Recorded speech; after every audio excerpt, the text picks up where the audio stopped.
This is going to be the last clothing brand course that you ever need to watch. Now, inside of this 8-hour course, I will be giving you guys everything that most people paid me hundreds, if not thousands of dollars for 100% free. Now, why would I do this? It's because I want to actually earn your trust and show you that A, I can help you make money for free, and then B, once you make some money, enroll into the School of Threaded Arts, which is where all of my students are at, generating more than 4, 5, 6, and even 7 figures inside of their clothing brand businesses and along with trading. So if this is something that you're interested in, you can feel free to use the link down below in the description, but I'm not here to sell you anything. I'm really just here to give you all this game away for free inside of this full course. It will break down everything from marketing, mentality to LLCs, EIN, saving on taxes, SMS, pretty much every aspect you could possibly think of. I will be giving away to you guys inside of this YouTube video for 100% free. And again, my overall goal is for you to leave a subscribe, join our community if you end up liking this material, because there's a ton more from where this came from, and just be happy and actually get some money. So if you guys like it, please leave a comment, share it with some friends, and yeah, turn on your post notifications. And that's pretty much it. Let's jump straight into the course right now. Peace.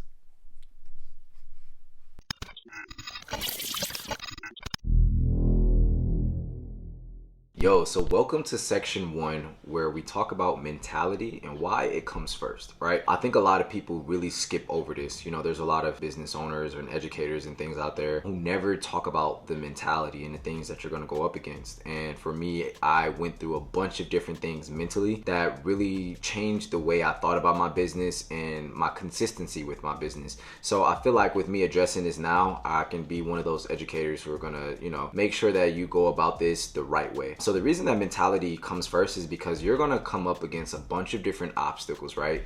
And one big thing that I want you to remember is that at the end of the day, you have to take the risk in order to get to where you're trying to get to in life. But if you constantly put these barriers in front of yourself, if you constantly let a negative mentality or negative friends who are around you put negative things into your mind, at the end of the day, it's going to slow down your progression. And I know for a fact, wherever you're at and right now in life, you're trying to get to the next level, and you can't afford to have stuff like that around you right now. So your mentality is absolutely key. Making sure that you stay up to date with how you are mentally is going to be everything. So a couple different tips that I'm going to give you when you get anxious and things like that throughout the journey, right? Start reading, right? Make sure you guys are reading. There's no such thing as, being the absolute best or most educated person in the world. Even some of the best teachers are still students. So I want you to remember that mentality tip right there. The second one I would give you as well is maybe hit the gym. You know what I mean? Like during the times where you're going to start seeing those high amounts of sales, there's going to be a lot more problems that come with it. So one of the realest facts that I've ever heard is more money, more problems. So with that all being said, I want you to keep in mind that you need your hobbies on the side. You still need to,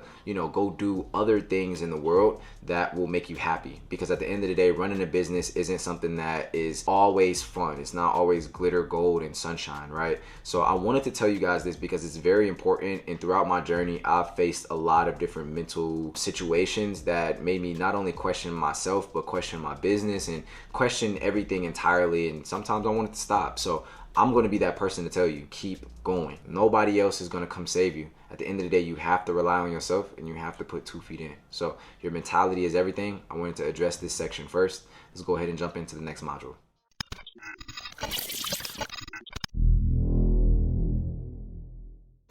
This is a very, very important module, okay? How to not compare yourself to other brands. For a lot of you guys who are going to jump into this space, I promise you, you will find other people who will inspire you and motivate you.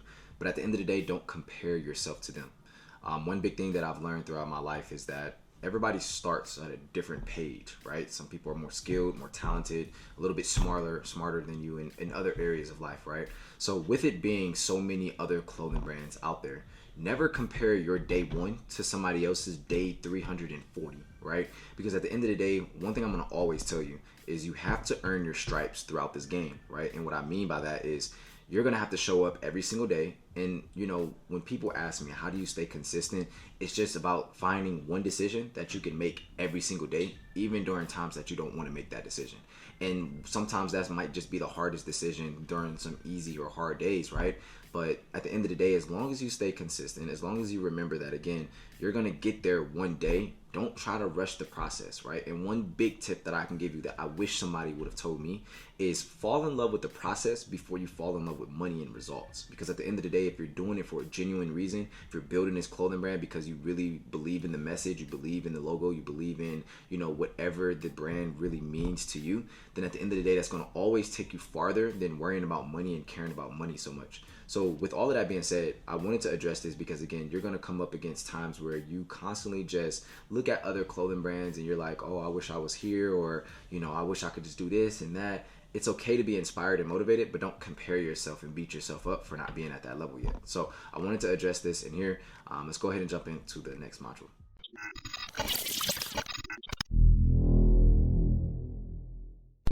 All right, so a lot of us are going to deal with this problem where we deal with adversity and we deal with anxiety, right?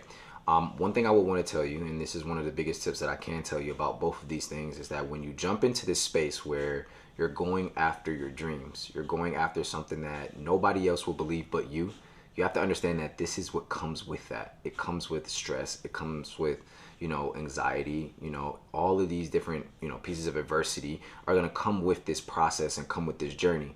But one thing I want you to realize is that when you embark this journey, and who you become after you face these challenging moments is going to speak volumes for you and your story more than an amount of money or the success or any of that. Getting through the trials and tribulations is what builds a real character and builds a real story. So with all of that being said, adversity is going to come, anxiety is going to come, but again, make sure you stay close to family, go do things that you love and things that are fun for you, go travel a little bit, go do things that will make you happy at the end of the day. And that's how you guys can deal with adversity and anxiety throughout your journey of building a clothing brand, an e-commerce business, or any type of business, or even just life in general. Go do things that make you happy outside of worrying about money. Okay, see you guys in the next module.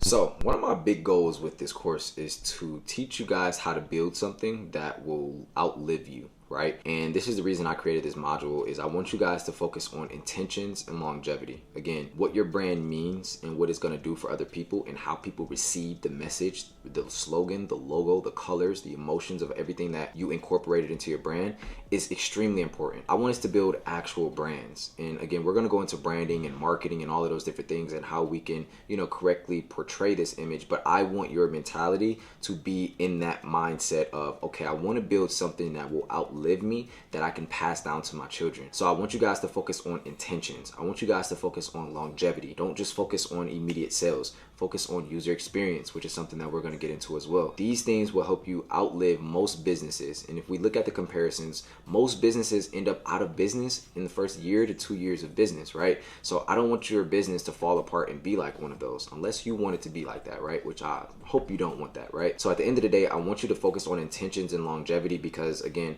this whole entire section itself with mentality is hands down the most important thing. And some people are jumping into business without understanding these core concepts. And this is why the foundation is off. So when you build a tower and the foundation is off, when it gets to a certain height, it completely topples over. And one thing that I've learned is just as quickly as you can build something, you can lose it all like that. So I want you guys to keep that in mind. Let's go ahead and get into the next section where we're going to talk about legalizing your business, coming up with business name, and handling taxes.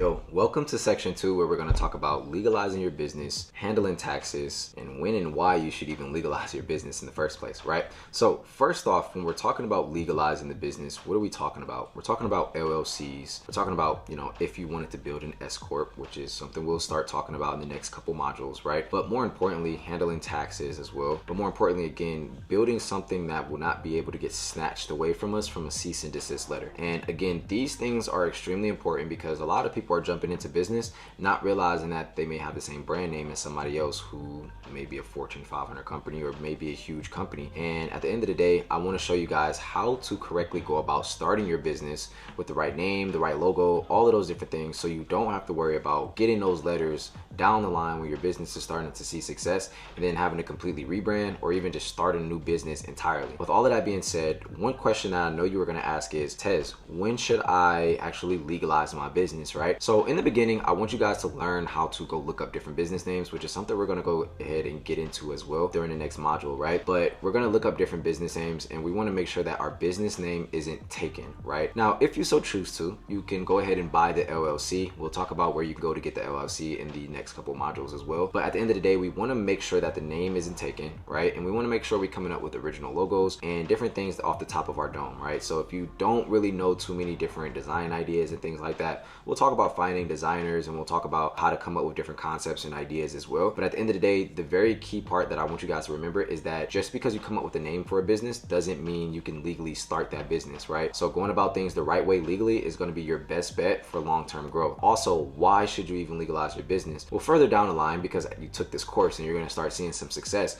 you don't want people to start taking your logos. You don't want people to take the business name and things like that. So in this, I'll be showing you guys about trademarking as well. So if somebody else ever took your logo or anything like that, you could literally reach out to an attorney, send a cease and desist letter, which means that, hey, took our stuff, you have to stop using it immediately or we will take action. And at the end of the day, that's not something somebody wants to play with. So I'm going to be teaching you guys all of those different things. So I hope you're prepared. And again, when should you do it? You should legalize your business literally as soon as possible. If you want to wait until $5,000 in sales, which is a pretty good amount, just so you can make sure that the brand name works, the product works, and all of those different things, that works as well. But if you're one of those people like, okay, I know I have a solid name, I know that this logo is pretty fire, I just want to do things the right way out of the gate, then I would definitely say go ahead and do the next couple steps that I teach in the modules, where we go talk about getting the LLC, we talk about getting the EIN, and legally set up everything so we make sure that we're good to go. With all that being said, let's go ahead and jump into the next module.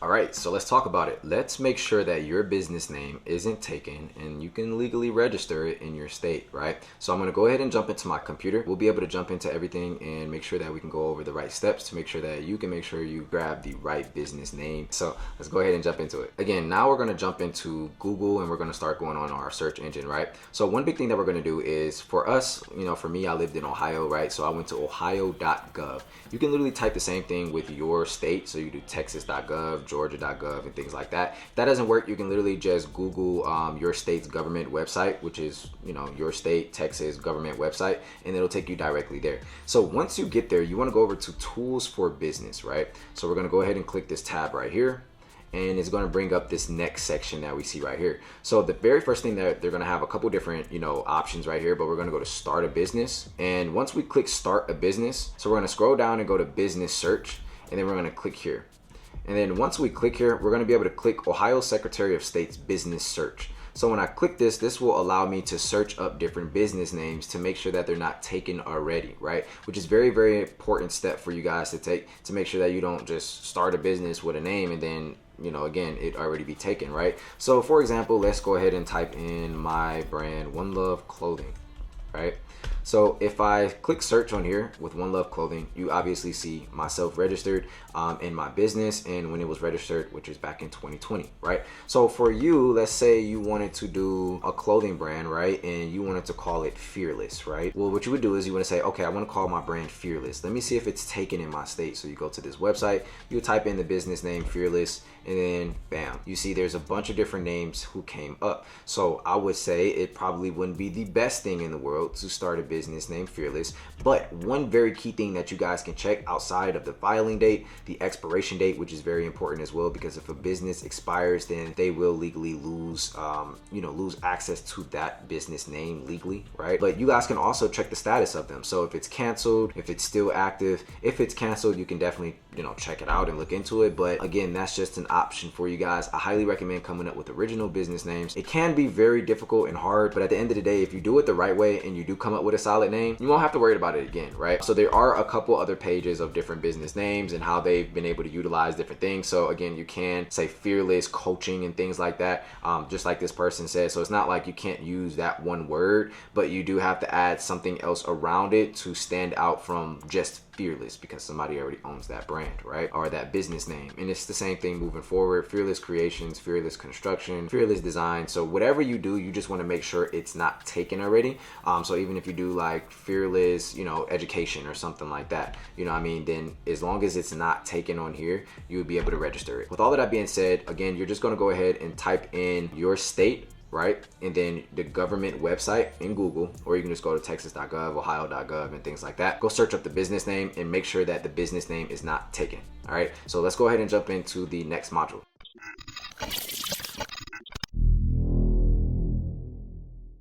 So in this module, we're going to be talking about an LLC versus an S Corp, what it is and which one is actually best for you, whether it's a clothing brand, an e-commerce store, or even a drop shipping store, right? So we're going to go ahead and jump into my computer, and I like to go by facts, right? So I know a lot of people like to throw out their definition, but here's the legal facts of what these things are. So I want you to go ahead and write down these definitions so you know, and if your friends ever ask you, you can always look smart, right? So let's go ahead and jump into my computer. So you guys can actually see I'm still on that ohio.gov that I was telling you guys about, right? But if you guys look, it says guide to starting a limited liability company in Ohio, right? So it's going to give us the definition of what an LLC is. So I'm going to go ahead and read it to you guys. A limited liability company, which is LLC, is a business entity which combines elements of partnership and corporate structures and may be formed in Ohio for profit or non-profit purposes. So this does apply for other states as well, obviously, but in Ohio, this is the direct definition of it, right? Which means that you are able to legally start a business, whether it's with these different combined elements, right? Partnerships and corporate structures, to actually receive a profit or non-profit, right? So that is the purpose of the LLC.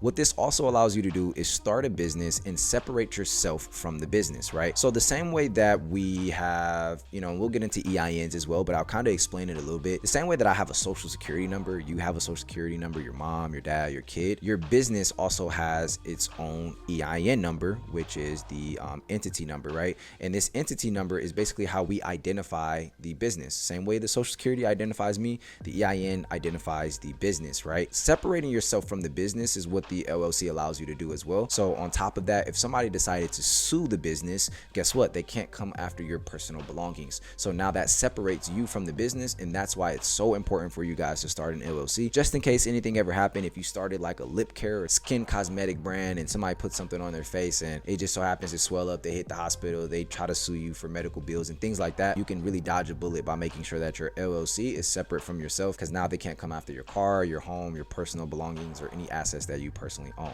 right? So let's go ahead and talk about a corporation, right? Ohio Revised Code section, right? So anyone singly or jointly with others and without regard to residence or a state of incorporation may form an Ohio corporation, right? So that's the definition of a corporation, just somebody who's able to run business in Ohio, right? And then we have a sole proprietorship. So within this business is an entity in which there is a single owner entirely responsible for business decision and liabilities. There is no legal distinction between the business and the owner. All business profits, losses, and assets are personal profits, losses, and assets of owners, right? Of the owner. So that is a sole proprietorship. That is going to be a lot different from a S Corp. So let's go ahead and search up what is a S Corp. This is the actual definition of a S corporation, right? So if we look over here, an S corporation for United States federal income tax is closely held corporation that makes a valid election to be taxed under subchapter S of chapter 1 of the Internal Revenue Code. So what this allows you to do is it allows you to now pay yourself from your business, right? So if we go ahead and take a look at one of the images that is right here, the very important part about this is that you will be able to basically not necessarily take as much of a hit on taxes, right? So now you can pay yourself from your business, which entirely will, lower your personal tax bill. So let's go ahead and look at this demonstration, right? So you have ABC Inc., an S Corp. This earns a profit of $10 million. You have 3 different shareholders where these shareholders hold a certain percentage within the business. Percentages report the profits to the IRS at individual shareholder levels, right? So again, instead of taking on $10 million and then having to pay tax on $10 million, the business earns $10 million, and then it pays out the employees, aka you or anybody else. It pays you guys out, and since it's paying you guys out, you guys fall under a different tax code, which will allow you guys to lower your tax bill, right? So let's go ahead and check out this so you guys can also see the verses of an image as well. So a limited liability company is a structured business entity that helps shield owners from litigation, something I already said, right? And what is an S Corp, right? An S corporation is a tax clarification that provides liability protection and passes income through to owners, right? So again, One, there's a big difference between the two. If you are a complete beginner and you're asking yourself, all right, Tez, like, which one do I do? I'm just trying to start a clothing brand. I'm just trying to start this drop shipping store and everything like that. You want to start an LLC. When your business starts hiring people, or you start realizing you're making a good amount of money, right? Then same way for me, I had to switch over to an S Corp. You can literally have that filed through utilizing a CPA or an attorney. They can file a very simple, I can't remember which paper it is, but they can literally file this one paper for you, and then it gets approved, and then you will be able to start paying yourself from the business. So these are very important facts. Again, when you start seeing a lot of success in your business, you want to go ahead and switch over to an S Corp for those tax benefits. But outside of that, when you guys are first starting, you just legally want to protect yourself. You want to make sure you separate yourself from anything that will happen within the business. All right, that is the difference between an LLC and an S Corp. Let's go ahead and jump into the next module.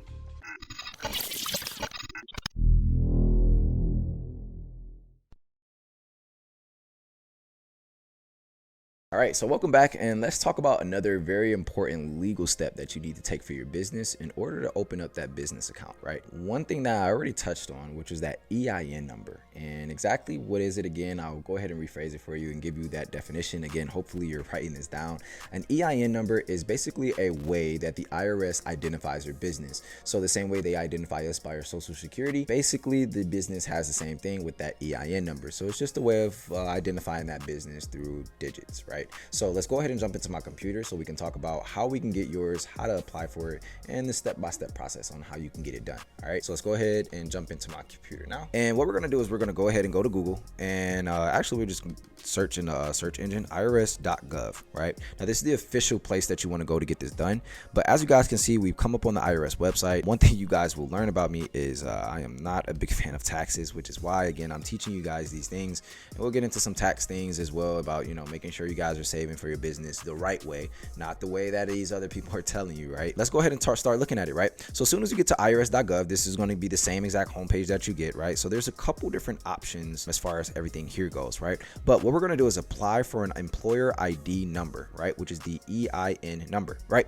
So what we're allowed to do here is, again, you can read through this if you want to, but you can literally start applying online. So if you guys wanted to additionally read all of this, employer identification numbers are issued for the purpose of tax administration and are not intended for participation in any other activities, right? So again, basically identifying the business so it can be taxed, right? I know none of us likes taxes, but at the end of the day, it's a requirement. Uncle Sam will always come get his. But at the end of the day, when we're running these businesses, we need to run them correctly legally, and we need to make sure that we're paying Uncle Sam so we don't have to deal with anything in the long run, right? So again, this is why I wanted to show you guys this is a very, very big step within your business and going around this business journey, right? So what you're going to do is you're going to go ahead and click apply online now, right? And then you guys can obviously see a couple different steps. So about the EIN assistant, you must complete this application in one session. For security purposes, your session will expire after 15 minutes. You will receive an EIN immediately upon verification. So literally as soon as you get this done, you will be able to receive your EIN. But then if you guys wanted to look up these different things, you started a new business, this is how you know if you need an EIN. Started a new business, hired or will hire employees, open a bank account that requires an EIN. Again, that's why we're going to get into that next step. You either created a trust, purchased an ongoing business,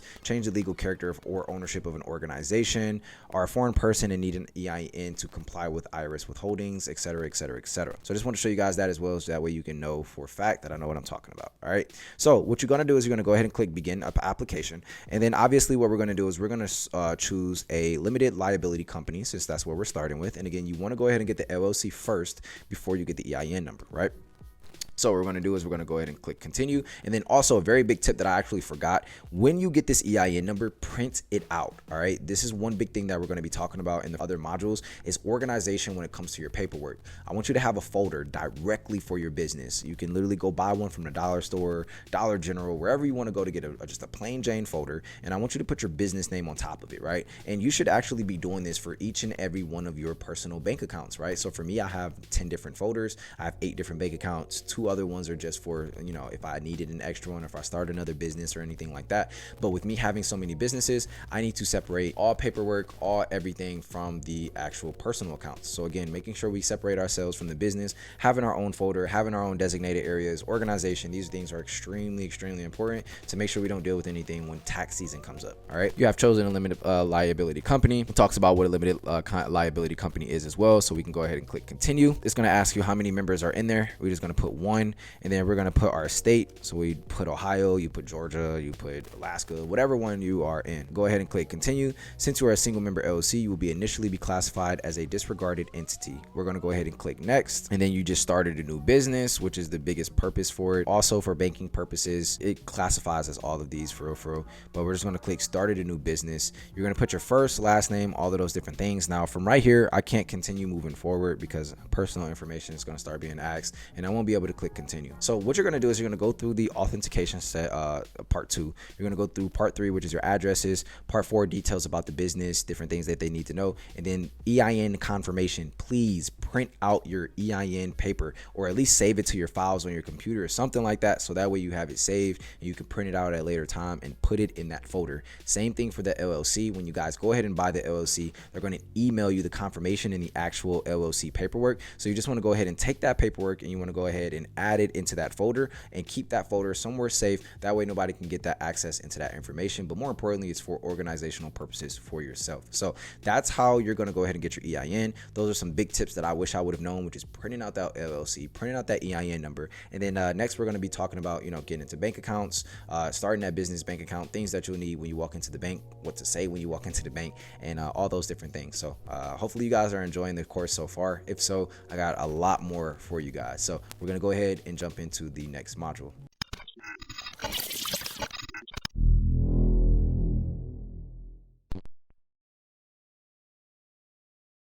Yo, welcome back. So how do we set up our business bank account, right? So what do we say when we walk into the bank? What are some good banks to use and things like that, right? So number one, what are some good banks to use? You guys can pretty much use whatever bank that you are personally banking at if you guys like them. I use Huntington Bank, which is only found in Ohio, which is something I just found out literally a couple weeks ago. Kind of sad, but I really love that bank. I continuously use them. You guys can feel free to use KeyBank. You can use Chase. You can use whatever bank that you personally prefer. I've heard that Chase is very, very good, especially when you have a business. So I would recommend you guys go check out Chase. This is by no means an affiliation or anything like that, but hey, Chase, if you just decide to watch this, or if you work at Chase, put in a good word for me, because that would be a great affiliation, right? But at the end of the day, go ahead and go take that folder that we talked about within the last module, which includes your LLC, it includes your EIN number, and then the last thing that they will need is your driver's license, right? So you're going to take all three of these things up into the bank, and when you walk into the bank, this is exactly where you're going to say. You're going to walk up to the teller, you're going to walk up to somebody in the bank, and you're going to say, hey,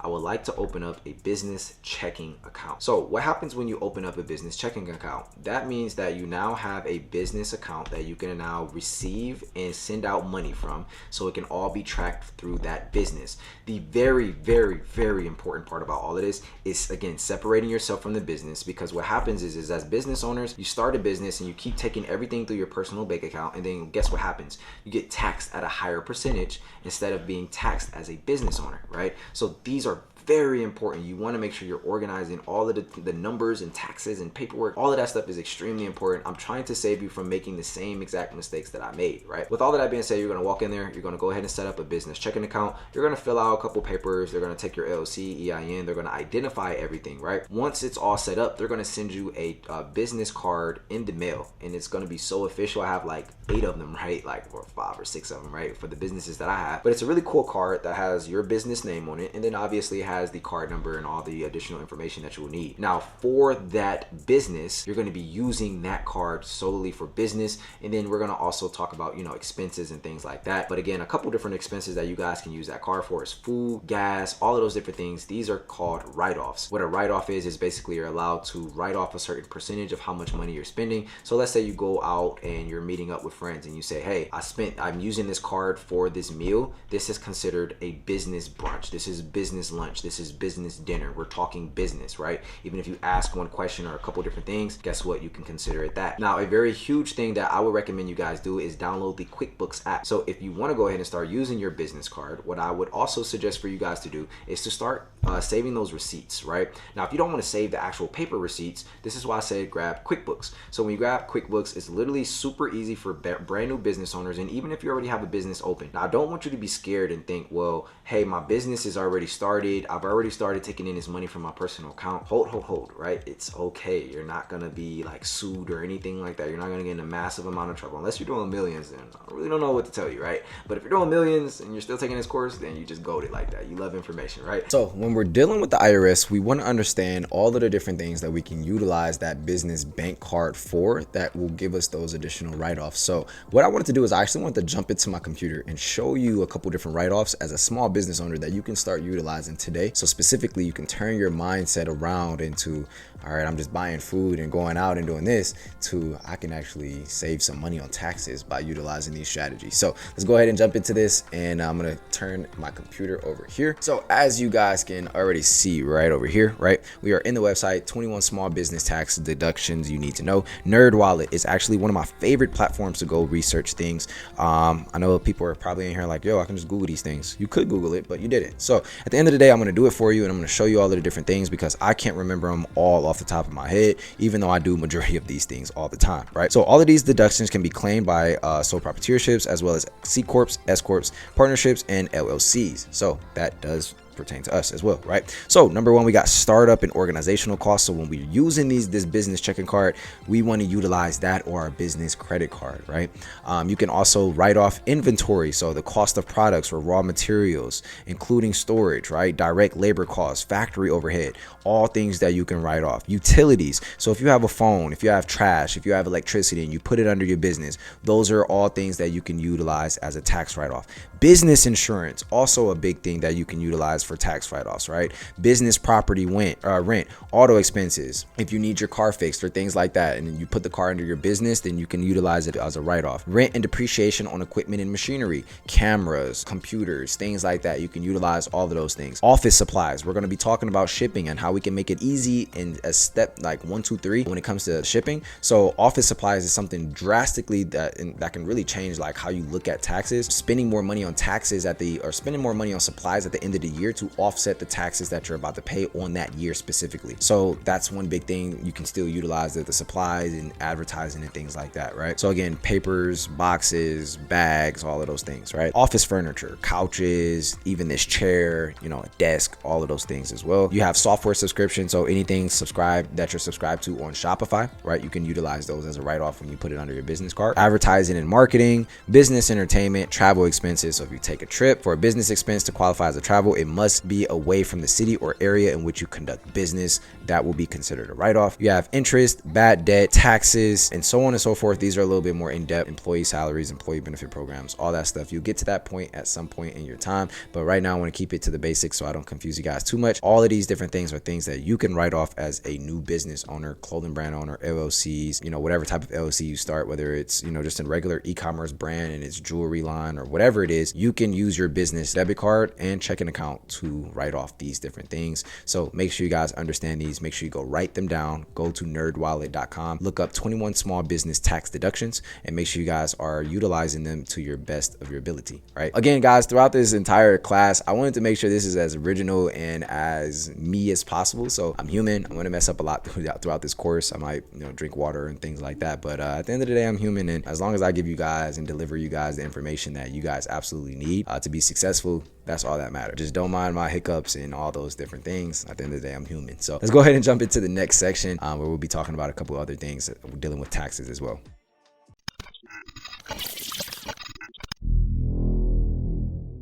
So let's talk about a couple different ways that we can correctly save the money that we have from our business that's coming in, right? So one very big thing that I wish somebody would have told me when it came to taxes and came to dealing with saving money from my business is, number one, make sure you're not over leveraging yourself in supplies and inventory and in advertising costs. So if you're seeing a little bit of success, don't go drop the whole entire bag on all of those different things, right? Although you want to invest everything that you're making from your business, and theoretically speaking, you don't want to pay yourself from the business even 6 to 7 months in, because everything should be reinvested back into the business. And even a year in, everything should be reinvested back into the business to keep the machine moving, right? So you don't want to start taking away from that machine that's bringing in the money. You want to keep giving money back to it so it can keep producing more money, right? So one very big key I want you to understand, every time you have a payout, whether it's from Shopify, if you're doing the things that I'm teaching on Amazon, if it's on Wix, wherever you're getting paid out at, you need to take 35% of whatever you're making making, and you need to put it into a separate bank account.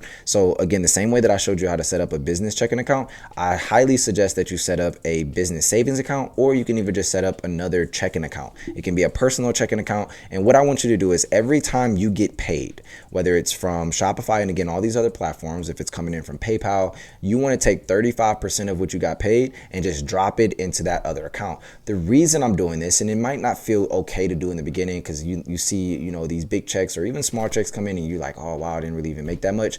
You don't want to run into the issue where you have all of that money and then you're spending all of that money thinking that it's yours, when in reality a percentage of it goes to taxes, right? So don't make the same mistake that I made in the beginning, which was constantly spending money out of the business, taking away from the business, and then not saving for taxes, which is a lesson that I had to learn, right? I want you to take 35% of everything that you're making and put it into that separate account and keep it as a tax account. Now, the reason we're doing this is because at the end of the year, when the taxes or when the tax season comes, right, we can actually just go ahead and pull the money from there, pay the IRS their money, and keep it going. Now, if you have money left over from it, then you can either leave it there or transfer it back to another account or whatever you want to do. But at the end of the day, you're preparing yourself for tax season, which a lot of clothing brand owners, business owners are not doing, which is why you're taking this course, because I don't want you to make the same exact mistakes that I made that costed me thousands of dollars, or paying this CPA or accountant to do this and all of these different things. You want to make sure that everything is organized. You want to make sure that you're paying your taxes, and you want to make sure you're on time when you're paying these taxes. Another very big thing as well is that if you do have like a really big tax bill, you can break it down into a payment plan, which would be very useful for a lot of us who are spending money out of our business and we really don't have the cash right there to pay for taxes. Just put it into a payment plan and just make sure you're working as hard as you can to get that money and making sure you pay that minimum amount to the IRS so you don't run into any issues with them. So those are going to be tips on how you can correctly save for your business, save your business money, right? Which is going to in turn save your business entirely. So with all of that being said, make sure you guys take that, make sure you write it down. Those are, if anything on your notes or your paper so far, I would put a huge star on that, because again, it's very important to save the money that you're making from your business. So with all of that being said, let's go ahead and jump into the next module.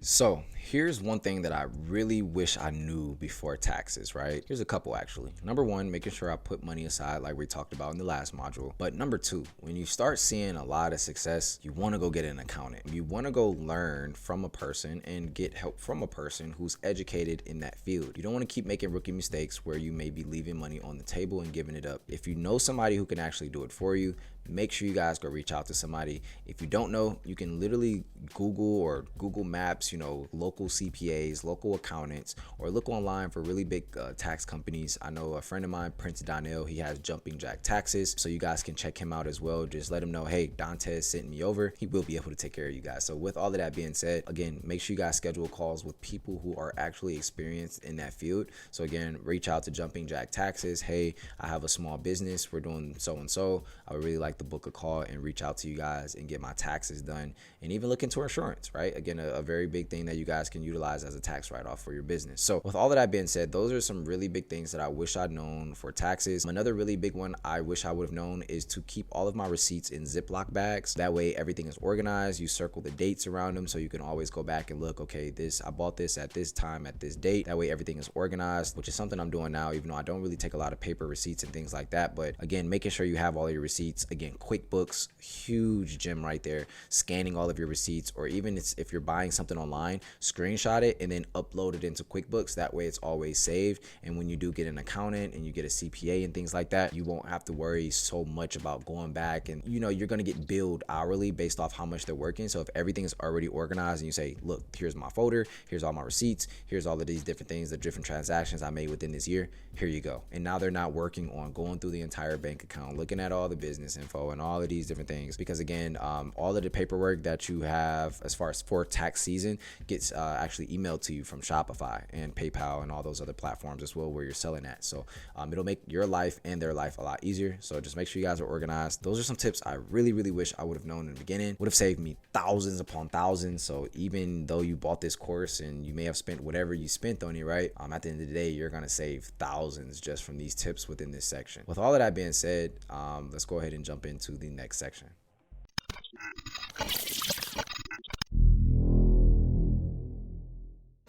So that's going to be the end of the legalization and tax section. We talked about a couple different things like, how to make sure that your business name isn't taken, what an LLC versus an S Corp is and where to get yours done, what an EIN number is and where to get that done as well, how to set up that business bank account, how to correctly save your business money, and things that I wish I would have known that would have saved me thousands upon thousands of dollars when jumping into the business world and clothing brand space without knowing things about taxes. So you guys learned all of those different things. And the next section, we're going to be talking about branding and marketing as well as the user experience. So hopefully you guys are ready because again, there's a bunch of other game that's going to be dropped throughout the rest of this course. So make sure you guys are staying in there, hanging in there, taking notes and ready to go. So let's go ahead and jump into the next section.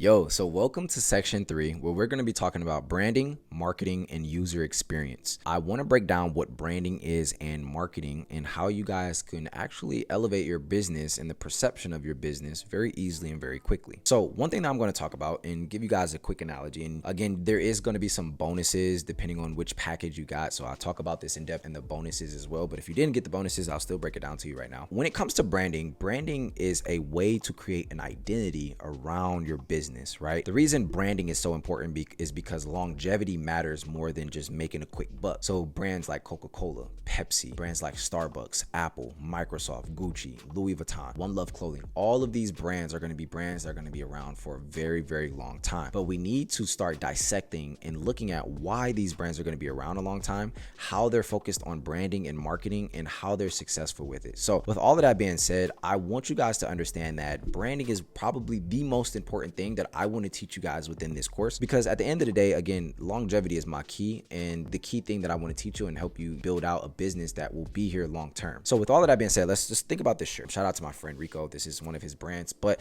let's just say I had a black shirt on, right? And I'm going to explain branding to you right now. If I had a black shirt on, then this black shirt may cost me anywhere from, let's just say $7 to $8, right? So if I just bought this shirt completely blank, it would probably be anywhere from $7 to $8, right? Now, one thing I want us to think about is what happens when you put a Gucci logo on this shirt. The same exact shirt, same exact quality, same exact threading, everything's the same, just the Gucci logo on it. Your mind and the perception of the consumer automatically jumps, right? The value in the price tag automatically jumps. So the way we would think about it is if I put a Gucci logo on this, right? That blank shirt went from $7 to $8 to now $150 or $120 or $200 or $300, right? That is the power of branding. Because they've put so much brand around it, because they have an identity to be around influencers and rappers and all of these different types of people are wearing a high-end brand, what happens now is to the people, now you can sell it for more. So their margins are actually excellent because their branding is on point. So that's something that you want to take into consideration. What is the meaning of the brand? Who is your focus audience, right? Like those are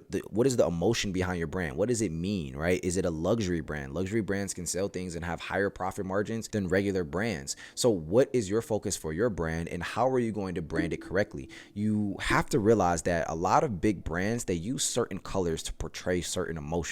So there's going to be a color chart I'm going to be able to pull up. What I'll do is I'll type it into my computer right now, branding colors. So I'm going to bring this up and I'm going to show you guys it. And this actually helps a lot when it comes to figuring out what colors you guys want to utilize, right? So let's go ahead and jump into my computer right now. So as you guys can see, here is this color emotion guide, right? So there's going to be different colors that you guys can utilize. I recommend that you guys come up with 2 to 3 different colors that you guys want to utilize to portray emotion for your brands. So you have optimism for yellow, right? So optimism, clarity, and warmth. Orange is going to be friendly, cheerful, and confidence. Red is going to be excitement, youthful, and bold. Purple is going to be creative, imaginative, and wise. Then you have blue, which is going to be trust, dependable, and strength. And then you're going to also have green, which is peaceful, growth, and health. And then also gray, which is balance, neutral, and calm. But if we look at the different brands that are throughout here, and there's a couple different brands that use multiple colors because, again, that's their focus, is to portray different emotions, right? But at the end of the day, let's look at a couple of the different ones in the yellow, right? So we have Nikon, we have UPS, we have Denny's, we have Subway, we have Shell gas station, Best Buy, Hertz, McDonald's, right? Solid solid brands that are going to be around for a long time. And we also have to remember these are brands that have created an identity around themselves to be remembered because they have strong logos, because they have catchy names or names that can be remembered, or because they branded themselves over a period of time so well that we automatically know when we see these logos, we know what it is. And that is why I want to teach you branding. I want people to be able to see your logo. I want to be able to look at your logo one day and see it online and be like, oh, this is that brand. And this is why it's important. So let's check out Orange. We got Nickelodeon, we got Amazon, Payless, Fanta, Stars, Harley Davidson, which was one of my favorites as a kid. And then you have Explorer, right? Next we have Red, Nintendo, Kellogg's, Kmart, Coca-Cola, CNN, Target. Purple, we have Yahoo, we have Taco Bell, right? We have T-Mobile, we have Sci-Fi. Blue, you have Dell, Lowe's, you have Oreo, right? HP. Then we also have Green, Animal Planet, BP, we have Monster, we have Starbucks. And then we also have Gray, which is Cartoon Network, Apple, Nike, Puma, and Honda. So those are a couple different brands that are utilizing these certain colors to portray emotion and bring identity around their brands. So again, I want you to sit down, and as homework, I want you to sit down and figure out, okay, which one of these colors portray and help me portray the emotion that I want to come out from my brand. But on top of that, along with the logo, and we're going to talk about logos and things like that, right? How will I market this in a way where it can be remembered? So a lot of the marketing just comes down to the way you portray and create content to your audience. And a really big key thing that we have to remember is we have to know who our audience is before we can just jump into marketing. Because if you don't know who your audience is, then how do you know what type of content to make for that audience? So you have to do a deep dive, which is a lot of things that people don't even talk about when starting clothing brands or businesses in general. They don't do a deep dive on who their clothing brand owners, or not owners, but clothing brand customers are. So I want you to sit down and ask yourself, who do I want wearing my items, right? Is it, rappers? Is it people who are family orientated? Is it people who are in the fitness world? Is it, girls in this section who's, very popular in this area? Whatever it is, I want you to sit down and figure out which one is best for you and which audience you want to portray, you want to get your brand out to, so you can actually focus on how the best ways and the best brands market to these specific audiences. So with all of that being said, let's go ahead and jump into the next section. Again, hopefully you guys are taking some notes down. And again, brand identity marketing helps a lot with longevity. So hopefully you guys take that. Let's go ahead and jump into the next module.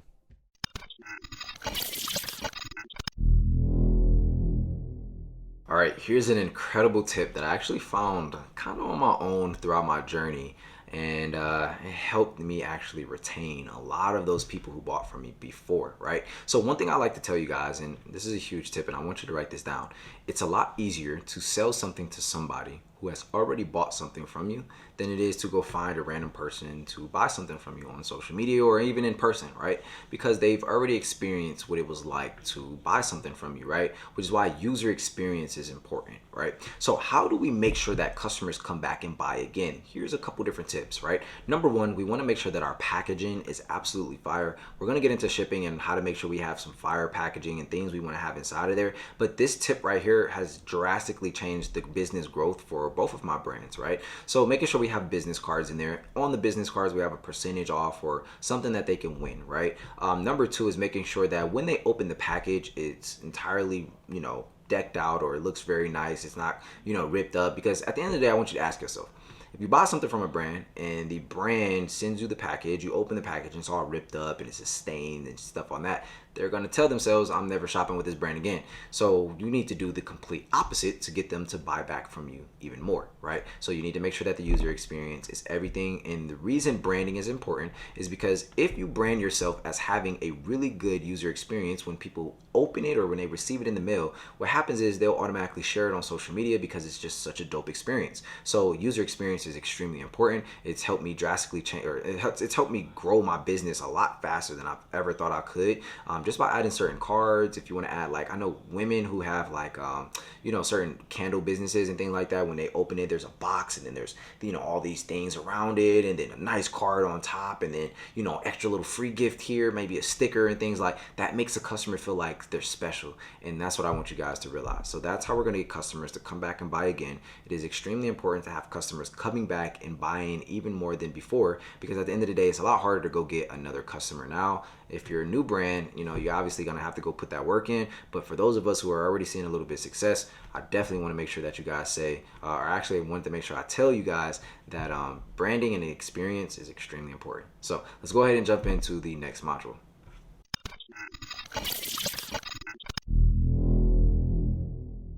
So let's go ahead and talk about why referrals and return customers are so important, right? So this is actually one of my favorite things to talk about is because if you learn how to brand yourself in a way where the item is so fire, or if somebody wears the product, their friend wants to hear about it and things like that. And again, we'll talk about brand ambassadors and affiliate programs and things like that. So you can give your customers the opportunity to make money along with you.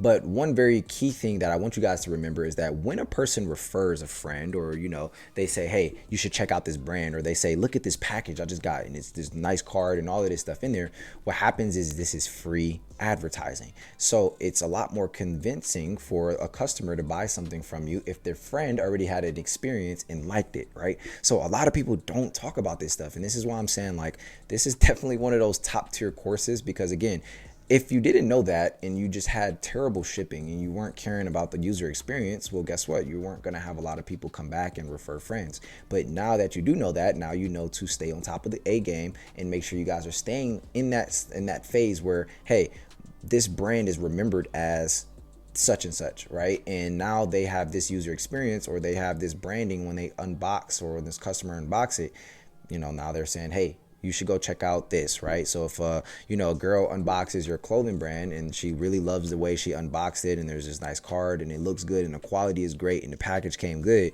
she's gonna be like, hey girl, you know what, I just found this clothing brand and I just got such and such, and it fits me perfect, you should check them out, blah blah blah blah. Boom, now that person hits up your website, and now since their friend said it was okay, now they're just going to buy it just off the strength of their friend, right? So that is very important. This is why referrals and return customers are so important. Again, return customers, if they're constantly shopping with you, 9 times out of 10 they'll refer people like friends and family to you, if your brand is on top of branding, marketing, and the user experience. So let's go ahead and jump into the next module.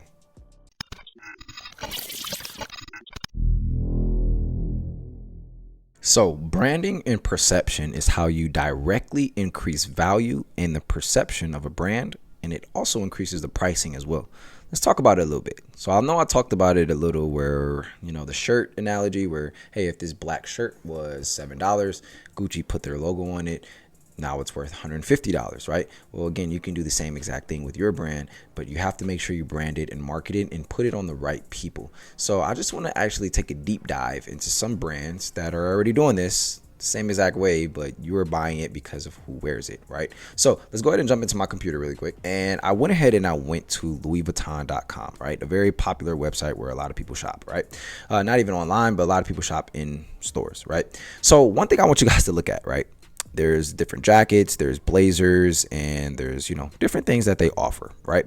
Now, one thing that I want you to remember is that somewhere in the world, there is a Chinese, Pakistan, some company, right? Somewhere in the world that makes these products for less than $100, maybe. Or they may have a factory and things like that. But there's other brands that do these same exact things from manufacturers that you will learn how to find on your own as well. But because they have the Louis Vuitton logo on it, this same damier spread jacket that may cost another manufacturer to make something similar to it, right, may cost them $200, $300. They're selling it for $3,450, right? Because there's a logo on it, right? Now let's go ahead and take a look at a couple other things as well, right? So let's go over to men and let's go over to shirts. Right, let's go over to shirts, because at the end of the day, if we just think about it, right, a person just needs a shirt to cover up their chest and things like that, right? And they want a nice looking shirt, or if they really want to dress, again, which is one of our focuses, make sure people look nice when they're wearing our clothes, right? Well, a lot of this stuff is you could probably find something, maybe the quality isn't going to be the exact same, right? And there's not going to have those logos on it, right? But if it was completely blank, you got to think about how much would you be able to sell it for? So if we look at some of these, this is a regular button up, right? A monogram bandana short sleeve denim shirt, right? That sells for $1,800. That is for one shirt. One shirt, right? Now, branding is so important is, again, because they've put these types of clothing on different models and they've represented themselves as a luxury brand. So by doing so, they put their clothes on rappers, they put them on models, they put them on influencers so that they can feel expensive, right? And when they do see that it's expensive, it convinces people that, wow, this person's wearing it, I think I should get it, right? So this is why branding is important. This is why marketing is important. This is why looking at other brands and seeing how they go about marketing. Again, Louis Vuitton does a lot of upper echelon type of things, right? So they do high level marketing, high level, models. They work with high level models. They work with very expensive people, which is why they make clothes for expensive people, because they want expensive people to buy it. Now, those people who don't really have a lot of money, they really want to buy it because they see other people wearing it. So the really big thing is you have to ask yourself, for your clothing brand, who do you want wearing it? Is it influencers in certain areas? Is it, rappers and all those different things? I gave you a couple of different suggestions and examples before. But just looking at this, I want you guys to like really open your mind. This one shirt, it's a button-up shirt, right? And if you're not one of those people where I don't really need Louis Vuitton or anything flashy, I agree with you. I'm just like that, but I do like nice things as well. But paying $2,600 for a button-up shirt that you'll probably wear once to twice, right? Because once you take that picture on Instagram with it, there goes the outfit, right? There goes the button-up, right? For most people, at the end of the day, $2,600 is what they're selling it for. So I want you to realize that this is why branding is so important, because now what happens is the perception of this brand is expensive. So now they can sell their clothes for a lot more money, and their margins are a lot better than the average clothing brand. So hopefully you guys were able to take that gem away. Again, branding is ultimately top tier. It's top 2 and it's not 2.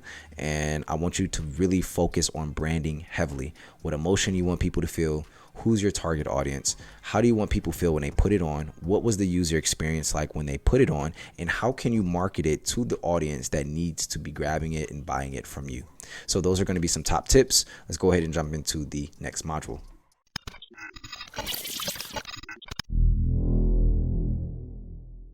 All right, and that is us going ahead and ending off branding, marketing, and user experience.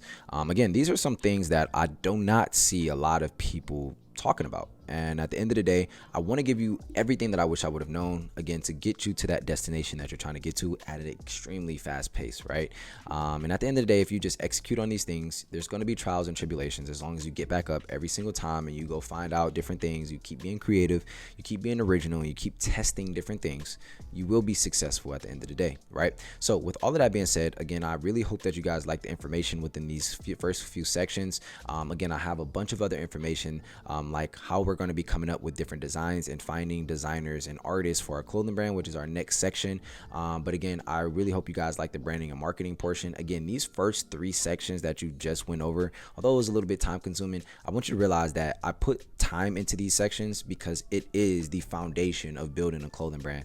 Yes, you see people making a lot of money and showing those screenshots, but in the back end and behind the scenes, you don't really see people focusing on these different things, or even further down the line, they don't even have that stuff aligned and they don't know what they're doing, right? I want you to be organized. I want you to run your business the right way, and I want you to see those 100K months. I want you to see 10K days. I want you to be able to walk away from your job and do the things that you want to do with whomever you want to do it with, whenever you want to do it. So let's go ahead and jump into the next section where we're going to be talking about designers and coming up with different designs for your clothing brand. Hopefully you're excited. Again, please make sure you guys are going through this in order, because at the end of the day, it's going to be step by step on how you should be going about things within your business. So let's go ahead and jump into section number 4, designers, artists, and coming up with logos and things like that.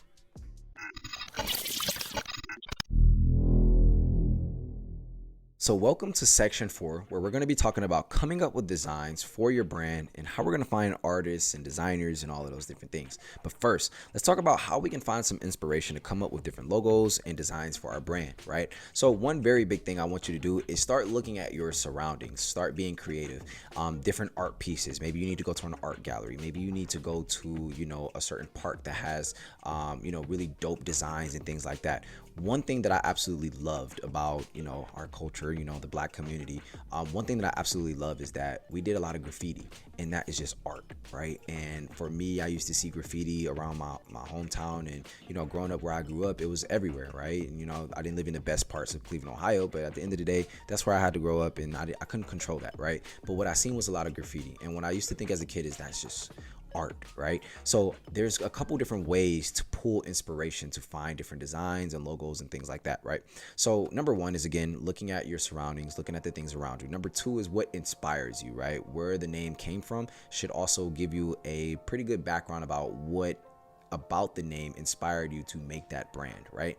Number 3 also is checking out Pinterest, right? If you can't really come up with different names, give different names and ideas and logos, not just names, but logos and things like that, like designs, then why don't you just go on Pinterest and look up, logos and designs, and start going through the ones that you see and start trying to see if you can find some inspiration from one and completely flipping it around and making it something that works best for you.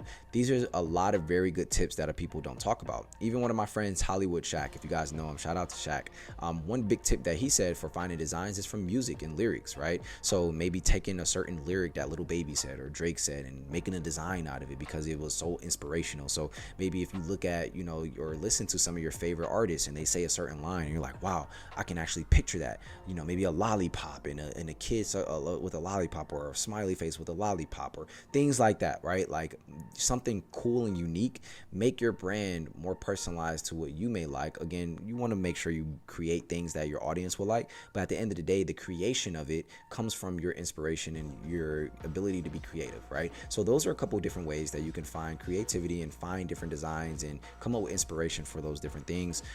Again, we're going to talk about different platforms you guys can use to start designing your own if you want to, or if you just want to find designers. We're going to be talking about that in here as well. So let's go ahead and jump into the next section where we're going to be talking about how to find fire designers, and I'm going to be walking you guys through it step by step. So hopefully you guys have the notepad out and ready to go. Let's get it.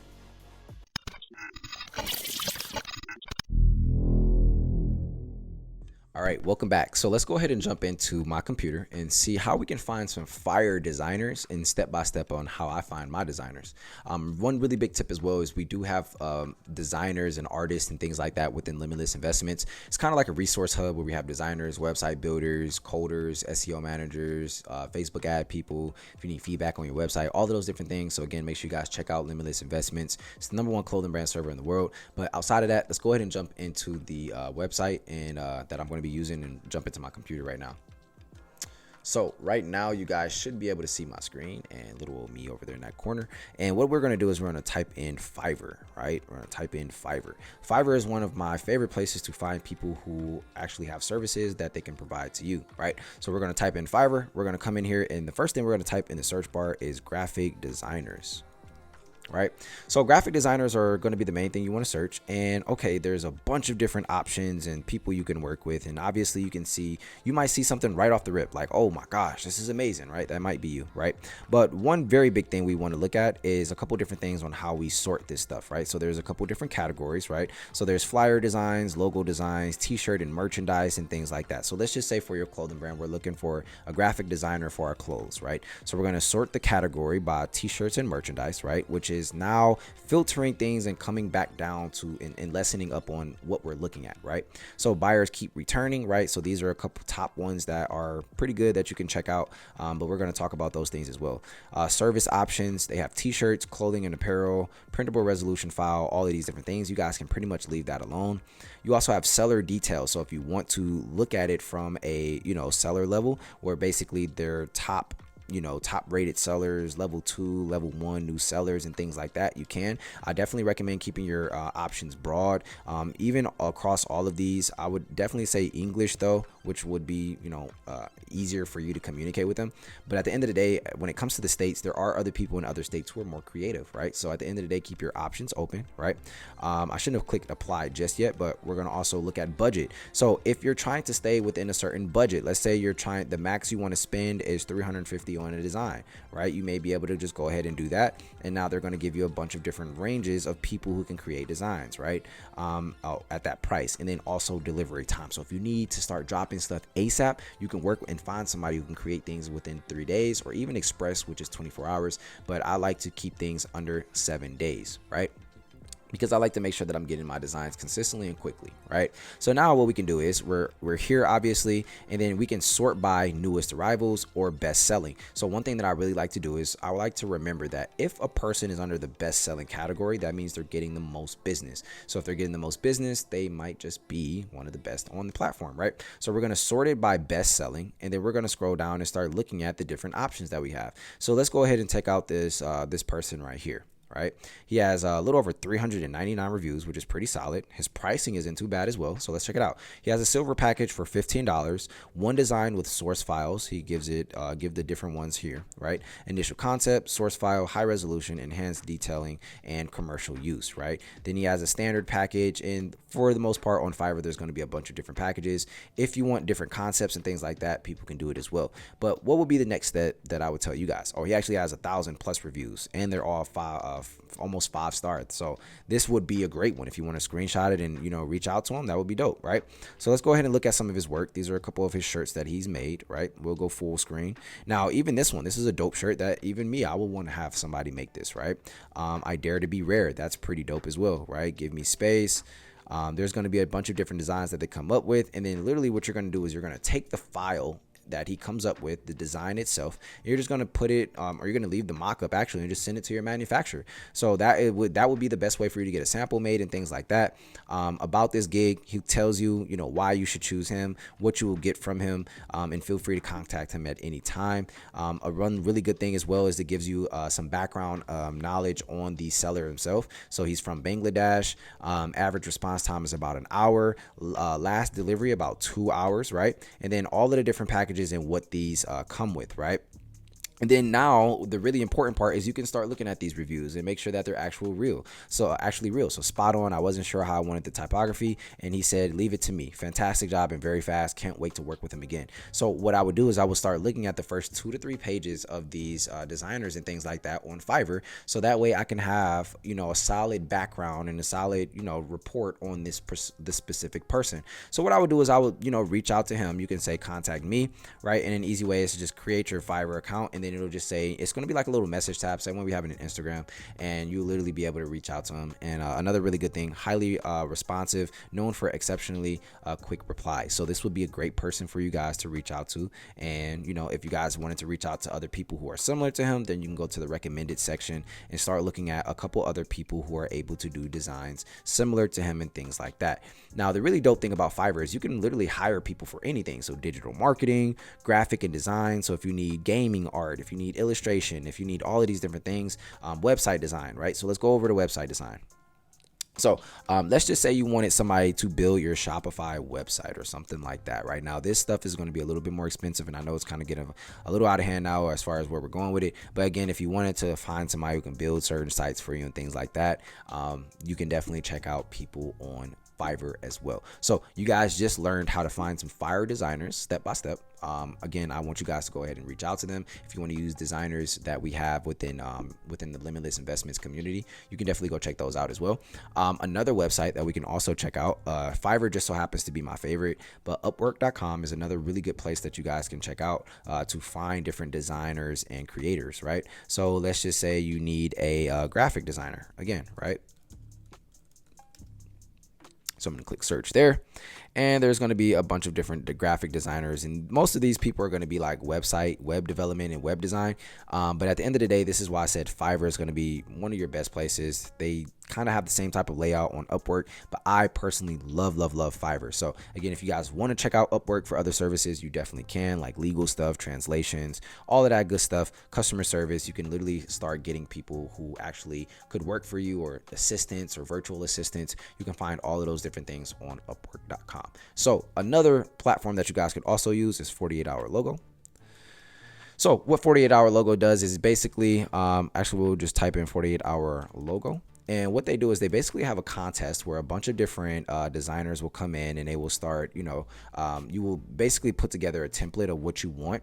And basically you will be able to post your project, get dozens of logos made, and then you can just literally pick your winner. So if you don't like any of them, you can keep telling them, or if you like a couple of them and you want certain changes made, you can easily say, hey, I want you to fix this. I want you to fix this. I want you to fix this. And when you do all of those different things, you now have a person who will be able to create something, and then you can choose that winner, and you don't have to pay for all of the other designs that were made. So it's literally like a contest, and that's one thing that I like about 48 Hour Logo. So those are a couple different platforms you guys can use to find some fire designers. If you can't come up with concepts, you can definitely reach out to these designers and say, hey, this is my brand name. This was my idea. Can you come up with something, a fire logo, and blah, blah, blah, blah, right? So that's how you're going to be finding some fire designers. This is one step that I wish I would have known in the beginning, instead of doing everything on my own and finding designers off Instagram and getting scammed and all that. Guess what? Because you took this course, now you know how not to get scammed on all of those different areas and how to utilize Fiverr, Upwork.com, as well as 48 Hour Logo. So let's go ahead and jump into the next module.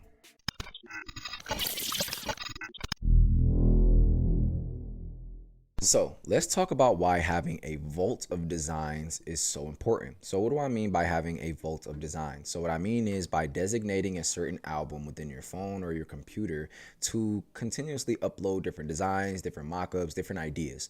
The reason this is so important is because we want to learn how to have consistent drops, but we always want to have something new to release when the time is right. So let's say you sell out of something or something isn't selling as good, but you want to keep the traction going. Or even let's say you go viral on Twitter or on TikTok after using the strategies within this course, and now you don't have anything to drop, or you want to drop something new.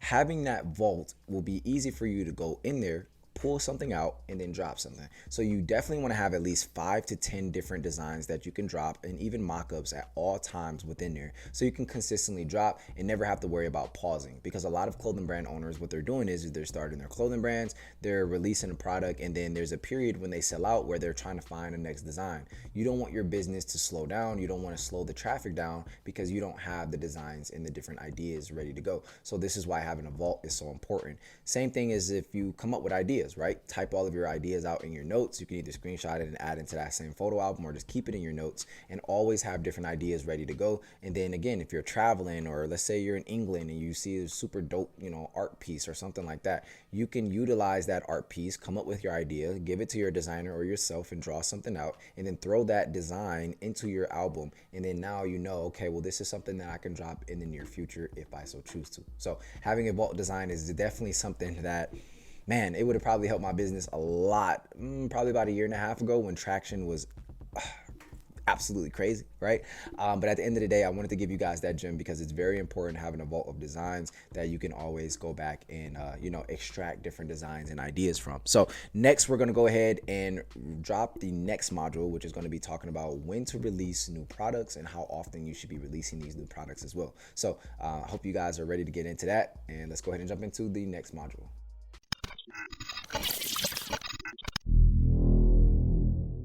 So there's a couple different things that we want to watch out for when we're dropping new products, right? So one very big mistake that I made was I wasn't dropping enough new products, and when I did drop new products, it was the wrong timing, right? What do I mean by that? I mean, I had a lot of old inventory in stock still that I wasn't able to get out. So by me buying more inventory and not extracting all of the money from the previous drop, what would happen is I would stockpile up on inventory, and it would be harder for me to move things and harder for me to have a lot more space. So again, with this course, I want to give you all the different things that I wish I would have known when I first started my clothing brand and my e-commerce business in general, because this does apply to all other businesses in the e-commerce space, which is again, making sure that we understand how we should be dropping and how consistently we should be dropping, right? So one big thing that you guys can do is you can drop either 1 to 2 times a month, right?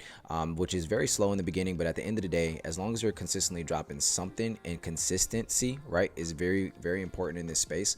Having 1 or 2 different drops a month isn't terrible, right? You want to work your way up until the point where you're doing maybe 2 to 4 drops a month, right? But at the end of the day, that's kind of where you're going to be at, unless you're going into a different industry and things like that, if you have multiple products, right? So what I would recommend is you start off with 3 different products. And again, in the next section, we're going to be talking about getting into your brand and starting with less than $1,000. So we're going to talk about all the different items you should be dropping, different colorways, and all those different things, right? But the reason I wanted to let you guys know about when to release new products is because, again, we're going to use the release dates, and we're going to always have designs in our vault. That way we can say, hey, I want to release something on this date. Here's the design I want to use. Here's my designer that's going to make it. Here's the mock-up that I need. I send it to the manufacturer. And again, we're going to talk about manufacturers and things like that. But you want to usually drop products, 1 to 2 times a month. In the beginning, if you want to drop something first and try to sell it out first and do all those things, it's perfectly fine. But I want you to know there's no right or wrong way to do it, as long as you're just consistent. And that's the only wrong way, to be honest. So that's how often you should be dropping products, and that's when you should know when to release products. Let's go ahead and jump into the ending of this section, which is in the next module.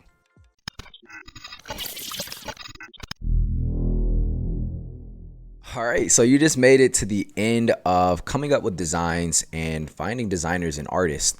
Again, this was a very key portion of the course entirely because finding people who are creative or that can bring your ideas to life, or even you just doing it yourself, is extremely important. Another big thing that I actually didn't talk about was actually checking out Photoshop and Canva. So for those of you who are more artistic, I just so happen not to be one of those people. I'm more of a, ability to talk and communicate, educate, and as well as like sell things.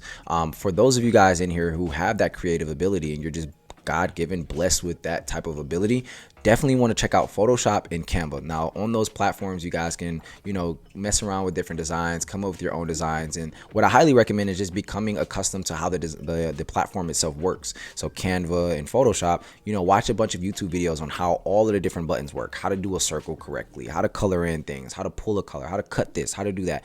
And as you start learning how to work the entire platform itself, it's going to be a lot easier for you to quickly make designs, right? So I highly recommend understanding the platform first before you jump into making designs. But again, for those of us who don't really have that creativity, it's hard for us to come up with ideas and things like that. I would highly recommend finding different designers, which you just learned how to do utilizing Fiverr, Upwork, as well as a 48-hour logo. And at the end of the day, hopefully these gems were able to help you drastically. Again, I want to see you guys succeed. So if you find designers and you're starting to see some success, please make sure you guys post it on Instagram, or even just shoot me a message and say, hey, I'm finding some success in my business, man, or I found a designer and here's my logo. And if you join Limitless Investments, we'll literally give you feedback on your designs, your ideas, your website, and all of those different things within the #1 clothing brand server in the world. So hopefully we see you in there. And let's go ahead and jump into the next section where we're going to be talking about how to start with less than $1,000 in my secret 72-hour pre-order method that has not only been able to help me make $10,000 in my first 72 hours of building my clothing brand, but it's helped a couple of my students, one of which, Malachi, make $30,000 in literally 14 days. So let's go ahead and jump into the next section and how we can help you see some of the same results.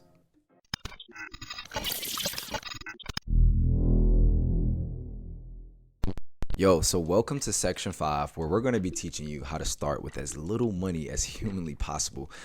Just so you guys know and get a little more storyline behind me, when I started my very first clothing brand, I literally spent $400 total out of pocket to get my clothing brand some sales. And I'm going to be walking you guys through my secret 72-hour pre-order method that has allowed me to make over $10,000 in 72 hours, my very first 72 hours of my clothing brand, and has allowed some of my students, like one of them, Malachi, who made $30,000 in 14 days using the same exact strategies, but just expanding the time frame at which he's doing his pre-order, right? So when it comes to starting with as little money as possible, I want you guys to understand that it does take money to make money. At the end of the day, there's not anything where you're just going to walk into something and instantly just walk into, a pile of money. It's not realistic, and I will never tell you that that is realistic, right? But when you're starting with as little money as possible, we need to be smart with every transaction. We need to negotiate in certain areas. We need to ask and go to certain people, even if it takes us doing it ourselves, like grabbing our phones and taking our own pictures and learning how to edit things on our own. Never sleep on getting it out the mud, right? Sometimes you have to do it yourself in order to get things done, right? Instead of trying to make it perfect. And what I found is that people want perfection so much that when they don't have perfection, they delay actually dropping, actually releasing. So within this section, I'm going to be teaching you about all of the different things that it takes to start with as little money as possible, and different ways we can get around it if you really don't have a extremely big budget. Because again, I started it with a smaller budget and I was still able to do with $400, 72 hours later, making $10,000 in 72 hours with like $3,200 in profit.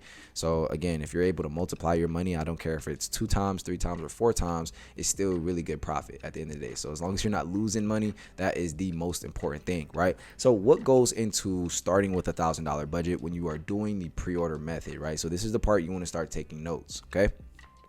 With the pre-order method, the way it works, and I'm going to be breaking it down throughout the next couple modules as well, but the way it works is you're going to only be spending money on samples, photography, which you could do on your own, but I prefer to have photo shoots, right? So samples, photography, Shopify apps, that is pretty much it, right? And shipping costs from the manufacturer to you, which is those samples, right? And the reason we're starting like this is because with the pre-order, our focus is to market and advertise a product that we do not have yet in order to get orders coming in, right? So we're going to give a heavy discount. We're going to start getting sales in on a product we don't have. And then we're going to tell the customer, hey, We know, right, as the business owner, that it's going to take our manufacturers 20 to 25 days to get these orders done, maybe quicker, right? But we're going to tell our customers, hey, it's going to take us about 4 to 6 weeks. The reason we do this is because we want to make sure we over deliver if we receive it early. So this is a really good way, again, user experience. If you tell somebody, like, let's just put it into, like,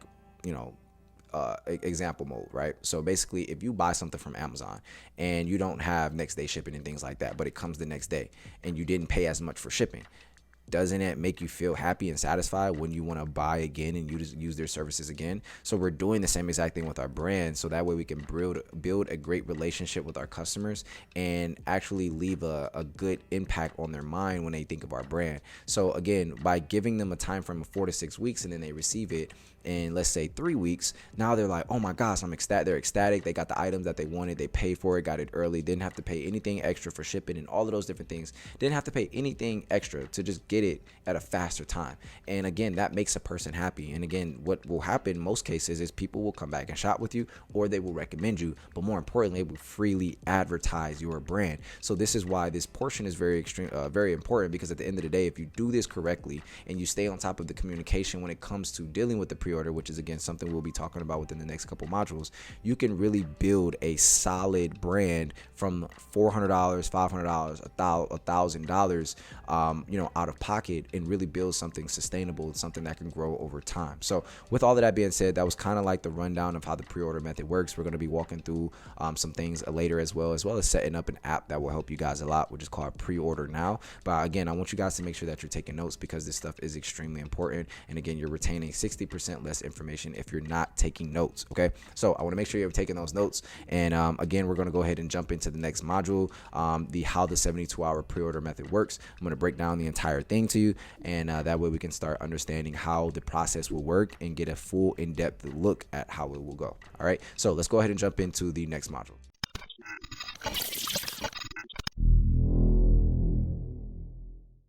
All right, so let's go ahead and talk about it. Let's talk in depth about how the 72-hour pre-order method actually works, okay? So I know I talked about it a little bit, in the last module, but at the end of the day, I want to give you a full in-depth breakdown from start to scratch, or from start to, ending, right? So the way it's going to work is, again, we're going to take the first couple sections that we've learned already, finding our designers, coming up with business names and all of those different things. We're going to make sure all of that stuff is already aligned. So step one, I want you to write this down right now. Step one is making sure your business name, your logo, and your ideas are already ready to go, and that you have a designer, or you already have some experience with messing with Photoshop and Canva, right? So that's step number one, making sure that stuff is good, right? Number two is we're going to start getting some mock-ups, right? So Tez, what exactly is a mock-up, right? So a mock-up is a digital image, or a PNG, or a file, where you can send this image to a manufacturer and they know exactly how to create it, and they have the file needed to actually print it or put embroidery on the clothes itself, right? So if we have a logo, say like a Limitless Investments logo, and I'm starting a clothing brand for Limitless Investments, right?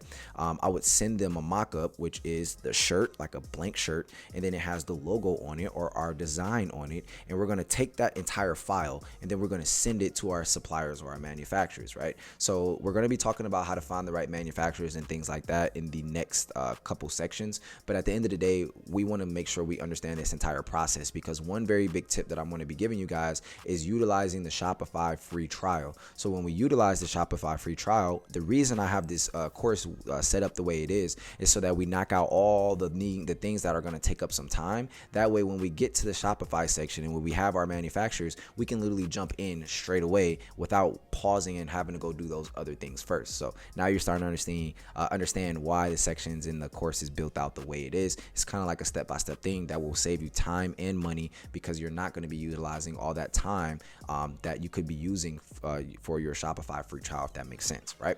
So again, step one, you're going to make sure all the legal stuff and all the logos and designs and things like that are ready to go. Step two, you're going to go ahead and take those designs and you're going to put it on a file, and then that is what you're going to use to send to the manufacturers. Now this is the next part, right? You're going to ask the manufacturer for a sample. Now in the section where we talk about manufacturers, I'm going to teach you about getting free samples. So with that being said, we'll wait a little bit for that one, but you're going to get some samples, right? Now you can have 3 different colorways. That's what I highly recommend when we're doing the pre-order method. We want to have 2 to 3 different colorways of the same shirt, of a hoodie, Or it can be a different shirt if you want it to be. It's completely up to you. Just 2 to 3 different options. You don't want to give them too many, and you don't want to give them too little. Because what happens is if somebody doesn't like that particular design or color, and you don't have any other options, then they're not going to buy, right? But if you have multiple different colors and options, then guess what? At least if they have 3 different options, they can say, I like this one, I kind of like this one, but I really like this one. And that's the one they buy. Or they can buy multiple as well, which is very important, right? So that's the next step. We're going to send this file over to the manufacturers. The manufacturer is going to take that file, and they're going to make a sample for you. And this sample is going to have your design, your logo, and everything like that on it. And they're going to send that sample to you. The next step, which is step 3, right?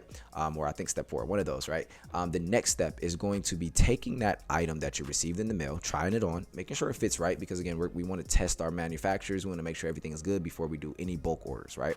We want to make sure we keep in mind the shipping time and all of those different things. One very big thing I want to talk about, and we'll get to it in the manufacturer section, which is just writing down the time frame it takes for certain manufacturers to get things to you, so you can remember, and you don't always have to go off the top of the head, right? So again, now when you get this sample in, you're going to take pictures of it, right? So this is the other portion of where you're going to be spending money at. You can have a photo shoot where either, if you're comfortable, you can be the face of the brand. You can have your sister, your brother, all those other people be the face of the brand if you like. Or if you have friends who are influencers, that'll be very easy. But for a lot of us, we don't really want to be in front of the face, in front of the camera, right? Or we don't have friends who are influencers, right?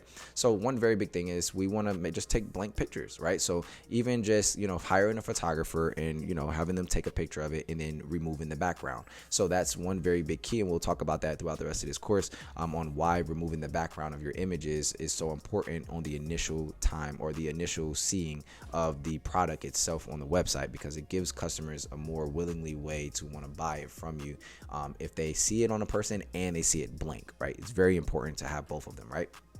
So when that sample comes in, you're going to take pictures of it, and then you're going to take these pictures and you're going to now upload it to Shopify. Now, what you're going to do now is you're then going to download the Pre-Order Now app, and then we'll get into setting the app up and everything like that. But when you download the Pre-Order Now app, what happens is you can replace some of the buttons as pre-orders, and you can add notes on a checkout page and things like that to make sure customers always know that this is going to be a pre-order, right?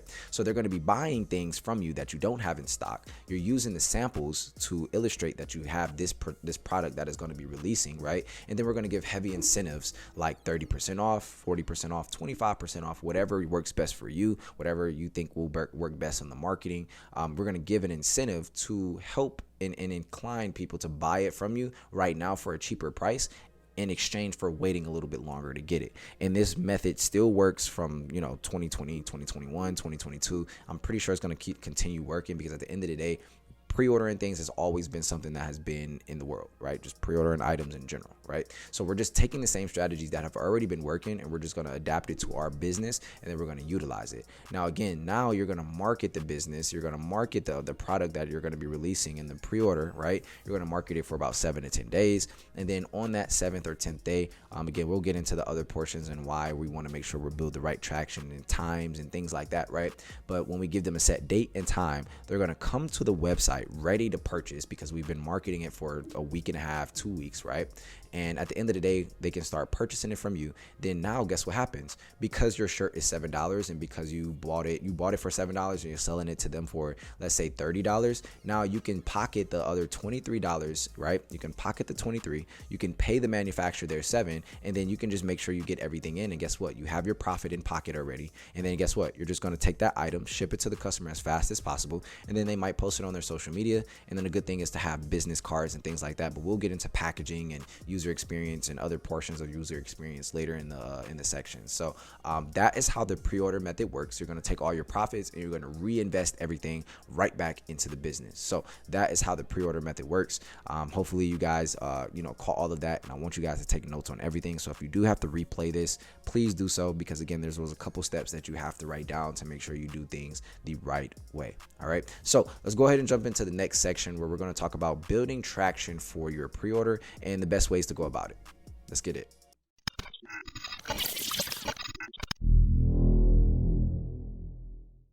All right, right, so welcome back, and let's go ahead and talk about building traction for your pre-order. All right, so when it comes to building traction for your pre-order, it is extremely important that we take into account that marketing and advertising time is extremely important.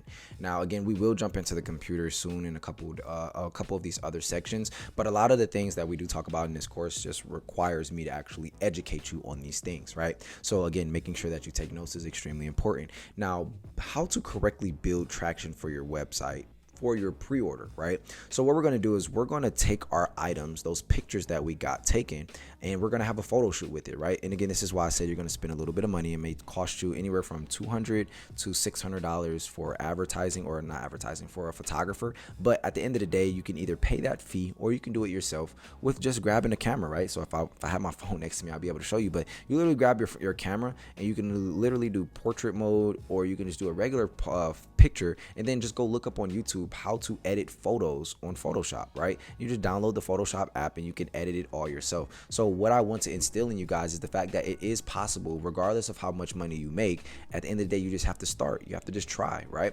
So what we're going to do is we're going to take those pictures. We're going to have a photo shoot, and whether you want to be in the photo shoot or not, or if you have friends, it's very important to have that photo shoot. The reason being is because, and again, we'll talk about what things you want to know when you're at the photo shoots in a couple of the other sections, right? But at the end of the day, when we have this photo shoot, it gives us content, and content is king. So a couple different ways you can build solid traction for your pre-order is, number one, by making sure that you're creating content on TikTok, right? Now, TikTok content is so important because at the end of the day, this is the most organic platform that we have right now, for just being honest, right? So if you go to TikTok, right, and maybe I'll just pull it up in here. I know we will have a TikTok section in here, so actually I'll just leave that for the later section, because we will have a TikTok section and I'll break down the entire ins and outs making viral content on TikTok and things like that. But you're going to go to TikTok, you're going to click filter, and then you're going to search, or actually you're going to go to search, you're going to search up, clothing brands and things like that. You're going to take those types of videos, the sounds, the content, the words, and you're going to use it in your own way for your brand and create content out of it. Now, the best way to build traction is to make sure you have a vault of content, right? Vault of designs, you want a vault of content. So what I highly recommend is, if you're going to be promoting your pre-order for at least let's say 7 to 14 days, that you have a good amount of content. And what is a good amount of content, Tez? You want to at least have the 9 images or videos or reels on Instagram to fill out the Instagram page, right? And then you want to also have at least 4 to 5 other videos and pictures to make sure that when you drop, you have content for that day to release. That way it's like, okay, you're building the anticipation, and then you drop, and then now here's the photo shoot pictures and things like that. So that's one really good way to build traction, right? Number two, another really good way is to do giveaways, right? So on the day of the pre-order, you could say, hey, anybody who orders within the first hour or first 24 hours will be entered into a raffle, who will win a giveaway of 1 free shirt, 2 free shirts, or $100 or something like that. Something where you're not breaking the bank. Now with this, what will happen is now people will be inclined to buy something because they feel like they might win something. And a lot of people like taking those chances. But the more important part is the fact that they even went to the website in the first place. So even though they may not win, or if something happens, whatever, at the end of the day, you got them to your website and you're building more traction to the site, right? Now, I've had people say, hey, Tez, well, with a pre-order, should I be running ads? You can or you can't, right? Or you can or you don't have to, right? But for this section, we're starting with less than $1,000. So I highly recommend that you guys don't run any ads right now. Just kind of do everything organic. I have students who have made, $1,000 their first pre-order. Like I said, Malachi made $30,000 on his first pre-order, and he used a little bit of ads, right? But at the end of the day, both methods work. And I want to instill in you right now that it's not going to be something that happens overnight. This is going to take time. It takes marketing. It takes, time and earning the stripes in the game to actually get the results that you want, right? So that is going to be how you build traction for your pre-order. Now, also on top of that, one method that a lot of people don't talk about is just sending it to your family. Hey, can you post this on your social media? Can you post this on your Instagram? Can you post this on your Facebook? Can you post it on there? Because at the end of the day, you're now reaching an audience that you would not have reached if you didn't know them, right? So that's another very important part, because even if you get 1 or 2 sales from a family member or a friend who knows a person who knows, like if you get a sale from a person who knows a person who knows a person, that's still a sale, right? So at the end of the day, we're trying to execute and get as many sales as possible. So those are some really big key steps that you guys want to utilize when marketing your pre-order and building traction for the pre-order as well. I will be showing you guys how to run Facebook ads, Instagram ads, and a little bit about TikTok ads and organic as well, so we can also learn how to get that traction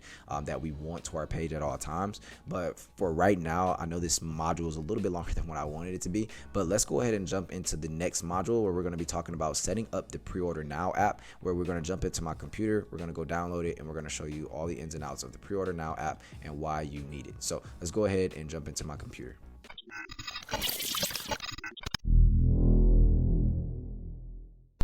All right, so we're back and we're gonna go ahead and jump into my computer and go ahead and show you guys not only the pre-order now app, but also the old app that I used to use, pre-order manager. So we're gonna go ahead and jump into my computer right now and show you guys. So this is actually one of my clothing brands that I have not launched yet, called Pure One Clothing. So let's go ahead and talk about this a little bit, right? So when you get into the Shopify, again, there's going to be a section where we go over everything. I'm talking everything inside of Shopify. So don't just worry just yet, but I'm just going to be showing you guys where to go and what it'll look like when you're setting up the pre-order app, right? So we're going to go to the search bar and we're going to search pre-order within the app section on the left side, right? So right down here, we're going to type pre-order in on the search, and then it'll bring us here, right? Now, again, there's going to be a couple different options. There's pre-order Panda, there's back stock order. So there's a bunch of different pre-order apps that you guys can use. But another really good one that I was recommending to you guys is the pre-order now app, right? All right, so here is the pre-order now app, right? So let's go ahead and look at everything that they have, right? So install the pre-order now app, the setup process. They do have a setup video, but I'm just going to walk you guys through it briefly. Enable pre-order for a product by single product tag, or enable all, right? So this is something that you can easily do. You can click this link right here and it'll show you how to do it as well. All right, so pre-order disabled, right? So literally we can select the item, right? And when we click here, it's going to bring up this page, right? So now we can add how many items we want.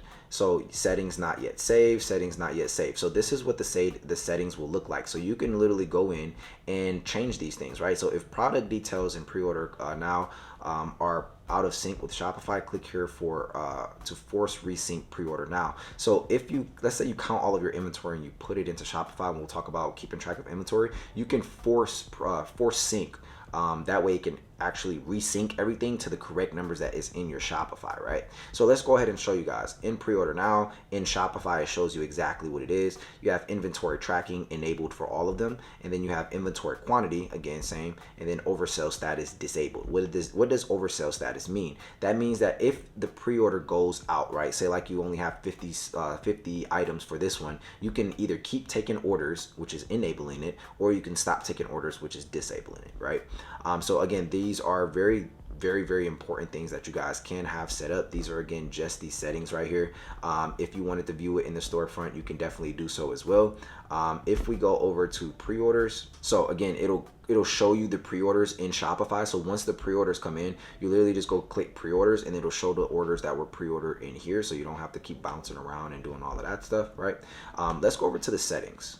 Let's go ahead and check out the settings, right? So this was the pre-order message that I was telling you guys about, right? So button right here, the button text is going to say pre-order now. So instead of it saying add to cart, it's going to say pre-order now. Now, again, this is the reason we want to have this is because we want to remind the customer when they come to our website, just in case they forget that, hey, this is a pre-order, right? So the pre-order now message, you would put something like this item will be shipped after our 72-hour pre-order and received within 4 to 6 weeks, right? And then look, pre-order message placement below the add to cart button, above the add to cart button, appear when shoppers cursor is over the button, right? So for me, I like to keep it above it. I want that to be the very first thing that they see, right? And then at the end of the day, you can modify the collection page button support, which is completely up to you.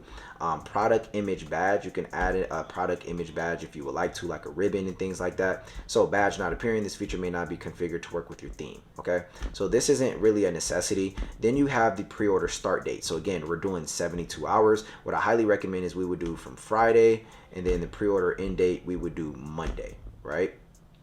Actually, that's the wrong Monday. So Monday, right? And then you can set your time frames and things like that. But this is extremely important because again, setting a set time will give a person and make them feel like it gives you additional abilities to market within this time frames, right? Oh, the first 24 hours are done. You don't want to miss this, right? And a really dope thing is if you want to do, okay, 25% for the first 24 hours, then 30% off for the next 48 hours, or you can go the opposite way. So first 24 hours, it'll be 40% off.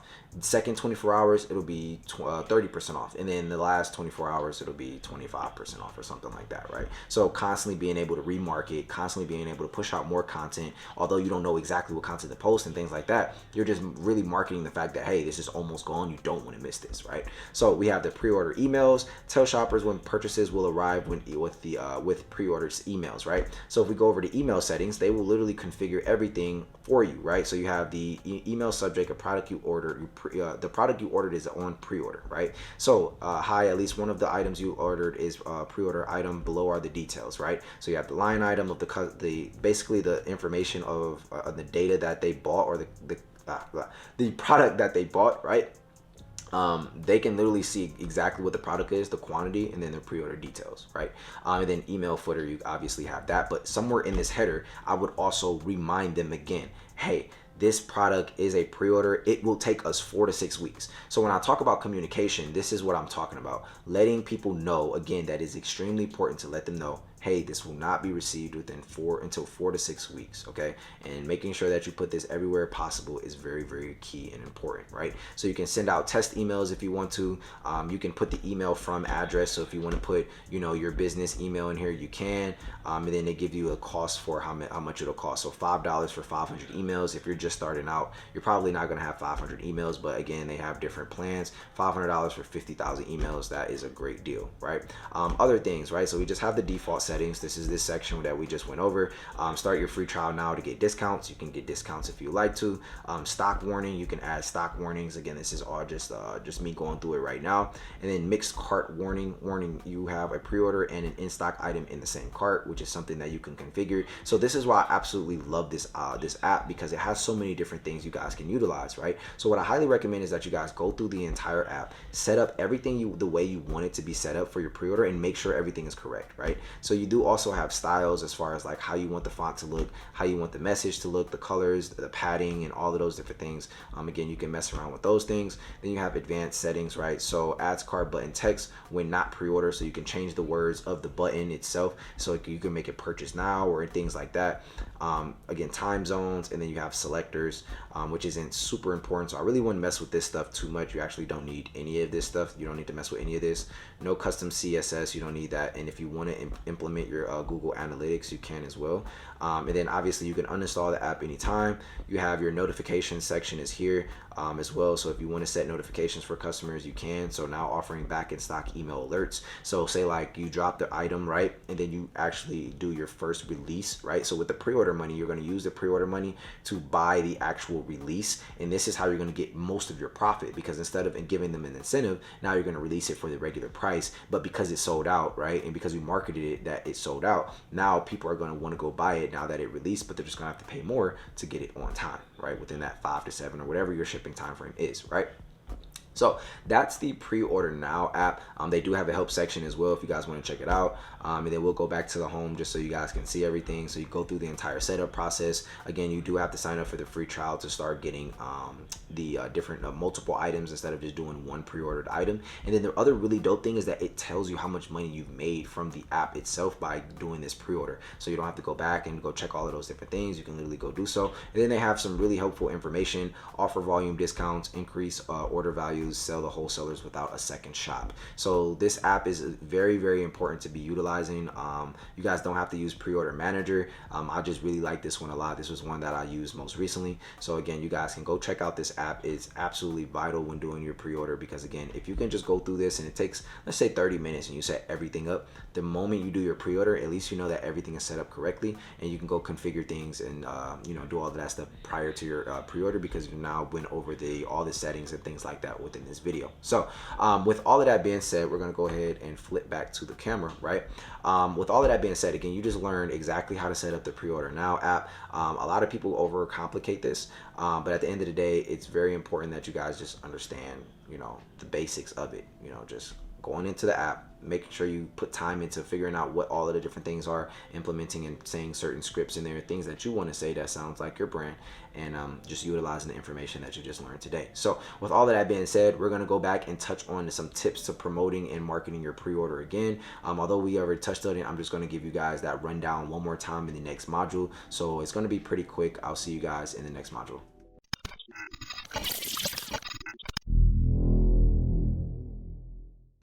All right, so I'm gonna make this video a little bit quicker. That way you guys don't feel like you're spending a whole bunch of time on this section. I know it's a lot of information. So at the end of the day, when it comes to promoting and marketing your pre-order, right? Again, we're gonna just give you a quick rundown, making sure that you have content ready to go, right? Anywhere from 9 to 15 pieces of content.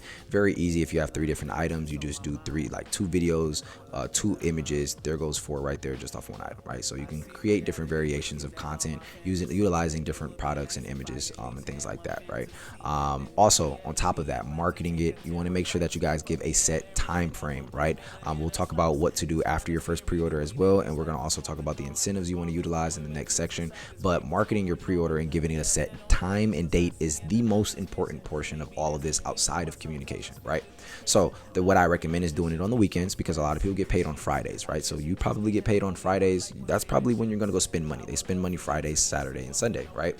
So what I highly recommend is for your pre-order, you say, hey, and you're going to market it for 2 weeks, right? And then on that second week, that Friday, you're going to give them a drop date and a drop time. So Friday at 3 p.m. Eastern time, this is where we're going to be doing our pre-order. The whole entire website is going to be 30% off.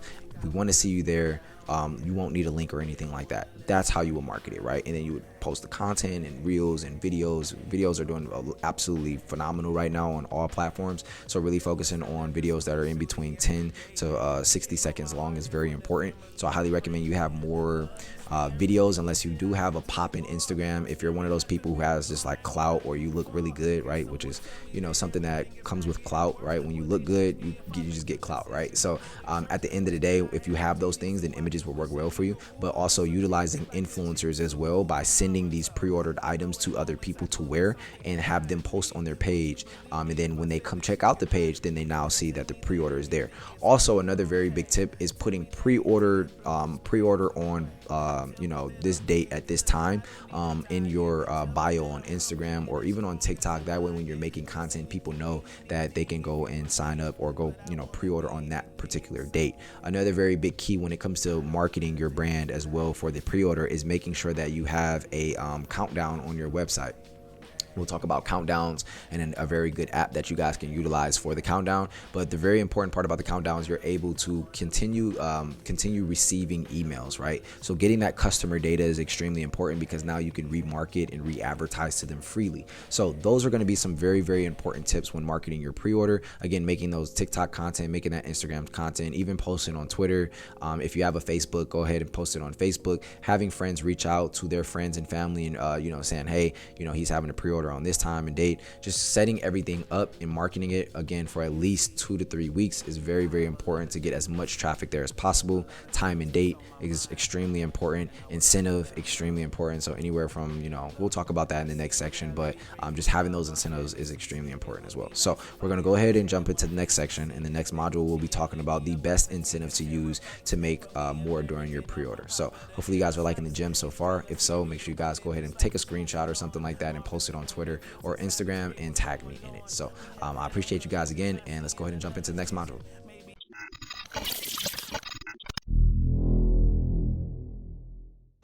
All right, so here are some of my favorite incentives to use for pre-orders, right? So number one, I love using like anything from like 25% to 30% off, right? That is like my favorite sweet spot when it comes to pre-orders. It's not losing too much on profit, but it's not also, giving away, too much as well, or too little, right? So at the end of the day, it's like, I love using 25 to 30% off because it's easy to market, right? And you can easily put like certain, CTAs, which is call to actions on your posts that say, hey, pre-order on this date, 30% off, and you can put huge 30% off in a corner or in the bottom, or have it just pop up somewhere on the video or things like that.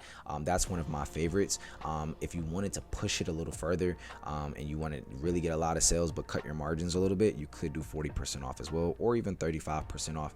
Those are all very dope as well. And even if you say, hey, if you buy 2 items, which is another thing that a lot of people don't even talk about, hey, if you buy 2 items from our pre-order, get 1 item free, or buy one get 150% off. Again, you're still making more money, although your margins are sliced a lot. At the end of the day, you're just getting the customer data, you're getting those sales, and then guess what? When you're marketing it, when you get those pre-orders and you ship them out, when you get those orders in, guess what? You can now take pictures of all of that stuff. And one really big request that I have of you is, when you utilize your pre-order and when you're shipping out orders and you've taken this course and it's helped you in any way, just go ahead and tag me or send me the pictures and the videos of it so I can repost you. I want to help you get more sales. I want to help you get in front of my audience and offer what you have to bring to the table. So if you guys can do that, and if it's helped you, again, just let me know if it's helped you in the video or in the post and things like that. It greatly helps me.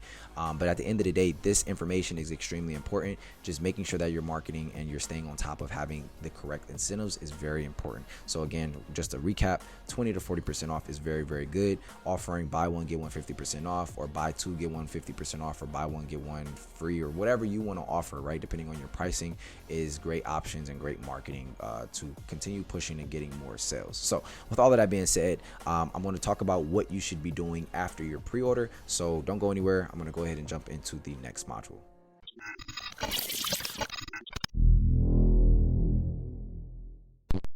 All right, so what to do after your very first pre-order. One tip, don't go buy no Louis Vuitton bag, all right? At the end of the day, when we do this pre-order, right, and you just learn the entire ins and outs of running the 72-hour pre-order method, and again, feel free to open it up the time frame. If you don't want to do 72 hours, you can do a week. If you can do 14 days, you can do 30 days. It's completely up to you. And if you do one of those and it works for you, definitely send me a message and let me know, because I'm open to seeing what my other students have been able to accomplish. Even like Malachi, when he made $30,000 in 14 days using it, I never thought to do 14 days. So maybe that would have probably helped my brand even more. I could have probably did, $50,000 or something like that in that time frame, which is pretty dope. So if you try something else different and you want to be unique with it, go ahead and just let me know how you like it. And again, in the Limitless community, go ahead and drop it in there, what you thought about it. Again, you guys can click the link in my bio on Instagram and join the community whenever you guys want to. But again, just let us know how you guys liked it and how the strategy worked for you. So again, you could do 72 hours, 14 hours, or even 30 days. Or not 14 hours, 14 days or 30 days, right? So what do we do after our pre-order, right? So once we're done with the pre-order, let's say the 72 hours is up, right? At that 72-hour mark, you're going to shut your website back down so you're not still getting sales, because again, we want to get these items out as quickly as possible to these customers, right? So with all of that being said, we're going to now take the money that we've received through that 72-hour pre-order. So if you did it on Friday and then you went all the way up till Sunday, you should get all of the money by no later than Wednesday or Thursday from Shopify, since they do pay you out daily, right? So now what we're going to do is we're going to take that pre-order money and now we're going to go buy the items that people just pre-ordered, right? So you just made your profit. You're going to have your profit left over after you buy the items from the supplier and manufacturer. But now what we're going to do is we're going to take all of our profit and we're going to reinvest it into our business. And this is the part where a lot of people fall victim, they fall short at, right? A lot of people will literally go buy the purse, the bag, the shoes, the car, put a down payment on something, right? And then they wonder why the business slows down. We need to continue feeding the vehicle. We need to feed the monster, right? So at the end of the day, you have to reinvest those profits. And what I recommend is rinse and repeat, rinse and repeat, rinse and repeat, rinse and repeat, rinse and repeat. That is extremely important, right? So making sure that you guys rinse and repeat this process is extremely important. Making sure you don't spend the money foolishly is very important. And remember, you will have to pay taxes on this. So at least put aside 30% of that money that you just made from the pre-order so you don't get hit over the head on tax season. But again, in the beginning, you really don't have to worry about it too much just because you're not making a crazy amount of money. But let's just say you're like Malachi and you make $30,000 in 14 days. You definitely want to put aside at least 25 to 30% because they definitely want their cut. All right. So those are going to be some tips on what you should be doing after your pre-order. You're going to go now buy all of those items that you just bought. You're going to buy all of them in bulk and then bring that there. And what we call those boxes that are coming in, even for your profit, even for your pre-orders and things like that, even samples, those are what we call profit boxes, right? In these boxes, includes our profit. Those are what we call profit boxes. So inside of these boxes, those are the items that we're going to be looking to sell. It's a term that I actually came up with on my own, just randomly popped into my head one day. So I would love for you guys to use the term as well. When your profit box comes in, take a picture of it, throw it up on your story, throw it up on your page, tag me in it, or even throw it in the server. We have a profit boxes channel in there where you guys can check out all of the different all the different boxes that we have coming in for our members. So at the end of the day, that's going to be what you guys should be doing after your first pre-order, taking those pictures, making sure you guys are purchasing the next release, right? So you're going to now drop an official release, right? You're going to make sure you put a little bit of money up for taxes, and then you're going to continuously make content and keep coming up with designs, keep coming up with different products, keep being consistent. All right, so that's it for this module. We're going to go ahead and jump into the ending of this section.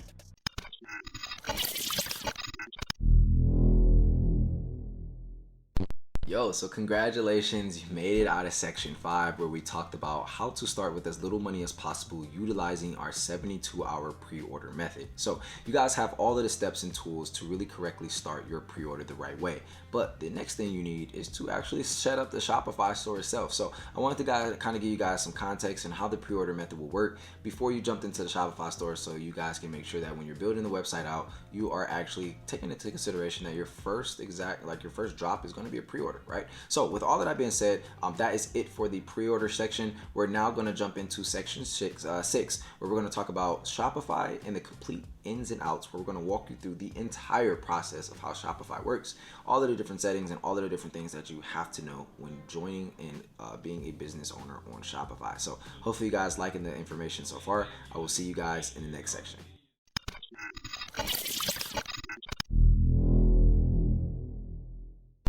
All right, so welcome to section 6, where we're going to go through the complete ins and outs of Shopify and everything you need to know about their platform and why I personally love it. A lot of the strategies that we're going to be teaching throughout this entire course will apply for other platforms as well, but just the building portion and the apps and things like that won't, but all of the other information will definitely help you a lot. So I'm going to go ahead and switch us over into my computer, where we will now get into the meat of the information, which I know you guys have been waiting for, right? So I'm going to go ahead and switch us over, and I'm going to make sure my camera is on, right? So one thing we want to check out is the Shopify platform itself and a couple of their benefits, right? So the platform commerce is built on, right? So one really dope thing is they do have a 14-day free trial. Now, depending on when you're actually watching this course, you can actually start a free trial and enjoy 90 days or 3 months of Shopify for $1 a month on select plans. So this offer does end on 7/25. So again, make sure you guys, depending on when you're watching this, make sure you take advantage of it. If this is already a later time, then the 14-day free trial will work perfectly fine.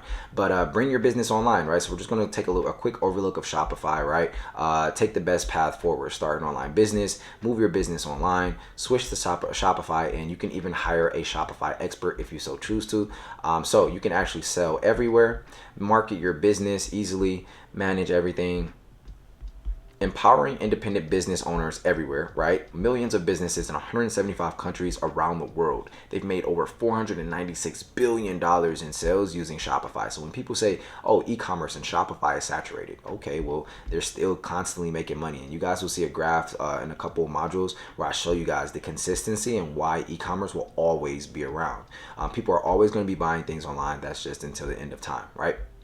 So there you have a bunch of different testimonials. One thing that I absolutely love about Shopify is their customer support, man. Like, you guys understand how big customer support is. They have one of the most top tier customer support teams I've ever dealt with, right? So this is why I absolutely love Shopify. But let's go ahead and remember that, look, we have to put our business email address in here. So let's just say we don't have a business email address. Well, guess what? We're gonna go ahead and head over to Google just to make things quick, right? And over here, we're just gonna go where it says sign in or whatever. We're just gonna go click create account and to manage my business, right? So I'm just gonna go ahead and put my name. And what we're gonna do is we're gonna make a quick name for the brand, Fearless Clothing 1, 2, 3, 4, 5, 6. All right, and then we're just gonna put a quick password. All right, so use 8 characters.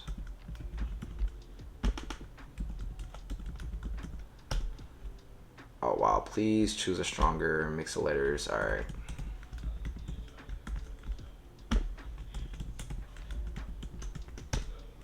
There we go, finally. All right, so it's gonna ask for our phone number. This is actually optional. What I'll do is I'll throw in my birthday. So I'm literally setting this up with you so you guys can make sure you have it set up for yours. While we ask this information, we don't really need that. Privacy terms, I agree. All right. So the reason we're creating this email is so I can actually go step by step with you guys on setting up the actual business account. All right. So we'll just do, let's just say Fearless Clothing. Actually, let's go over here. Actually, it's already actually set up. So Fearless Clothing is already set up. So what we're going to do right now, we don't really have to go do this right now, right? You guys can feel free to go ahead and go through those prompts and things. But since this is just a test, I just want to make sure that we can get everything done in the correct time frame, right? So what I'm going to do is I'm going to head over to the Gmail within the account, and it's going to open up everything for us. And then the next thing I'm going to do is I'm going to go ahead and just remember this email address, Fearless Clothing 123456, and then I'm going to go make a Shopify free trial. So Fearless Clothing 123456 at gmail.com. All right, so we're going to click start free trial, and the next thing it's going to do is ask us a couple prompts. So I'm just starting. I'm already selling one in person. This is an online store. You can pick as many as you want. So you want to, where would you like to sell? Social media as well. If you guys want to sell in person, you can as well. If you want to sell online marketplaces, which is phenomenal option as well, you can choose that and add existing websites or blogs, which we really don't need. So we're just going to go here. What social media, social channels do you sell on? Let's just say Instagram, TikTok, right? And do you want to sell products through drop shipping? Let's just say I'm not sure, depending on who you guys are. All right, so store name, we're just do Fearless Clothing 123, and we're just going to click United States, depending on what country you're in. I do have a lot of people who are from different countries. And then we're going to continue with Google.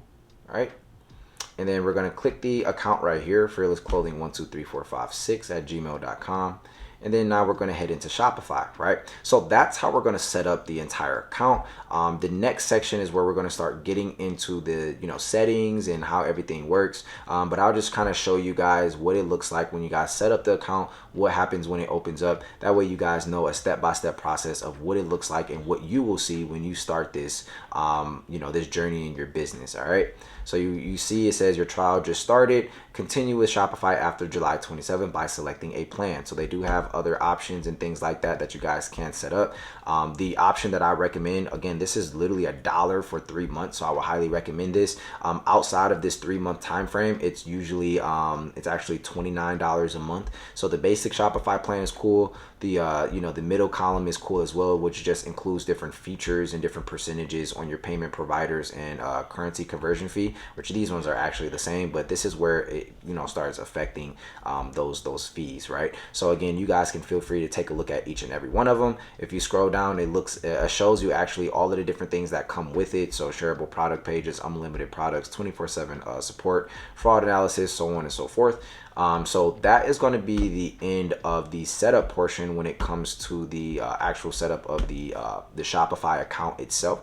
So what we're going to do is we're going to go ahead and jump into the next module. We're going to start walking through the settings and all of the different things about Shopify that we absolutely need to know. So I'll see you guys in the next section.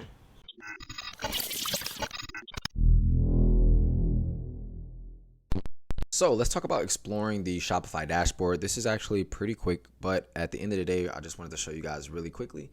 If you guys see right here, this is the Shopify website that we're building currently, and this is going to be the Shopify dashboard. So since I don't have a drop shipping app right here, at the end of the day, we'll continue showing this. But once you've already implemented all of the different things that we teach in this course, and all the different products and things like that onto your website, once we start building the website, your sales will show up right here, right? So one thing we could do is let's just go ahead and just download something really quick just to see if it'll at least let us see the actual dashboard. So let's just go ahead and download Drop Commerce, which is just US drop shipping app. We'll just go ahead and download it, and once it's complete, it should give us the okay and green on here. So dismiss guide, right? So now, as you guys can see, we've completely dismissed the guide. So this is what the dashboard will look like, right? So no store activity, but when you do have store activity, it will show your sales, your orders, and the sessions. All of that stuff will show right here. And then on this right side, you guys can see all of the different information that you need to see. So total sales, there were no sales during this time. Total sales breakdown. It'll give you total sales by channel, so whether it's by Facebook, Instagram, online store, things like that. Your top products sold today, and then you're going to also have your payouts. So if you want to know how much you're about to get paid out, it will show you it right here, and then you'll be able to take advantage of all of those. And then you can look at your recent activities that you've already done throughout the website. If we keep moving down, increase your sales with Shop Pay installment messages. You can literally review message and go through and do that if you like to. Get 2% cash back on marketing. So if you wanted to view the rewards that they have, you can. Give your business time to grow. Switch to a Shopify yearly plan and save up 25%. Completely optional. Your store is getting a lot of traffic, right? So it tells you based off of the people who started in the same year or in the same time frame as you, how your business is doing compared to theirs. Your visitors based off of these social sites and which social sites are doing best. So by knowing this, you know where to put more of your attention to. Double check your checkout with a test order. So if you wanted to create a test order, we can do that, but we'll talk about that in the next coming modules. Set your balance card. So if you guys wanted to add a payment method, you guys can literally start billing and getting 2% cash back on here. And then you got, additional things. So if you guys ever wanted to sell in person, say like you wanted to drop a product off and you want to keep track of your inventory and make sure everything's still going through your business, Shopify POS, which stands for point of sale, will allow you to sell a product, and then you can literally sell it through your phone, and then they can give you a card reader. You can buy a card reader and you can take transactions in person. So if you're doing pop-up shops, adding a Shopify POS is absolute must. Get your store ready for search engines if you guys want to mess with SEO. Again, that's a little bit more advanced. Get your physical Shopify balance card. So order a free Shopify balance card with your business name on it to make purchases, pay bills, and withdraw cash at ATMs. So if you want to kind of use them as your bank account, you can feel free to do so, right? Unlock rewards with Shopify Balance so you guys can check out the rewards that they have. You also have Shopify Inbox where people can literally online chat with you. And they do have other things like return rates, Shopify Balance to mobile, and then how many of your customers are going to be on Shop, which is the app that they provide. So this is the entire Shopify dashboard. I just wanted to run this through you guys really quick. That way you guys know the ins and outs. So let's go ahead and jump into the next module.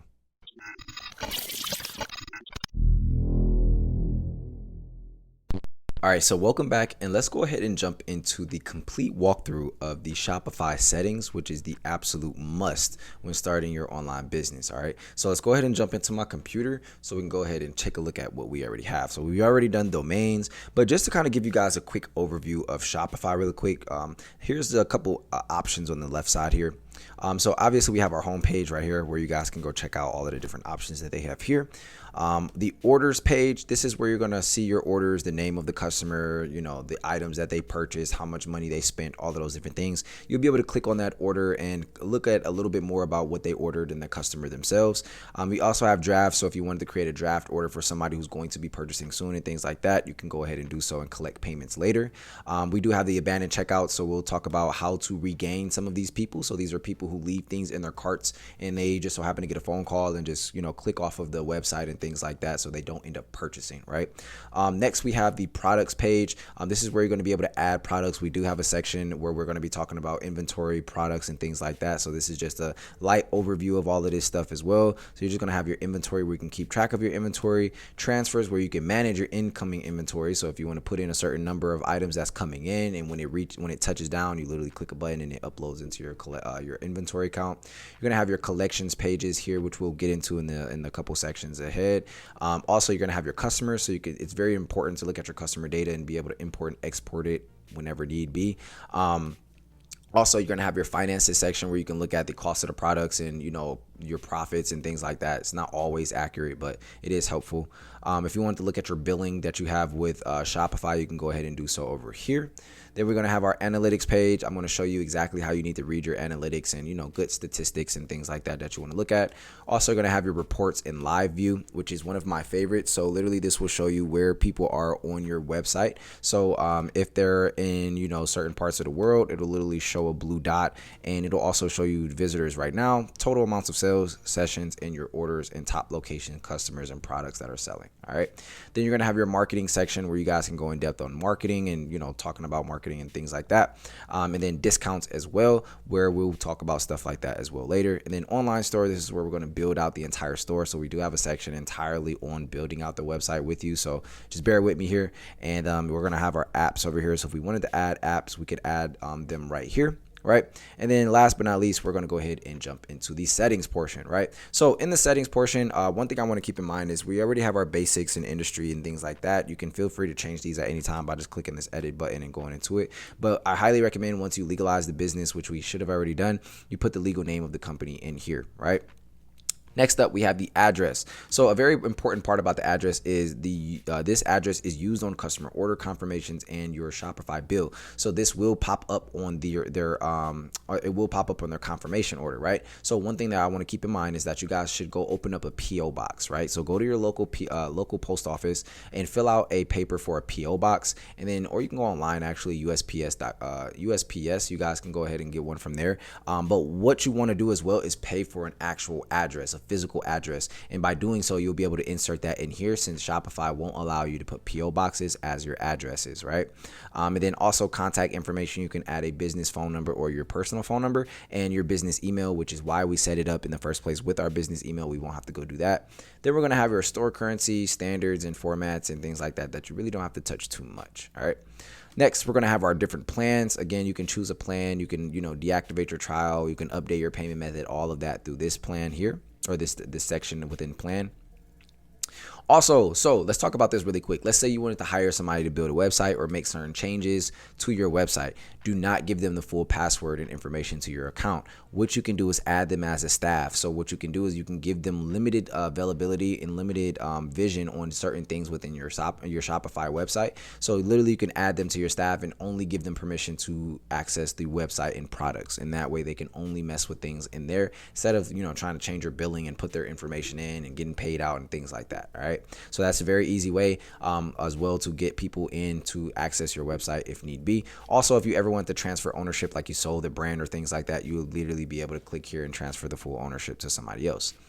So in the next section, we're going to talk about payments, right? So we all want to get paid. That's the big part of why we're starting this and we're taking this course, right? We want to get paid, but we got to make sure that we're actually accepting the payments and getting them in, right? So if we click activate payment methods, literally, again, all of this information we should already have done. So you're just going to put your PO box information or your personal address. Again, you can use either or. And then in the next part, once we click save, it will ask for like your billing, right? So you can literally put your checking account, again, for your business. I already showed you how to get the business account. So you're literally going to go take that information. You're going to input it inside of here. That way you can get paid out to the business account instead of it coming to your personal account. You also should, I highly recommend, this was one of my biggest mistakes, setting up a PayPal business account. Do not do it under a personal PayPal account. Do it under a PayPal business account. If you guys do want to sell on Amazon Pay, you can as well. And there's other payment methods that you really don't need, but those are just options there as well. Let's go ahead and jump into the checkout and let me walk you through some settings that I really like, right? So customer accounts, I like to keep this as accounts are optional. Customers can create or check out as guests. All right, very important. You can select either of these, but I like to do phone number or email. You can show a link to the downloads for Shopify or Shop app where they can keep track of their order, make purchases and things like that. Full name. So we want to require first and last name, right? So we definitely want to require first and last name. Don't only require last name. All right. Company name, we can leave this as optional. Since some people want to buy stuff under their business, we can leave that optional. Address line 2, we're going to leave that optional. Shipping address, phone number, we're going to leave this optional as well, right? Tipping, right? So you guys can also add a tipping section on your website. I've actually gotten quite a few tips. So you can literally leave this as is and just have it added there. And, at the end of the day, if somebody purchases and wants to tip you, that's just extra money that you probably wouldn't have made if you didn't have that option available. So while the customer is checking out, use the shipping address as the billing address by default. Use address auto completion. These are all good things to have on. After an order has been paid, don't fulfill any orders line automatically. What this means is basically if a order comes in, it'll tell you to fulfill it. It doesn't automatically fulfill it for you, which means you have to go do the order, and it'll notify you that you need to do the order. So we want to leave that on here. Automatically archive the order after it's done. This is what we want to leave on as well. Consent for marketing. You can do email marketing and SMS marketing. So when we're setting up SMS bump, we will have to set up pages and terms and things like that to make sure that we can actually have everything set up correctly. And then additional scripts, which isn't a necessity or anything like that, right? Let's go ahead and talk about shipping and delivery. This is a section where we're going to get into shipping and delivery.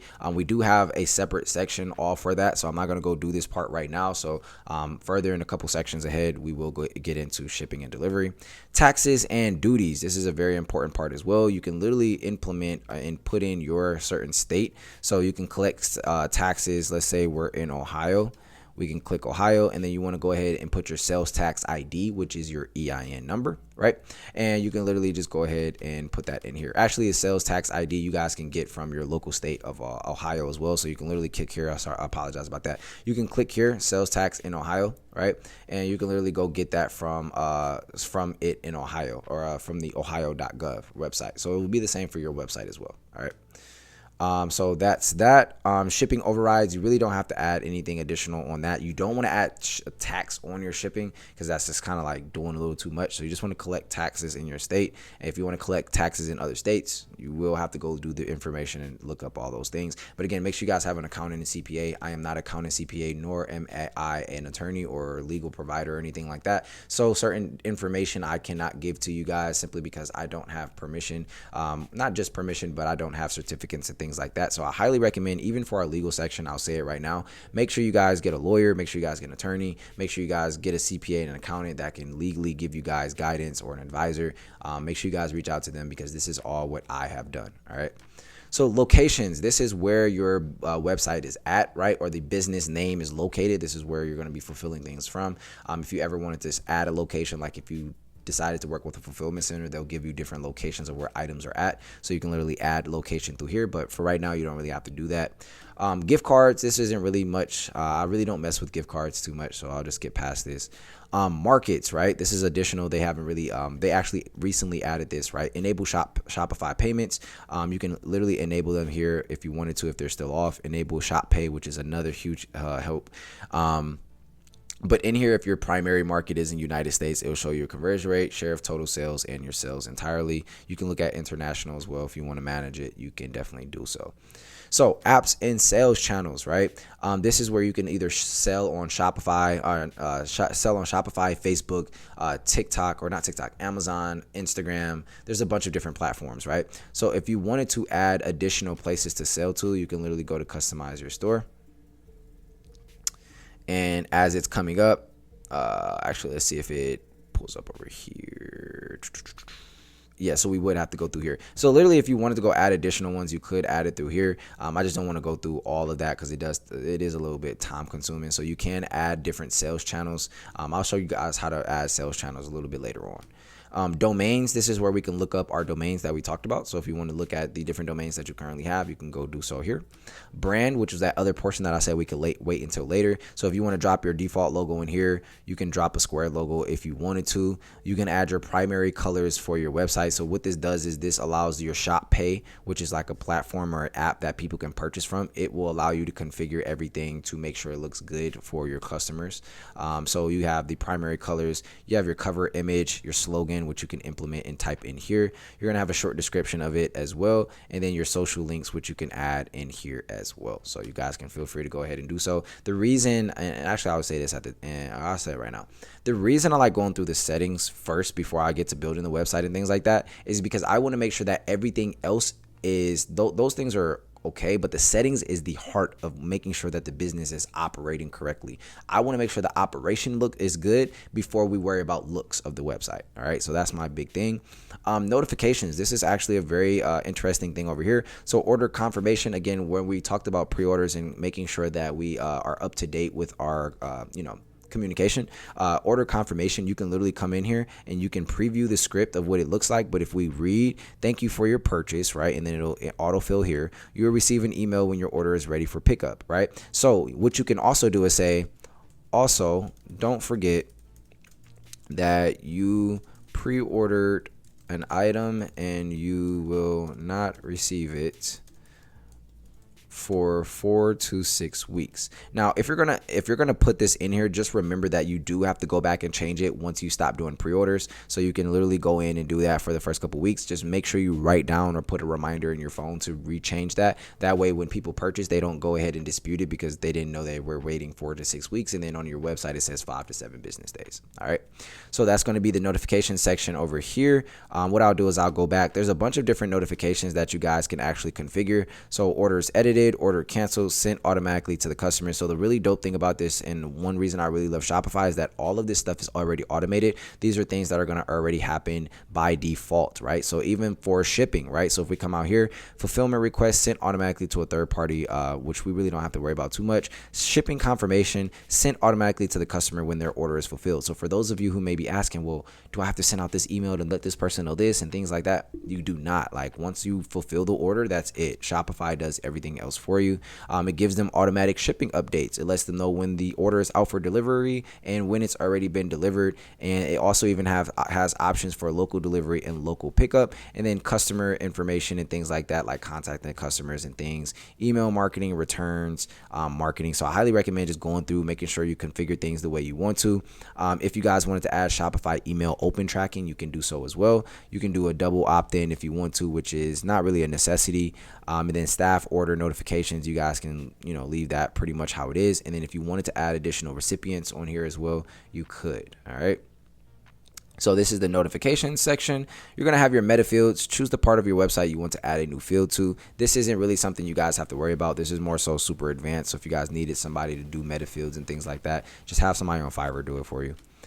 Files. This is where you're going to upload all of your files, images, videos, documents, everything like that. That way you can automatically, when you're in your product page and when you're in things like that, you can literally build everything out within there without having to like upload the picture and things like that. So you're just going to upload everything once, and then when you go to the products and you're looking for images, it'll already be in there for you. Languages. This is pretty self-explanatory. If you wanted to add other languages, you can, but I would highly recommend just leaving it at English for right now. Unless you're in a different country, then you can add your specific language. And then we also have our policies page, which is very important. So for those of you guys who said, well, bro, what about a return policy and privacy policy and things like that? One thing I really love about Shopify is that you can literally click create template and it'll automatically put in all of your information. So having this legal section done already is very, very important. Again, making sure that you have that privacy policy, making sure that you have that terms of service, making sure that you have a shipping policy you could come up with on your own, and then a contact information. Literally, it'll give you a page where a customer can literally put in, or you can put this in right here, but you can also create a page where customers can easily reach out to you if they ever have any issues or need something fixed. So that's going to be the entire settings section. Guys, again, this is a lot of value. Again, walking through the entire settings in here will be very beneficial, and just clicking these templates, and I'll show you how to add these policies to the website, to the footer menu at the bottom of your website. So we'll get into that when we start talking about building the website itself. This is pretty much it for the settings section. So let's go ahead and jump into the next module.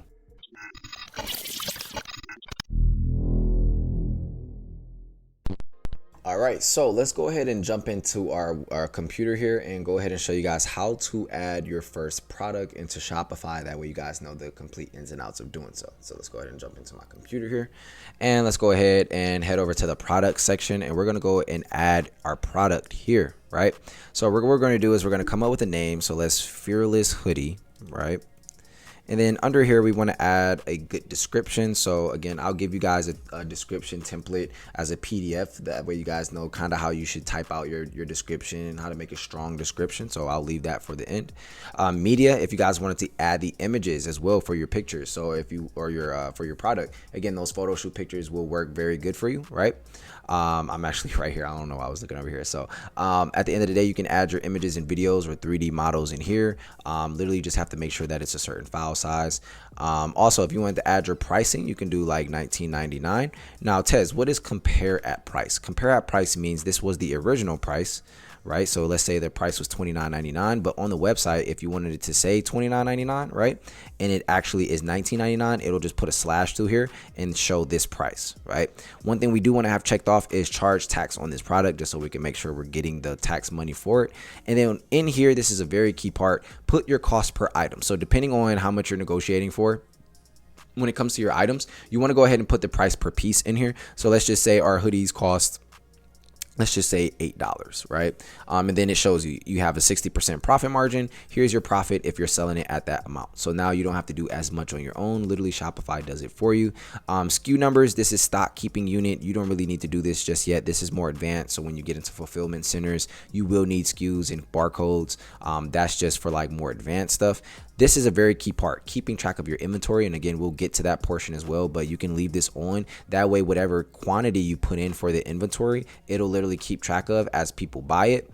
You can have the option to put on continue selling when out of stock, which is completely up to you, right? This is a physical product. You can leave this here. And then one thing that I highly recommend when it comes to shipping things out, and we'll get to shipping, is just weighing all your products and making sure you put in the correct weight for each and every size of the products as well. Literally down here, we have your regions and things, customs information. You really don't have to touch this too much. If you really wanted to, you could. But this product has options, right? So you have size. Let's say you have size, and then we can put small, medium, large, extra large, 2XL, 3XL. Bam. Right? So those are the different sizes for this product. And then on the website, it'll show small, medium, large, extra large, and all those things. And then if you wanted to add another option, you can do colorways if you wanted to. You can do material, you can do sizes. But for the most part, you're just really going to rock out with sizes. Unless you have, like, if you want to just do colors and, you know, have it flip through the images for colors, you could do that. But I like to have them as separate products. That way I don't confuse myself. All right. You're gonna have different variants. Again, these are the variants that we were just talking about. So again, once you put in the small, medium, large, extra large, all those things, it'll pop up in the variant section where you guys can literally come in here. You can change the product pricing, and you can change the quantity all at once, and then you'll see the image right here as you've uploaded it, right? And then if you wanted to put in some search engine listing previews, right, add a description to show how this product might appear in search engine, you can literally go ahead and edit the website SEO right here, which isn't something we really need to go through right now. But at the end of the day, this is how we add our very first product. If we wanted to make it go live, we could put it here. If you're just now adding it, you could literally leave it as a draft if you like to. You can leave it on active for right now though. And at the end of the day, you can see the sales channels, which is all of the channels where people could buy it from. So Facebook and online store. You'll be able to see the insights. You can organize the products as well. If you're a super organized type of person, you can go to apparel and accessories, and then you can put the vendor, which really isn't a necessity, but you can also categorize it under collections. So once we have our collections made, when you start making more products in the future, you can literally just come over here and just put it right in the collection instead of having to go back and do all of that extra stuff. If you wanted to create tags, you really don't have to, but you know, you could if you wanted to. And then online store theme template, we're just going to leave it as a default product, right? So this is how we're going to add a product. We're just going to again put the title, name, description, put the images here. You're going to go through the pricing, you're going to look at your margins, then you're going to be able to look at the shipping and the weight and things like that. And then you can go down and control the variants and add different things. One thing, again, when it comes to the variants, you just want to make sure that you don't have one just blank. You just got to delete that option, and it'll only show this one on the website. And again, you're just going to have your variants, and you're going to have your search engine listing preview. So that's going to be how you upload a product onto Shopify. Let's go ahead and jump into the next module.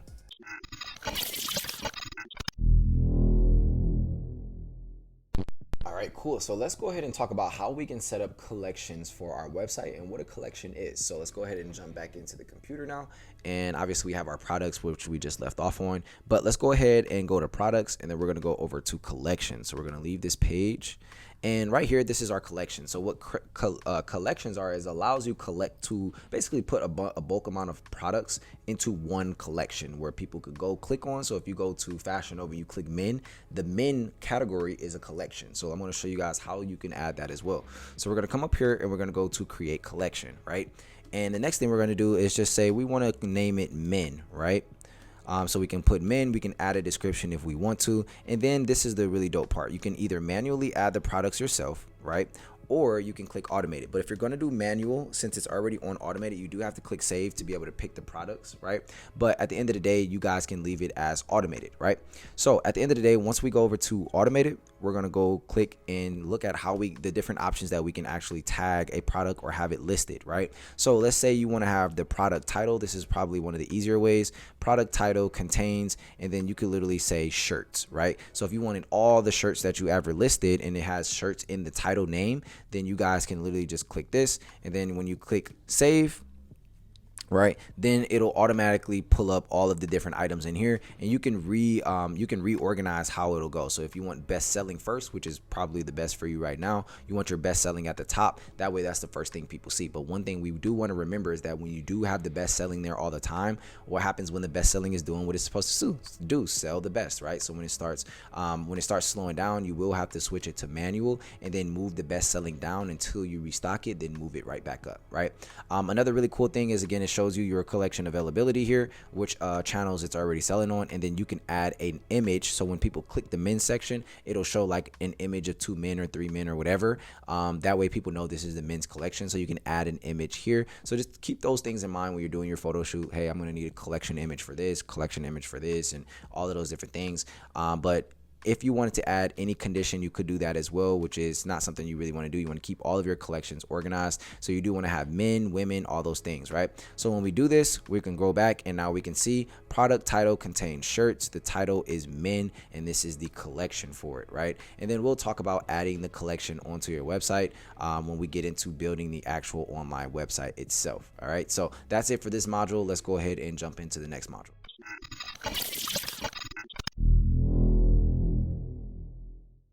All right, so let's go ahead and take a deep dive into our customers' data and what we need to know when we're actually receiving customers. All right, so let's go ahead and switch back into the computer, and let's go ahead and check out the customers tab over here, right? So everything customer related in a single place. We've added customers. You'll be able to update their details, get a summary of their order history, create segments to send personalized communications that drive sales, and more. So let's just say we wanted to update or upload a customer into here, right? So let's just make up a fake person. So let's just say John Doe 234 at gmail.com, right? Customer agreed to receive marketing campaigns. You can leave that on, right? Address, you can leave John. We can do John Doe, no company name, and then it'll autofill. So we'll just put we'll just do 8945 Shaggy Road or something like that. Actually, will autofill. So let's do 8949 and let's put S and see if it autofills for us. Let's see. Should automatically fill the address for us. Let's see. Let's try a different number. Nope, not doing it for us. All right, so let's just type in some random address. Milky Way Road. And let's just do Atlanta, Georgia. All right, let's just do 30363. All right, cool. So collect tax. You got the notes for the customer and all those good things, right? So we save this information. Once it's saved, it'll literally pop up right here, and then you can look at the request customer data if you want to. Get a copy of the customer's data by email so you can forward it to them later. All right, erase personal data if you needed to. If a person wanted to be deleted, you can also do that there as well. But another big thing is you can create an order for this customer. So if somebody reaches out to you and says, hey, I want to order this and blah, blah, blah, you can do so. Another really good thing, if you wanted to add notes for this person, you can literally go to John Doe has his birthday on 01/05, right? So now this person's birthday is in there. So if you wanted to reach out and send a email or something like that, you'll have a note there. Or if you have a VA or a virtual assistant or somebody in there that will want to do this for you, go ahead and email them out. Hey, happy birthday. Here's a 25% off. That would be something smart to do as well. So, keeping up with your customers, making sure you care enough to actually, do little small things like that. So this is the customer data information. Also in here, the timeline, this will show you if a customer purchases, if they refund, if they say something, email you, if you email them, automatic emails sent to them, all of those, it'll show all of the data in here, and you can leave comments in here for yourself or for others as well. So if you want to say, hey, this person's a scammer, you could type that in there and leave it as there. So if they purchase again, it'll automatically pop up under your timeline, and you'll remember, okay, well, let me cancel this order so we don't deal with chargeback. So with all of that being said, if you guys do want to add tax exemptions, you can as well, but you want to collect tax from everybody, which was the option was already on. All right, so that is the deep dive into the customers analytics and different data that you guys need to know. Let's go ahead and jump into the next module.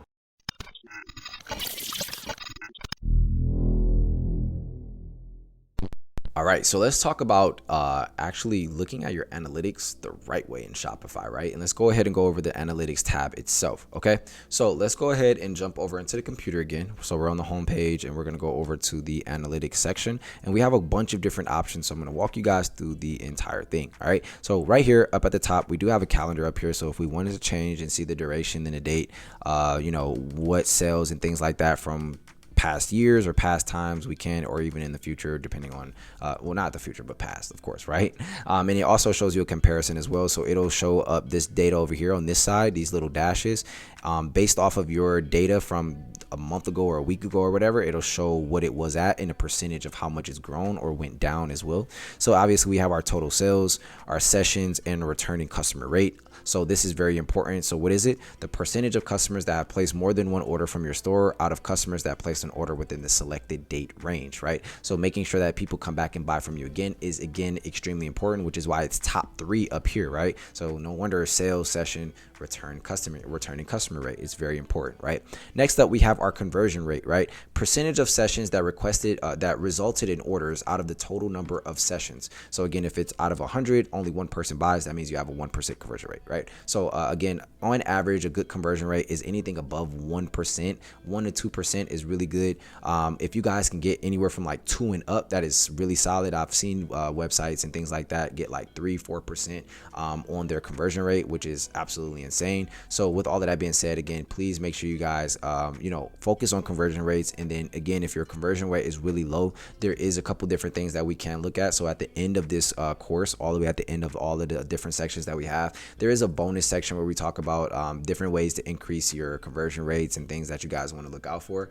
So again, make sure you guys just go ahead and take a look at those things.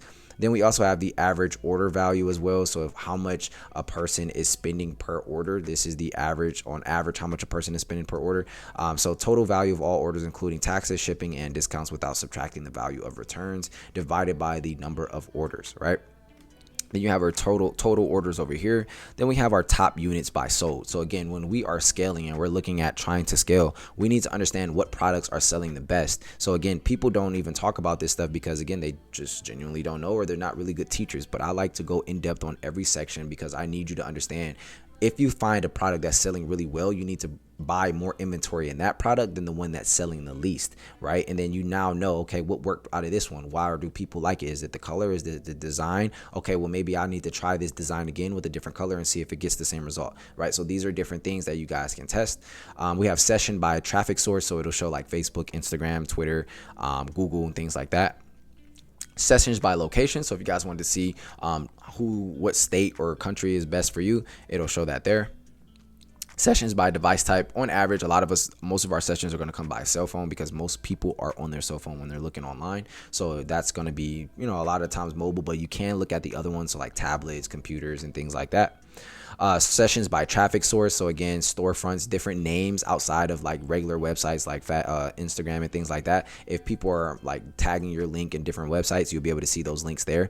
And it'll show those direct websites, and you'll be able to click it and see what's going on there. All right. Again, we already did sessions by location, sales by traffic source. It'll show you how much money you've made from Facebook, Instagram, TikTok, and all those different things. Sessions by social source. Again, same thing here. Sales by social source, same thing. Top refers by sessions. You guys will literally be able to basically see external websites from which the most sessions came to your storefront. Top landing pages by session. So that'll show you that as well. And then sales attributed to marketing. So the total sales that can be attributed to traffic driven to your storefront by marketing efforts. So when you guys are in here, the very most important parts about all of this is, number one, keeping up with your returning customer rate. Number two, well, these two are actually number one, right? So conversion rate and returning customer rate. Then your average order value is next. And then also keeping up with the top products sold by units, right? So Again, keeping up with your inventory, keeping up with understanding what's selling the best for you is very important. So sell more of what's working and sell less of what's not working. All right. It's very simple, but again, a lot of people don't explain things like this, especially in the scaling phase. You want to kind of cut back on the inventory that isn't selling. You want to cut and you want to buy more of the things that are. And that way during your drops, guess what? Now you know what's selling. You need to buy more units of this. Now you can just go buy more and it'll be able to work out in your favor, hopefully. So with that being said, let's go ahead and jump into the next module.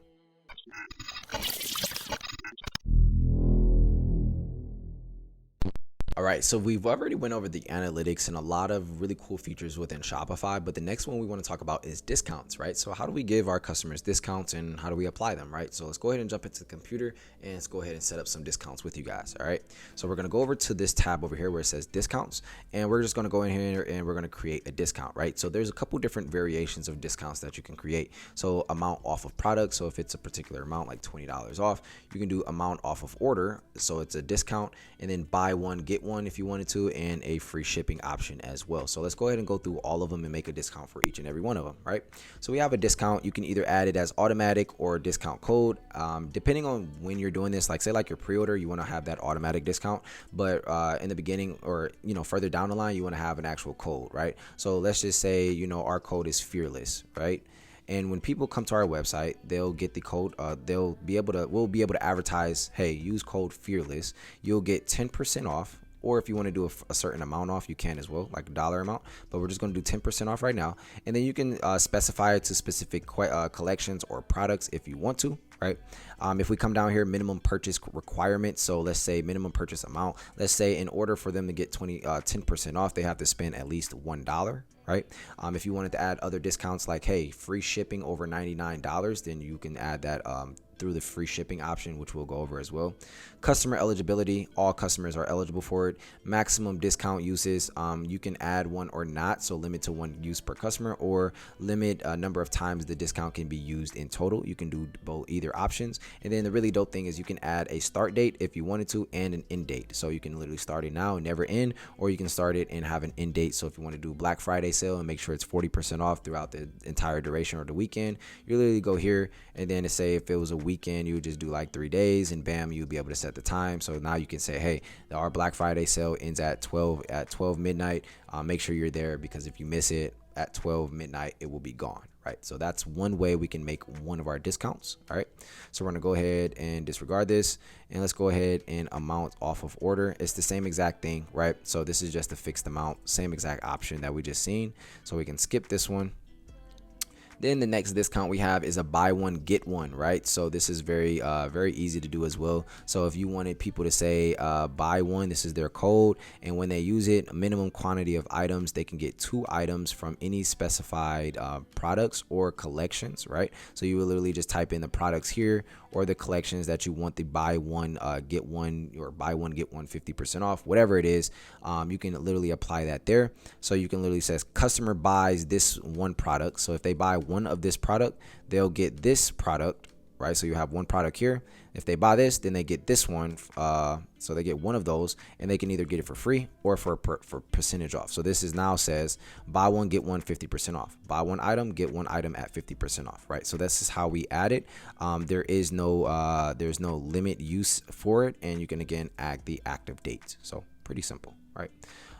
So that's how you add that discount for buy one get ones. And then last but certainly not least, we have our free shipping option, right? So you can have this for free shipping. One thing that I talked about too, and I actually didn't talk about it, but I guess I'll tell you now. One good way to increase your conversion rates is actually taking your shipping price and putting it into your product price, and then just offering free shipping. So when people use code free, right? When people use code free, then they'll get free shipping, and we can have it in all countries. But I would highly recommend only doing that in the United States, because shipping does get expensive outside of the United States.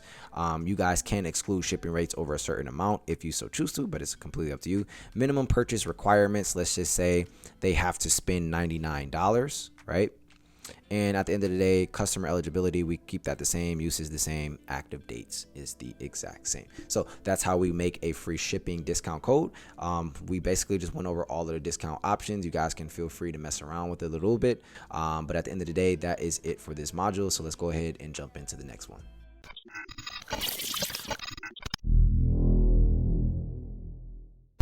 What? Congratulations, you guys just made it to the end of the Shopify section. I know it was a lot of information in here, but I know in the next one, you're gonna really like the next one where I build out one of my Shopify stores with you guys, so you guys can literally do it step by step with me, or just take from what I see, what you're seeing me do, and seeing me go through all of the different configurations and things like that. So that one's gonna be a little bit longer, so bear with me there. But at the end of the day, you guys know the complete ins and outs of Shopify now. So now you guys should know exactly what to do when you're coming in here, exactly what to look at and all of those different things. Again, we will go over setting up payments and things like that, and the place a test order, where we actually already went over the payment section. But what we'll do is we'll still go test an order with you guys when it's time to actually fulfill orders and talk about shipping. So we'll do a test order and we'll go into the warehouse, and I think that'll be pretty dope for you guys to see us in a warehouse and how we fulfill items, where to get our resources on our bags and labels, and what printer you should be using and things like that. So that is it for the Shopify section. Again, really hope you guys are enjoying this. Really hope you guys are taking notes, because again, retaining 60% less information doesn't sound too good without those notes. So again, I really appreciate you guys, and we're going to go ahead and jump into the next section where we talk about building a Shopify store with your boy Tez. I'll see you guys in the next section.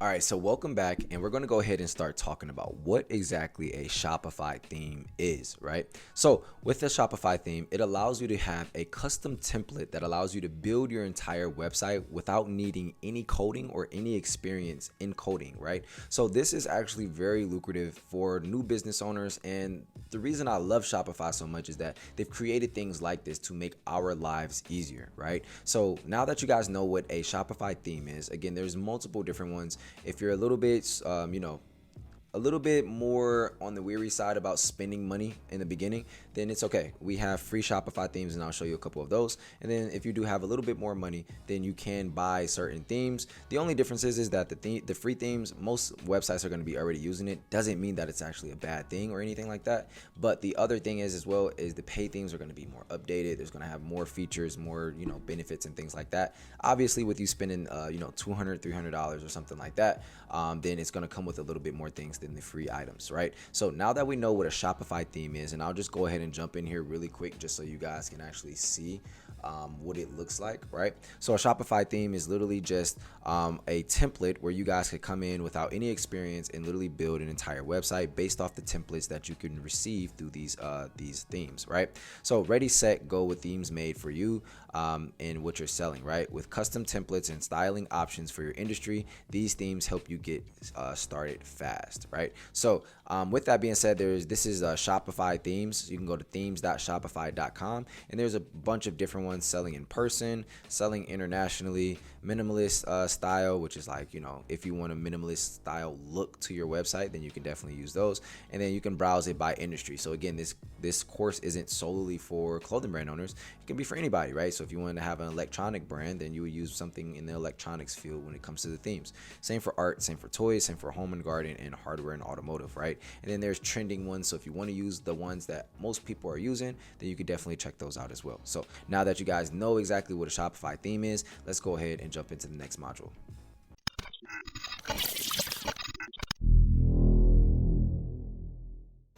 All right, so now we're going to talk about how to find and set up your very first theme, right? So let's go ahead and jump into my computer, and you guys will be able to see the home screen of Shopify, right? So not the home screen, but the online store portion, right? So the home screen is up here. We're going to come down here to online store. We're just going to click this, and then this is the option that pulls up. So as you guys can see, this is your current theme. This is the free one that Shopify normally gives out, so you can feel free to use that if you want to. But there are better options when it comes to the free ones, especially with the Shopify updates that recently came out. What I'll do is I'll actually show you guys a video, maybe go over some of the Shopify updates in a completely another section. I think that'll be pretty dope, so I'll make sure I take note of that. But at the end of the day, when we're trying to go find our first theme, instead of just going to themes.shopify.com and having to log in and do all that, you can literally just come to online store, come to themes, and then the next thing you're going to do is come down to free themes, right? So there's Shopify theme store and then free themes right here. So depending on which one you want to do, you can go for that one, but we're going to visit the theme store. All right. And then it's going to take us right back to that same spot that we were just at. So as you guys can see, themes.shopify.com. Same thing, but you're already logged in and you don't have to go open up another browser, right? So let's say we want to start our clothing brand and we don't really know which themes to use, right? So guess what? In this course, you guys will see a couple different variations of different themes that you guys could definitely use. There's a couple of really good ones on the free side. I highly recommend Refresh, Taste. Those are a couple of my favorite ones. So if we wanted to go ahead and add Taste, we would literally just click here, right? And the dope thing about Shopify is that you can actually view the theme before you buy it, right? Or before you actually get it, right? So when we click view theme, this is the theme. This entire template and layout is how our website would look. But obviously these pictures and things like that, we would have to replace with our own pictures, right? So you can see it's very clean. The images right here, so you can kind of mimic how this website is set up and just put in your own product images, your own images in general, and then you can have your own collections and then your own sayings from customers or from yourself and things like that, and then an actual product page, not product page, but item on the front page, and then you have other features and benefits and bundles, right? So then you also have the footer. So these are all different things. Let's just say we wanted to try this theme out, right? And another thing I recommend is when you're looking at these themes, look at it on mobile, right? Because the reason I want to look at it mobile is because when we're building the website in the next section, I think it's 2 sections from now, when we're building the actual website, we will want to focus on the presentation of how it looks on mobile, because most of your customers will be coming from mobile, because the ads that you're running, they're going to see it on their phone, they're going to click the link, and then that's how they're going to get to your website, and they will be on mobile for the most part, right? So as you guys can see, we can look at that again, and this is the full direct breakdown of what it looks like on mobile, right? So if you wanted to try a different theme, right, so this is more for different products. Let's say we wanted to do one for just clothing, right? So what I would recommend is, if you wanted to look at other options, we'll go back, right, and we'll go back to Shopify themes. We'll just click the image here, and then what we'll do is we'll come all the way down and we'll check out the clothing and accessories, right? Now they're going to have free ones and they're going to have paid ones, but obviously there's a couple different paid ones that look pretty solid, like this one. Influence is a really popular one. Minion is a popular one. Mauve, I think, is a very, very popular one as well. And there's a couple other popular ones. So if you wanted to test some out, then those would be ones that I recommend. Beyond is pretty good. Those were my personal favorites. I didn't really like any of the other ones. Influence is hands down my favorite, but if you don't have $350, don't worry about it. What we could do is just come over here to free, right? And then there's 2 different ones, right? So we have Dawn already set up, and then we have Color Block, right? So if you wanted to go the clothing route, you can go with these ones, but what I recommend is just finding a theme that you personally just like overall, right? So let's go ahead and scroll down, and we'll go back to the free section, right? So we have trending this week, we have refresh, you have studio, and then you have craft, right? So let me just say, we'll just start with taste for right now. Actually, we don't want to do food and drinks. Actually, I'll just show you guys the clothing one, since a lot of you guys will be clothing brand owners.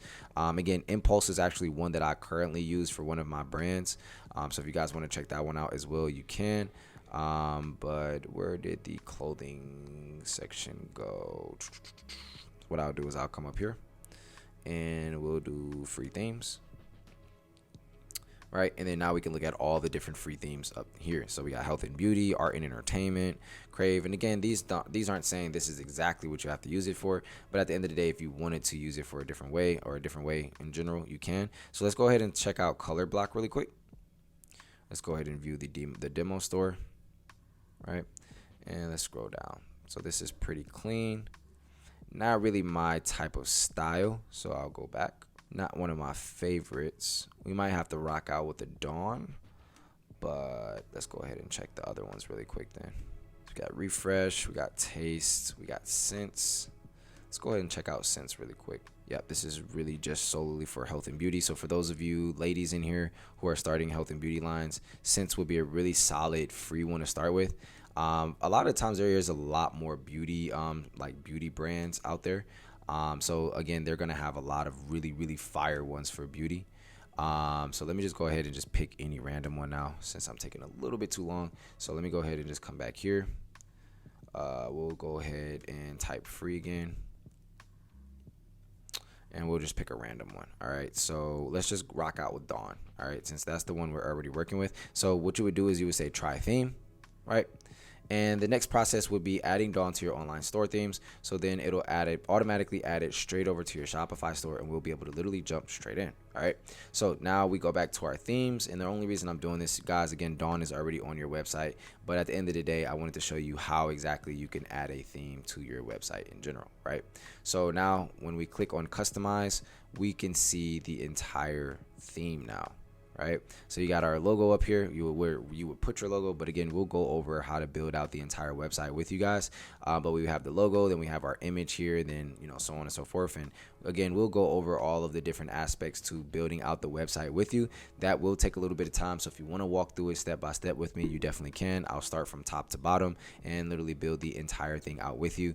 I might have to go on my other clothing brand page just so we can build it out, because I don't have any images on this new one that we made together.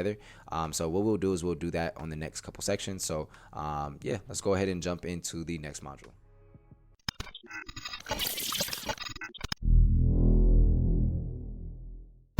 All right, real quick, let's go ahead and touch back over free versus paid themes. I noticed that I didn't get a chance to show you guys any of the paid themes. For those of you guys who would be interested, it is a smart investment to make for your brand, and it's also additionally a write-off as well. So let's go ahead and jump back into my computer. All right, so we're back here on the Shopify themes page, and what we're gonna do is just go check out the one that I personally like a lot. Where is it? We'll have to type it up here. So let's go MOJEVE. All right, and this is just one of the paid themes that you guys could check out, right?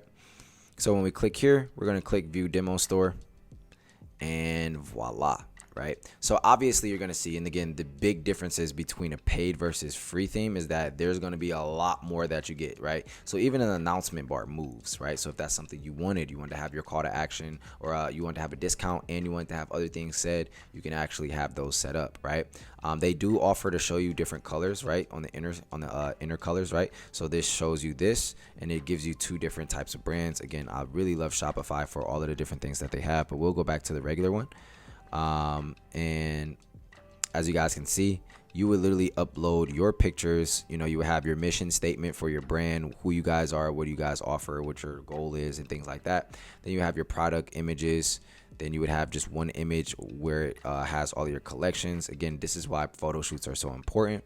Then you would come down and you would have, a catchy saying or something like that to catch the person's attention with another shop now button. And then also bringing out benefits within your clothing brand.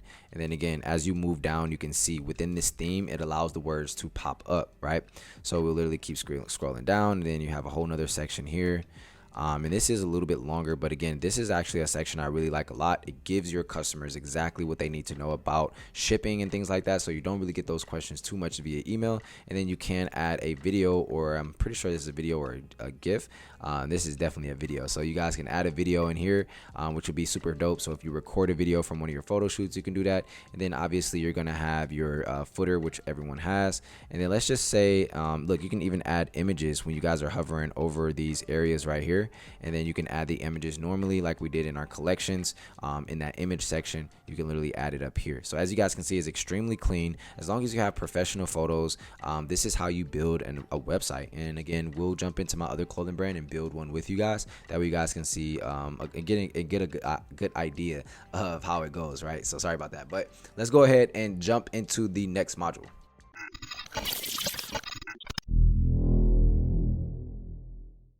All right, so here's a very special module we have here, where I will be attempting to build an entire Shopify website right in front of you guys.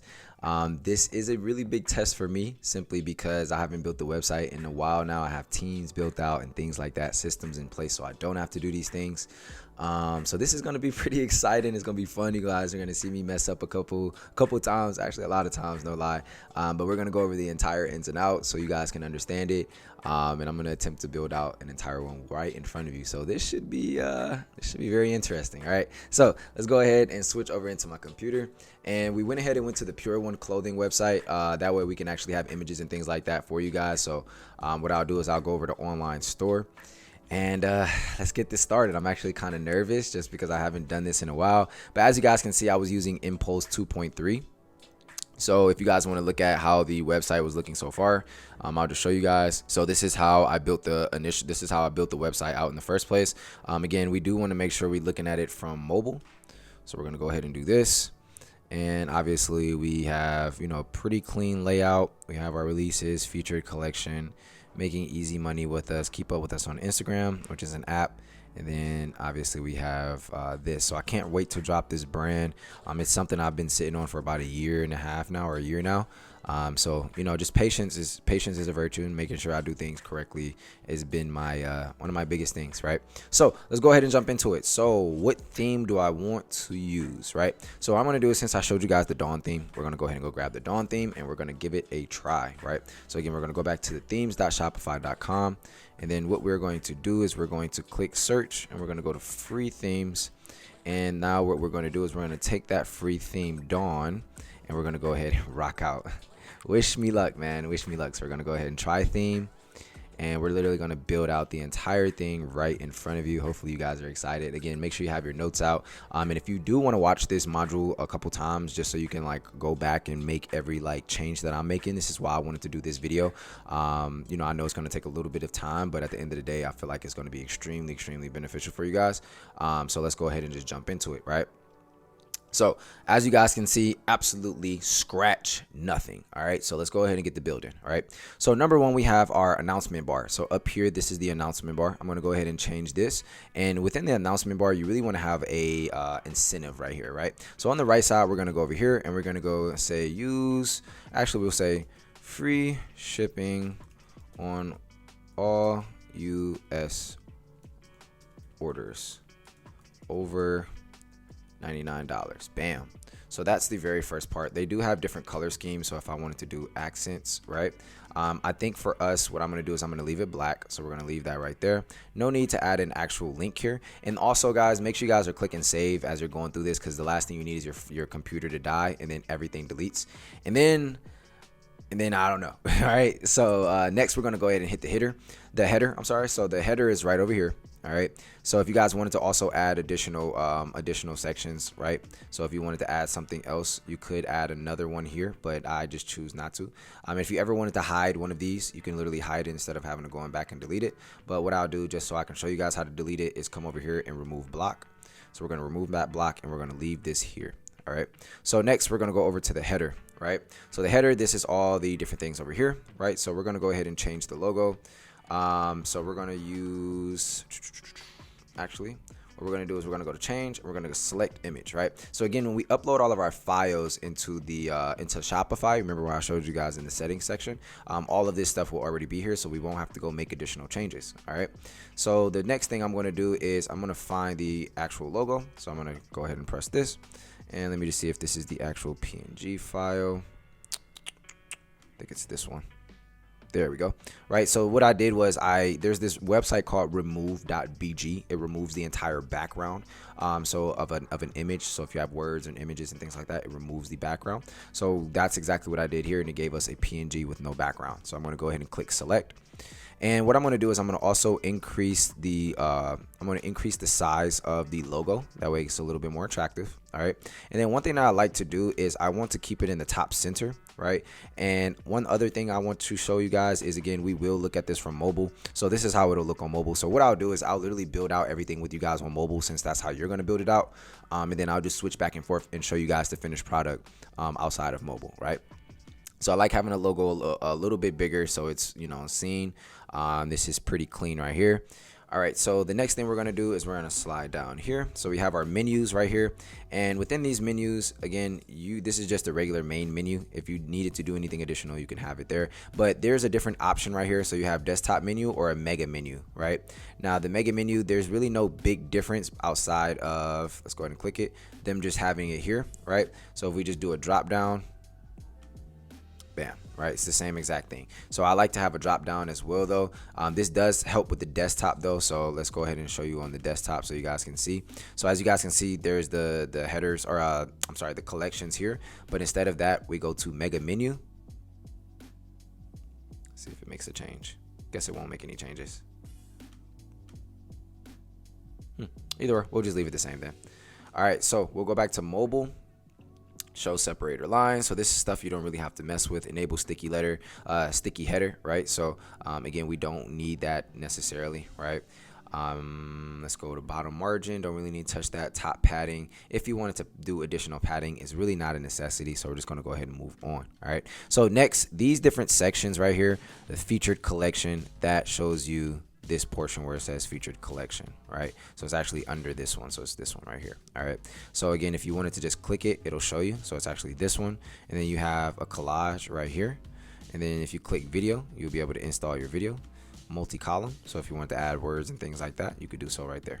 All right, so what we're going to do is we're going to go back up here and we're going to go to image banner. Okay, so what we're going to do is go ahead and select an image. So let's just say we wanted to use, let's see about this image. We could either use this image. These are all the same. So what I'll do is I'll leave the same concept here, right? So we'll go ahead and do that. And what we'll do is we're going to scroll down, image overlay opacity. So if we needed to darken it a little bit, we could, or if we wanted to lighten it up a little bit, we could. So I think this gives it a nice feel to it when it comes to the website. It's pretty bright and clean, right? And the next thing you can put is, so we have these different ones, banner height, that just messes with the actual height of the banner. Desktop content position. So again, we're really just focused on the mobile.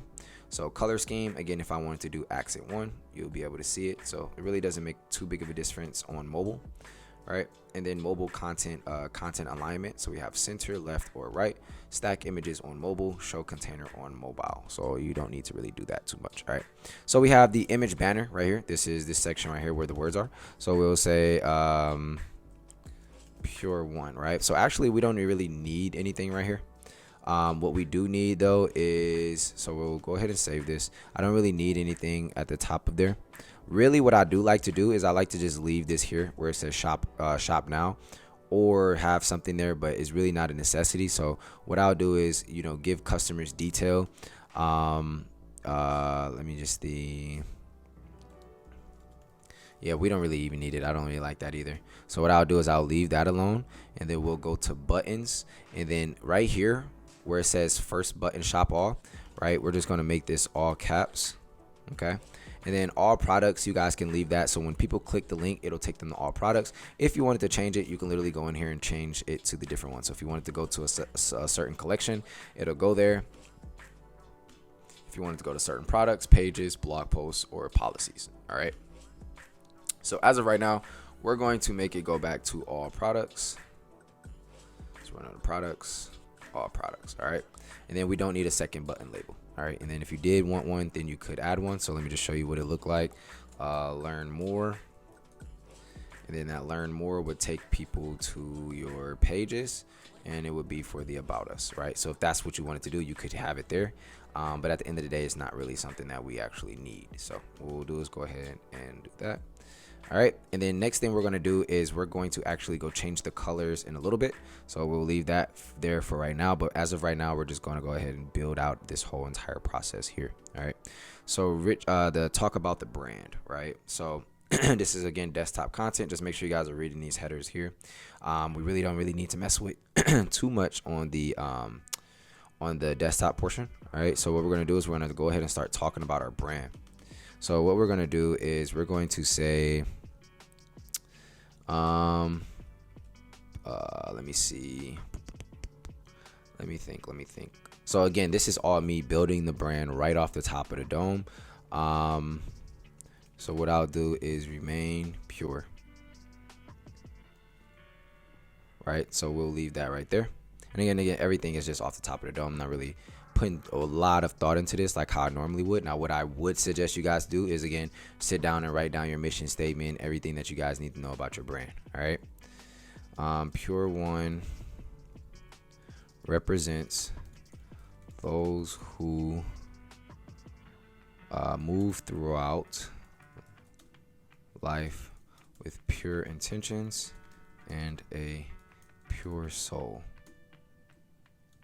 Right, so you can either leave it something like that. That's just Pure One represents those who move throughout life with pure intentions and a pure soul. Right, so again, not lying, not stealing, not scamming anybody, not doing anything intentionally to hurt people and things like that. If you guys did want to bold it, you can bold it right here. Completely up to you. It's not, again, a necessity or anything like that. It kind of makes it a little bit bulky, but again, I'll show you guys how to change the typography and things like that. But for right now, we'll just leave this how it is right here. All right. So the next thing, now that we have these, if you guys did want to minimize these parts that you're finishing, like that you already finished, then we'll go ahead and do that right there. And then if you wanted to add an additional block, which is going to add another text box under it, you can add it right here. But right now we've already finished that portion.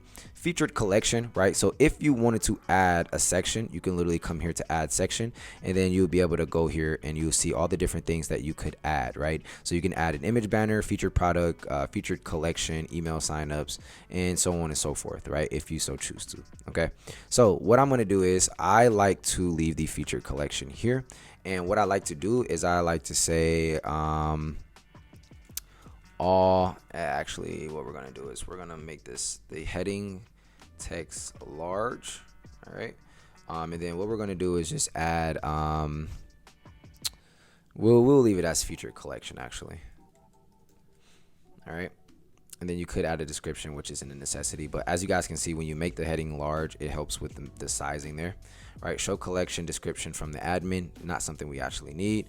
Description style, not actually something we need. And then the collection, right? So then it gives you the collection that you want to choose. So if let's say if these were all men products, I could literally just have the men products show up. If I wanted just the women's products to show up, I'll have those there.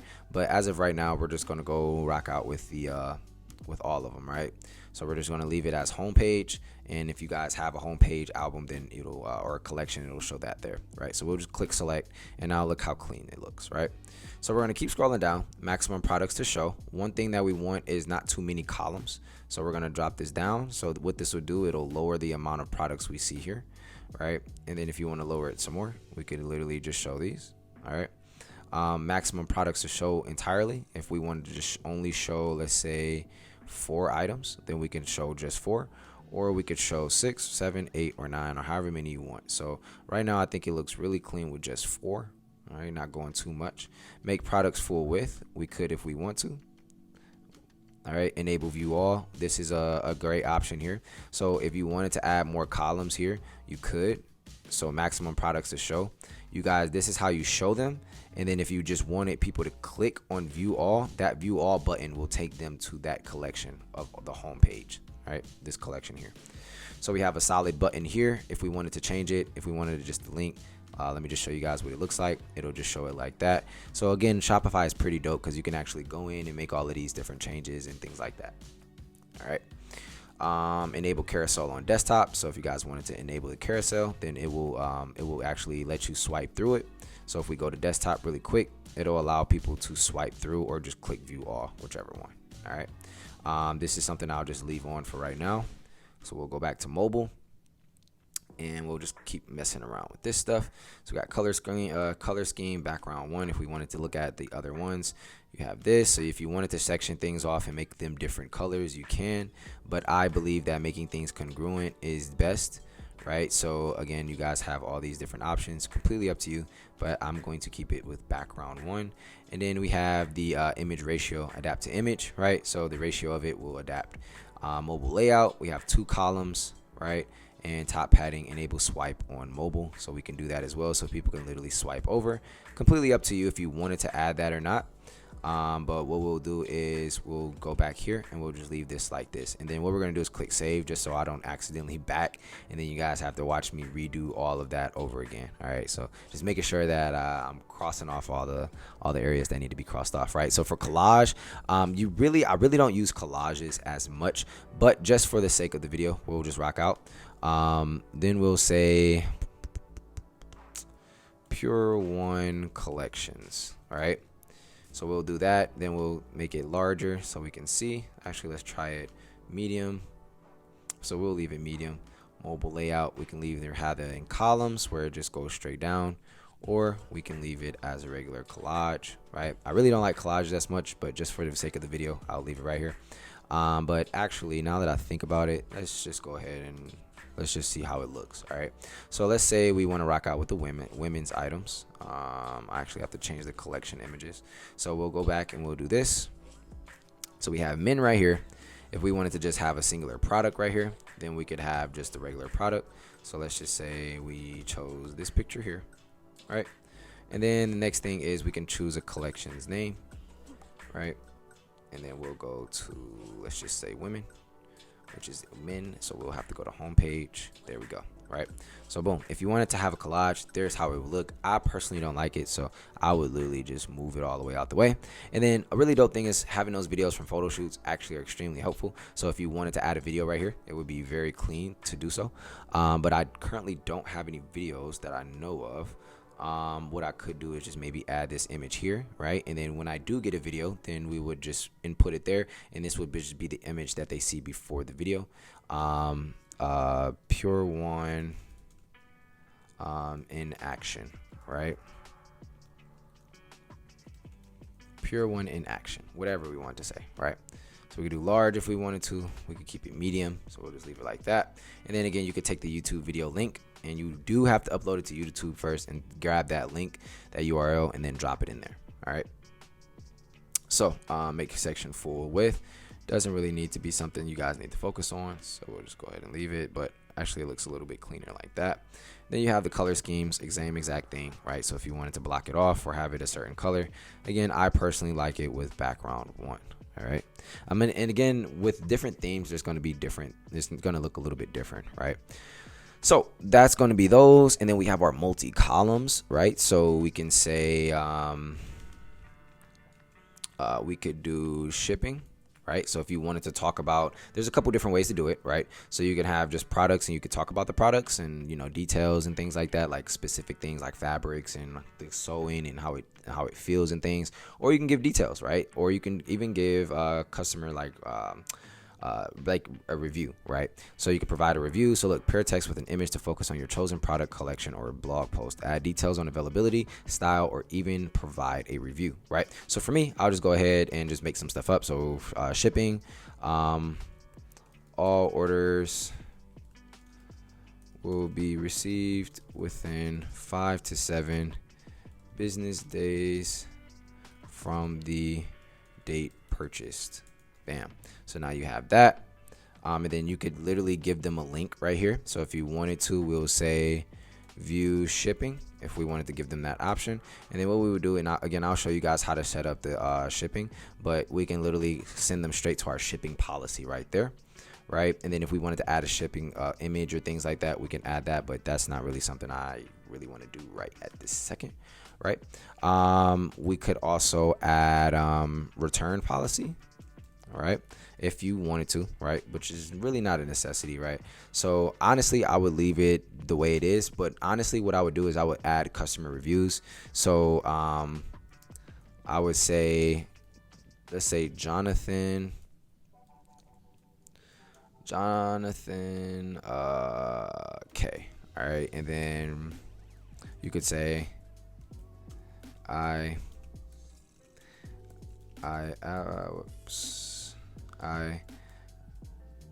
absolutely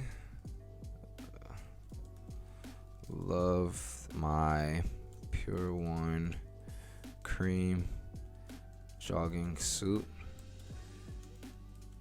It fits perfect right there, right? Then now it looks like somebody left a review, right? So if we wanted to add another one, we could literally switch those out. We could have 3 different reviews. So we'll do another one review right here, and we'll just say Sarah L. All right, and then Sarah said,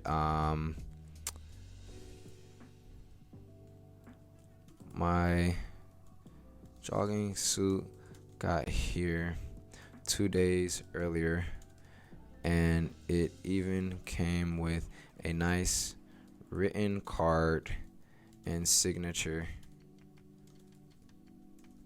from the owner. I absolutely love this brand. Bam. Right? So literally you can leave it like that if you want to, right? And if we scroll up, now we have a fully built website. Now it's not operational right out the gate, right? But if we wanted to add additional sections, right? So what I would do is, if you wanted to add, let's say an email sign up, this is something that I would have right here under all of this stuff right here. So subscribe to our email list. And if you wanted to, what I would do now is change that accent color to black. So when people are coming down, now it's congruent with the top of here. You could leave it white if you want to, but I just like to have this section off here. All right. And then again, you could change the colors there if you so choose to. And if you wanted to change the words on here as well, you can as well. And then all of your info, quick links, and things like that is all down here. So what we could do is go down to the footer, which will be the next area that we will be in. And what I'll do is I'll close these like I was telling you guys before. So we have already done those. Then we have the email sign up that is already done. So what I do recommend is giving an incentive when you guys are collecting emails, like, hey, you'll get 15 or 20 or 30% off when you guys sign up today in our email list, right? And we'll go over some other apps as well to help you collect more emails, because we'll just get into that stuff later, because it's a lot of gems in this course. All right, so we got quick links right here.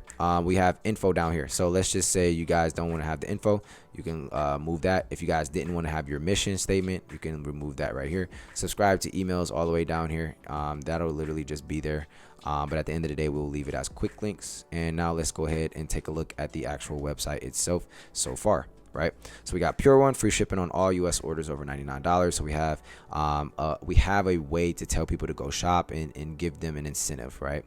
Got our shop all button. Again, we'll go back and change this. So what I'll do is see if it allows me to add it. Let's see. We'll have to go back and change it through the colors. So I'll show you guys colors and theme settings and all of that stuff. So this is how it will look on a computer. But more importantly, we are focused on mobile. So this is how it'll look on mobile. So again, the big thing I want you guys to keep in mind is that it doesn't need to be like super flashy and all of this stuff. It needs to be able to convert. Okay, we are focused on conversion rates, and I want you to get actual sales, not have just a pretty cool looking website, right? Also, very big tip, having a white background on your website, since it is the most common thing, does help a lot with your conversions. If you have all of these different colors for your website, like black or all these other colors, it doesn't work well for your conversion rate, right? So that's just something you do want to keep in mind when you're building your website. Don't make your website purple and then all these extra colors, because it will drastically affect your conversion rate. Okay. So let's go ahead and get into the theme settings after we go ahead and click save. So remember, always click save. All right.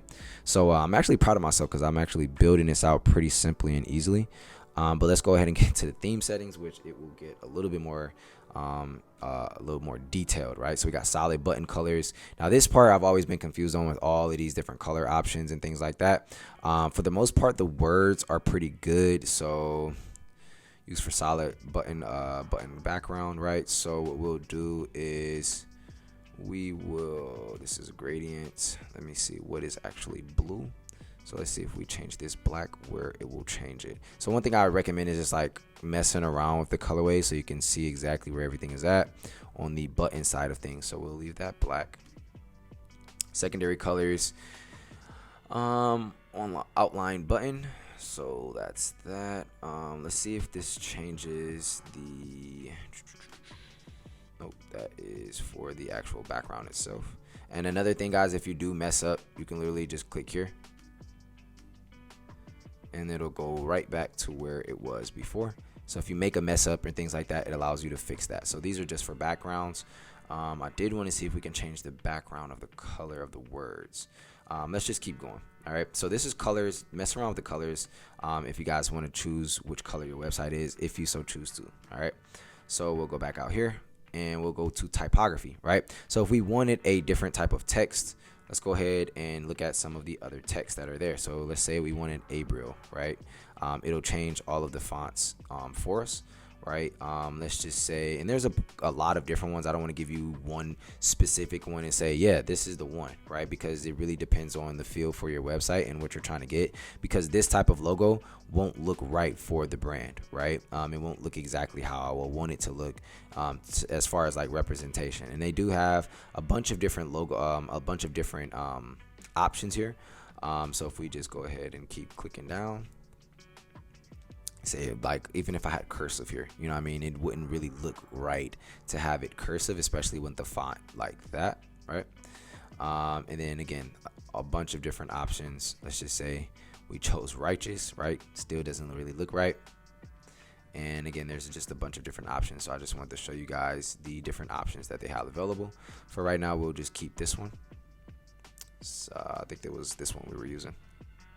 Yep, so for right now, we'll just keep this just for just for the video purposes, right? Font size scale, we can increase that if we want to.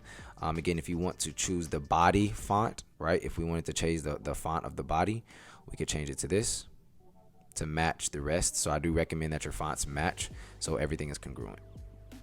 All right, so there goes your typography. Let's go ahead and go to layout. This portion here, it's not really something you need to focus on too much. Vertical space between sections, that's not really something that's like a necessity, right? So we're just going to skip over this because, again, if you wanted like huge gaps in between here, in between the sections themselves, right, then you could add it, but it's not really a necessity. All right. Another thing that I would probably do as well is I will go over to add section, and let's say you have products that you're trying to sell quickly, or you can have your best sellers, right? So what I'll do is I'll actually do it like this. We'll go to feature collection and we'll change this to best sellers, right? We have our best sellers, and then what we'll do is we'll add another section. We'll add another featured collection. And what we'll do is we'll name this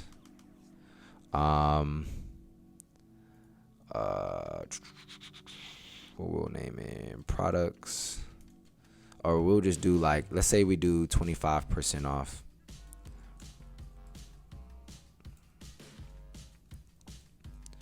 On these select items, right? So if you wanted to do something like that, you could, right? But obviously the words are a little bit too big, but that's just an idea. If you guys wanted to get out other things, you know what I'm saying, like other items that are just sitting in stock and things like that, then you can definitely do that. But for right now, we're just going to go back. I just wanted to show you guys that if you wanted another option for another collection, then you can have it. You can either just do best sellers and feature collection, or if you wanted to have an actual product, right? So we'll go back here. Let's say right after this collection, we wanted a product on there. So featured product, right? Let's say if it's a shirt or something like that. What we'll do is we'll be able to go through and configure it. So let's just say we wanted the cream pure one, right? And then guess what? It pops up all of this information for us. And then one really dope thing is if you wanted to rearrange things, you could literally just move it here. Just from touching the sides here and just dragging it up, right? So now it goes from here to a product now, down here, put one in action, then reviews, and then email, and then quick links if they needed to find something else. So we'll go back to here, and then what we'll do is we'll go back to our theme settings and we'll keep going. So we have our buttons, which is right here. So if we wanted the buttons to be a little bit thicker, we could, right? So if we wanted to increase the thickness of it, we definitely could. So we'll just leave it right there, right? The buttons, they mean these buttons right here. Let's see, we have opacity, the corner radius, we have shadow, blur, vertical offset, all of those different things, which we don't really need to mess around with too much. Let's see, we got variant peels. I'm pretty sure we actually just went over that. So inputs, right? So these are different inputs that you guys wanted to put in. I'm not exactly sure where these are going on the, oh, these are actually the borders. All right, so these are the borders of the words and borders of images, right? So that's not something we really need to mess with. Again, what I want to show you guys is how to make one quick. You know what I mean? Like, I don't want you sitting here for years. Like, one thing people do is they get caught up in analysis paralysis and perfection. And this is why, like, I really don't like going over this part too in depth, because what happens is people try every little thing and then they keep changing stuff up and things like that. Like, I want you to get to the things that are the most important portions of your business. Okay. So you're going to have your inputs, you're going to have your cards, right? So if you wanted to have additional cards, again, not something you have to focus on or need to be focused on, right? Content containers, again, not something you need to focus on. Media, okay, not something you need to be focused on. We got drop downs and pop-ups. This is, again, just configuring the boldness, the opacity, the shadow, things like that. Not something that's going to be like, oh wow, this is like, really, I need this, you know what I mean? You got drawers, same exact thing, right? So for the drawers, actually what we'll do is we'll go here. So we'll click that, we'll go over here, and then we'll go to drawers. So if we want to increase the thickness, oh, it's not gonna show us it. Wow. Again, just increasing the boldness, not something that you absolutely have to focus on. All right. So we'll just skip past those. We have badges here. So if you wanted to add additional badges, you could. Badges are badges are basically like free shipping, safety, like safety when you purchase, like those little emblems and things like that. Really not something that's a necessity as of right now. We do have our icons if you wanted to configure that in the text colors and things like that. Not really a necessity. Again, social media, this is a necessity right here, right? So if you have a Facebook account, you can put it here. Instagram, you can put it here. TikTok, Tumblr, Snapchat, so on and so forth. So we have all of that done. So we have behavior, right? Enable product suggestions. So what this will do is it'll give a person a suggestion on what product that they already have in their cart. It'll give them a suggestion. All right. Favicon, right? Favicon is that little image that pops up here. So when you guys see this lock right here, it'll pop up a little image. Or actually, this is also when you send the image to people as well. It'll also show it. Basically show your image, so your logo. So if you put a logo right here, let's say we put this logo. When we send this, when we send the link, right? It'll show it, and it'll show up here. All right. Really, that part is not a necessity, but when you sending it to people, that is. Currency format, we're gonna leave this alone, right? The cart pop-up notifications, if you guys wanted to have those, you can have a pop-up of a certain collection if you wanted to have it. Not, again, a necessity.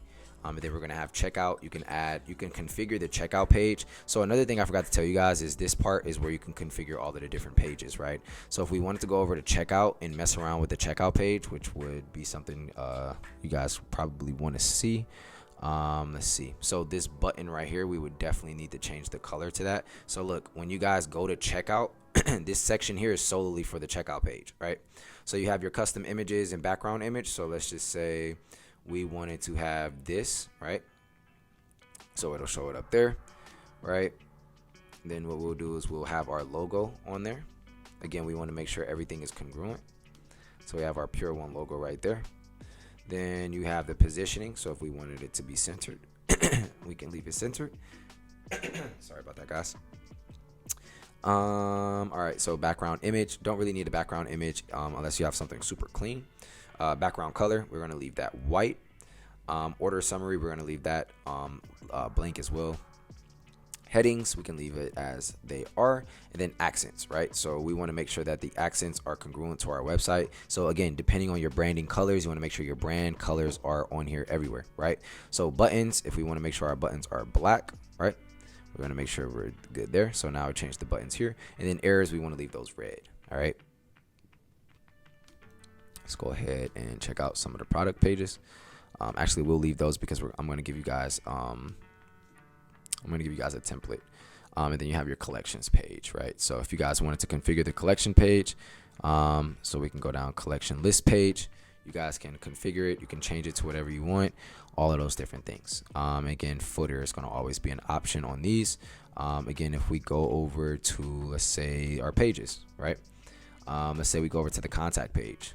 Again, our contact us page is here. And again, I will be showing you guys how to set up the contact us page and things like that as well. But for the most part, let's go ahead and just click save so we make sure we don't forget anything.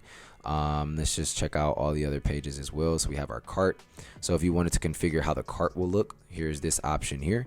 So you have your subtotal price right here. You have your checkout button right here.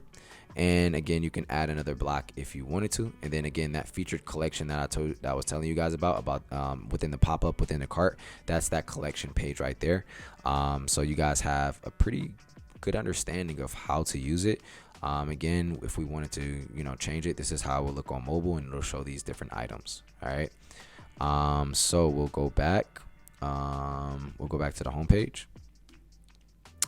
So this is the entire website now built. Now look how easy that was. I know some of y'all are probably watching this like, yo, what? I cannot believe this is this easy. I want to jump in. Go jump in, right? Like it's really not something that's extremely complicated. But the thing is like if you've never used Shopify before, then it's gonna be a little bit more complicated at the end of the day because you've never used something. So luckily, since you grabbed this course, you guys have a full walkthrough of how to build out your entire website, how I would do it. Again, these could be changed. I could put a lot more effort into it. But at the end of the day, for just the sake of this video, I don't want it to be an arm and a leg long. So with that being said, I wanted to just show you guys how the template would be. if I were to do it. And then again, obviously when you click publish, then that is when the website will be officially published. I won't publish this one. This one is just for the video. My other one looks a lot better. So for the most part, there you go. You just learned how to build a website. We went over the theme settings. We went over the announcement bar, header, adding your images, making sure that your files are added, and all of that stuff, man. So you guys literally just learned a bunch of different things about building your website. And again, you could do this with any theme. You know what I mean? Like if you buy a theme, you could do the same exact thing. You just have to come in here and do again, like I said. So one big tip, start from the top, work your way all the way to the bottom, and then you could go over here, then go out to your checkout page, then go to the cart page, collections, product, collection, images, badges, pages. I'm sorry. If you wanted to go through all of these different ones, you can. All right. But it's completely up to you. So at the end of the day, again, make sure that you are you're creating this website from mobile. Please, guys, there will be a bunch of you who are going to watch this and you're going to say, oh, well, I want my website to be purple. Okay, that's your option. I mean, that's your choice. But at the end of the day, you have to remember conversion rates are real. Okay, like we want as many people to buy as possible. We don't want to give them a reason to think that we are not a professional business. Okay, this is why I created this course. I want our clothing brands to be represented as actual businesses. We are actual business owners. We have to carry ourselves as such. Okay, so with all of that being said, we just built an entire website. I'm actually not as nervous anymore. I know I still have some skills left. Again, I've been doing this.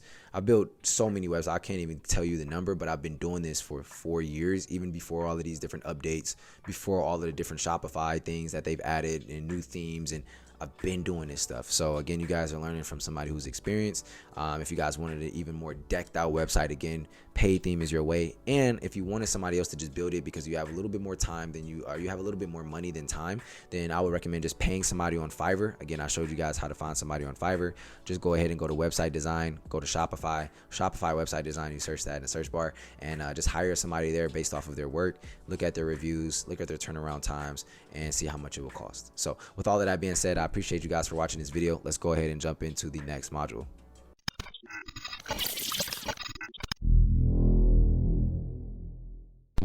All right, so hopefully you guys are enjoying the course so far. We're literally almost in the middle. I think we're a little bit past the middle. So congrats to you if you've made it all the way here. Hopefully you've made it all the way to the end. Can't wait to congratulate you. So with that being said, we're going to jump into the next portion, which is configuring the navigation and the menu of your website. All right, so we'll go back to the regular site that we built together and started together, and that way we can mess with that there. So let's go ahead and jump back into my computer. And now that we're here, we are going to go to the navigation section, right? So other online store, if we click here, we're just gonna wait for this to load really quick. Actually, we'll just click it right now, right? So we'll go over to navigation. Now, what is the menu in the navigation bar, right? So the navigation is how people navigate throughout your website.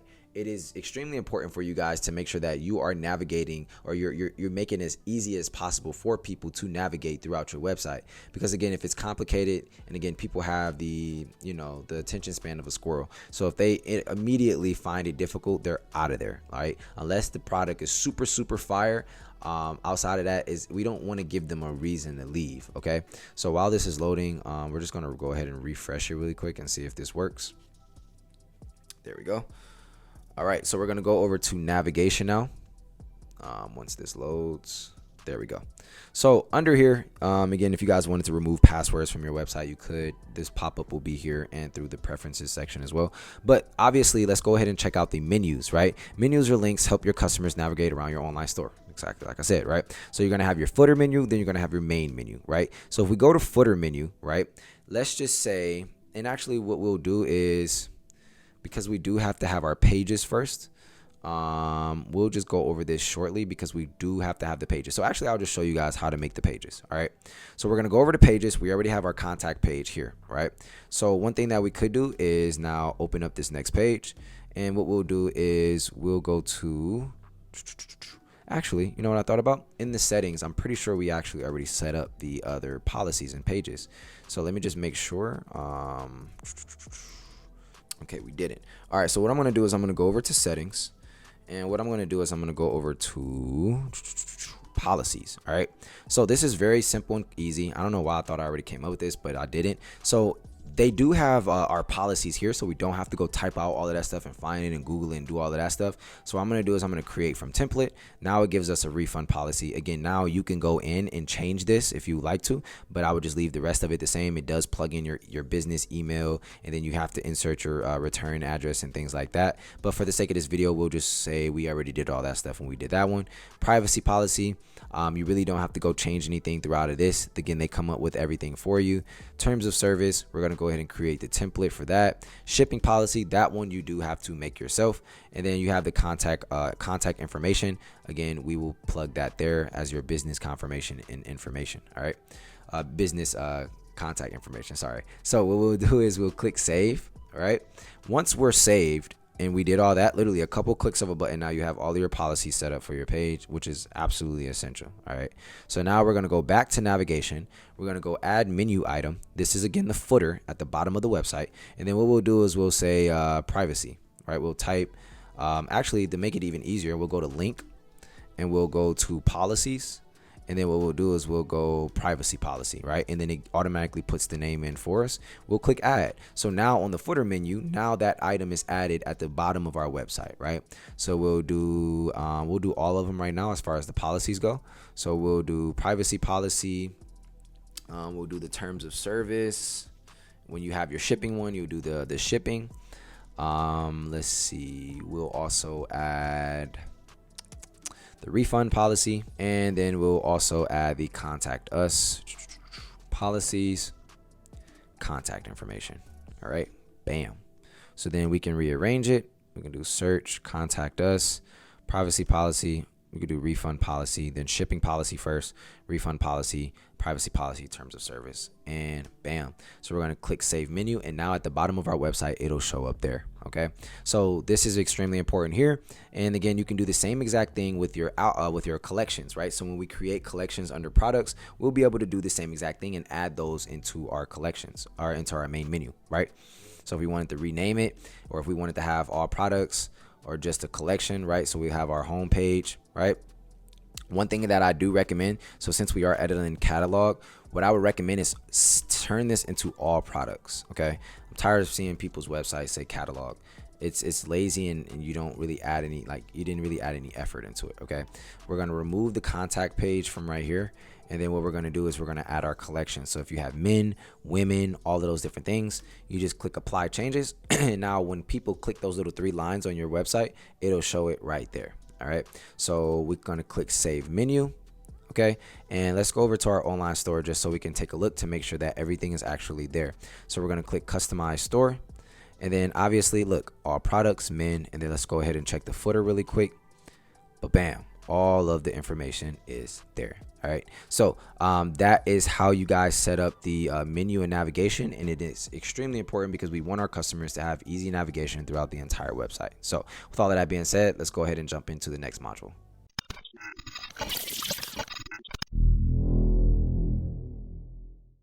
All right, so it's extremely important to have these pages on your website because, again, we want to make sure we're protecting ourselves at all times.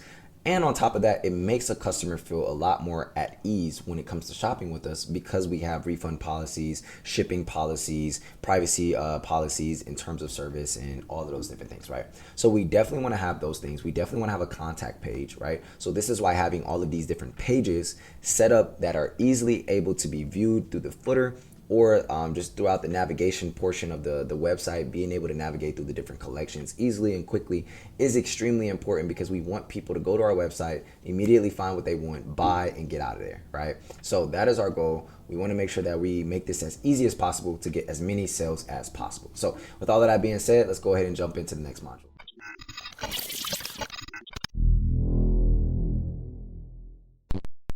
All right, so let's go ahead and jump into the preferences section of our website. All right, so we'll go over what it is and what exactly it has in it. So under online store, you're gonna have preferences. Okay, so homepage title, this is what's gonna pop up when people Google it, right? So we'll do fearless clothing. right? And then this is what's going to pop up. So when people Google it, this is going to be the little description. So you can say blah, blah, blah, blah, blah, blah, blah, blah, right? So you can put the meaning of your brand, what you guys offer and things like that. You can put all of that under the homepage meta description, okay? Social sharing image. So again, that favicon is going to be that image at the top left. So the social sharing image, this is going to be here. So I apologize, I mixed those up a little bit. But again, you literally could just go in and add your logo through here from your computer. Okay, Google Analytics. When you guys do start getting into Google Ads, I might see if I can swing something and get somebody, an educator in here on Google Ads, because I haven't ran them personally without having like an actual team running them for me. So I'll see if I can get somebody in here for you guys. So if I do, that just means I'm really goated at this. But at the end of the day, you guys can paste your Google code in here. And then also you can do the same thing with Facebook. So if you want to set up your Facebook ads, this is where you would be at under the preference section. You will go ahead and set up your pixel through here.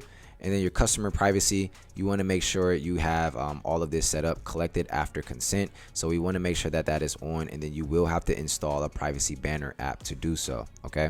Also, if we keep moving forward, limit data collection for customers residing in California is activated or deactivated. So if you guys wanted to add this, it tells you why. Customers in California have a right to opt out of the state of the sale of their data. Learn more if you guys want to add that, feel free to. And then this is the other really big part. When you guys are on the process of really launching your brand and you're consistently going in and out, if you ever wanted to put a password on your brand, that way nobody can access it, or you want to make some changes to the website really quick, you could literally just go here and just put password protected, and then you'll literally have a password. That way nobody else can see it but you, and then you can leave a message for your customers, all right, your visitors, all right. And then you're going to have the spam protection.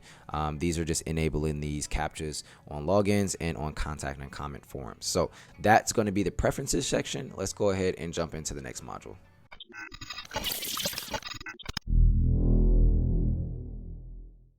So here's some key things that you guys want to remember when you are building out your website. Number one, although design is really good and making sure that it looks nice is really good, we want to make sure that the website is moving fast. Okay, that's number one. We want our website speed to be quick.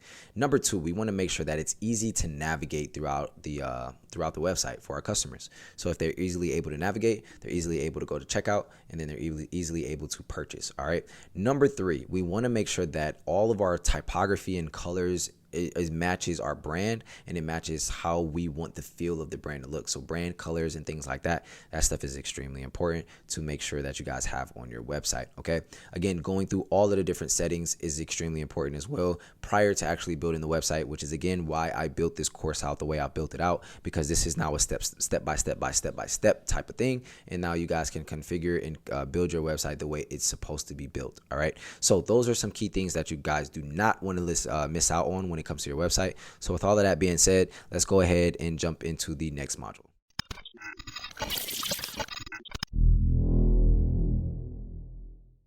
All right, so before we end off this section, we do want to make sure that we look at how we can configure or even fix website speed. So a really big reason of why websites may not be moving fast is because you may be having a lot of GIFs, you may have a lot of apps on your Shopify store, which slows down the processing on the website. So let's go ahead and jump into my computer and talk about how we can fix this. So I personally don't know how to do it, right? I don't go in there and make all the changes and coding and things like that and delete things out. I don't know how to do that, right? But what I do know how to do is find somebody who does know. So anytime I don't know how to do something, I find somebody with the answer to the question, or I find somebody with the solution who knows how to fix it, right? So we'll go ahead and look up Shopify website speed. And there's people who optimize your website for website speed. Okay. So again, we're going to do the same exact thing that I was telling you guys before. We're going to go to relevance. We're going to go to best selling. Okay. And if you guys need specific services in general, you can have those. But again, these are extremely fast. Again, we're going to give them access through the settings, not give them access to the entire website. And you can feel free to go ahead and check throughout these ones. But she looks pretty good. So let's go ahead and go to Anissa. She's a top rated seller, or Anise. Or is it Anissa? Yeah. Oh, Ani. Ani. Okay.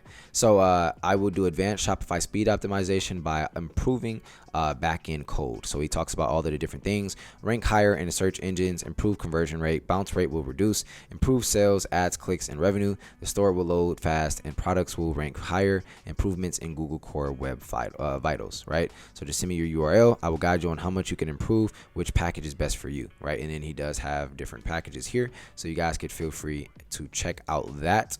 Again, and this person looks good. He has 980 5-star reviews. Again, that's pretty phenomenal, if I do say so myself. And then you guys can read it if you want to. Communication was very easy. He delivered 100% and raised my speed score significantly, right? So if you guys wanted to use a person, here you go. So again, this is how you guys fix the website speed. Go find somebody who knows how to fix it, because you don't want to go in there and start messing with coding and then you mess up your website. Then you got to get Shopify involved, and now they got to go fix it and find out what you did, and you don't know where you went, and it creates an entire problem, right? Snowball effect. Okay, so just hire somebody else who knows how to do it. All right, so with that being said, let's go ahead and jump into the ending of this section.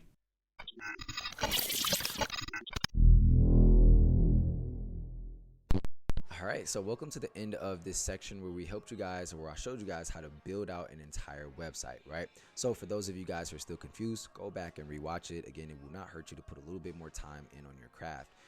Even a really great hustle is to learn how to build websites and offering it on Fiverr. It's really easy to set up an account, and if you want to be a person who makes some extra money on the side, you can build websites for people. If you want to learn how to optimize people's websites for speed, you could be that person.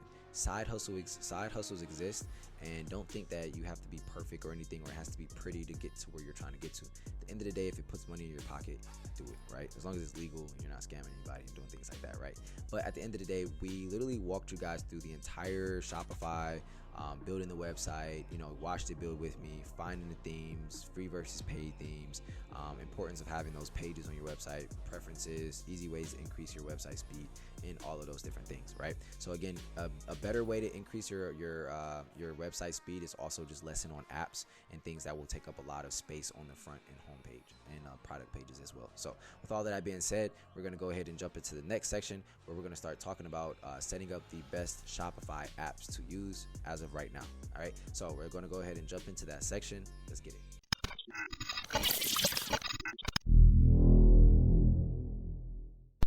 All right, so welcome to the next section where we're going to be talking about how Shopify apps work and where exactly we can go to set ours up. All right, so basically Shopify apps are similar to apps that we have on our everyday phone, right? They're apps that help us make life easier, and overall, that's really what it is, right? So Shopify apps will allow us to configure and add different things to our website that we may really want, that will help us in email marketing, text message marketing, or just conversions on our website in general. So in this section, we're going to be going over all of the different apps, setting them all up with you. So it's going to be pretty short, this entire section entirely. Some may be a little bit longer than others, but at the end of the day, I'm going to go ahead and jump into my computer right now and show you guys where we can find the apps and how we'll get started. All right. So now we're back in my computer.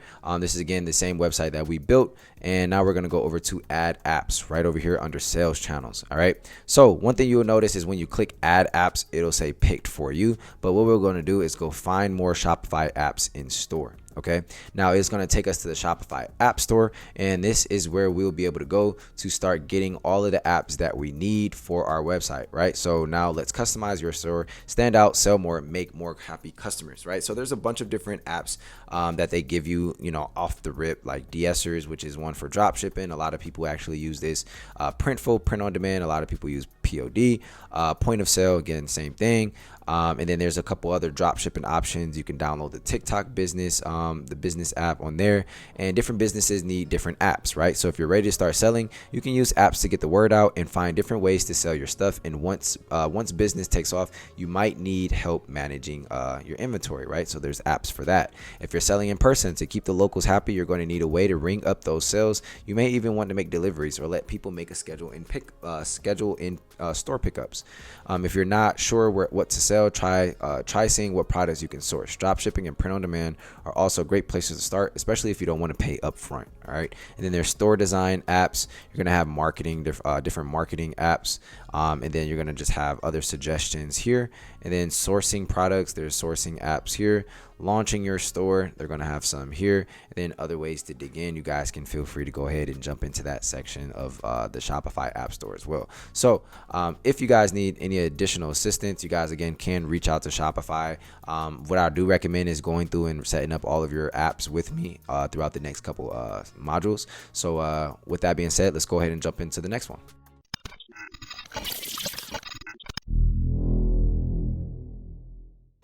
All right, so first app up is frequently bought together. So similar to like how Amazon has their website, literally when you click on one of their products, there's going to be a couple different products that says, hey, if most people buy this, when they buy this, they get this, this, and this, right? So we're going to go and set up that same type of app on our website right now. So let's go ahead and jump back into the computer and let's go ahead and search frequently bought together.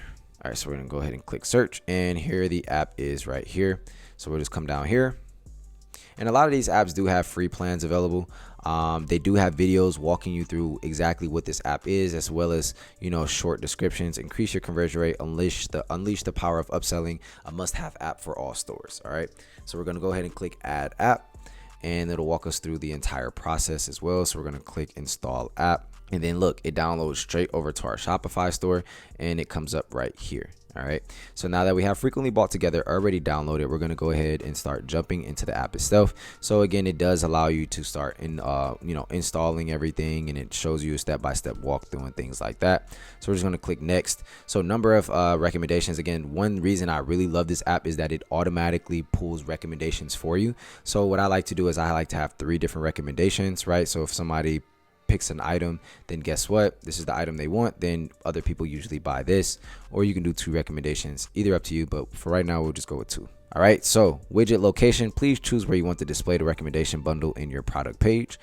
So you can modify the position on the widget whenever you want from the app preferences page. So below the add to cart button, which is where I usually like it, below the description, which is a little bit too low, because again, if we are on mobile, then that's going to be way too low, right? Below the product, taking the full width. Again, not really best for mobile. At the bottom of the page, absolutely not the best. So below the add to cart button, usually if it's right there, then people can continue scrolling down and see all the other options and description if they really wanted to, but we want that there so we can increase our AOV, average order value. All right, so I'm going to click next and then start the app. So now that the app's enabled, literally that's it. If you wanted to go in and start making additional things, right, your store has 1 product and no sales history, so again, it'll give you sales history and things like that. Recommendation explorer, discover how recommendations are built for each product. Recommendation tuning, no global recommendations are configured, all products are eligible to be recommendations. The widget is enabled for all products, right? You can even add discounts and manual bundles to this as well. So there's literally like a great app for all around increasing average order value and increasing your conversion rate entirely. Widget location, you can configure that here. Visual preference, if you guys wanted to change that visual preference, you can here. And then it also has statistics, right? So it'll show you your statistics based off of how the app has been. Again, since it's a brand new website, or brand new website, you won't really be able to see it. So with all of that being said, that's how you set up the frequently bought together app. Let's go ahead and jump into the next app.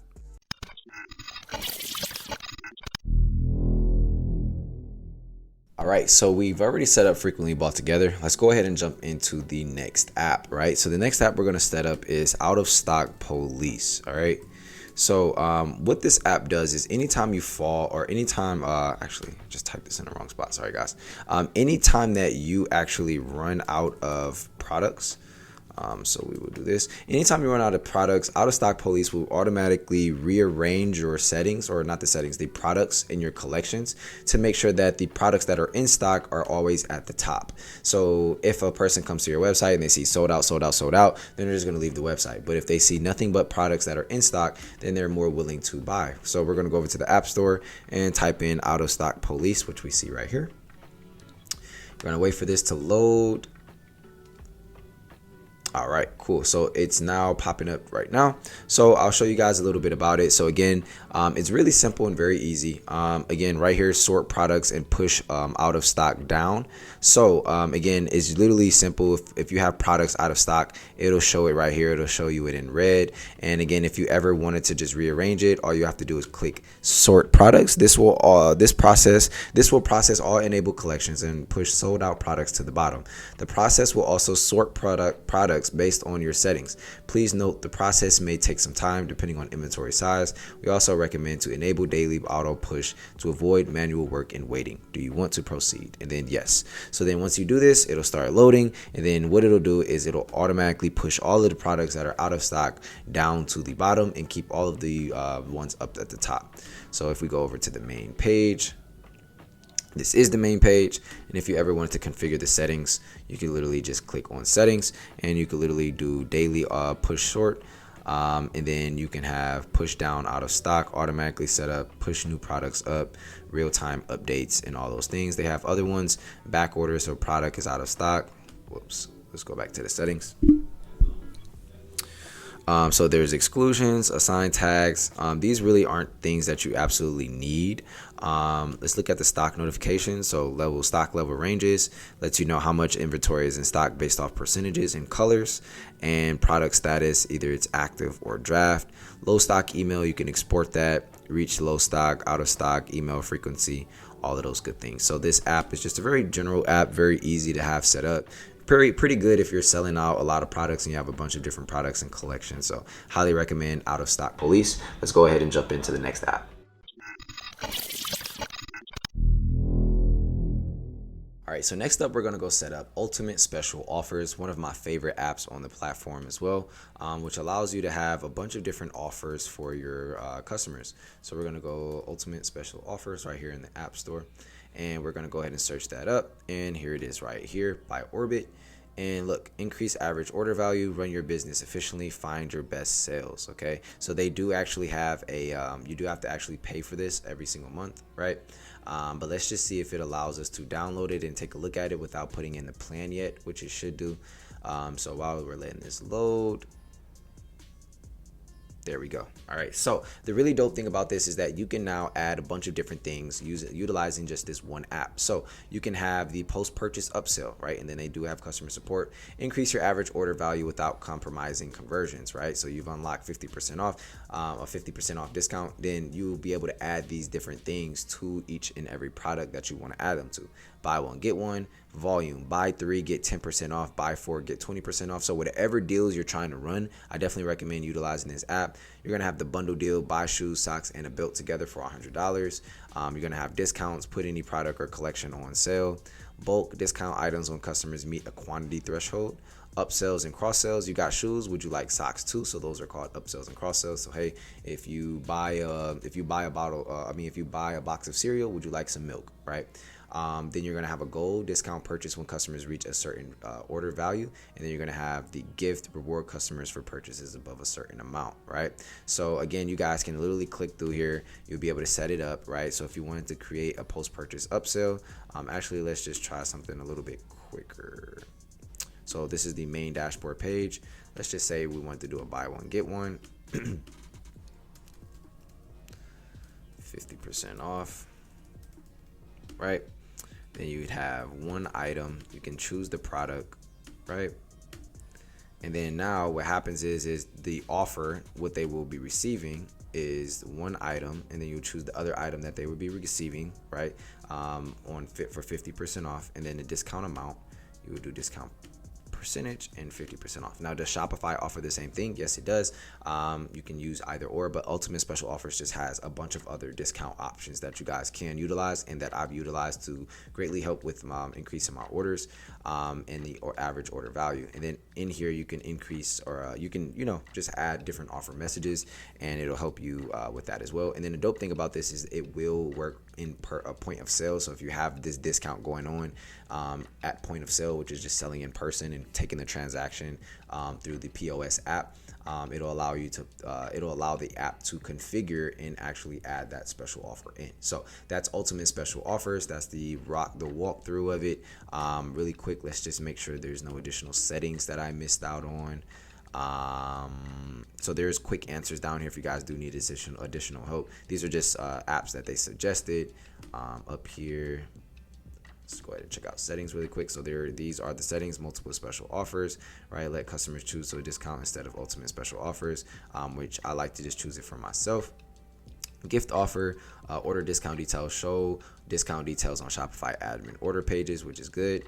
Fixed tax percentage, you can add that if you would like to. Multi-currency and applying discounts. So that's the Ultimate Special Offers app. Feel free to go ahead and walk through it and test things out. And let's go ahead and jump into the next module.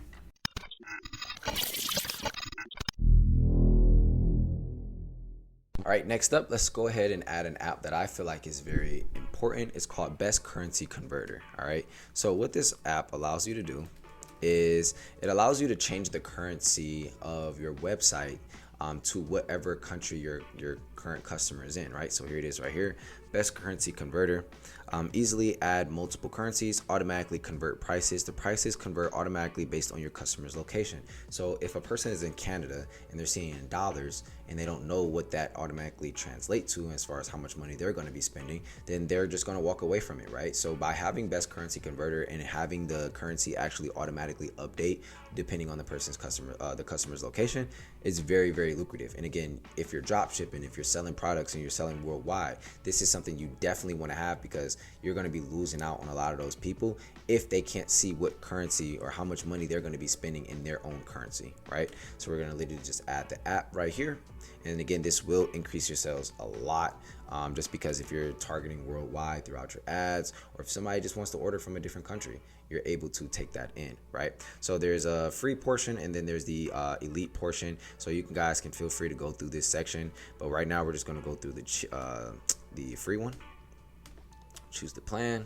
And again, this is something that I have set up on all of my brand websites, because again, we sell worldwide. So at the end of the day, we want to make sure people understand what currency they're buying it in. All right, there we go. So you guys do have to go through the entire process of setting everything up. That does take a little bit of a minute, probably about 10 minutes or so. But at the end of the day, they'll give you a couple currencies you guys can start off with on the free portion. So these are the couple that you guys will get a chance to see. And then you have the app enabled. So it's literally automatic. If you guys want to upgrade, you can literally upgrade here. If you come down here, there's a flags theme. So it'll show like the flag where it says currencies. It'll be able to like click that, and then it'll drop the different flags and the different countries that they're in, and they'll be able to select that. Display currency code. This is just additional things that you get when you are on the upgraded package, and the extra features here as well.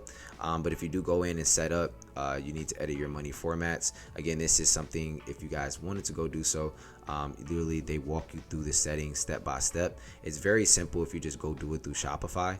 So I highly recommend just reading through this and going ahead and setting it up, just because it is just like copy and paste. They literally give you exactly what to copy and paste. So find the HTML, and then boom, they give you all the exact details of what you should type and where you should be typing it at inside of your settings. So that's the Currency Converter app. If you guys wanted to check out the settings as well, those are the settings. So at the end of the day, this is a must-have. It literally takes about 5 minutes to set up, but it makes a big difference on your conversion rate, especially if you're targeting people in other countries as well as the United States. So with all of that being said, that is the Best Currency Converter app. Let's go ahead and jump into the next app. All right, so now that Out of Stock Police has already been set up and downloaded, we're going to go ahead and jump back into my computer, and we are going to now go look up Dontez. All right, so to set up affiliate programs, this is a great app to utilize. It is actually created by Shopify, so we're just going to go ahead and type Dontez Creator Management. I'm going to go ahead and click here and we're going to click add app, but build variable relationships, introduce creators to your brand with a custom application page, keep track of everything from applications to commissions in one place, send gifts and samples, start your relationships off with bespoke gifts, right? And then track affiliate sales. So it's basically an affiliate program all in one. Again, we will talk about the affiliate process and building out your affiliate brand, your affiliate program later in the next couple sections. But I did want you guys to at least download the app and just get a quick glimpse at it really quick. That way you can see what it has to offer, right? So you give them your brand's name, right? So we'll just say Fearless Clothing. And basically what they do is they connect you with other people. So let's just do Dontez Akram, right? So look, this is literally how they set up their page for affiliate programs and finding new influencers. So again, later down the line, we'll talk about setting all of this up and things like that. But I just wanted you guys to get a glimpse at it, see what it looks like, and we'll set everything up later. But as you guys can see, it's just literally a couple different pages. They have it for mobile. People can sign up and become an ambassador. There's the social aspect to it once you finish this portion. There's the profile, the survey, and how you can start sharing it to other people to start getting new brand ambassadors and start getting those influencers that you guys want to work with you. This will keep everything easy. So again, if say like I really want to save it till later, but say like you have a shirt and you want to send it to an influencer. Hey, you give them the shirt. Hey, also, I forgot to let you know that we do have an affiliate program set up. So even if you want to make some money with us, after you tag us, just tell people to go click the link in your bio and we'll split the sale 50-50. So I would rather get that sale and split 50-50 because at the end of the day, that would have been a sale I wouldn't have been able to got. If I didn't, have that affiliate program set up, because they probably wouldn't have said, go put this link in my bio, or they probably wouldn't have put the link in their bio. They probably wouldn't have said, go shop now and things like that. They probably would just tag your brand. So that's a really good way to increase your sales. And when you're working with influencers, again, it's a simple way to do it as well. So that's Dovetail. And let's go ahead and jump into the next module.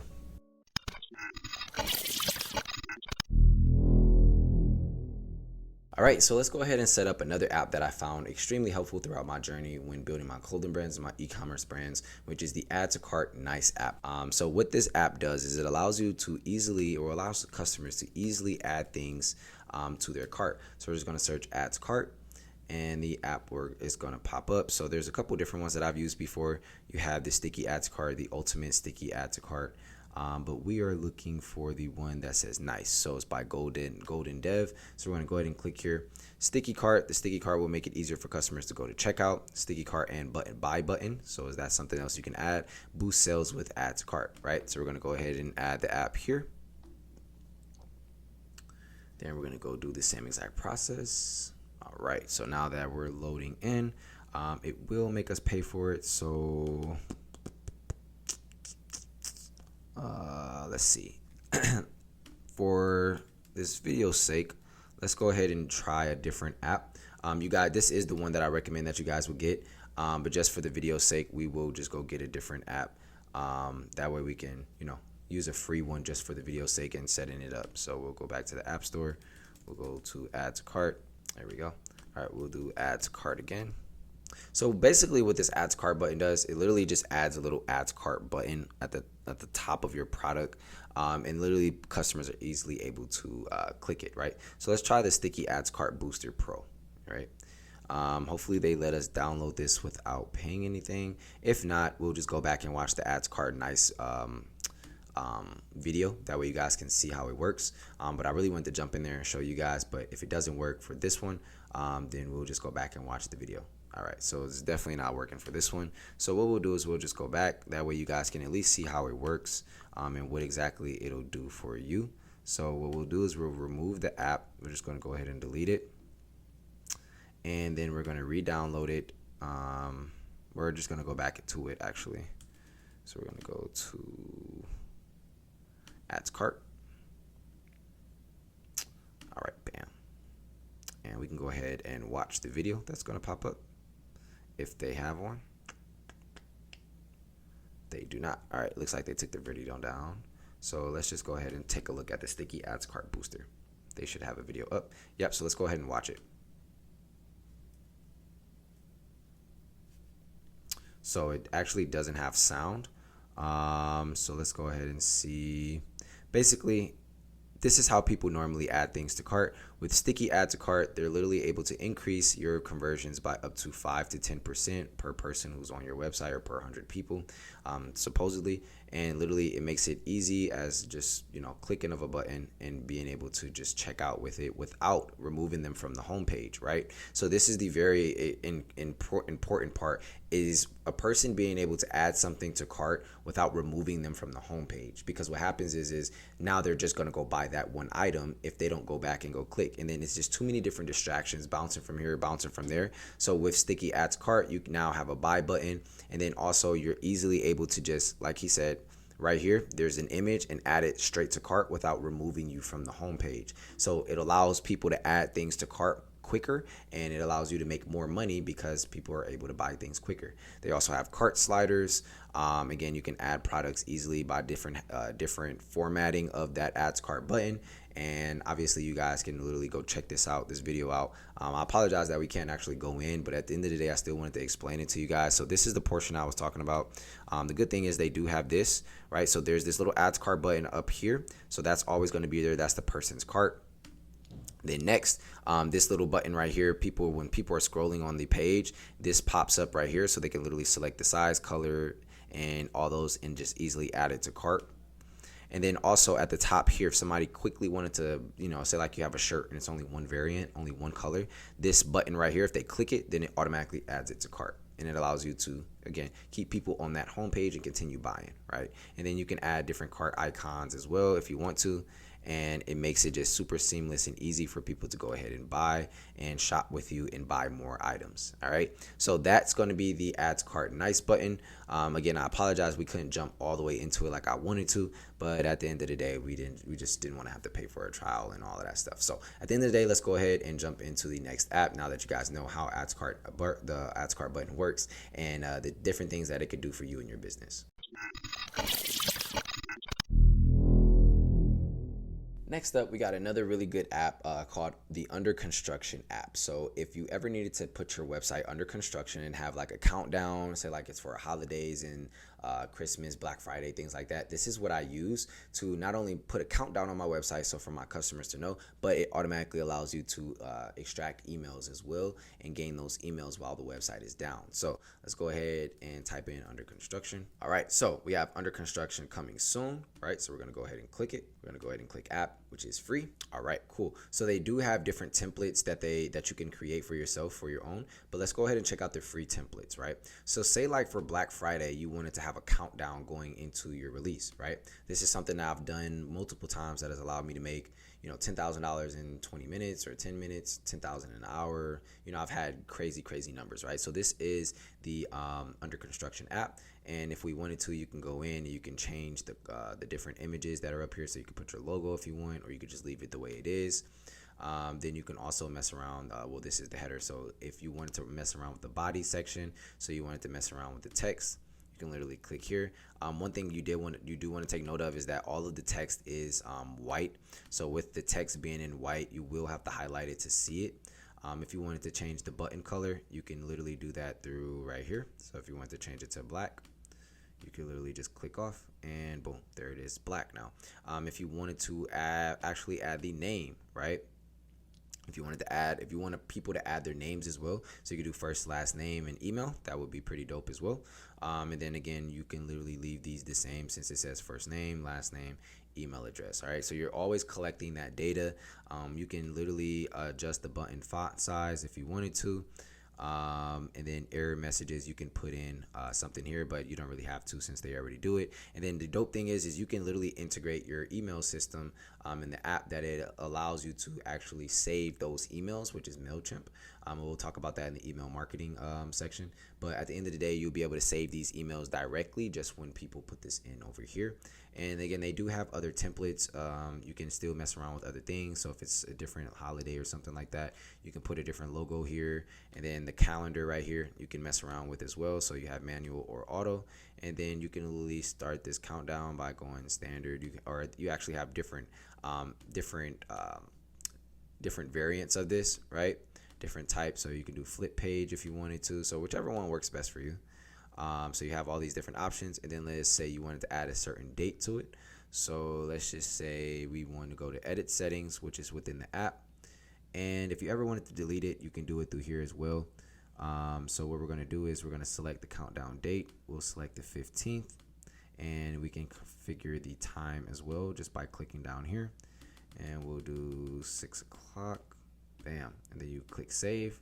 Right, and then there is other options over here. So if you wanted to mess around with this is how you enable it. So if you ever wanted to actually enable the actual app itself, you will have to come over to the settings in the app and enable it. But at the end of the day, when you guys do all of that, then we go back to the dashboard under construction, right? And then we go back to customize. That date will now be on it, and it should be starting to count down. So there we go, 23 hours, 44 minutes, and 39 seconds. So if you guys wanted to configure the copyright, you could do so as well. And if you ever wanted to upgrade, you can, and that will remove the powered by. All right, so that is it for the under construction app. Again, I use this for releases. So if I'm doing a big drop and I'm pushing everybody to a certain date and time, which we've talked about in the pre-order section, I'll use this and then unlock the website. And one big tip too, once it's enabled, you will have to disable it in order to get the website back. So again, make sure you just remember that when you're dropping.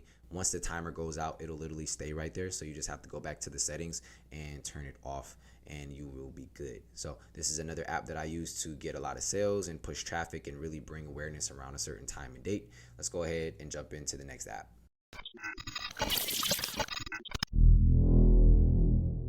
All right, so next up, we're gonna set up a really cool app called Koala Inspector, right? Now, this app is absolutely insane. It allows you to look at your competition and see what apps and themes that they're using and a bunch of other information. So let's go ahead and jump into how we get it, right? So we're gonna go ahead and go to Google, and we're gonna look up Koala Inspector. I'm just gonna Google that, and it is a extension on Google Chrome. So let's go ahead and click here, and let's go ahead and just download it and add it to our Chrome.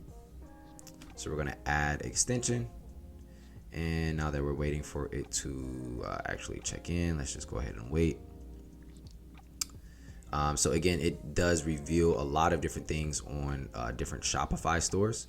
So we have different things over here. So it's now that it's set up, use this extension by clicking on this icon, manage your extensions, right? So we're gonna go ahead and click on it, right? And let's just make sure it's still there.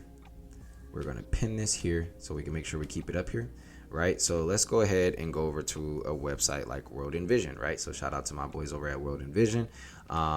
Let's go ahead and click Koala Inspector while it's loading, and then we're gonna go ahead and click here. All right, so here it is. I agree to terms, right? And this is the onboarding process. So now that we've already got in here, so don't have a Shopify store, you can create one here, right? And then we already have Koala Inspector already set up, right? So it gives you a pretty good overview. Koala Inspector services Shopify applications, new products, product statistics, shop traffic, bestsellers, find retailers, export CSV, and customer service, all right? So start with inspecting these shops, right? So let's say we wanted to inspect a Shopify store, right? So we're gonna click right here, right? And then now that it brings it up, this is the website itself. And then what we have to do is click Koala Inspector, right? Now this is really cool because now look, it now shows you the my Shopify name, right? So you can track this shop. You have the Shopify theme, which is the Dawn theme, and then Shopify applications, mobile app builder, skip to checkout, GDPR. Then you have all these other ones in the 14-day free trial, right? Now you can look at their products as well, and when was the last time they actually updated it, and which one is making the most in sales, which is pretty dope, right? In their average price, lowest price, and highest price, right? You can also look at the competition in other areas, right? For retailers, the favorite products, you guys can actually favorite those. Shop traffic, you guys can load the traffic data right here. Ad campaigns, you can also look at those things as well when you upgrade your package. My shops, you guys can set up your own shops and actually see, right? Subscription plan, so for those of you who want to look even more in depth and really spy on the competition and see exactly what they're using, this is a phenomenal app. So the biggest thing that I want you guys to take away from this is, at the end of the day, you have to keep in mind, If everybody else is using it and it's working for them, then don't try to be the person that's going against the grain, right? Go with the crowd, right? If that's what's working, then keep doing what's working. So grab the Koala Inspector, go look at a couple websites that you like a lot, and just see what apps and things they're using, right? So let's see if we can go back over to World Envision and see if it pops up their apps and things. So it does the same exact thing here, right? So obviously, since we don't have the upgraded plan, you will have to go upgrade those plans. But again, if you want to see their products, find retailers, and structure things, you will have to upgrade your plan, right? But this is the Koala Inspector extension. Highly recommend that you guys grab it, but I'm going to show you another one that is actually for free, and it'll assist you in the same exact way in the next module. So let's go ahead and get into it.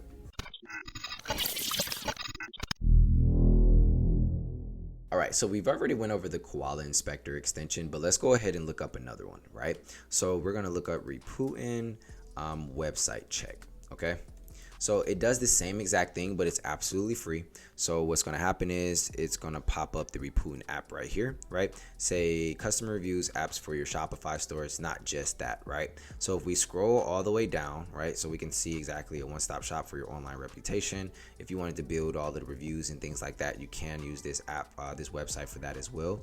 And literally download it straight to your website, to your Shopify store. But we're going to go to Shopify Spy, right? And the next thing that we're going to use is we're going to start looking up different, brands. So let's say soulboy.com, which is a brand on Shopify. Look at that. It tells you the exact theme that they're using and all of the apps that they're using, right? So they even have the no fraud app. So I actually tried to add that into this course, but we were having problems with no fraud because I accidentally made an email with the wrong email, and then it won't let me create another account. So with that being said, no fraud is definitely an app you want to have on there. It reimburses you on chargebacks and fraud orders. Again, dealing with people who are scamming and trying to chargebacks. Again, if you guys don't know what chargebacks mean, basically somebody who got scammed, somebody used their card, they're calling the bank and disputing it. When they dispute it, the bank takes the money out of your account, right? And on top of them taking the money out of your account, they're going to charge you an additional $15, and you already shipped the product 9 times out of 10. So you just lost on all 3 ends. So this is why the no fraud app is important.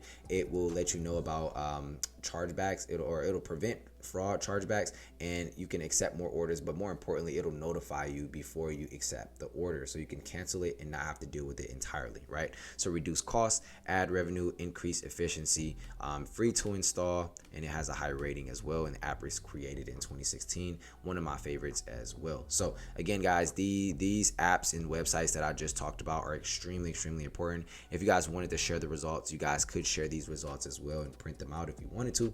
But this is the Reputin app. This is a great app. So what I would do is I would look up your 5 best or most favorite Shopify apps, and I'm gonna start looking them up and just seeing, okay, what things do they have? What things do I not have? Do I need this? How does this work? Let me just go test it out. So that's the Reputin website. Hopefully you guys liked it, and I want you guys to go ahead and use this, right, and to your advantage. And again, make sure you guys adapt to the current market right now and use the apps and the different things that other people are using. So with all of that being said, let's go ahead and jump into the next module.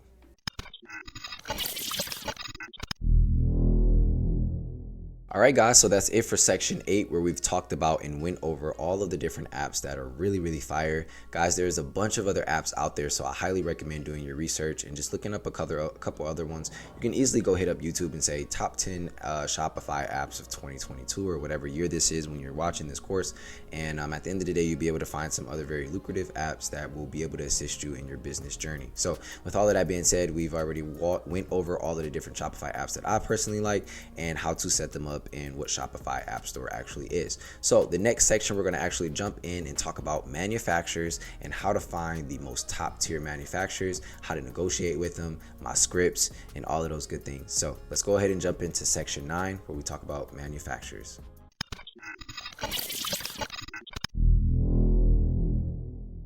So we back, man. Welcome to section 9, where we're going to be talking about how we can find some of the top tier manufacturers out there, a couple of different platforms that I highly recommend, how to negotiate, and even how to use my personal script to help you get in contact with some of the best manufacturers out there. So with all of that being said, we're going to go ahead and jump into my computer. And again, really quick, before we jump into my computer, I oftentimes hear people always say raise your prices, right? Well, of course, with inflation, you're going to have to raise your prices at some point in time, but why don't we ever talk about just buying your products for cheaper, right? So this is another great way to increase the amount of money you're making without having to always charge somebody an arm and a leg, right? So with all of that being said, let's go ahead and jump into the computer right now, and that way I can show you guys a couple of platforms that I highly recommend, right? So we're going to go ahead and jump in here, turn my camera on. So as you guys can see, this is Alibaba.com.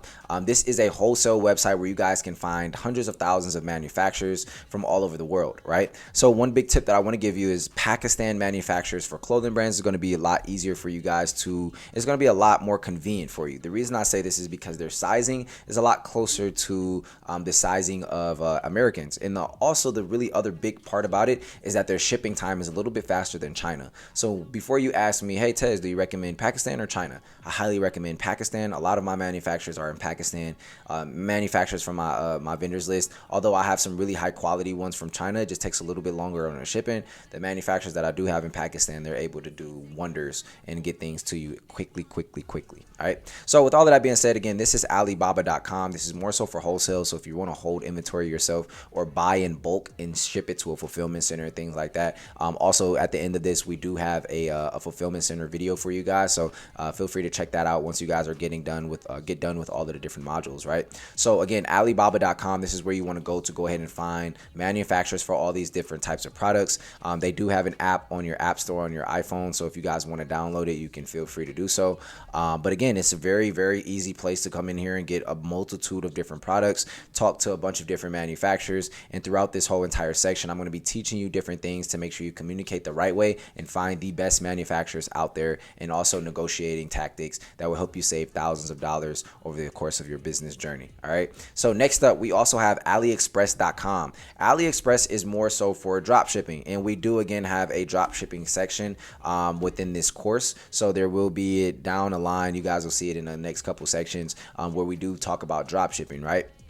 So with all of that being said, dropshipping is more so for people who don't want to hold inventory, people who want to just buy something, or you want the customer to buy something from you, and then you buy it directly from the supplier, and then supplier ships it directly to the customer. So you never have to really touch anything, but all you have to do is go on your computer, make sure you're placing those orders on time, make sure customer service is on point, make sure you're branding and running ads and all those different things. So those are two of the best performing and highest recommended, that I would say, manufacturer websites to go through, one for wholesale and one for drop shipping. So with all of that being said, let's go ahead and jump into the next module.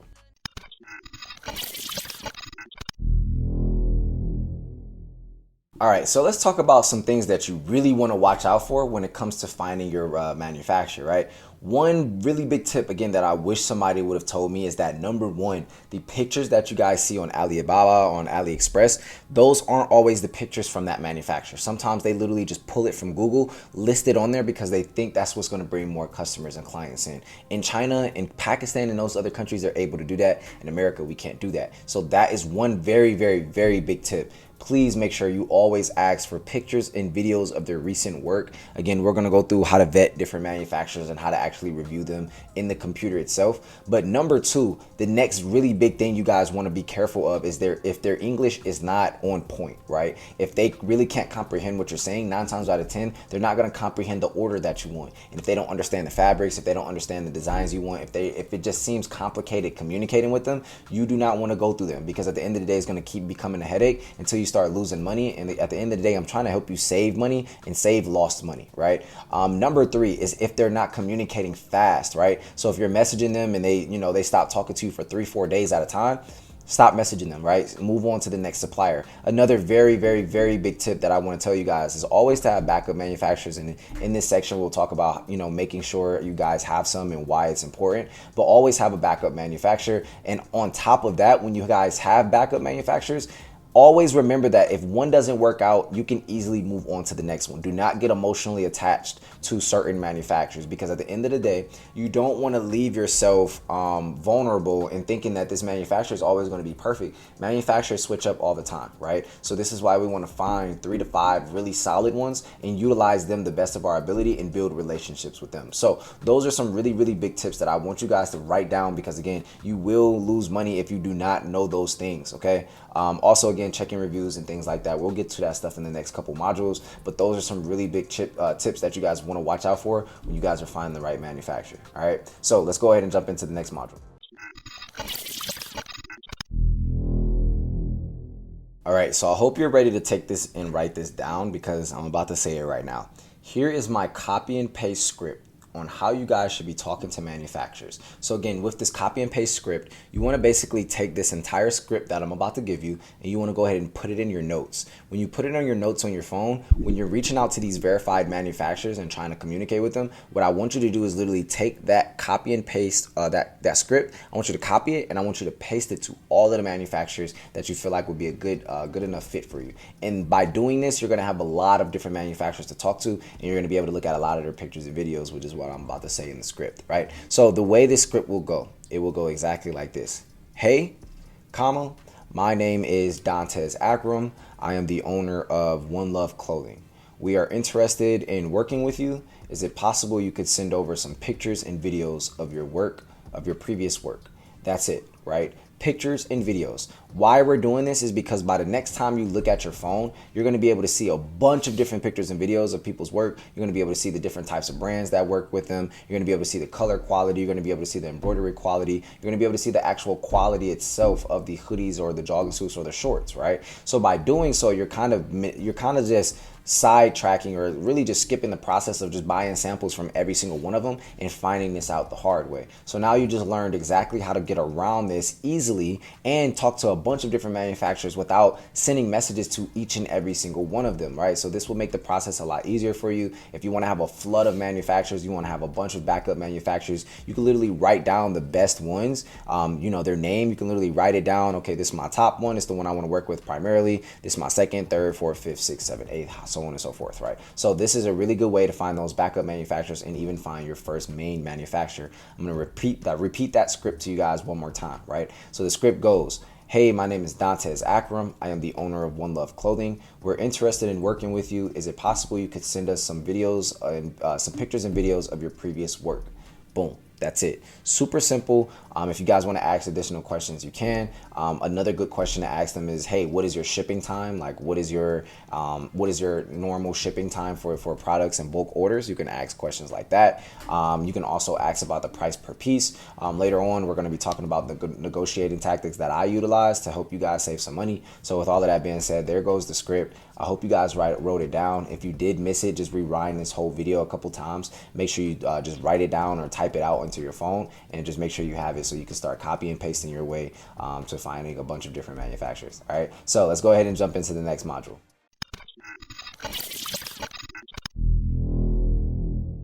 Right, so we're going to jump into my computer and I'm going to show you guys how you can start vetting the manufacturers the right way and how you can make sure that you're reviewing them and making sure that they're the right ones you actually want to work with. All right, so let's go ahead and jump back into my computer and let's go ahead and start with something as simple as hoodies, right?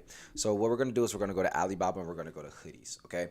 Now, once we search hoodies, there's going to be a couple different supplier types that we can actually modify and filter it by, right? So what I'm going to do is I'm going to filter it by verified suppliers. Now, some of you may be asking me, Tez, what exactly is a verified supplier? It's the same thing as a person having a blue check on Instagram, meaning that they're official in most cases, right? So it's the same exact thing. Alibaba literally went in and did all the research, gathered all the data for you to see if this manufacturer is a high quality manufacturer and if they are worthy of being worked with, and then they give them this blue check, right? 9 times out of 10, it also means they have a lot of customers. They've also worked on a lot of different things and they have a little bit faster response time. So this is why I always filter things by verified suppliers, right? So let's just go ahead and look at this manufacturer right here. So first off, we have the country that they're in, which is China, the amount of years that they've been in business on Alibaba, which is 8 years. And then obviously you guys can see it's verified and it has 4.5 stars of ratings, right? So what we're going to do now is we're going to go ahead and click on this and take a deep dive on how we can analyze these manufacturers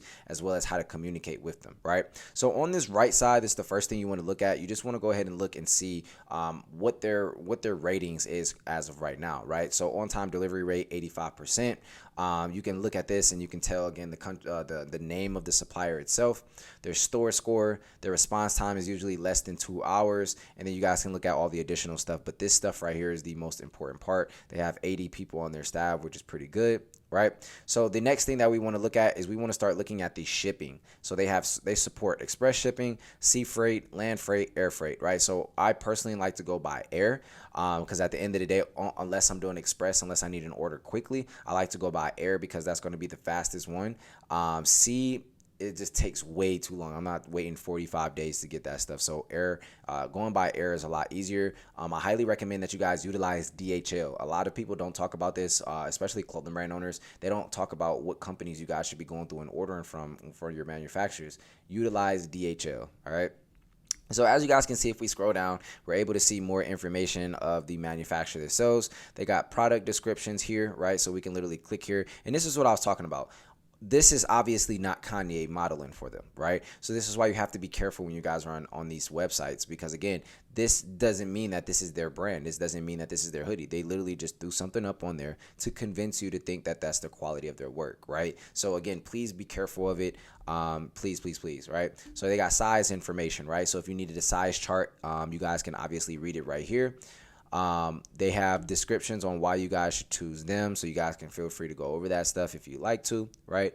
And then they have a bunch of other stuff where they talk about the things that they offer, so t-shirts, hoodies, zip-up hoodies, crew necks, jogger pants, tank tops, and tracksuits, right? And then obviously they give you pictures and different things like that, like the production process of their manufacture, and then they have different fabrics and things like that. So you have high-quality fabric, breathable, antibacterial, and moisture wicking, which will help keep your body comfortable and dry, printing and embroidery, and then they also have sewing, and then they let you guys know about their production and their packing as well. And then down here, customer service. This is one you definitely want to read as well, because you do want to know how they are with customer service, right? Then they do have an FAQ section, so if you guys want to read more about the FAQ, we normally use TT, LC, and PayPal, 50% deposit and the balance before shipment, right? So that means you can split the payments up, and you'll be a little bit at ease utilizing this manufacturer, right? So you can send them a message literally right here if you like to, or you guys can literally click contact supplier or just chat now. Chat now is going to probably be the quickest way to get a response. So if you're on mobile, you definitely want to use that right there, right? And then obviously you guys can scroll down and see a couple of the other supplier popular products, right? Now the next thing that I'm going to be looking at after we look at all of those different things, they do have MOQs up here. So Tez, what exactly is an MOQ?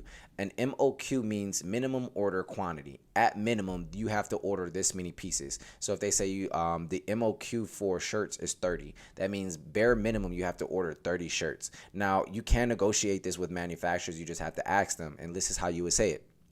Hey, my name is my name is blah blah blah. I own the brand blah blah blah, and we are a fresh new business, and we would really like to work with you. Is it possible you could let us do an MOQ of 10 or 15 while we're getting things started, right? And that would be a good way. And again, you could just ask. At the end of the day, the worst thing you'll hear is no. Okay, so they do have a different sizes they have, the colors that they have in that particular product. But the next thing that I want to look at is their reviews, right? The next thing I want to look at is their reviews. So what I'm going to do is, and I'm also going to look at their company profile. If you guys want to watch the videos that they have on here, you guys can. But here's the company profile, their album. You can look at the videos and the entire process of what their stuff looks like. And here's all the additional information, production type, all of this stuff. So quality control, certifications, trade capabilities. Like there's so much stuff that Alibaba makes them provide you that is actually crazy, right? It's actually crazy. So what I'm going to do is I'm going to click back really quick. So we're going to actually just come here. And then what I want to do is I want to look at some of their reviews, right? So I'm going to click those stars right there and look at some of the ratings and the reviews of this manufacturer, okay? So it literally takes us to the profile of this manufacturer, and then it'll start showing us all the reviews. Now, the reason that the reviews are important is because we can look at the reviews with pictures, right? So when we look at it with pictures, 9 times out of 10, we're going to be able to see the actual quality of the shirt. So we can see the printing, and we can also see the sizing of the shirt as well. Is it a little too big? Do we want it to feel a little bit more comfy? How does the printing look? How does the embroidery look? Did they do a great job, right? Now, again, by doing this, you're able to kind of weave out really, really bad manufacturers, because you'll be able to see how the customers previously work with them, how they feel about it, right? So even if we look here, you can obviously see the jogging suits look pretty okay, right? Not some of the best. Again, they do a lot of different types of things, but again, yours is not going to look exactly like that. But again, you can literally just go through these pages of reviews. I recommend that you guys go through the next 2 to 3 to 4 pages of reviews and just look at it, right? So here's one person who put a 1 star. I ordered a hoodie with specifications, right? And this supplier mistaken my order and gave me instead something different than what they asked. So that's something that you want to take into consideration. This misprint is on both t-shirt samples. Just the beginning, more mistakes, but it won't show if they only have communicated this to me earlier. Very unprofessional, right? So of course you're going to always have people who are, not going to be pleased, but you also want to make sure that it's not so many people to where it's like, okay, I do not want to work with this type of manufacturer, right? So again, you guys could come to the profile, look at all of the different products that they have. You can review their profile itself. You can look at their contacts, the videos, their promotion, and their feeds as well.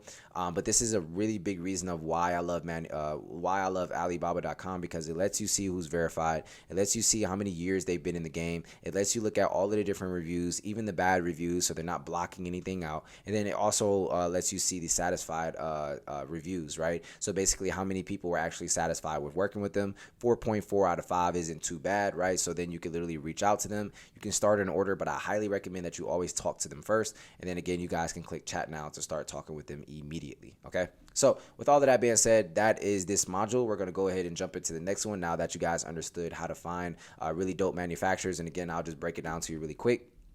You want to go ahead and click verified suppliers, and again, go through these manufacturers here, because again, they have a little bit more years of experience. I highly recommend that you guys do something over 2 to 3 years of experience, or even just 2 to 3 years of business validation. And then even look at this, right? So this is something that I was actually looking at dropping soon, right? Which is the silk lined hoodies, right? So they're selling for about $9.80. They've been in business for 7 years. If we look at the reviews, you're able to see that they have pretty good reviews, right? So let's just go ahead and look at the reviews and see if anybody has purchased these satin lined hoodies, right?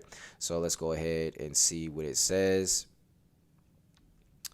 All right, give it a second to load. Men's hoodies and sweatshirts, men's hoodies, right? So these are just kind of blank shirts. Also, please, this is why I say go through the next 3 to 4 pages of reviews, because some of these may be the manufacturer, may be just friends that they know and things like that. But let's just look at this.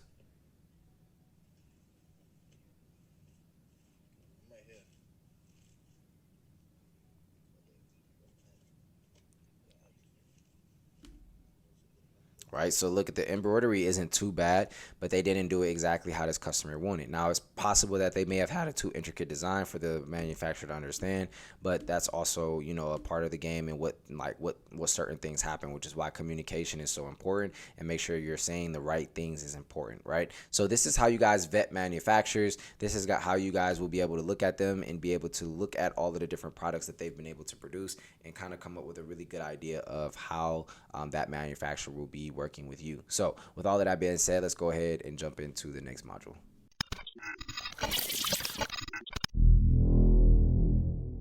All right, so here's some of my secret ways of negotiating with my manufacturers. There's a couple different ones that I utilize, but I'll go through each one of them step by step. All right, so number 1 is called the price per piece negotiation. Price per piece negotiation. So what does this mean? So basically, if I'm trying to buy 100 shirts, right, and they give me the entire price of these shirts, the first thing I'm going to do is say, hey, how much am I paying per shirt, right? So let's just say you're paying $8 per shirt. This tactic right here, this very first one, is learning how to negotiate it from $8 to maybe $6 to maybe $5 to maybe $6.50, right? So the way that you would utilize this tactic is, as soon as they give you the price, you're going to tell them, hey, can you do it for $6? Now, where do I get $6 from? I'm just going to say, hey, I have another manufacturer that's able to do it for $6.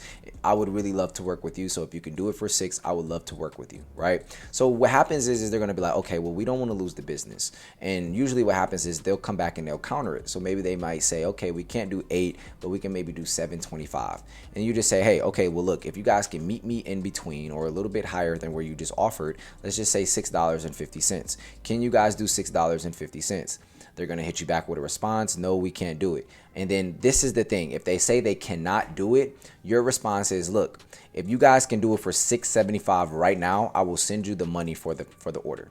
The way that I'm doing this, the reason that I'm doing it like this is because they just want the transaction, right? So they just want literally the money in their pocket. They want the money coming in. They want to be able to work with you, okay? So by wording it like that, you're now making them feel like, okay, well, there's no other way for us to work with them if we don't come down to this price. And 9 times out of 10, they'll either come down to the price or they'll just say they can't do it. But again, this is why we talk to so many different manufacturers, so we can try these tactics on different ones. So that very first one is called the price per piece method, right? And again, I learned a lot of this stuff from selling things, not only as a kid, but selling cars. So being able to, manipulate the numbers and make sure that it makes sense for the customer is something that I always understood. Even when I bought my Tesla, I learned how to negotiate and bring that price down, right? Number two, the next one is called the overall total price negotiation.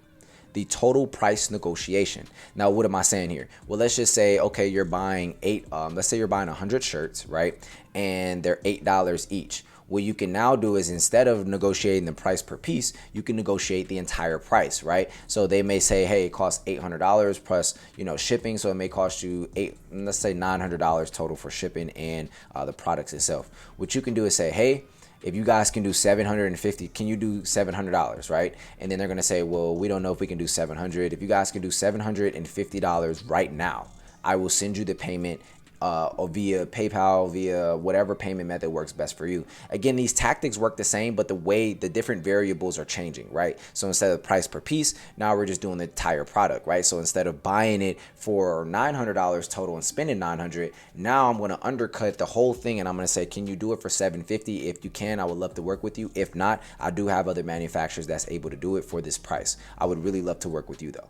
Right now, utilizing it and saying these things in this way is going to make a manufacturer again start thinking like, do we just come down on the price to earn the business, or do we walk away from this money and let some other company get it, right? So that's one really good negotiating tactic. I usually bounce around on those two, right? And then the third one is the shipping price negotiation. Okay, so when you ask them, if they give you a total amount, you're gonna ask them, hey, how much is it for shipping? Okay, and then when they tell you the shipping amount, especially for those of us who are spending a lot of money on bulk orders, we want to know how much we're spending on shipping, right? Because again, we still have to calculate that we're gonna have to ship products out to our customers, and it's going to cost us as well, right?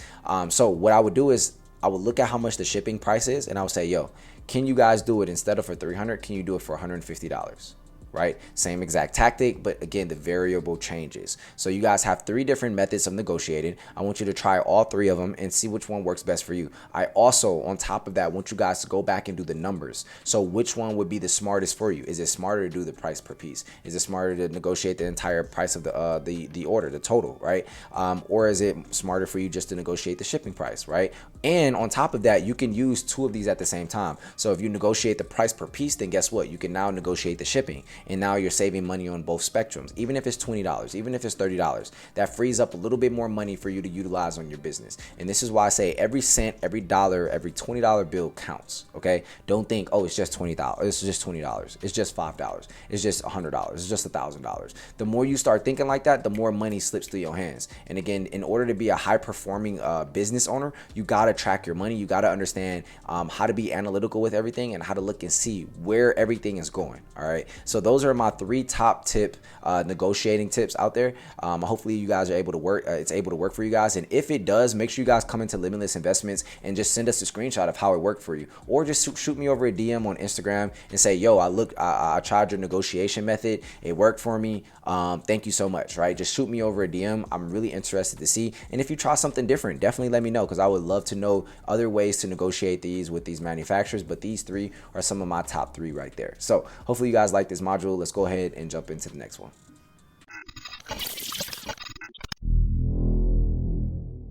All right, so this module is a little bit harder for me to actually educate you guys on. So what I did was I actually pulled up a very useful article, and I'm going to break down the article, go over the different types of printing techniques, and the different types of strategies that you guys can utilize in fabrics that are out there. All right, so let's go ahead and jump back into my computer.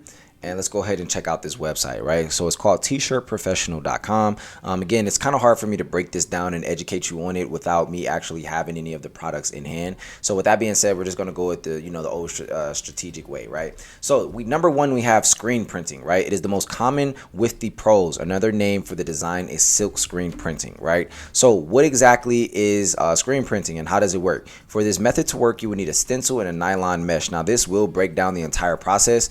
Screen printing method is ideal for printing high quality t-shirt designs. Because it guarantees ultimate replication of the design, the screen printing method gives a shirt a unique, cute, and impressive look to that the customer can love, right? So again, most companies do use this method. This method is suited for 1 color per screen. It is not ideal for super complex multicolor designs. So number 1 tip that we can look at, screen printing is not the best if you have multiple different colors and things like that. You kind of just want to use 1 color. So when you're talking to your manufacturers, keep that in mind. If your logo is super colorful or whatever you have is super colorful, you don't want to use screen printing. Okay, so that's number 1, that's screen printing.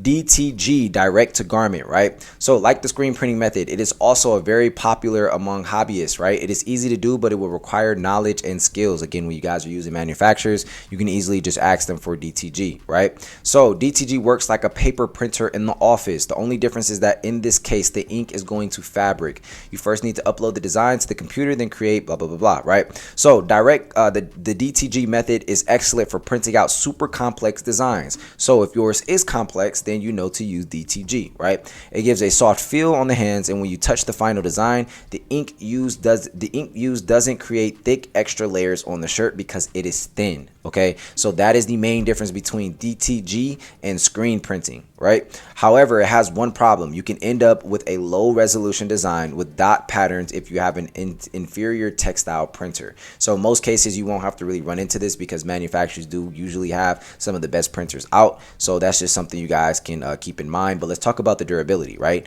DTG is at least durable, and the fabric may fade in a year or less. So if you want super high quality products, then DTG, may work, not. It may not work, but again, you want all those colors and things. Like even with this design, it's fire. But we know if we throw it in a washer over the course of a year, multiple times, it's gonna start peeling off. It's gonna start falling off. All right.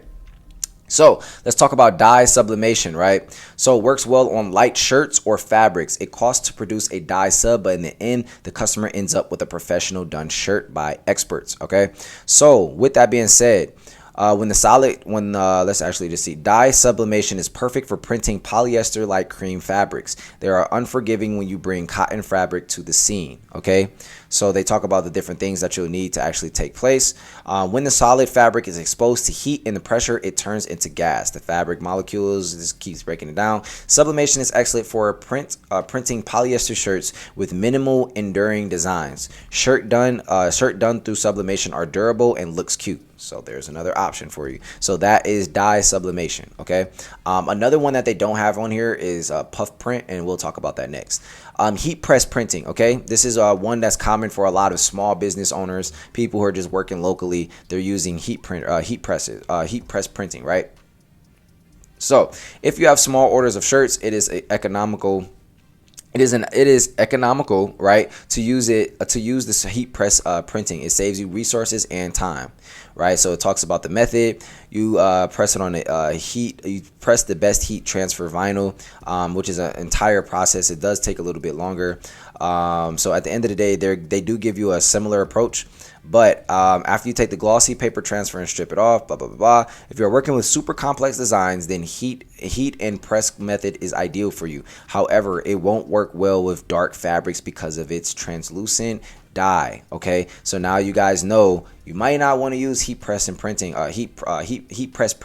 when on dark fabrics. Okay, then we have vinyl cutting, right? Vinyl cutting gives you the option of using different layers to print different colors of a design. Vinyl cutting is used in designing sportswear slogans or small graphics. However, it suffers from one thing: they are letter types, parts that you can't use with it. T-shirt printed through vinyl cutting are durable, right? So these are durable. With this method, you can print one-off designs and even produce them in large numbers. It is the best alternative for printing multiple garment types. All right, so then it does give you guys a breakdown. So what's the best t-shirt printing technique for me? You guys can also apply this to your for your hoodies and all those things, right? So they say start in the middle. Okay, so we're starting in the middle.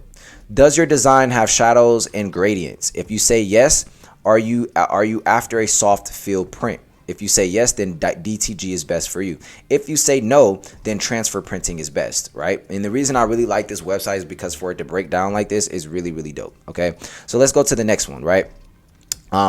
Start in the middle. Are you after a soft field print? Then again, it takes you back to the middle. So are you trying to print a photography, right? Are you after a soft field print, right? If yes, then you're going to go to DTG. If no, then you're going to go for transfer printing. Okay.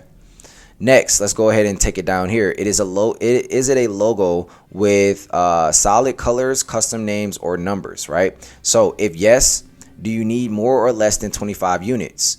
If you need more, then you want to go screen printing. If you need less, you need CAD cut vinyl. Okay.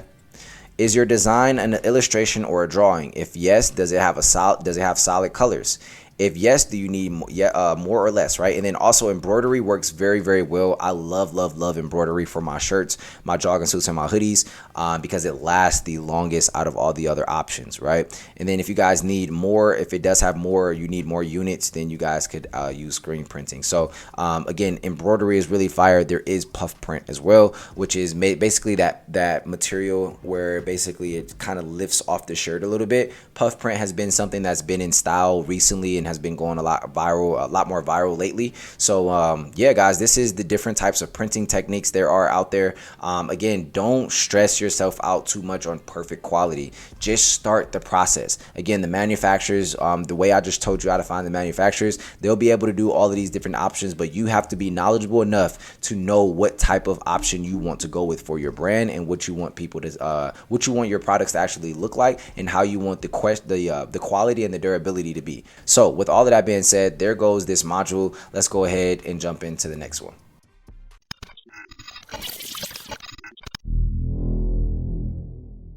All right, so let's just say you've already found a manufacturer. You probably even already did a pre-order or a sample or something of the sort, right? And you really like them at the end of the day. So let's just remind ourselves that being a solid business owner requires you to have long-term relationships with manufacturers, with different people you work with, and even networking opportunities with other people, right? So we want to make sure that we are focused on building a sustainable and long-term relationship with these manufacturers so we can work with them over the next couple years, especially throughout the growth and throughout the different pre-orders and drops that you guys have that will continuously get bigger, and bigger, which is our goal. Okay, so number one, we definitely want to make sure that we're always polite and just saying thank you at the end of the day. Human decency, making sure that we're thanking our manufacturers for doing the quality of work that they're doing, shipping it out on time, making sure things are done correctly, or even sending us items that were messed up, sending us the right ones to make sure that they replace them so we can be happy, right? So by doing so, you're going to be able to build that long-term relationship with the manufacturer, which is again extremely important, so you guys can grow together and you guys can, of course, you make more money and they're going to make more money at the end of the day as well, right? Number two, not disrespecting the manufacturer. Just because things are wrong or they mess up once, especially if it's one that you've constantly worked with a lot. Now that's a little bit different if it's a little bit different if you start working with them 1 or 2 times and they messed up both times and then they're not responding and things like that. Then by all means, do what you got to do, right? But for those of us who have been working with solid manufacturers and they mess up a couple times, they mess up here and there on something small, don't be the person that just completely blows up and tries to disrespect the manufacturer. Hold your composure as a business owner. It is very important to keep a solid relationship with manufacturers, people you work with, people you network with, all of those different things. Okay, so these are very key tips that I want you guys to understand, because good business ethics will take your business a lot farther, especially if you're a good owner of their business as well. So with all of those being said, let's go ahead and jump into the next module, which is going to be another quick one on the importance of having backup manufacturers.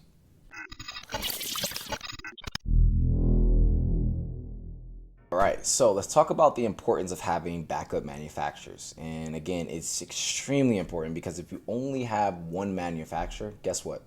If something goes wrong during your pre-order, something goes wrong during a drop, let's say you buy something and all of it is incorrect, your business completely halts. My goal within this course is to give you solutions to problems that have not yet occurred. So when they do happen, you already are geared and ready to go to fulfill and make sure that it's done and executed the right way to fix it. Okay, so it's very important that you guys have some backup manufacturers. Okay, having at least bare minimum 2 to 3 backup manufacturers, bare minimum, is really solid. So you're gonna have your main one, then you're gonna have 2 to 3 other ones who are backups. So just in case something goes wrong with the main one, you can immediately transition into the next one. Okay, so this is extremely important. That's why I said talk to multiple manufacturers, because you never want your business to completely stop. You don't want to get backed up or in a jam with all of your orders and things like that, and you're waiting on this one manufacturer, and if you just found another one earlier, you would have already been able to solve that problem and just get a refund from the last one, right? So these are very key tips that you guys have to know. You have to have backup manufacturers. This is one of the most important parts about this entire section in itself. Please, guys, listen to me. Do not be like me. When I was doing do-rags and I had one manufacturer and they messed up one of my orders, I just gave my people the wrong type of wrong type of quality, and in return, it ended up not only giving a negative perception on the brand, which it wasn't really that many orders that had to go out, but still 20, 30 people, that still gives a negative perception on the brand. But deep down, as a business owner, you want to provide the best quality possible, which is why having the backups and making sure that they can do what the main person can do, but just at a a little bit more expensive price or a little bit cheaper price, or the quality may not be the exact same. It's very important to just have some backup. So with all of that being said, let's go ahead and jump into the ending of this section.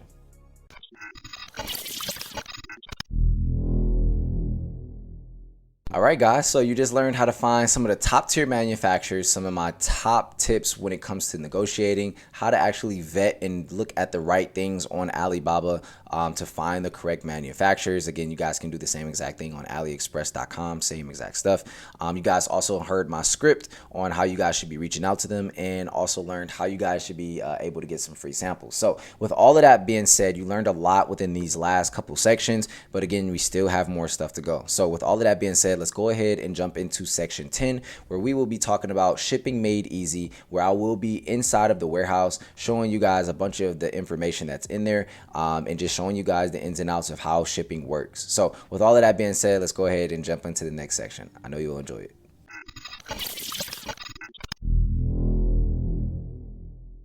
All right, guys, so welcome back to section 10, and let's go ahead and talk about how we can make shipping made easy for you and make sure it's seamless, okay? So let's go ahead and jump into my computer so we can show you guys how to set up your shipping zones and your prices, okay? So what we're going to do is we're going to come all the way down here to settings, and then the next thing that we're going to do is we're going to click shipping and delivery.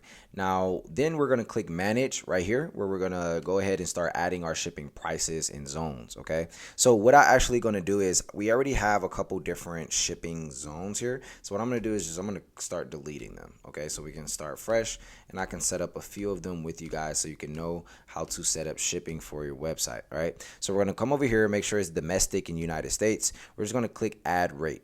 So you can set up your own rate, or you can use a carrier or app to calculate the rates, right? So for us, we could just do our rate name. So we could do, insured shipping, right? And then you can have it based on item and based on weight. So for us, we're just going to do based on order price. So anything as low as $1, and that comes up to, let's just say $98, people will have to pay, let's just say $6 for shipping, right? So that's how we've just set up. If anyone purchases anything between $1 to $98, they're going to have to pay $6 for shipping. You could go based off weight, but this is just a little bit easier. All right. So let's go ahead and click there. Right. And then next, we could also do one for free shipping. So let's talk about free shipping. You could we could type free shipping as the rate name, right? And add free shipping here. And then the conditions. If somebody spends more than $100, right? Actually, not even maximum. If they spend at least bare minimum of $99, and they spend, we could just leave this blank. Minimum price, basically, if they spend more than $99, and that's the minimum, they will receive free shipping, right? So this will work for anybody in the United States. So if you wanted to add that to your banner, or your banner basically on your website. If you wanted to add free shipping over orders on all orders in the United States over $100, you could definitely add that now that you've added this, right? So we have our couple different shipping rates, but another really good way to increase the amount of money you're going to make is you could have an express shipping time, right? So express shipping, you guys could literally just charge a little bit more, right? You can be based on the order price. So let's just say between $1 and actually we don't even have to have a maximum price. So we just want to always offer express shipping, and then we can literally make express shipping $9. So you may even be getting charged, let's say $6, $7, $8. You could charge $9, you could charge $10, you can charge $12.50, right? Which is something that I charge for express shipping, right? So when anybody who wants express shipping and it takes, let's say 2 to 3 days or something like that, you could literally add it here. Okay, now let's go ahead and look at the use carrier or apps related rates. Okay, so there is going to be a couple different options here. Automatically show new shipping services to customers when they become available, right? And then there you could add a handling fee, but I tend to just set up my own. If you guys do want to use UPS, then you will be able to have those UPS options pop up. And then if you guys want to use USPS, you can do those as well and offer those couple different options to pop up for your customers. So with all of that being said, that's how we're going to set up our shipping zones and prices for the United States. You can do the exact same thing over here on the rest of the world, right? So these are a couple ones that are already set up. You guys can feel free to leave them exactly how they are if you so choose to, or you can set yours up right here and charge a little bit more and just look on average on most countries how much it'll cost you to get those products to your customer. But again, for the most part, you could just use the ones that Shopify recommends you, since those are pretty much out of the world. And if you wanted to edit it, you could click here, go to edit, and then you can have a handling fee. So, for packaging and things like that, you could add a little extra fee if you want to. But again, it's completely up to you. Once you guys are done with this the shipping stage and the shipping zones, all you want to do is go ahead and click save and make sure it saves, and then it will upload to your website. So there we go. There's all of our shipping options that we have here. If you wanted to add another option where it's overnight shipping, then you can charge $25 or whatever. But this is a good way to start making additional profit on top of everything else that you're making through shipping. That way you're not constantly losing money. And sometimes even if it's not a huge profit, it still makes up for some of the other money that you're going to be losing out on. So with all of that being said, this is just a quick little hack on getting a little bit more money and how you guys to set up shipping inside of Shopify under the shipping and delivery category within the setting. So with all of that being said, let's go ahead and jump into the next module.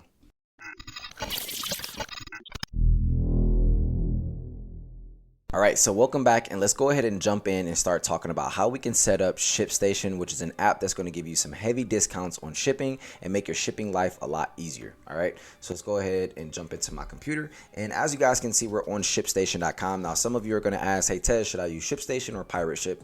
Completely up to you. They're kind of the same. I personally like to use ShipStation, and this is the first one that I started using, so I've just been on it the whole entire time.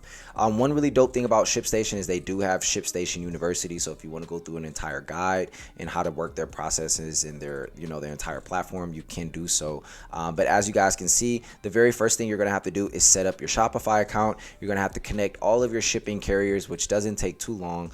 So you're just going to have to connect UPS, all the other shipping carriers out there. Then also your label layouts. We want to use 4x6 with the packing slip. The reason we're doing this is because I'm going to show you guys about label printers, and I'm going to tell you the best label printer to get in the next couple modules. So I want you guys to go ahead and just already select this, and then you're going to actually have to add your headquarters or whatever location you guys have for your business. That way you guys can actually keep that running. Okay, so now that all of that information is in, really dope thing about this is they have insights. So number of orders each day, right? So it gives you the amount of orders that you guys have coming in, right? It gives you some direct analysis on how many were shipped out through USPS and how many were shipped out to UPS, and open order aging depending on how much time is the time people are waiting on their orders and the hours their orders are sitting, right? So they have operations, customer engagement. So if you want to engage more with your customers, you can deliver notification emails. It shows you how many of them were sent out, how many delivered, and how many were opened, right? It shows you your sales trends, so how much money you've been making, returning customers, new customers, the products that are being sold. You're gonna have your customer overview, right? So this is all just different information that you guys can feel free to go through, right? Now, when you guys are going through this, the most important part is the order section. So getting orders done. So some of these orders in here are orders that have been canceled on Shopify but have not shown up on ShipStation, which is something you want to keep in mind. And then some of these are definitely fraud. So we see like this person right here, fraud. This one's a fraud. Like so many different fraud orders as well. So I usually leave those, or you can literally cancel them if you want to. But it also gives you an awaiting payment section, orders that are on hold, the shipped section, so you can go back and look at all the different orders that were already shipped out to the customers and the order numbers themselves and how long ago they were shipped out. And then you also get order alerts on who and what's going on with certain orders. And if you guys want to fulfill an order, literally all you have to go do is awaiting shipment. And then what you want to do is go ahead and just click, I'll click this one since this was a fraud order. This literally gives you an entire breakdown. You can add presets. So if you wanted to add a preset of how much things weigh and things like that, you can definitely feel free to do so. But what the dope thing about ShipStation, it gives you the requested, right? So standard shipping, 3 to 5 business days, ships from our headquarters, the weight, which is something very important. So I highly recommend that you guys go ahead and go get a scale and make sure you just weigh everything. That way you guys can, literally start running things easily when it comes to shipping. Then you guys have the UPS ground, so you get to choose whichever shipping option works best for you. And then next we're going to choose our package. So I'm going to show you guys how to set up a custom package as well. Sizing, you don't want to enter anything for size, and then confirmation, you want this to be either delivery or online. This is going to be how people are confirmed and how they're going to be let known that the order was shipped out and how it'll be sent, whether it be email or things like that, right? Then it gives you the rate and the estimated delivery time. So Tuesday, 7/19 by 11 p.m. right? So it gives you that. And then also you're going to have the item itself, the quantity, which is going to print out when you click the create print label. It's going to also print that packing slip with it. Gives you the customer's information, their address, and then you can add different notes, and then the order date, the cost of the product, taxes, and then this shipment requires additional handling. You guys have other options. If you wanted to add those things, you definitely can. But the really dope thing is that once it's all set up, you're literally just cruising. So we can print out multiple orders. So literally if I wanted to select this one, this one, and then I want to print all of them, it'll give us the entire total. Let us print it, and then you can revalidate these selected items as well if you want to, and then you can edit them in bulk as well if you want to, and it'll show you all of the different products that people ordered. And when you print these orders out, since they are coming out individually, each one will have its own packing slip, so that way you know what packing slip goes with what order and what's going inside of that order itself, right? So if you guys wanted to create a new order, you can do that. If you wanted to do a bulk update, you can come in here and do a bulk update if you so choose to. If you wanted to just print it, you can. And it's just really dope. It gives you a lot of different options. You can search the orders up here to make your life a lot easier than all the other processes, right? You're going to have shipments, so it does give you all of your tracking numbers for the order numbers and the shipment numbers. It lets you know the ship date, right? The label was when the label was created, and the fact that the shipping notifications were sent. So if something wasn't sent, you'll be able to go back and check. Also, for all of the orders that are in transit, you're able to look at where they are in the process as far as with them being sent out, the ship date, and if they have already arrived or not, right? You can also look at the delivered orders, which is very, very dope, because again, now you can see if somebody's saying they didn't get it, you can come back in here, click on the tracking, and show them literally that it was already shipped out. Delivery exceptions, we literally have none in here, and then we have voided orders, which are none. We're going to go ahead and click this down.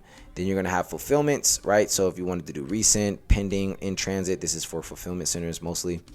Also, we're going to have return. So if we want to look at the orders that were returned, it'll show it here. Carrier pickups, if you guys wanted to start scheduling a pickup, you can literally schedule all your pickups through here. And then we also have different batches. If you guys want to go in, delete batches, edit batches, look at how much you spent on certain batches, you can literally go ahead and do so through here as well. So in the product section in here, we're going to be able to look at all of the different products that we have, right?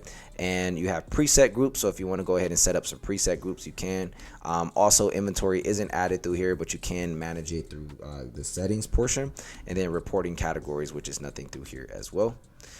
Then you can also look at your customers. I don't want to be on this one too long because it does show personal customer information that I can't disclose to you guys. So you'll be able to look at all your customers through there. ShipStation Connect missing, right? So if you wanted to scan printers and things like that, you can do it through here. I don't have my printer connected to my computer right now, so you won't be able to see it. In here as well, you guys have your label queue. So when you guys are printing orders out, how long it's taking for it to get out, if you need the packing slip again, if you need to reprint the labels, all of that different stuff, you have those right there accessible to you. Then you're going to have your settings, right? So in the settings, they're going to have a bunch of different options like importing orders, printing, labels, onboarding. Again, this is one that I highly recommend when you guys get into ShipStation, just understanding the entire process and how things work. And then email templates, which is very, very important. So if we wanted to do customer communication, we could add different email templates if we wanted to, add a subject, add a title, and just let people know, hey, your order is on its way, blah, blah, blah, blah, blah, or thank you for ordering, blah, blah, blah, blah, blah, right? So these templates are very useful. useful, you guys can literally go to account. You can go to my profile, your information, your subscription, and how much you're paying. So they do have a couple different shipping options and different options you guys can utilize. You're going to have your user management, API settings, which you guys can configure if you want to. You're going to have all the different selling channels. So if your store is already set up, it'll show you where it's already set up at. Branded customer pages, you guys can mess around with this. I haven't done too much with it. Automation, this is the next part I wanted to talk about. Automation rules, you guys can set up different automation rules if you wanted to have certain automations sent out at certain times, which is very important. They do have templates, so if you wanted to use some email templates, you guys can set some up through there. Shipping, you guys can look at the carriers that you have currently connected. This is where we're going to go add more funds. So you're just going to go to your settings, shipping, and then you're going to be able to add your funds from your stamps.com account. And then of course, you're going to have all the other shipping options. If you wanted to add insurance, you can add ship insurance. Fulfillment providers, if you wanted to connect with other fulfillment centers, or if you want to connect one of your own here, you can.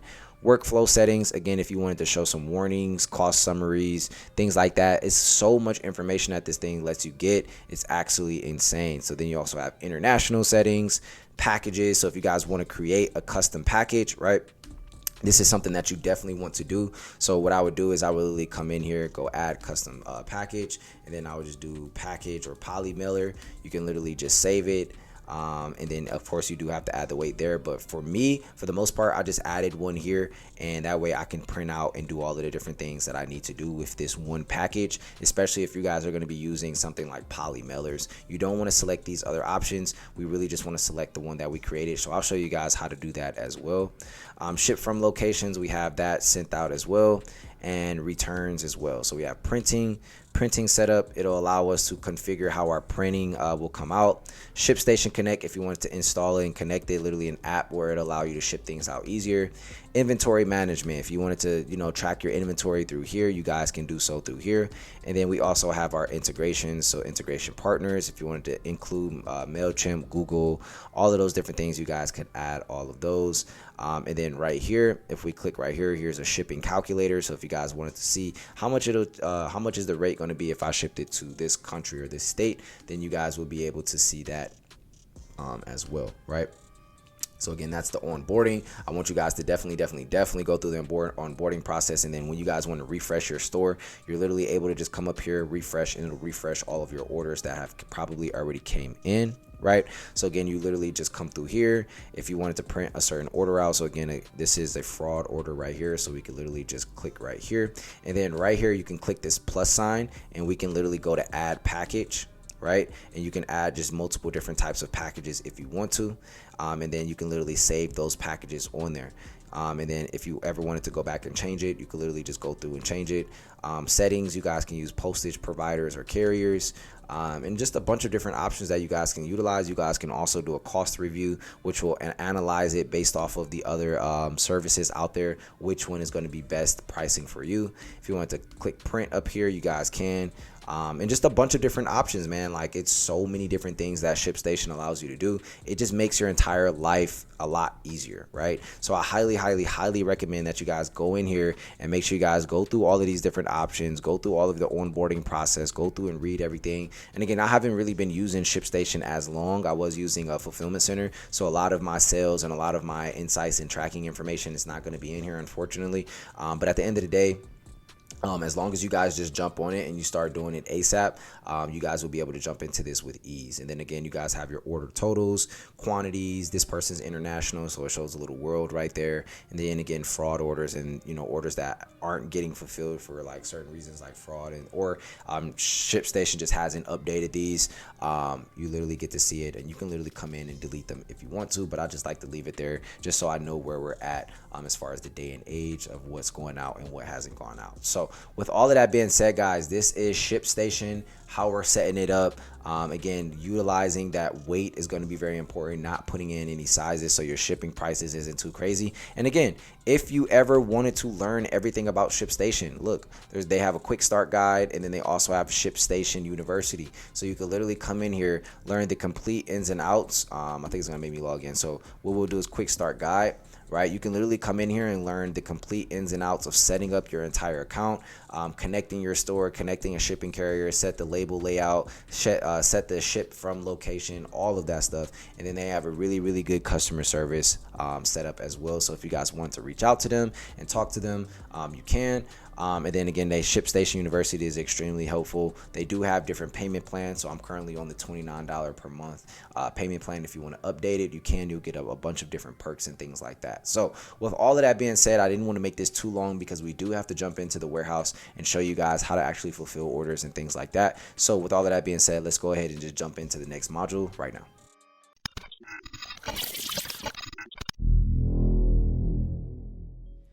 Yo, what's good? It's your boy Ted. So right now we're in my boy Tony's warehouse right now.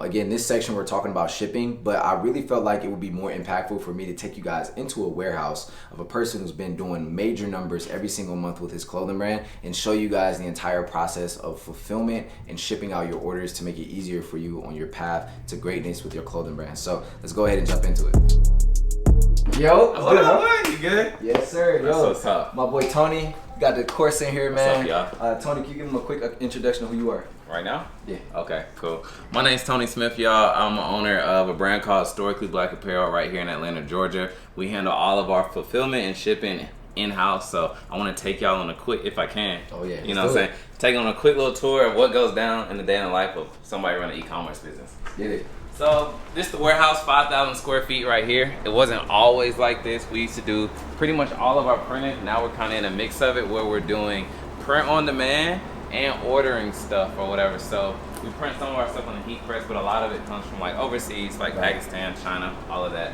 But just to show you, it's really important that you have like organization, right? Because shipping and speed kind of go hand in hand, right? Facts. You always got to have both of them to go so that your shippers, when you're hiring people, they can get stuff out quick, but then the customers can get stuff quicker, right? Right. So we've got everything pretty much in its own box, but what also helped me out personally, I don't know if this will help your students out, we put small through large on one side, XL through 3X on the other side, and that just helps the shipper like cut down on some of the options or whatever.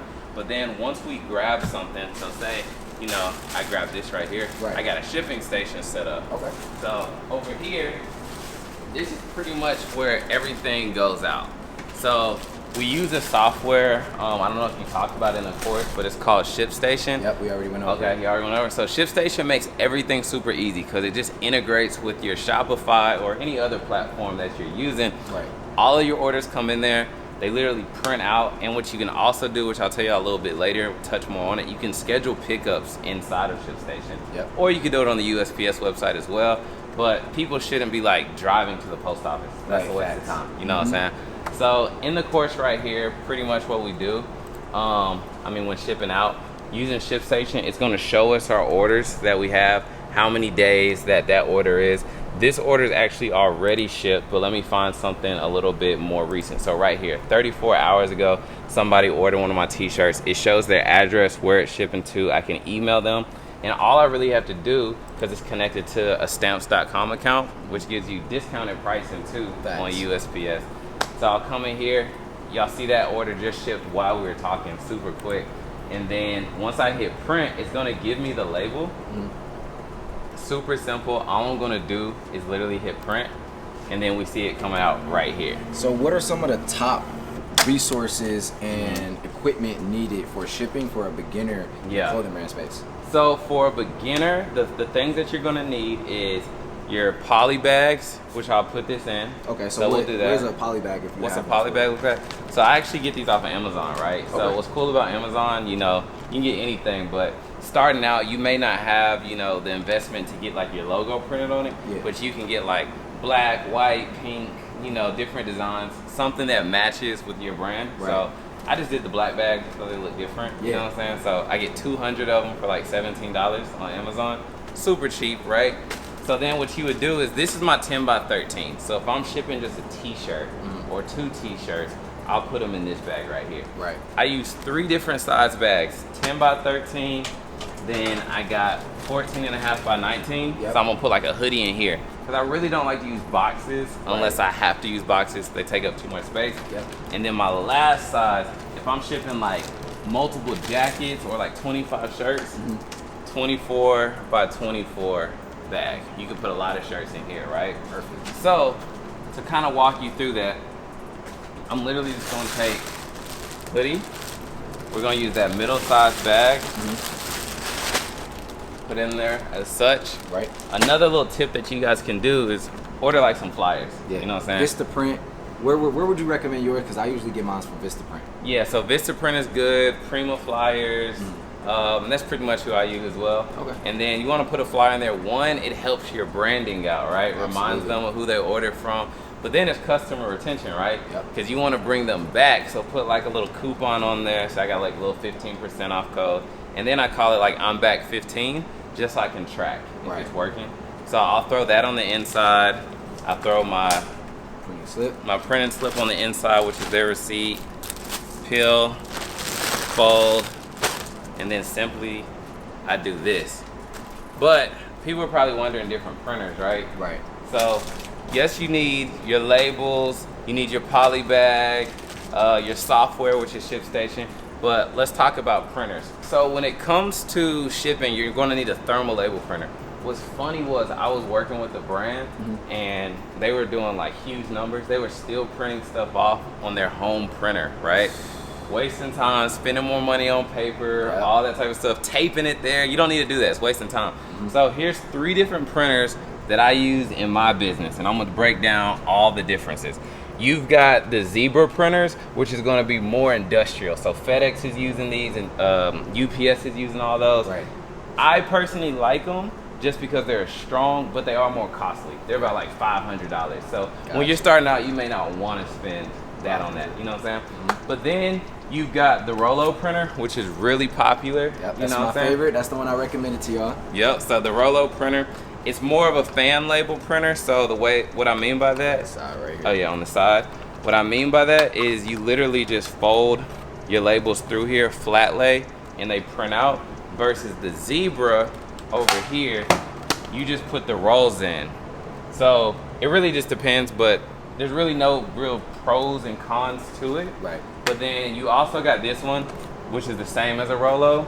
It's just like kind of an off-brand. It's a little bit cheaper on Amazon. So it really just depends, you know, like where the student is at. Yeah. But the Rollo is definitely a great printer. I would probably recommend that as well. You know what I'm saying? The Rollo printer. So you would recommend a Rollo for a beginner just now starting. Again, guys, you guys can go grab this from Amazon. I highly recommend that you grab the paper that goes with it. So they do send you rolls, but if you buy the Rollo, it'll have an additional one where you have a stack of paper. You guys can utilize that stack, right? On top of that, it's very, very essential for you guys to have multiple shipping rates. So when Tony comes back over, we'll talk a little bit about the shipping rates as well, because it is very important. But again, in the beginning, you don't need no high depth, super expensive things, right? You need a regular computer. You need to get you a Rollo label printer so you don't spend money on exactly just like this, right? So this is what the paper will come in. If we open it up, literally this is probably about a 500 to 1,000 sheets of shipping labels, right? So Tony, real quick, how important is it to have multiple shipping rates on your website? Because it does help a little bit with profit and making up some losses. So how important is it for you, and how many do you have, if you could give out a couple? Yeah. So that's a great question, because it really depends on your operation, right? So if you're making your products kind of like I'm doing, it's difficult to offer like next day shipping. You know what I'm saying? But if you've got, a bulletproof, solid shipping infrastructure, you have inventory, the product sitting there, you could actually upsell by charging like same day before a certain time or next day shipping. But starting out, I would just offer a flat rate. So see what the average is to cost, for your shipping, and then offer like a flat rate, but still have multiple. So when you were saying multiple, right? Yeah. Because you've got first class mail, which is going to be about a t-shirt or two. But then when you're shipping out jackets that weigh over a pound, because after 15.99 ounces, it goes out to priority. Right. So anything over a pound, that's going to cost you a little bit more. So factor that rate in. And a hack that you guys could use on Shopify is you can set it up by either over a certain price or over a certain rate. It only shows them that option. Exactly. So when you're plugging in your product, say for instance, they're ordering jackets and you put in a pound, it won't even show them first class to let them purchase that, and then you take the L. So make sure you set those weights up. Gotcha. Yeah. So how important is it to actually weigh all of the products? Mm-hmm. Because again, when it comes to shipping rates, and if you guys don't know that, a lot of the rates that you get and a lot of what you're going to pay is based off of the weight itself and where it's going in the country. So how important is it to actually weigh it? And when you weigh it, what do you do with the weight and the amounts? What do you do? Like, where do you put it and things like that? Right. So weighing is super important because if you're shipping stuff underweight, there's two things that can happen. If you have an account, USPS is going to charge it. So you'll either see like a negative in your account or just see the balance being lower. Or they'll actually send it back to you and say not enough weight. Right. So you're losing time if you don't do it the right way. But once you weigh it, you could just get like a weight scale off of Amazon as well. You literally in your Shopify, when you're creating your product in the variant option, you're literally just gonna put the weight there and it'll automatically transfer that to your ship station and calculate how many products they have in the weight. And then what you can even do is create like these automations so it picks the correct service as well. Perfect. So also one real quick tip as well, you guys can literally go to Walmart, get you a kitchen scale, literally go weigh all of your products and then take that motherfucker back. All right. So if you don't want to, you know, hey, I mean, we got to be convenient. We got to make sure we saving money. But if you do want to keep it, again, you're going to be dropping products consistently, so you might want to keep it. But if you're a person, your pocket's a little bit tighter, I completely understand. Nothing wrong with keeping that receipt and taking it back. So with that all being said, when you guys are shipping things out, how do you deal with an influx of orders? Like if you have a day when you drop and you do, let's say 200, 300 orders, how do you guys keep up with shipping everything out and making sure things go out on time?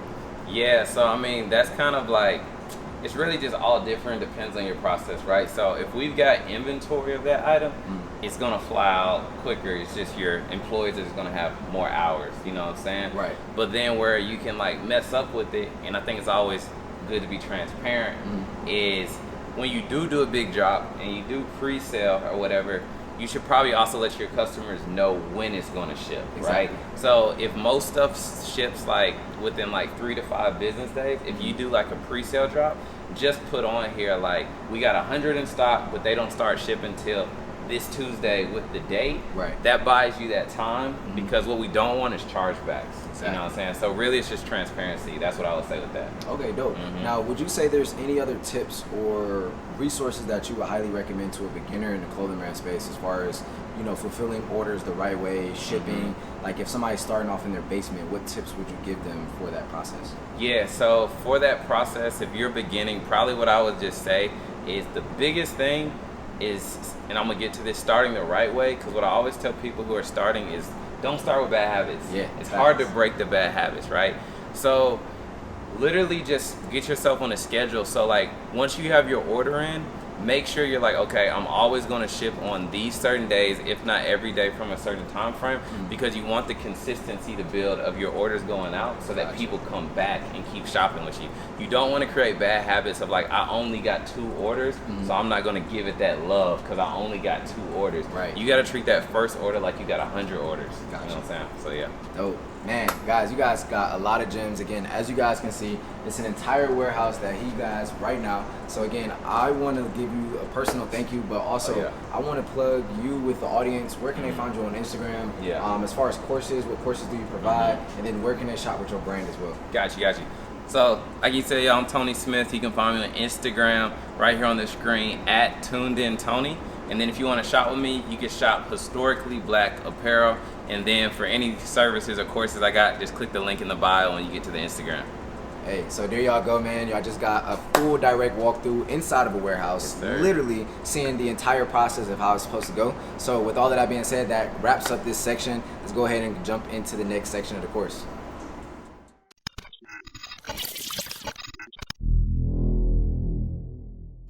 All right, so welcome back, guys. In this section, we're going to be talking about the fulfillment center breakdown, and one of my favorite fulfillment centers out there is Shipmonk. Now, I have a lot of people who recommended them over to me. I've worked with 1 or 2 fulfillment centers so far now, but the reason I worked with fulfillment centers is to completely automate my business. So after you guys take this course, after you start seeing some success, you want to start automating it because we want our time back. That's the reason that we're even building this entire business model in the first place, right? So what I actually did was I reached out to Shipmonk and I let them know know that, hey, I have an audience that may want to automate their business and they may be coming to you guys in the near future, which is my goal for you guys to automate everything, right? So what I did was I had them send over all of their onboarding, their prices and things like that, so we can all review it together, so you guys can analyze and see if that makes sense for you when you guys get to that point in your business, right? So what I'm going to do is I'm going to go ahead and switch us over to my to the other camera right here. 1 second, guys. Let me actually just plug this up. Bada boom, bada bang. All right, so we should be good to go now. So what I'm going to do now is I'm going to switch us over to the other camera, and we will be able to analyze everything. All right. So here it is right here. I have all of the files already ready to go. So all I have to do is click here, and it'll bring it right up for us. Okay. So let's talk about Shipmonk and the e-commerce fulfillment process. Okay, so we're going to enlarge this really quick. So here's Shipmonk fulfillment and pricing. Okay, so it is going to be a little bit harder to read. So what I'm going to do is I'm just going to zoom in a little bit. We'll zoom up a little bit out. There we go. Maybe a little bit more. All right, so here's how the pricing works, right? So first item pick. So this is their pick and pack. There's a couple different systems that, all fulfillment centers have. They have the pick and pack station, the actual, packaging, which is, going to be consistent of actual products for when it comes to packing it, like packing mailers and things like that, cards if you want inserters, and the shipping labels and things like that, right? So your first item pick, what that means is when somebody orders multiple items, the first item that they actually have to go get and put in that order is going to cost you $2, and every single item after that is 40 cents. Now, mind you, they're also holding all of your inventory as well. Okay, so promotional inserts is 20 cents each. Custom packaging is going to be 50 cents. Okay, so again, let's go over the wholesale pick and pack. And the thing is, if you guys want to read up more about this, you guys can definitely reach out to them. So you have wholesale order fee, master case pick fee. So there's a bunch of different things that you guys can read up more on. This stuff is a little bit more in depth, so we won't really go over that. But they do have shipping rates, and then they also have like storage rates, right? So depending on the size of your business and how many SKUs you have, you will start off with bins, right? So there's pallets and there's bins, and these cost $25 a month, $4 a month, $3 a month, $2 a month, and $1 a month, right? So depending on how many items you have, each SKU. And basically what a SKU would be is one item, one color. That would be considered a SKU. One item, one color, one size. That is one SKU. Okay. So you literally will have certain SKUs in some of these bins, and you cannot mix and match them. All right. So additional capabilities, carton receiving fee, right? So if people are receiving in pallets and things like that, it's going to cost you 50 cents per carton. Lot control, duties and taxes and things like that. This is considered a write-off since they will be managing things for your business. So it is a write-off as well, right? Picking up at Shipmonk, $5, and all these additional capabilities. These aren't things that are like too necessary to even know about right now in the beginning stages, right? So verify inventory. Shipmonk will guarantee inventory quantities and cover up to $250 per unit for any inventory shrink after the inventory is received and initial count is performed, right? So they also do all of the bubble mailers. They do the poly mailers, all of that stuff for you. So it does cost you, of course. But what they'll do is they'll choose the item based off of the correct sizing or the correct amount of items that you guys have coming in. So again, you have your bubble mailers and the prices here, which is going to be a little bit cheaper than the average. And then you guys are going to have the regular poly mailers here as well, and the bubble mailers and the boxes if you wanted boxes, bubble wrap, pallet free, and then of course you got labels and things like that, which they also charge you all for. So let's just remember, fulfillment centers do all of this for you. So yes, it may cost you a little bit less to do it yourself, but you have to remember that when you have an influx of orders coming in, you can now completely outsource it to them, and they will manage everything, handling the inventory, shipping out everything, making sure the orders are good, and we'll go over their software and everything like that as well. All right. So one next part I really wanted to talk about is the onboarding process when you're going into a fulfillment center and things that you want to know. So what I would recommend before you guys go into a fulfillment center is that you guys are at least doing bare minimum $10,000 to $12,000 a month, solely because again, we want to make sure that we're actually seeing a profit when we move in here and it's not slowing down the business. Okay, so here's their onboarding journey. So you got the integrate, store, or marketplace. So this is where they're going to basically, and what I'm going to do is just zoom in a little bit. This is where they're going to basically integrate your Shopify store. They're going to create or import products into their platform, create your first receiving. So when you guys make a receiving, basically you're going to send that to them, and you have to make the little labels and stuff like that for them. Set up shipping mapping. So they have different stations across the country where you basically can store inventory at for convenient and cheaper shipping. set up billing information, review your orders, and then go live and transition to merchant experience. All right. So that's their onboarding process. Really nothing too complicated outside of just, going on to a regular onboarding. All right. So let's talk about shipping prices. Okay. Shipmonk shipping prices. Okay. So again, they will pay for the labels and everything for you, but they will charge you. So on top of the packing fee, on top of the pick fee, on top of the bubble mailers and bubble mailers and poly mailers and things like that, there's additional fees, right? So for your shipping. So all shipping is based off of weight, but they have different zones, and these different zones are based off of different parts of the country and the world. Okay. So zone 1 and 2, you got your prices based off weight, 3, 4, 5, 6, and so on and so forth. This is for Shipmonk 2-day shipping. So again, this is why I said having different shipping prices can be convenient, because if you can charge somebody a little bit more and still leave a little bit of a profit, or just offer 2-day shipping period and just have a solid amount on shipping as far as how much you're charging, then you could be good there. But what I would recommend is doing the 2 to 5 day standard shipping, simply because it is a lot cheaper. And as you guys can see, you will be saving money depending on which one you go with, right? So on average, it's between $7 to $9. So if you charge $5, you're only losing maybe $2 to $4 on shipping, which is pretty good. If you guys want to charge more based off weight, of course you can. All right. So there's all the different pricing that they have. And then Shipmonk Economy is going to be far cheaper. So if you wanted to go this route as well, you guys could definitely do so as well. But £1, £2, so on and so forth. And here's all of their pricing. Shipmonk does give this to you when you start doing that onboarding process, so you guys will be able to look at all of the different charges and things like that you guys will have to undergo. All right. So next, let's go ahead and take a look at their software and the things that you guys will have to download. Again, if I'm not mistaken, there is no onboarding fee, so that's pretty convenient.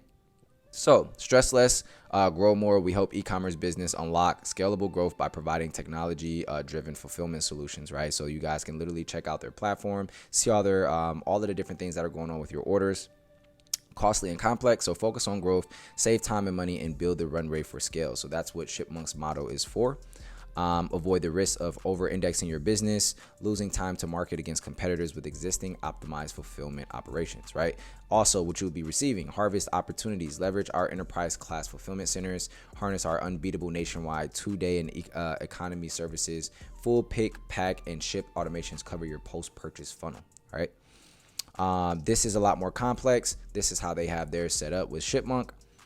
And then they have their, just different inserts and things like that. Our solutions excel by differentiating in 2 key areas: technology and fulfillment. So they do have robots throughout their entire fulfillment center that will be able to, find, pick, pack, and do everything based off the SKU numbers. So Shipmonk's platform, they do ship management, order management, warehouse management, inventory management. So they have different technology for different things. Drive operational visibility through every step of an order. Inventory, track and position your inventory for situational profitability. Shipping management, capture savings with our virtual carrier network, 2-day standard and economy options. Warehouse, leverage margin savings with pick, pack, and ship automations, labor, and security. Integrations, leverage 75 plus multi-channel opportunities with a platform natively built to support them. And product management, transform your customers' post-purchase experience with delivery protection, branded tracking packages, and an automated claims portal, which is pretty dope, right? So of course, you're going to have your fulfillment, a worldwide collection of fulfillment centers owned and operated by Shipmonk. So there's different locations that they have. They have returns set up. They have kitting if you guys want to custom projects, and as well if you're a wholesaler, if you wanted to wholesale products, you could do that as well.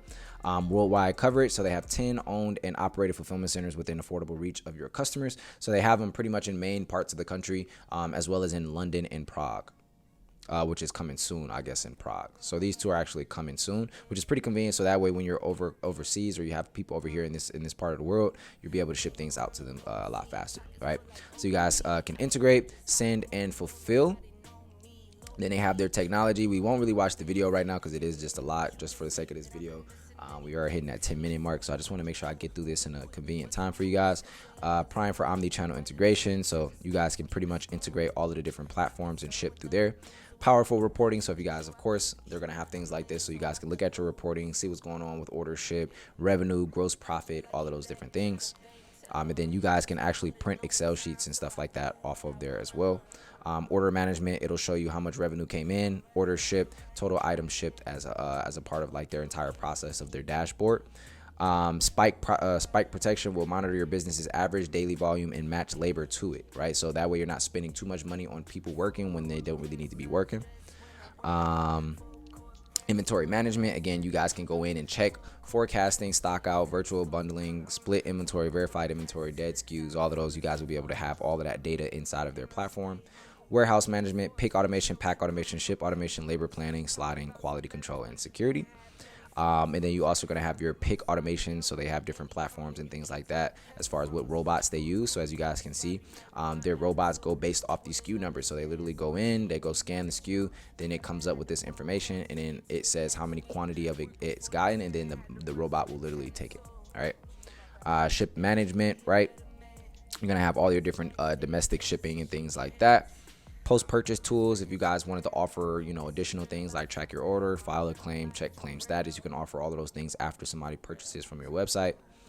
Unlimited reach in whatever location, so 11 worldwide locations, no outsourced fulfillment, split shipping.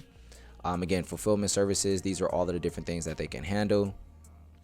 Wholesale and retail is what they actually geared towards.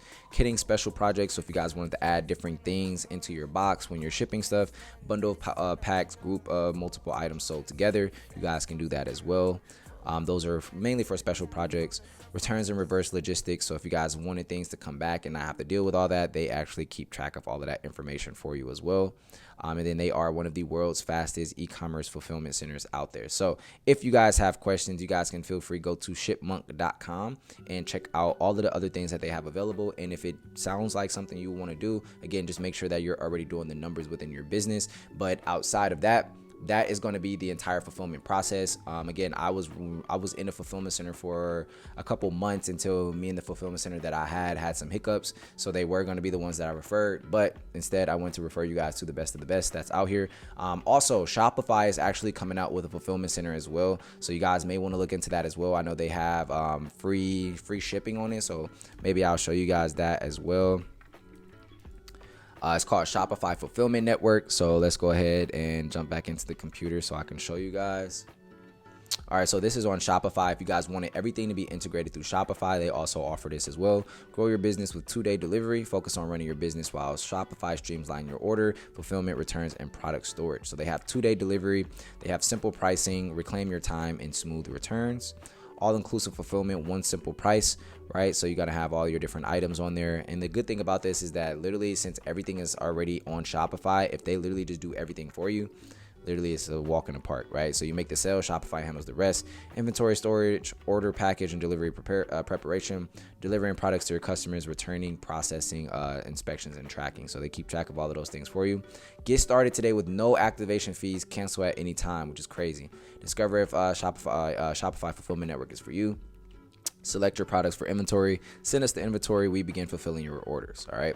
Professional fulfillment support. If you guys need additional help, you guys will be able to reach out to them and get that help. If you guys want to read these articles, you can just go to shopify.com/fulfillment. And if you guys have additional questions, you can feel free to go ahead and check it out there. Right. If we want to look at the different features that it comes with, you guys will be able to check it out here. 2-day delivery, transparent delivery dates, fulfillment center network, fulfillment centers near your customer, optimized delivery. Smooth onboarding process, direct inbound receiving, dedicated fulfillment experts. So the good thing is they may recount everything, but if everything's already on your Shopify store, you're literally just sending everything to them. Fulfill sales from every channel, flash sale fulfillment, and subscription order fulfillment as well. All of your orders are managed, or all of your inventory is managed as well. Quick and smooth returns, so set your own return rates, rules, fast processing, basic inspections, track your returns, repackable, sellable items. Human support at every time, fulfillment experts available, always on support from Shopify. So 24 days, 7 days a week, you'll be able to get assistance. Weekend fulfillment support. In addition to Shopify's 24-hour, you will also gain access to weekend support from fulfillment success specialists. So that's pretty fire. A lot of other fulfillment centers won't actually do that. Let's go ahead and check out the fulfillment pricing. So if we scroll down, so look at this, how all-in-one fulfillment pricing works with Shopify Fulfillment Networks. No upfront costs, end-to-end fulfillment price per item. Each product is priced by weight. Receive discounts on multi-unit orders. Free storage for inventory sold within 6 months. Free storage for inventory sold within 6 months. So basically, as long as you sell all of the inventory within 6 months, you will not be charged for it. which is absolutely insane, right? So they're literally trying to completely transition their business model into more so like Amazon, but for small business owners and even those bigger businesses out there, right? So they have free storage. Let Shopify help you maintain a positive cash flow. Enjoy free storage for every item sold within 6 months. After that, it's just $2.25 per cubic foot of storage. Okay.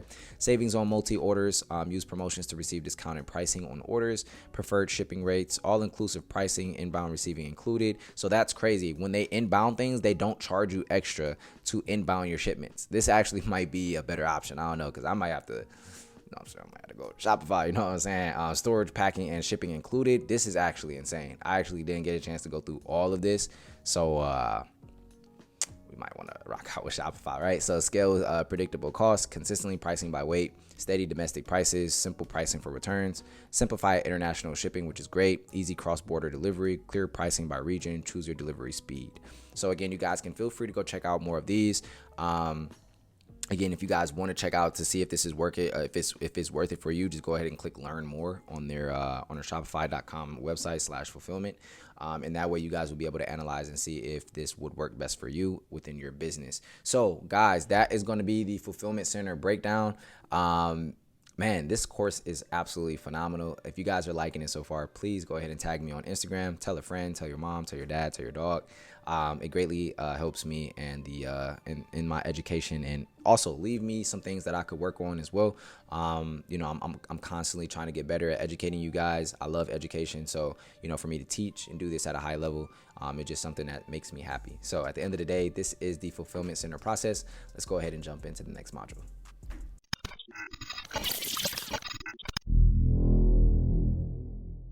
So here's a popular question I get a lot. What social media platforms should you be focusing on? My answer to this is all of them, right? But theoretically speaking, we know we can't focus on every single one of them. So let's just focus on the top ones. If you really want to go viral a lot, then TikTok and Twitter is the way to go. But if you want that consistent grind and to show validation for your brand and the products that you're selling, then Instagram is definitely the way. Now, a really big tip that I can give you is constantly make TikTok content, those short videos, really quick videos, introducing your products, giving tips, why people should have it, things like that. And we'll get into that in the next couple modules. But the reason making TikTok content is important because when you use the TikTok content and you save it, when you post it on Instagram, it does fairly well when you remove the TikTok watermark, okay? So a lot of the times, a lot of people are just solely focused on Instagram content, when in reality, a lot of picture content and things like that don't really work well on TikTok, right? So I make a lot of content solely for TikTok, and then I repurpose it for Instagram, and that way I'm constantly keeping up with both platforms. So instead of making content on two platforms, I'm really just focused on one. And then again, Twitter is a dope place to be to, actually post your videos and your pictures of you fulfilling orders and things like that to help your personal brand go viral, or even just showing your products on Twitter, taking a picture of it and doing giveaways, which is another really good way to go viral on Twitter, is doing those giveaways. And we'll talk about how to go viral and things like that in the next couple modules. So I know you guys will really like this section. But at the end of the day, the top social media platforms you guys should be using is TikTok number 1, Instagram number 2, and Twitter number 3. Guys, you can go on to other platforms as well, but those are my top 3. So with all of that being said, let's go ahead and jump into the next module.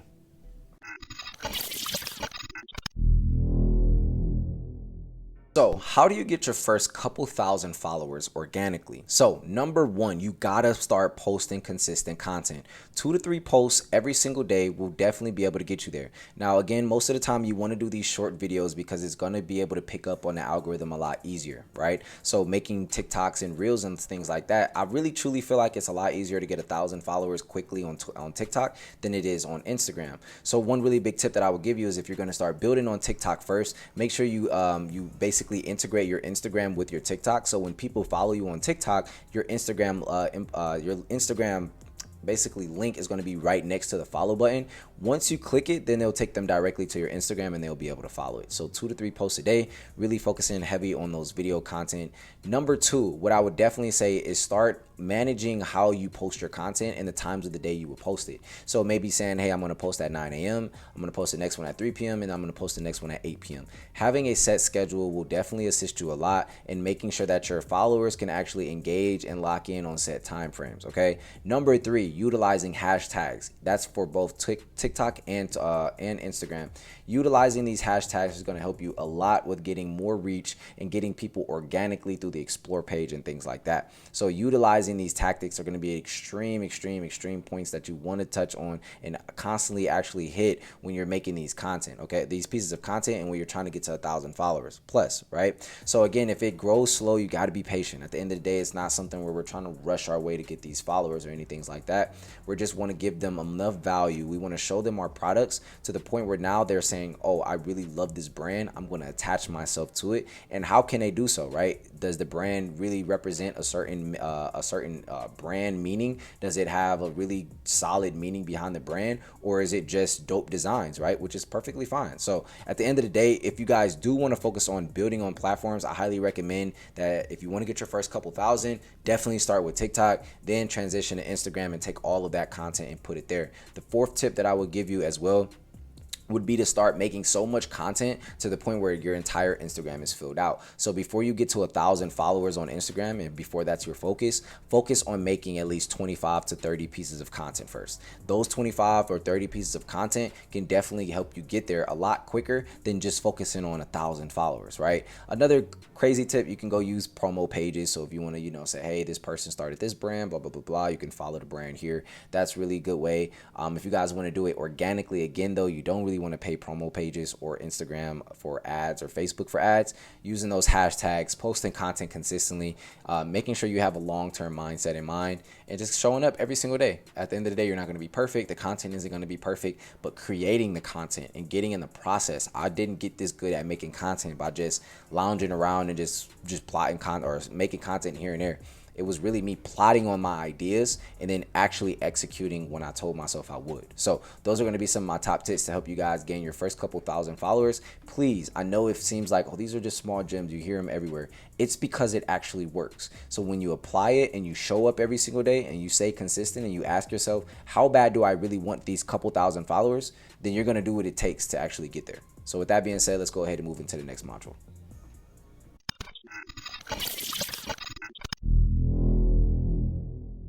So let's talk about the importance of making consistent content. The reason we want to make a lot of content is because we want to stay in front of our audience. We don't want to give them time to forget about our brand, right? And this is actually one big mistake that I made with my brand, taking certain breaks or even running into issues with fulfillment and having to pull everything out of my fulfillment center and move into a different one, or even just do in-house inventory and things like that. It took a really huge hit on my organic growth and the audience's attention when it came to the brand itself. So the reason making content is so important consistently is because at the end of the day, you have to stay in front of them or you will be forgotten. There's other brands that are being established every single day. There's other fire brands out there. You always want to make sure you have content consistently. If you can't even come up with something, at least repurpose something. At least throw a tweet up or something like that about the brand or something. Like, do something to where you're constantly in their face, especially in the beginning. It is very, very important that you don't slow down, right? Don't put your foot on the brake at all. Keep your foot on the gas. So making that consistent content is extremely important, whether it's on TikTok, which is extremely important,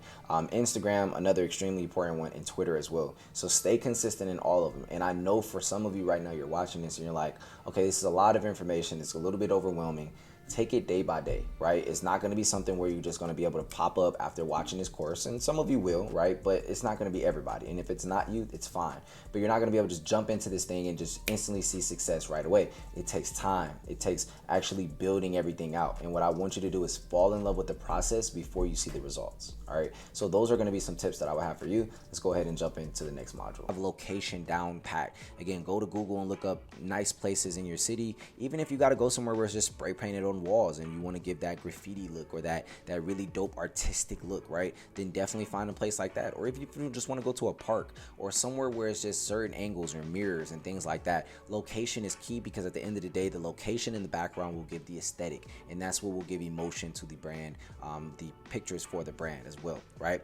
The next big thing that I would tell you is find a photographer if you have the money for it. If you don't have the money, again, go use those tools that I gave you before. Take that, take the tripod and your remote, go take your pictures on your own next to a mirror and things like that, and just edit it as best as you can and post the content, because at the end of the day, it's not always going to be perfect. Sometimes I look at my content and it's like, yo, this is mediocre, but it still does well because I'm at least trying to make content. It's a lot better than just sitting there and saying, oh, I want the perfect piece of content, and then 3 months later you still haven't posted one. Right? I don't want you to be that person. I want you to be that person that makes the content anyways and posts it anyways, so people can go back and look at how far you've actually came from when you were making shitty content and to now where you're making this dope content that inspires people all the time, or educates people, or just influence them to buy something from you, right? So make sure you guys have a photographer. You guys can literally go look up local photographers on Google, and you can find some. Even check Instagram, especially for us who are in the younger crowd. There's a bunch of different people on Instagram who are trying to find different things, but if you guys wanted to find a freelancer, right, you could also go to there's actually no specific site depending on the state. That's what I just thought about. So you do want to find freelancers, so go Google freelancers in your state, freelance photographers, or you can Google that on or you can look it up on Instagram as well also.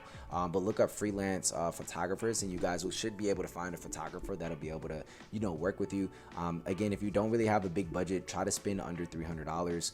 The next big tip that I will give you for your photo shoot is have the certain angles that you want and the certain types of pictures that you want taken, right? So for me, I like to get the front side of the logo, right? If I have anything on the back or on the side, I'll add those too, and then I'll have a picture with the item by itself completely blank, and when I post that on social or on the website, I'll have that first, and then after that, the collage picture, it will be the people wearing the items. And the reason doing so is it gives the customers a better idea of what they would look like with it on, instead of just constantly seeing other people wearing them, right? So this will drastically help you with your conversion rate as well, by having that blank white canvas of your product. And then again, having a photographer, being able to edit it and do all those things, you guys should definitely be able to go ahead and start that brand successfully with the photo shoot.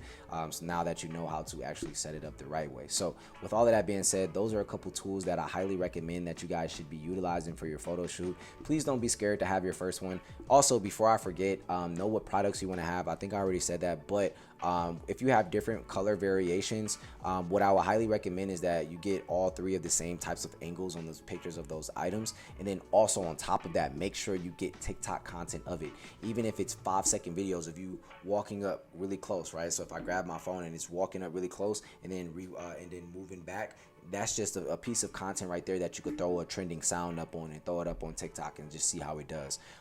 Even if it's just somebody just smiling and they're posing in it and things like that. Do utilize those different pieces of content, because at the end of the day, if you're paying a photographer, you may want to get your photographer taking the picture of them. That's a piece of content. So don't ever sleep on content. Even if you feel like, oh, this is not the most powerful, it doesn't have to be. As long as you're showing up every single day, that's all that matters, and that's going to take your brand a lot farther than, again, sitting around and hoping for the best piece of content ever, and then when you drop it, it doesn't do numbers. But in reality, if you were that person who just strive for 90 days straight to post 2 to 3 pieces of content as much as they could throughout those 90 days, you're going to be a lot farther than that person who's trying to make a perfect piece of content. So with all of that being said, let's go ahead and jump into the next module of all the things that you need to know.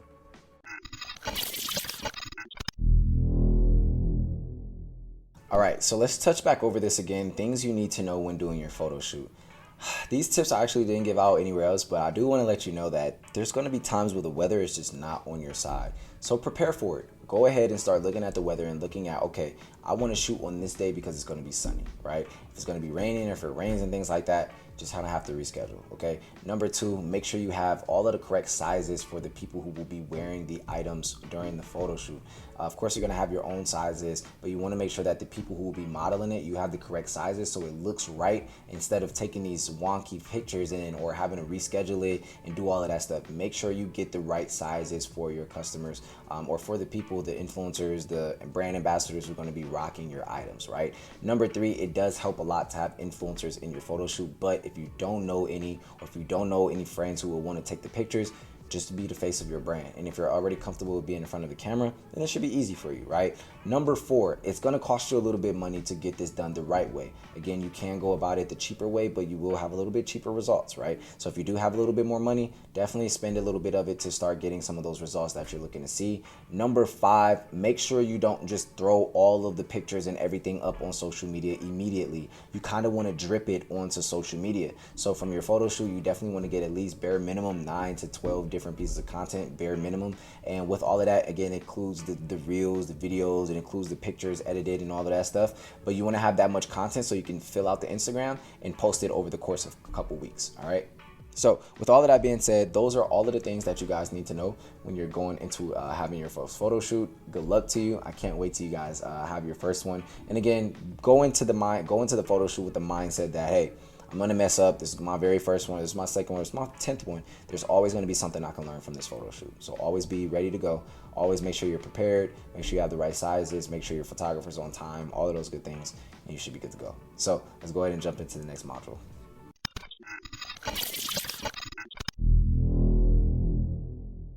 Hey guys, so that's it for this section of the course. I did want to let you guys know, again, you just learned all the different things that you needed to know about creation of content and how to actually grow your social media page. Again, there's going to be other sections in this, so bear with me. There's more content ready to go, but for some of you, you're extremely excited because you know all of the information that you just got is going to be stuff that you're going to take action on. And at the end of the day, you should be excited knowing that, hey, this information has been vetted.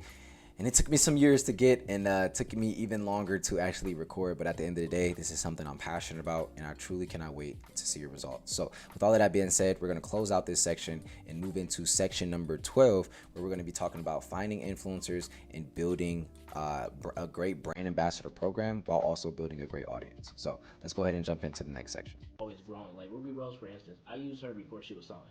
I used her before like she had a big hit. You know what I'm saying? Right. Like she was just like a cute girl on Instagram. Now she's this big artist, traveling worldwide, all these things. So I can still hit her up because I still treat these people like people. You know what I'm saying? Facts. I still check in like, oh, Merry Christmas. Or like, oh, that was funny. You know what I'm saying? Yeah. Like she don't even need to follow me, but the fact that we already had an interaction, I'll still pop up in her DM. Facts. True. You see what I'm saying? Yeah. So and then like, oh, this person like dealt with me before I was anything. So they treat that really well. So I don't really look for new influencers. I look for my old influencers that are doing better. Oh snap! That's a gem, yo. Because most people will keep trying to send. Trying to find new ones. You know what I'm saying? Some ones fall off and stuff, and you might just like get a new one. And then what's also cool, when you start using more and more influencers, like bigger ones, now influencers are gonna start reaching out to you. Oh, right, because they see this person was messing. They're like, yo, you got it on my friend. I know her. Like, shit, I'll wear it too. Can I get it? You know what I'm saying? Because they don't want to pay for nothing. Yeah. But then that's when you're in like a position of like you can bargain. Like, oh yeah, I can send this to you. I just need to post this day. Right. You know what I'm saying? And I'm gonna let you know now, they're never gonna post on time. Of course not. I actually had bad Barbie, bad baby. Bro, she took a whole year to post. Dang. Like I sent it to her in March and she took it all the way like to like April the following year to post it. I'm like, damn, I'm surprised she remember who to tag. Right, that's crazy. But it worked though, so. Hey, I mean, as long as it works. So let me ask you this: when you're grabbing these new influencers, at any time are you thinking about brand ambassadors or even making them brand ambassadors at all? For our brand, not really, because like we want everybody to feel like a brand ambassador. Right. Like for me, the customer is my brand ambassador. But if we do have some programs where we like, oh, like if you post this all the time and we lock in some deals and stuff like that. I know, for instance, a friend of mine, he has Ari, Moneybag Yo's girlfriend. Yeah. And he has her locked in for every month. That's crazy. You know what I'm saying? And he's paying a lot for that. And I'm like, okay, that's cool. Like that's his brand ambassador. But for me, like, I like somebody new to see it. Like, you know what I'm saying? I don't want anybody to be like, oh, only this type of person can wear that. Yeah, true. That's why I'm against the kind of brand ambassador thing. I want to use everybody, you know what I'm saying? Right. But we haven't done it personally, but it's cool though. If you have somebody locked in and they keep on really posting you, it's really great. Especially if you have like a rapper, because as they go up, the brand's going to go up with it. Facts. So let me ask you this. Are there any resources, apps, or websites that you're utilizing to help you with influencer marketing? Yes, I'm checking their social media, if it's real or stuff like that. I'm checking. How would you check that, like to see if their Instagram or followers and stuff like that is real? I'm checking them on Social Blade, just to see like their followers, like what's the drop off, what's their engagement rate, their social media rate and stuff like that. And then I'm also doing my own work. You know what I'm saying? Yeah. Like, I can't leave it all to the computer. Like I'm in there, I'm watching. Sometimes I'll sit on an influencer for a month. Just to see if they do anything problematic, just to see like how often they post. Because really, what I look for is consistency. Gotcha. Because like once your fan base see consistency, like they're like, oh, like we're rocking with this person, you know. Okay, so for like newer clothing brand owners who are trying to get these bigger influencers, what would you say is the most somebody should pay for somebody else to wear their stuff? It's kind of subjective. I've paid somebody like $12,000. to wear it once. Yeah. And it didn't do that well. And I paid somebody nothing, and it did amazing. Really? So it's very subjective. It's really what you can afford. But just understand like how you're trying to run a business, they're trying to run a business as well. Facts. So it's really what you can afford. I could say always haggle and barter services. Like just be like, hey, like can you just post it for an hour? You know what I'm saying? Trying to get that hour engagement. You know what I'm saying? Because like somebody be like, oh, it's just for an hour. I can do it for like $40. You know what I'm saying? And trying to get that hour engagement because like that first hour on Instagram is so pivotal. And then like once they already put the picture up, just take it and just repurpose it yourself. Right. Makes sense. You know what I'm saying?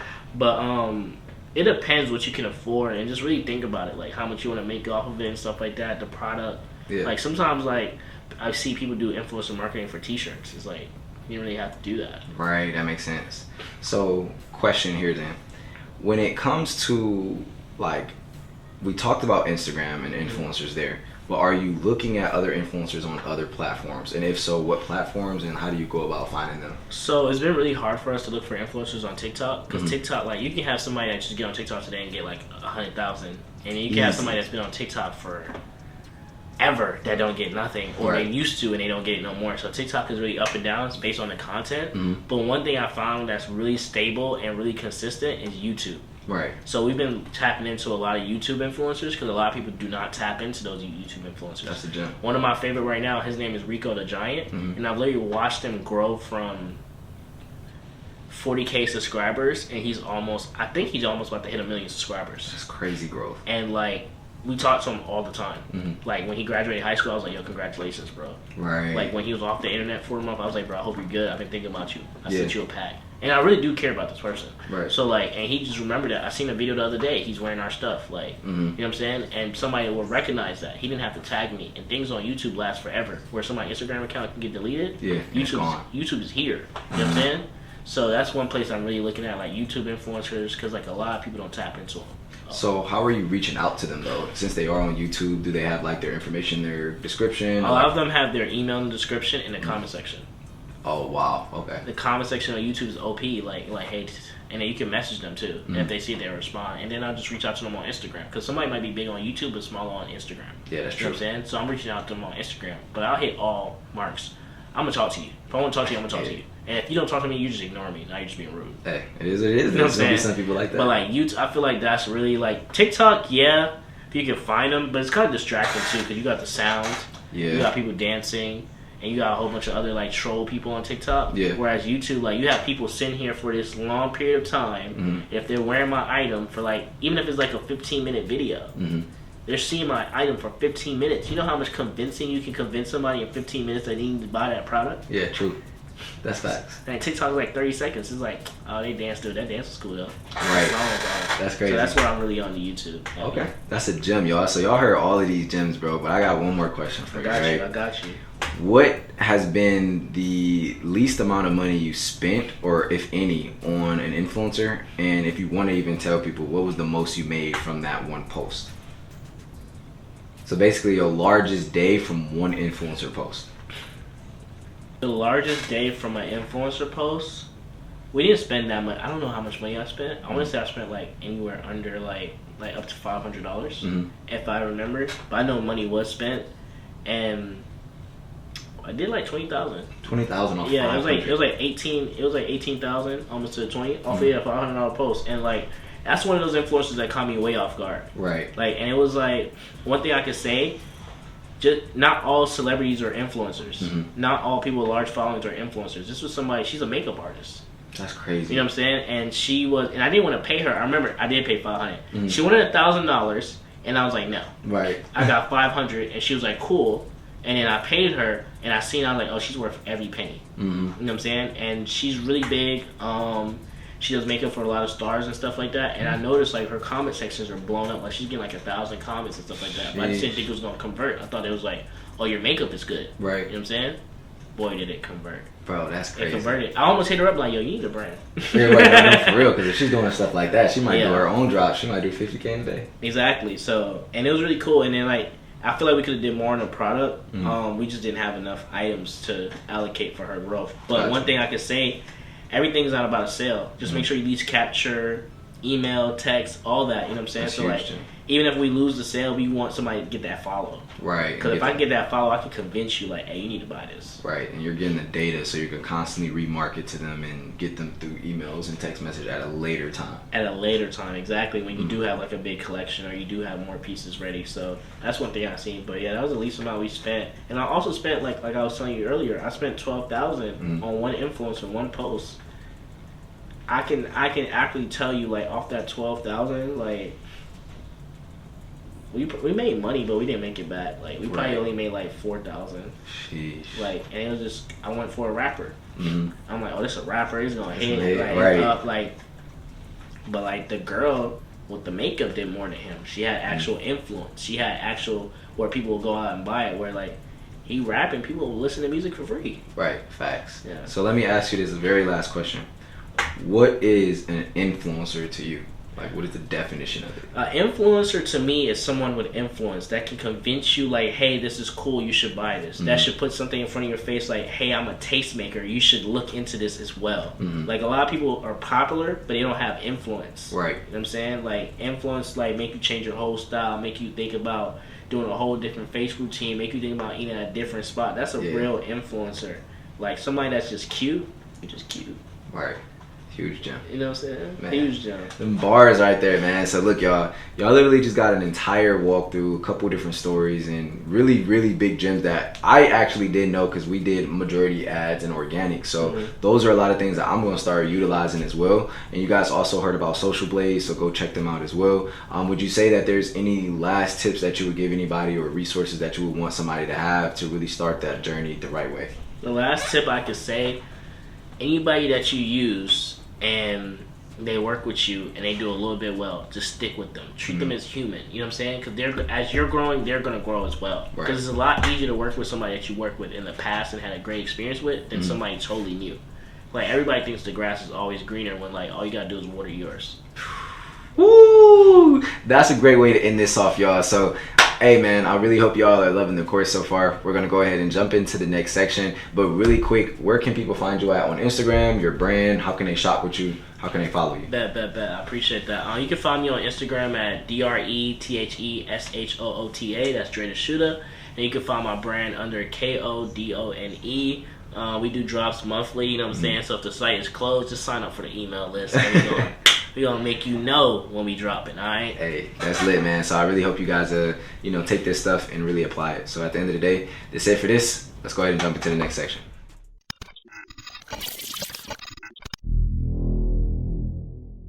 What's up, everyone? I hope you are enjoying the Limitless course on how you literally can build your clothing brand and take it to another level. So, you've already seen me in the course several times. We talked about shipping in the warehouse when I was with Tez. We also talked about using email marketing specifically with the app called Klaviyo. So Tez has been teaching you guys so much stuff. So now you're probably wondering, how do you get traffic to your online store? Because traffic is super important when it comes to building out your store and getting consistent sales.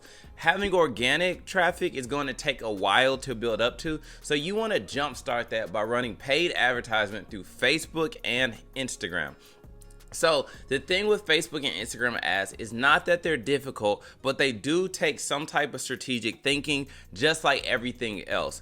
So in today's time, when I first started, let's go back actually, when I first started running Facebook ads, it was so simple. All you had to do was post a picture of your t-shirt, make a little graphic, you put it out to the universe, and next thing you know, sales were starting to come in. But recently there's been an update with Apple called iOS 14. Now it's past iOS 14, but what happened was Apple put out a privacy protection for users that dramatically affected how Facebook's Pixel could help target customers, track what information was coming when a customer was purchasing, because Apple thought that privacy was most important. But what that really did was made it very difficult for Facebook, really e-com, all of e-com, to advertise.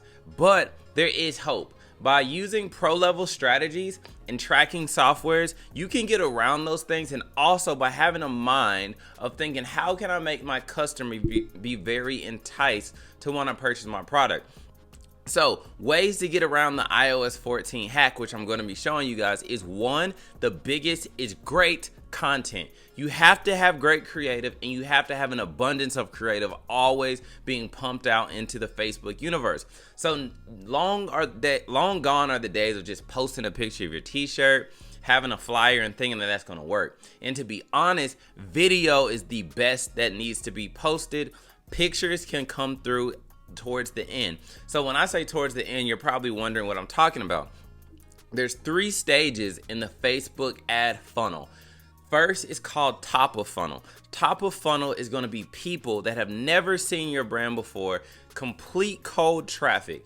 And with this cold traffic, these are people, that saw your product, thought that it looked nice, they clicked on it. The majority of people that see your product first are not going to purchase on the first try, which is fine, because ultimately through that pixel, which I'm going to show you guys how to install on your website, it is doing its best through iOS 14 to track, through cookies and other information, an item that someone has seen. And just give you an example, you've clicked on an item before, almost checked out, but then you didn't, and then you start seeing ads. Those are called remarketing. So as we move to the next phase, in middle of funnel, this is when your remarketing efforts start. So the way that you can set these up is, first you want to run cold traffic using a video, because videos are the cheapest way to just get engagement and get seen, versus pictures usually cost a little bit more. That Facebook would charge you, just because they're not as engaging to the eye anymore of what we're used to when browsing on social media. So in the middle of the funnel, what you want to do is go to your Facebook ads manager, and you're going to create custom audiences. So you want to create audiences based off of several different criteria, and all of these will be different audiences. One, you want to create an audience based on view content, people that have been to your website, viewed your content before, and then I'll tell some other tricks and other trade a little later. But first, you want to make a custom audience called view content, and I'm going to show you that as well a little bit later. Next, what you want to do is create custom audiences based on actions that have been taken. So people that have spent a certain amount of time on your website, you can create a custom audience. People that have engaged with your Facebook page, your Instagram page, people that have shared a post before, all of these are different custom audiences. The main ones that you're going to want to do is create custom audiences based on the last 90 days of visitors to your website.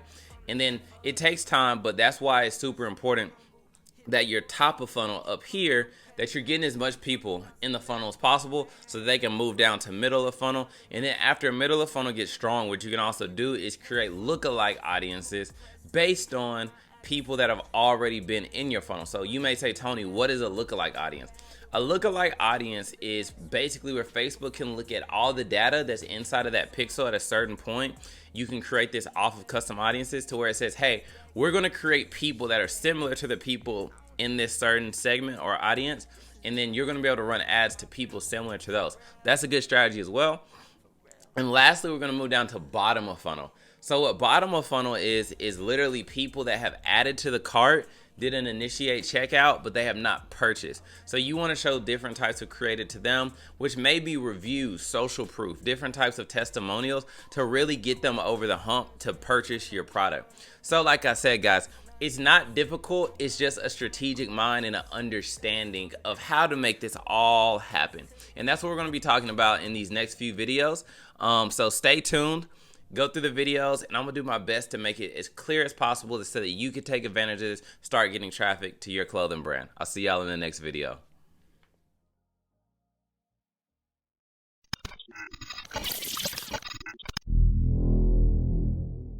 All right, family, we are back. So now what we're going to talk about is a little bit of the technical stuff of getting your ad account set up, trying to get all that stuff as far as like pixels, creative for your page, all of that type of stuff. So we're going to show you a little bit of my personal ad account that I handle for clients, and then just try to get something set up. And I'm going to do the best way that I possibly can, because my account is so set up in season. It's going to look a little bit different than you guys' account, but I definitely want to show you guys, some of the things that you should be looking for when you do this. So now what we're going to do is screen share real quick. After you create your ad account, what I want you to do is go to business settings. But you can also go to business settings too. And then when you click on accounts over here, add accounts, you're going to click on add. So if you do not already have a Facebook ad account, you're going to create a new ad account. So for instance, I'm going to make an example one and call this bizlaunch.io. Oh, that makes sense. Next, this ad is for my business, in-house brand group, or another business or client. So I'm gonna say that. I'm gonna create it. Boom. So now what you want to do is people connected to this ad account. So it would be me because it's my Facebook page that it's running through. I'm going to put Anthony Smith and I'm going to give myself full ad control for this. So this is me creating this ad account and this is me assigning who's going to be over this ad account. So I'm going to assign. It says we're having trouble completing your task, but you see that it already created it right there. And then if there is an issue, it may just be to the fact that I have so many ad accounts already. So now what you want to do is you want to scroll down under accounts and you want to click on Instagram accounts, because it's super important that you run your ads through your Instagram because that's what you want people to see. And as well, it really helps you build personal brand. So I am going to sign into my Instagram account right here, which is going to link that up to this account. All right, so now it's asking me, do I want this Instagram account and this Facebook? Yes, this account is currently linked to easily connect them now. Yes, I'm adding that. And this is just giving us, where the ads are going to run through. So they're going to run through my BizLaunch Facebook and my BizLaunch Instagram page.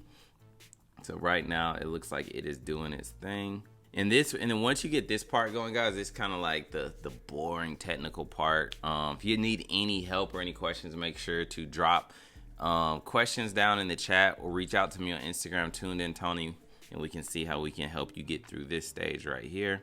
What I'm going to do is a slight refresh, see if it just kind of got hung up. Perfect. So now that you see that it added, it's going to say, where do you want the Instagram account to be connected to?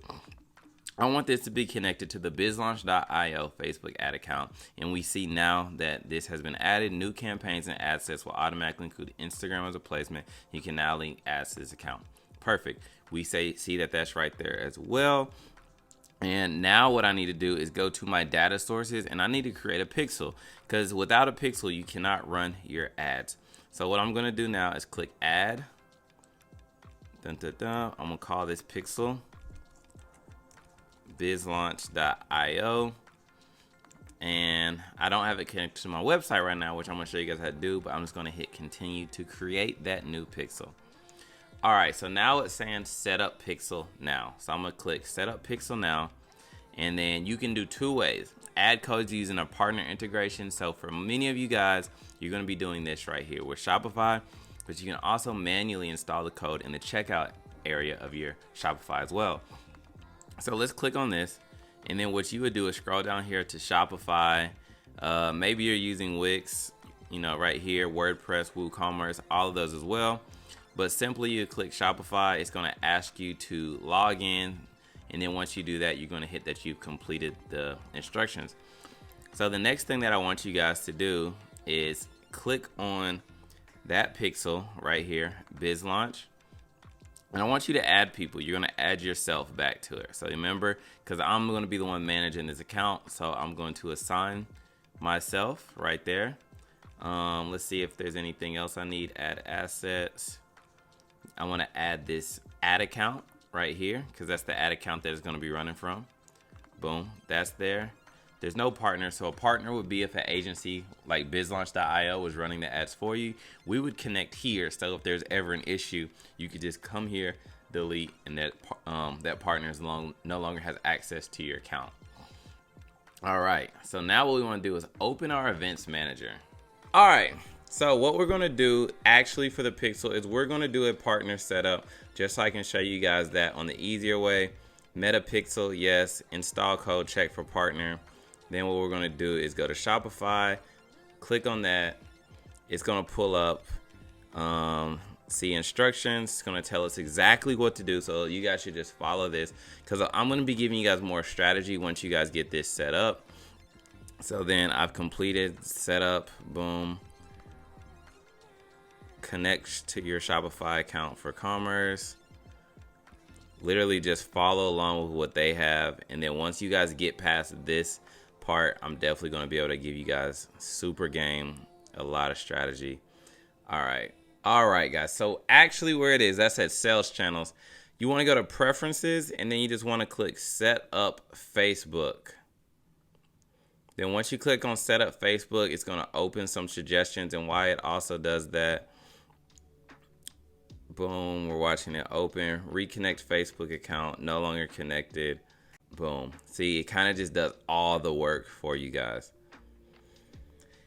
Another easy way too, guys, is just setting up your stuff through Fiverr. You can have them do it, or you could say if you did want to work with like bizlaunch.io, we could help you set all this stuff up as well. But then you see it now has my ad account, HBA Facebook ads. So that's the ad account that's connected. Commerce settings, make sure we go down there, see if everything is good.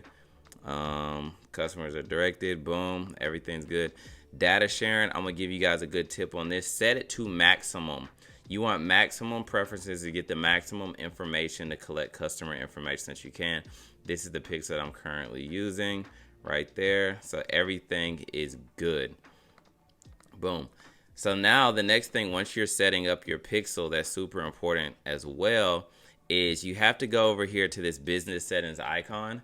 You're going to click on that. And what you have to do now, due to Apple's privacy, is you're going to go to brand safety, click on domains.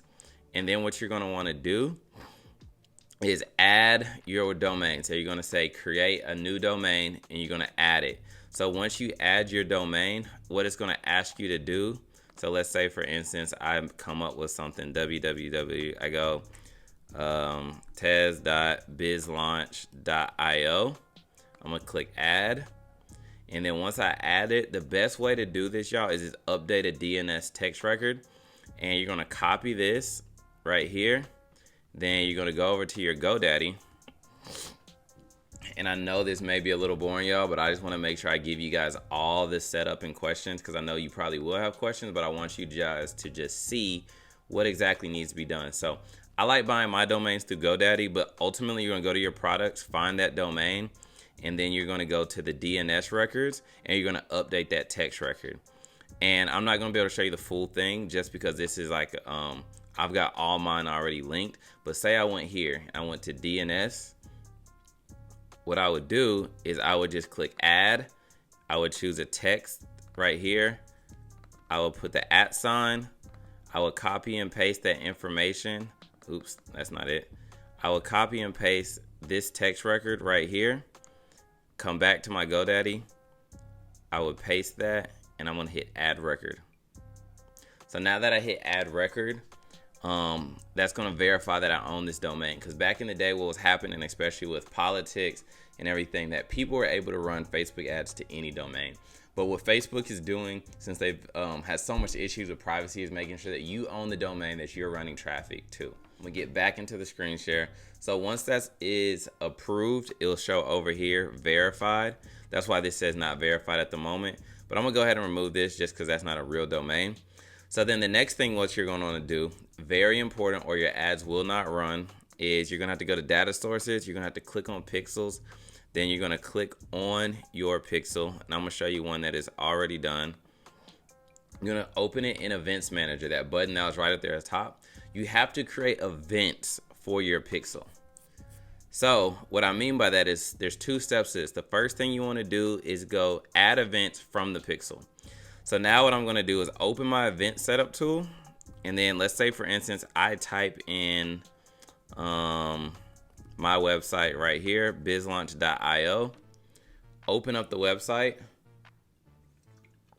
It's gonna open up a new tab.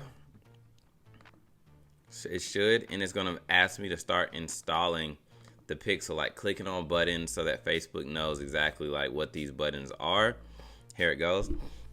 And then if it cannot find your pixel, those buttons won't open up. So this website right here should already have the pixel on it, but if not, perfect. If this pops up, that means it has the pixel. So you remember those audiences I was telling you guys about? The first thing I want to do is track, and I want to track this as a view content. So if they land on the page on this URL is a view content, there's usually no value to them viewing it, but if you did want to put a dollar amount to it, you can click choose value and click if you have a price on here. I'm gonna click confirm.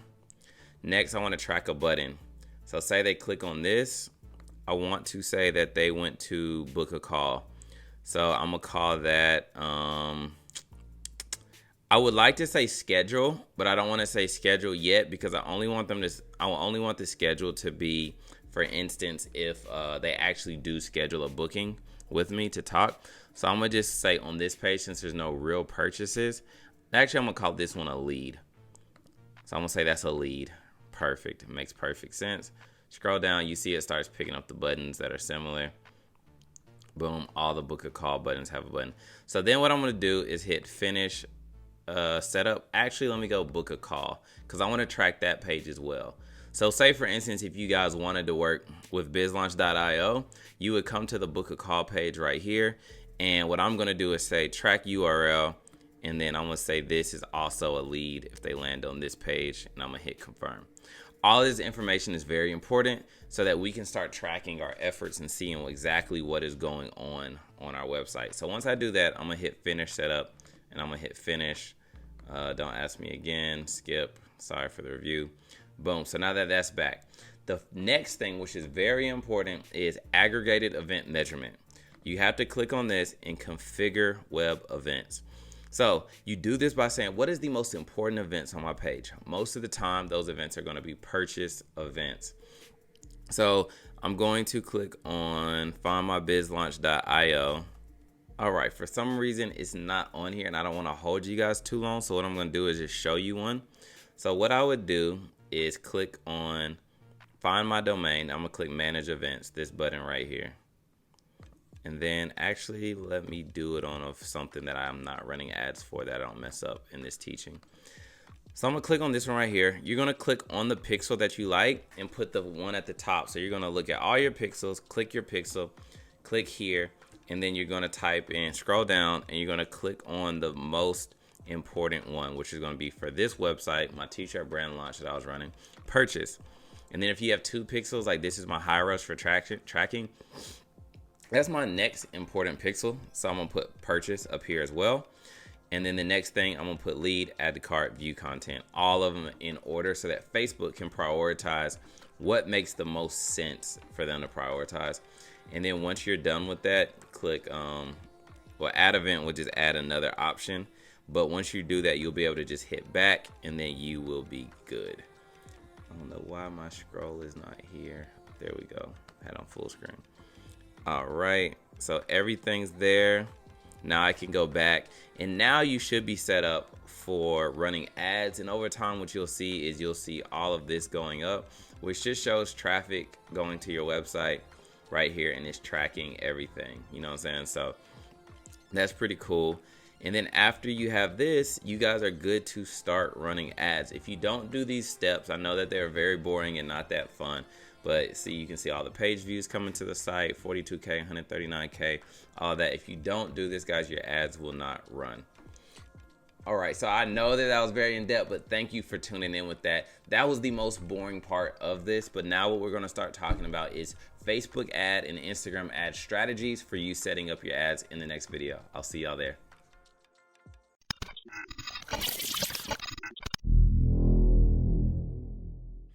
What's up, family? It's your guy Tony again, and now what I want to talk to you guys about is how to find interest for your ads, because you've been seeing me set different ads up. You've kind of heard me mentioning that like this was good for clothes and that one's good for clothes, but I wanted to show you guys a free tool that I use when discovering hidden Facebook ads interest to put inside of my Facebook and Instagram ads. So with this tool, the reason why I like it is because it's going to show me different audience sizes. The bigger the audience size, the longer you can run your ad, because there is something called ad fatigue, right? And ad fatigue is when you start seeing like, you know, your ad's been shown to the same crew, the same person so many times, and that's a certain metric. I gotta find the exact name. I'll drop it down in the comments for you.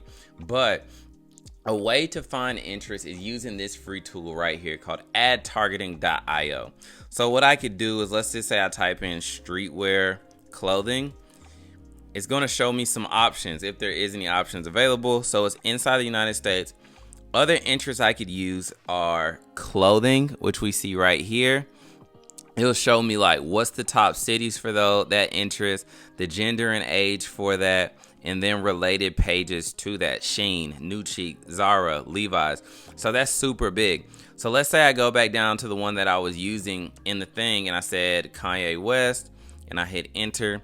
It's gonna show me like other people that are good in that. So let's say if I could just find one that was real good. Let me click on Kanye first. New York is huge for Kanye. Houston, Chicago. Surprised Atlanta is so low. Gender and age is going to show mostly female for the audience size. So that's something to look at too. 39% male, 60% female. So maybe if you have a women's clothing brand, Kanye would be a good person for you to click add to your list to. It shows you related pages. I'm going to just add that to my list. They got to add for me. We don't need the ad right now. But also, let's see what this does. Search by advertiser. Boom. Search by advertiser. I can click on that little icon right there. And what it's going to show me is advertisers that are actually using this interest. But it looks like I have to get on the pro plan to get all of that. We're just still on the free plan. So let's go back to what we are looking at. But by just looking at interest. All right, let's see, Google keyword, even TikTok, it gives you good TikTok interest, and TikTok is humongous for advertising right now, right? So let's just see what they got going for the TikTok. Let me type in something broad again, clothing, because I've never done it for TikTok yet. All right, perfect. So if you're on TikTok, what it's going to show you is these are the best interest to use, or the best I don't know how TikTok, if they use interest, but I think it's kind of like categories. It's kind of like interest, but clothing and accessories, huge. Boom, boom, boom. So you want to be over 1 million, right? 85 might be too big as far as in like messing with your budget. So you want to stay something in here. So let's say I click on men's clothing. What I like is just the analytics that it gives you. Once again, females are killing it. That means they're just on TikTok. Men's clothing, 14.8% of our men, which probably means a lot of women are buying clothes for their man. So that is just something to put into your marketing scheme as well. Let me see what this is. Search by Facebook. Boom. But definitely take advantage of this tool right here. That was nothing. I just want to see what that did. Let me go back to that Travis Scott interest, because it did really well for me when I was running it. So say I search Travis Scott, right? What I want you guys to do is click on suggestions so it can show you. All right, it's taking too long. I'm gonna go back to that Kanye West one since it had popped up pretty quick. Come on, let me go back to Facebook interest search.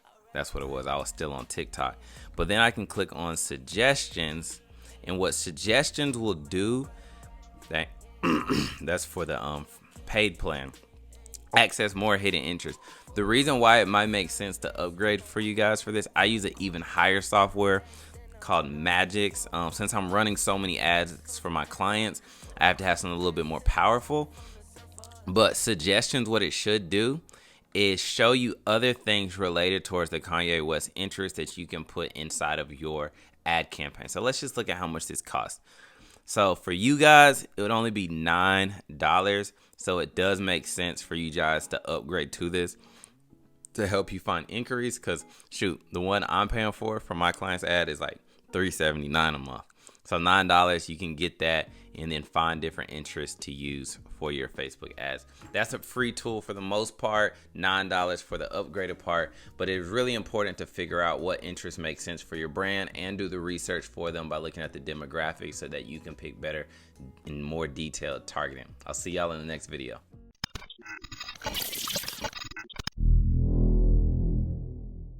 All right, guys, I've been showing you so much game when it comes to the Facebook ads course, right? So now what I want to show you guys is we talked about interest by single interest. We talked about interest stacking. We talked about CBO.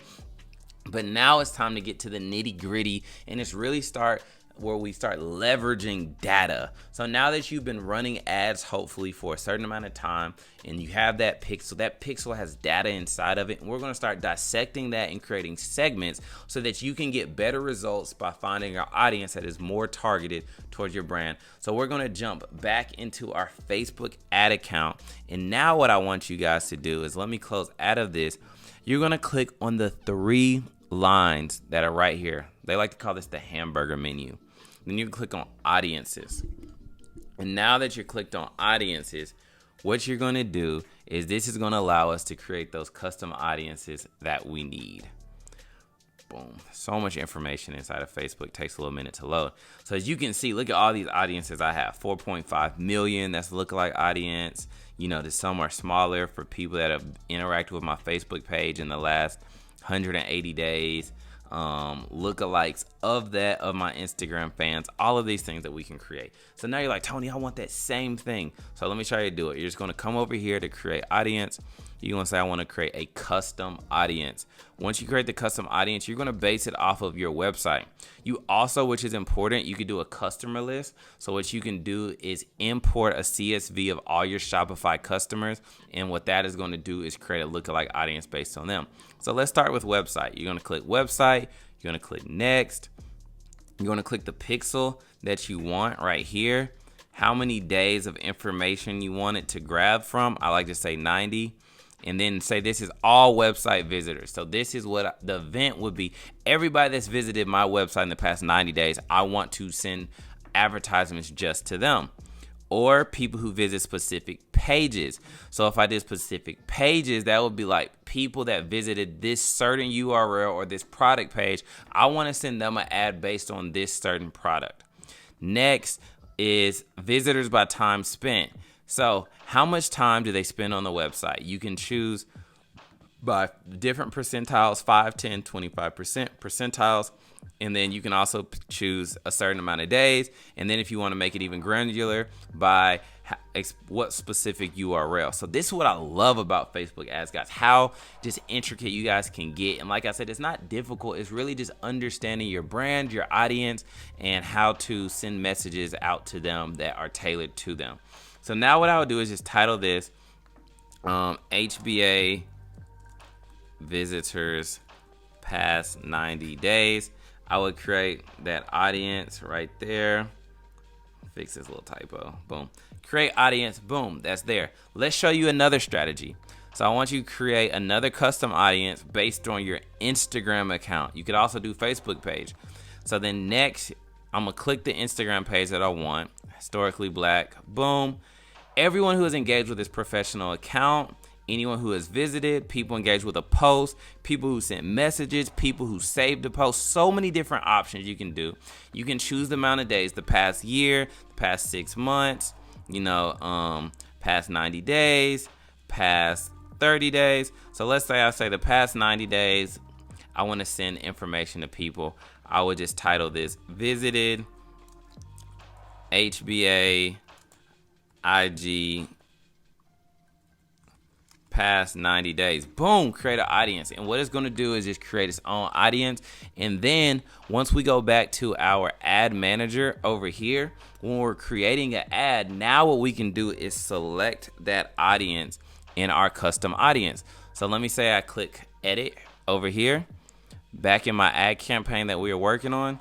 When I go to the ad set and I choose my audience, I could scroll down here and I could choose HBA. I'm gonna type in HBA, and I'm gonna say, visitors from the last 30 to 180 days. Boom. So now it's just gonna send targeted ads to that audience right there. Instead of sending to different people that like Travis Scott, Kanye, this and that, it's literally gonna send the ad to people that have visited my page before.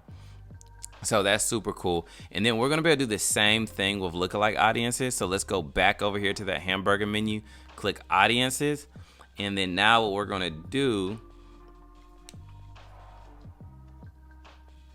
is go create an audience, create a lookalike audience. And then we're going to create a lookalike audience based on a source. So over here, they have different sources such as product catalog, pixels. What I like to do is create a lookalike audience based on the pixel. It's going to pull up some data right here, and then say select the event value. So purchase is recommended, just keep it on there. Select audience's location. I'm gonna say United States. Boom. Now what I want to do is click off of that. And then what you're going to do is choose a percent. A 1% lookalike consists of people most similar to your lookalike audience. Increasing the percentage creates a bigger, broader audience. So right now, we want to stay at 1%, which will give us about 2.7 million people estimated reach that are similar to the current audiences that have already engaged with my website or have purchased from my website, which is even better. So out of 444 purchases the past 60 days, 400 unique customers, they're going to take that information and find customers just like that across the world inside of the United States, because that's what we choose, which would give us an estimate 2.7 million people to show our ads to. So if that was a gem, put in the comment section gem for sure, because I definitely think that is a humongous way to just find audience, especially in this world of iOS 14 and how they disrupted the whole entire advertising playing field. So definitely take advantage of your custom audiences and your lookalike audiences. I will see you guys in the next video. I hope that helped you out a lot.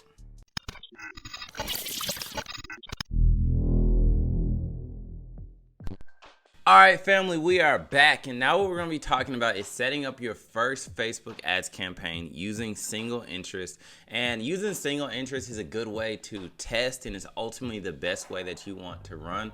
After this video, we're going to talk about interest stacking, and I'm going to tell you when you should interest stack versus when you should use single interest. So now that you're in your Facebook ads manager right here, you can simply type in Facebook's ad manager. After you create your account, you'll just choose which one you want, HBA ads. So this is for my brand, Historically Black Apparel. And what you want to do is go to create. This is exciting. We're creating our first ad. So when you're creating an ad, you always want to go, especially in the clothing brand, for sales. Breaking these down, the only other ones you would use is possibly engagement if you're not focused on sales and you just want to grow a bunch of likes and comments, so that way you can build a true audience for your page. But that's more so strategy. So right now we're talking about sales. You never want to do traffic, because traffic is just going to send anybody that creates traffic and it's not going to be targeted, right? So sales is what we're going to click on, and you're going to click continue.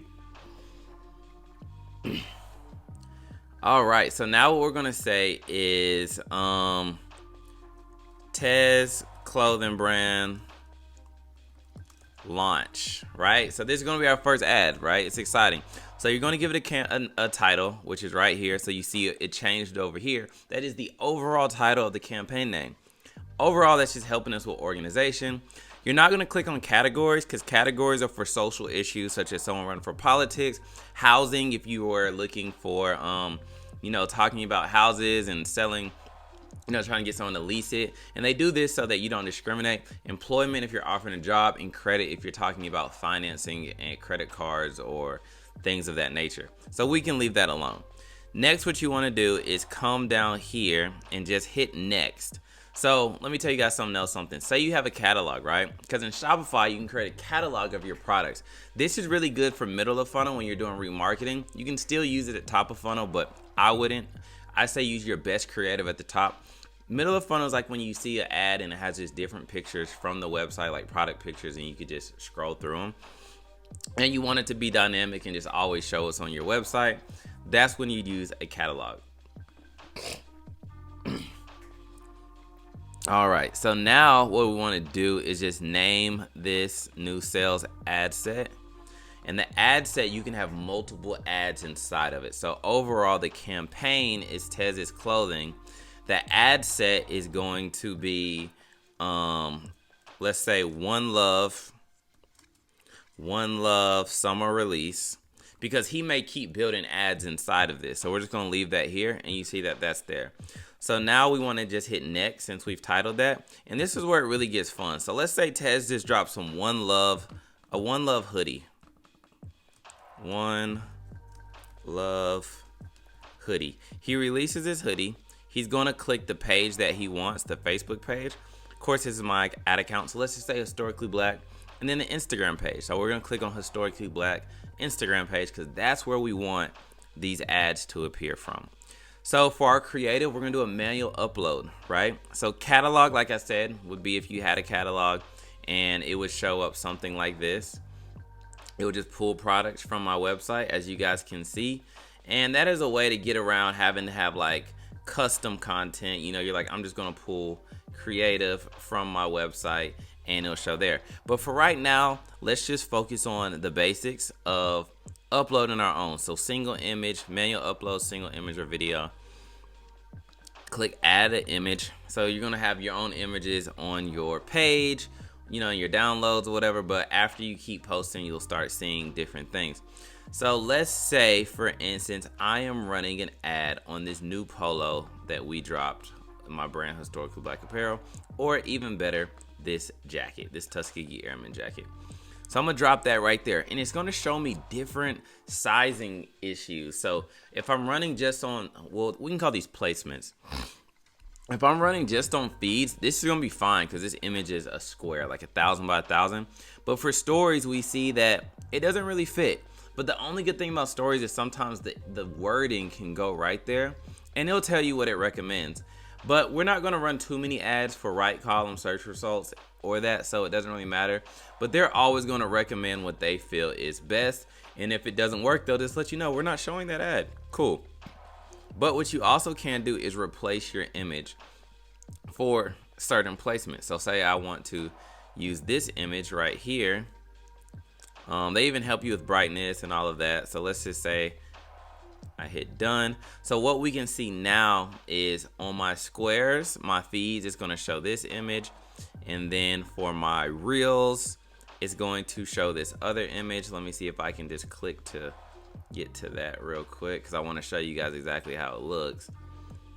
Hang in there with me.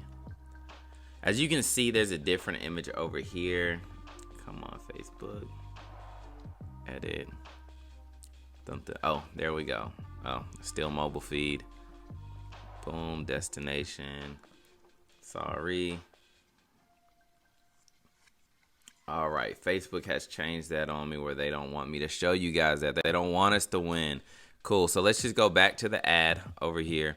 We see we have our ad. Now what we're gonna do is add our copy. So on our copy, what we wanna do is right here, your primary text, you want to just say something. Your primary text is going to be, and what Facebook will do, it'll save things. Copy is so important. It's gonna be different for everybody. So in this tip, I can't really give you what you should say, but I can show you how to set it up right here. So the primary text is going to be the text above the image, as we can see over here. So you want to do something that has a hook to it, something that's engaging to attract people. The next, what you want to do is your headline copy. Headline copy is what's going to be right under the pictures. This is really where you want, you know, your hook to be at, so that people can let's see if I can close this. Okay, it's gonna take me out. I don't want to take y'all out. See how it keeps bringing me out? I'm trying to show you guys what the full ad looks like, but it won't really scroll me down over here to show you guys. But what I can do is do a little preview. Let's try it that way. All right, so you see now we had the text above, and then it's got text down there. So we're gonna add some stuff and come back, just so you guys can get a full grasp of how the ad should look. And then the description is super optional. That's way under at the bottom. And like what I usually like to do is just put like free shipping over $100. So that is like your ancillary text, something that matters. Sale ends next month, end of the month, this weekend. Let's say this weekend. Cool. And that's just whatever you want to put. And like I said, it's all strategy, right? So now when we go here, your call to action for close is always going to be shop now, not learn more, not sign up. Shop now, because your customers are used to seeing shop now. So make sure that that is always there. All right, let's see if anything changed. Boom. Instagram shop. See, oh, there, that's what I want to show you guys. You see how the stories, there's a different image because this was just a square and it wasn't gonna give that full aspect. But then on my stories, I have something right here, and it even shows you like the text, how it pops up, because it works dynamically. So I just want to show you guys that how it works. It'll show you all the different placements. So that's pretty cool. Want to show you guys how it looks. So that is now I need to show you guys how to create an interest, and we're gonna back on this, and I'm gonna talk to you guys more about creative. But let's go back to the targeting, which is going to be in the ad set level right here. So as I scroll down, you want to make sure you select your pixel, right? Because if you don't select your pixel, it's going to give you like a little icon like this to tell you it's not going to run. Select your pixel, and remember we said the purchase conversion is what we're looking for, because we want sales. So purchase conversion. All right, you select your daily budget. I would always say for your daily budget, until your process is tested and it's tried and true, just start with something like $25 a day, if you could do that. Just to see, you know, the several metrics that you need to use for measurements. How much is my link click? I like my link clicks to be lower than $1. How much does it cost someone to get me to the site, basically? Then what you can start seeing, as you start building out more of these ads, you can see which ad is performing best. So what you don't want to do, red flag, is spend $100 a day on something that you don't even know it's working. Even the best of the best say that they like to just do a $100 test. Once it's hit $100, if it has no sales, they like to cut the ad, right? So that's something, that's why I say suggest is $25, $25 a day. Look at the metrics. It's not going to bring in a bunch of money until you start scaling, but you just want to see, like, how did that ad go into the auction? Did it perform well? Did it get a low click rate? Is the click-through rate good? Which means, are people clicking through the ad, getting to the site based on how many people that the ad is being shown to? Several different metrics that you guys should look at. But in here, I want to show you guys, let's go back to the screen, targeting, right? So if you had custom audiences, you'd put them here. But for right now, just being green, we want to make sure our location is United States. If you are running local, you would click here, edit, and then you would choose, like, let's say I said Atlanta. I want to run ads in Atlanta. I could just click Atlanta, Georgia, and now it's only going to run ads to Atlanta versus the United States. But for most e-commerce business, you're shipping nationwide, you want to run your ads for the country. And most people aren't shipping overseas. Some people aren't. You know, the shipping is going to be super expensive. But your ad efforts, unless you are fully going in on running an international campaign, are going to perform better being just local. Next, you want to choose your age. So this is going to be different for everybody as well. So when choosing your age, you want to make sure that you choose your target market and then start small. So if you know that your brand is geared towards people 18 to 25, 18 to 30, run ads to them first, versus if you have a clothing brand, why would you run that ad to people that are 45 to 65 if your clothes don't mesh with that target audience, right? So say you're selling a bunch of mesh shorts and distressed stuff and all that, you're most likely going to have a younger audience, so make sure you run ads to them. And then for gender right here, what you want to do is, if you have an all women's brand, go ahead and cut men out. If you have an all men's brand, cut women out. Because what you want to do is run ads to your target audience to keep your ad costs as low as possible. Next, what we're going to do is go down to detailed targeting. So since we're talking about single interest right here, you would just pick, let's say I said Kobe Bryant. I would click on him. And then that is my single interest. And now what I'm going to do is pick placements. I like to, since Facebook ads are a little wonky right now due to iOS, what I like to do is let Facebook choose where they want to send it. But if not, if you're particular, like you just want stories, you click, you know, Facebook, Instagram. And then over here, what you'll do is you would choose what you would like. So say I just said stories and reels. That's all I want is stories and reels. You click that. Say, for instance, you wanted feeds, you would click on just feeds and it'll show you that. So if there's an issue, what it would do is it will bring something up over here. So say, let's say I just said in string. We see that there's an issue because my text wasn't sized properly for in string. So I'm going to just go back and I'm going to say I want stories and feeds. That is what I would suggest. I always do stories and feeds, but sometimes if the creative doesn't fit, they won't allow it to run. So next, I'm just going to click next. It's going to show me my ads. Cool. You have selected a different domain, blah, blah, blah, blah. So like I said, domain is super important because you got to make sure your destination domain is there so they know where for it to land. So if there's any issue like this one, I didn't put the website, they're going to put that there. So now let's say I go www.historicallyblackapparel. Boom. And then say for instance your link has a whole bunch of stuff behind it because it's like the product. What you can do is put www, or you could put however you want it to appear on the ad at the bottom. So say I just want historicallyblackapparel.com to appear at the bottom. Cool. .store. Boom. Because see, .store is my actual domain, so they had picked up that wasn't .com wasn't my domain, and they let me know. So all right. So now what I could do is you would usually publish, but since these are not real, what we're going to do is just leave that. So now One Love Hoodie, I should actually change from my ad set name because I'm about to create more interest, but they're going to be, each ad is going to have their own interest. So now I'm going to call this whole entire campaign One Love Hoodie, and I'm going to change this to Kobe Bryant because that was the interest, right? That helps us keep it organized. Next, what you want to do is duplicate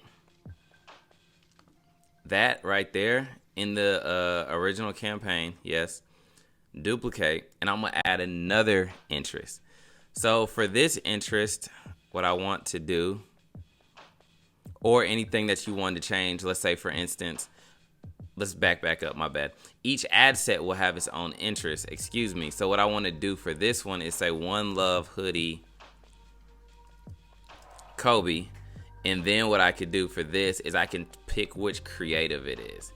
So let's say I just said jacket, boom, and then this one right here I'm gonna say t-shirt, and these are all different ads within this one ad set right here that has this one interest, but it has multiple ads. So like I said, guys, it can kind of get technical, but it's more so just about the understanding.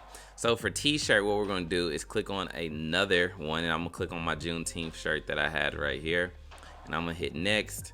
I'm going to add it, put original there. See, I should have a different creative for reels because, you know, they're straight up, but what you can do is hit crop, right? And then let's just say I cropped it. Now this is what my ad would look like right here. So that's a feature as well. All right, hit done. It's asking if I want to optimize for any colors or brightness. No. Boom. So now within this campaign, Tez's clothing brand launch, One Love Hoodie that is targeted towards Kobe Bryant, we have two ads, jacket and t-shirt. So going back to what I was saying, say I wanted another interest, I would duplicate the ad set. So now once I click duplicate, I'm gonna run those same two ads, but I'm gonna make sure I'm in the ad set, and I'm gonna come down here and I'm gonna choose another interest. So this interest is going to be Travis Scott. Travis Scott actually performs very well for clothes. So I'm gonna click on Travis Scott. I'm gonna come back up here and I'm gonna name One Love Hoodie campaign. And now it is shooting this to the Facebook and Instagram gods so that it can run this campaign. And then what we see is now we have a campaign, Tez's clothing brand launch, the ad set. These are different interests that I'm testing, Travis Scott and Kobe Bryant. And then within those, say if I check it, it'll just show me the ads for the Travis Scott campaign, which we see. We got multiple ads right there. And then over here, I click on Kobe, and it'll show me the ads for that. Boom, shaka laka. That is how you create single interest ad campaigns within Facebook, and that encompasses really a lot of different things, right? Your targeting, your creative, location, age, gender, all of that is involved right there. So in the next video, we're going to talk about interest stacking. So all of these principles build on top of each other, almost like accounting. And I'm going to show you how to do the same thing, but just interest stack, and the only time that it makes sense for you to interest stack and when you should test that out. I'll see you guys in the next video.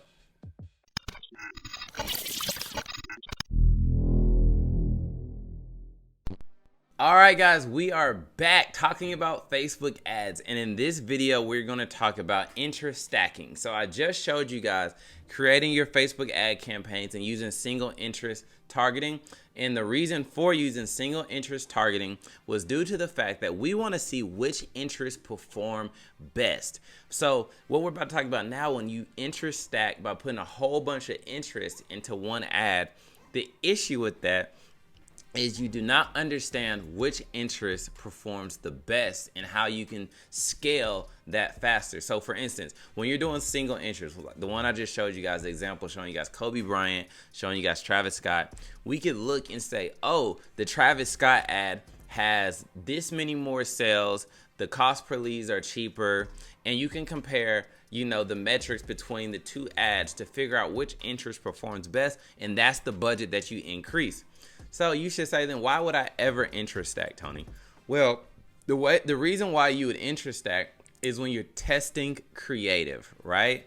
So this is a strategy that I use. There may be some people that don't agree with it, but the reason why I believe interest stacking is good for testing creativity is because if we do single interest ads, and we have 4 different creatives and we're testing all those creatives with all those different interests at the same time, we're gonna have a bunch of ads running, which costs more money because you're testing all those ads. So it really depends on your budget. But getting started, what I would suggest is you have to visually see this in your head. Say you have 4 different pieces of creative, and what you're gonna do is run a test with Kobe Bryant, Travis Scott, Kanye West, which also performs well for clothes, and ASAP Rocky, right? You're gonna put all those interests into one ad, but each ad is gonna be video 1 with those 4 interests, video 2 with those 4 interests, video 3, video 4 with those 4 interests. And then what we'll be able to see is which creative performed the best. And what I like to call this is my pennant strategy. It starts out wide like this, and then it comes down into a point as we finish this strategy. So with my pennant strategy, you got 1, 2, 3, 4 ads on the side. They each have their 4 interests, and we call that round 1. So once round 1 is done, we're gonna see which performed the best.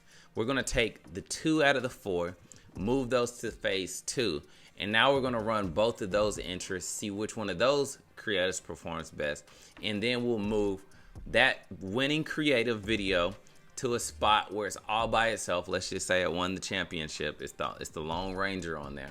Now what I want to do is reopen that interest, because now that video won the pennant strategy, which is at the bottom.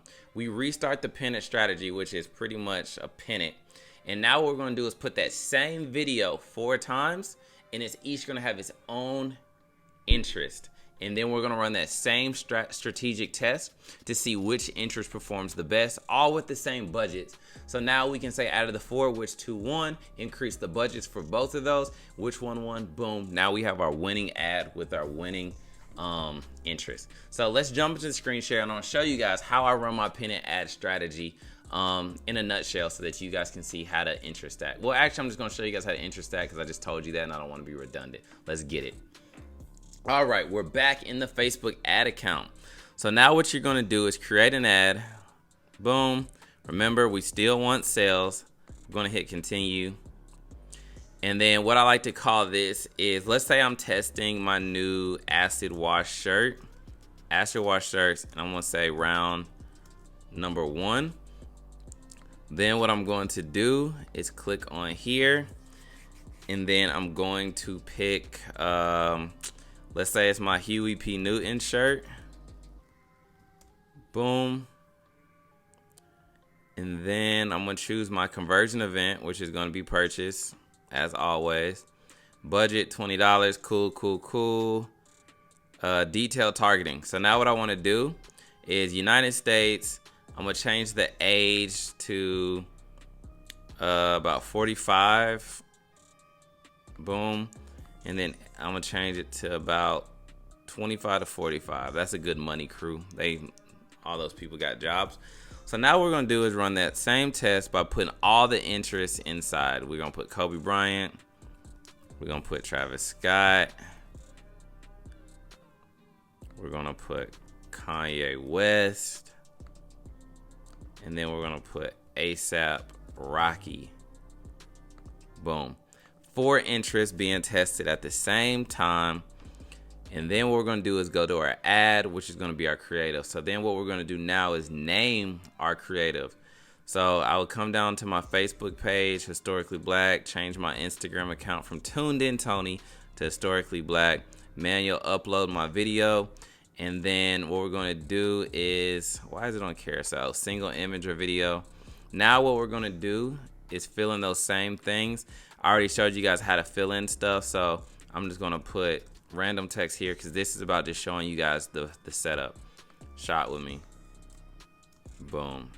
At Tuned In Tony. Follow your boy. All right. So now we're going to add media, add a video. We should always be using videos at the top of funnel, guys. So let's see, what videos do I have? I wish they just kind of had it. Okay, that's a video right there. Click next. Boom.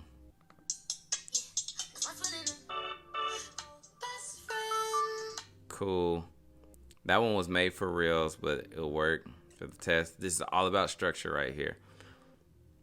All right, and now what I want to do is title this, and I'm gonna call it affirmation video. Boom. All right, so this is where it has all of those interests, and this is the ad. So instead of duplicating our ads this time, what we're gonna do is duplicate the ad set, because now we're testing different creatives. And like I said, it kind of gets tricky. So what you're gonna do is you're going to keep the ad set the same because it has the daily budget and it has the targeting, right? But what we're going to do here is we're going to change the video because we're trying to see which video performs the best. So I'm just going to hit remove all, add a video, and then I'm going to click on Black King. Next, done. And once you start duplicating, it's easier because everything is already all set up right here. You're going to do the same thing. Quickly duplicate. Oh, let me change this real quick because we got to stay organized. It's going to be King Video because that is for the King shirt that we have available. As you guys can see right here. There's so many scrolling features on here. There we go. Black King. Right? So boom. Next, we're going to come down to here. Oh, you see how it says haven't set up? Make sure you click set up. And then what you would do, if this was the right ad account, you select your domain. You're going to hit historicallyblackapparel.store. And when I was telling you guys about the domains, just make sure you have that right there. And that'll make sure that your pixel event is correct. And it's telling me the same thing with the other ones. And if you don't have this, it's not going to run, guys. So I got to select that for all of them. Historicallyblackapparel.store. You're good. And then now call to action. Got to make sure I select my call to action, which I told you guys on the other one. It's asking me to put that, and we're going to put shop now. Also got to put your website just like last time. Make sure you do all of this in the top one. So when you guys are duplicating, it's already there. You don't have to do too much. Call to action. We're going to do shop now. Boom. Perfect. I don't need a description. Everything's good. All right. Now it's just talking to me about creative size, but we're not focused on creative too much for this. And then last thing what we're going to do is we saw that we had 4 different videos. Affirmation T, King Video T. And now what I need to do is add my last creative down here in the ads section. So I'm going to delete all of that media and I'm going to add another video because ultimately, guys, just to reiterate what's going on here is we're just testing 4 creatives that all have the same interest. And this is the only reason you should ever be interest stacking is to do that. I'm going to call this one a varsity jacket. This was a varsity jacket we dropped because it attracts people. So I always say do video at the first and it'll get you also cheaper leads. And then lastly, the last thing that we have to do is quickly duplicate one more time. And we're going to add our 4th video here. And once we hit publish, it's going to be running all of that same exact creative with different interests, and we were just trying to figure out which video performed the best and brought us the most sales. And then after we do this entire test and figure out what's our best creative, we break that into single interest ads, guys. So then now I'm just going to change this to our dream t-shirt. Boom. Our test is ready to be set up. And the reason these are here, they'll tell you that is just because I need to add URLs, call to actions, all the things I showed you in the previous video. Boom. So to wrap that up, if you guys can remember, single interests are by far the best way for scaling, but we want to use interest stack when we're testing our best creative to figure out what that is. And by putting all those interests inside of that, it's just giving us a bigger pool to market to. And the only reason we want single interest is for scale, which comes secondary after we know which creative the market and our audience like the best. I'll see you guys in the next video.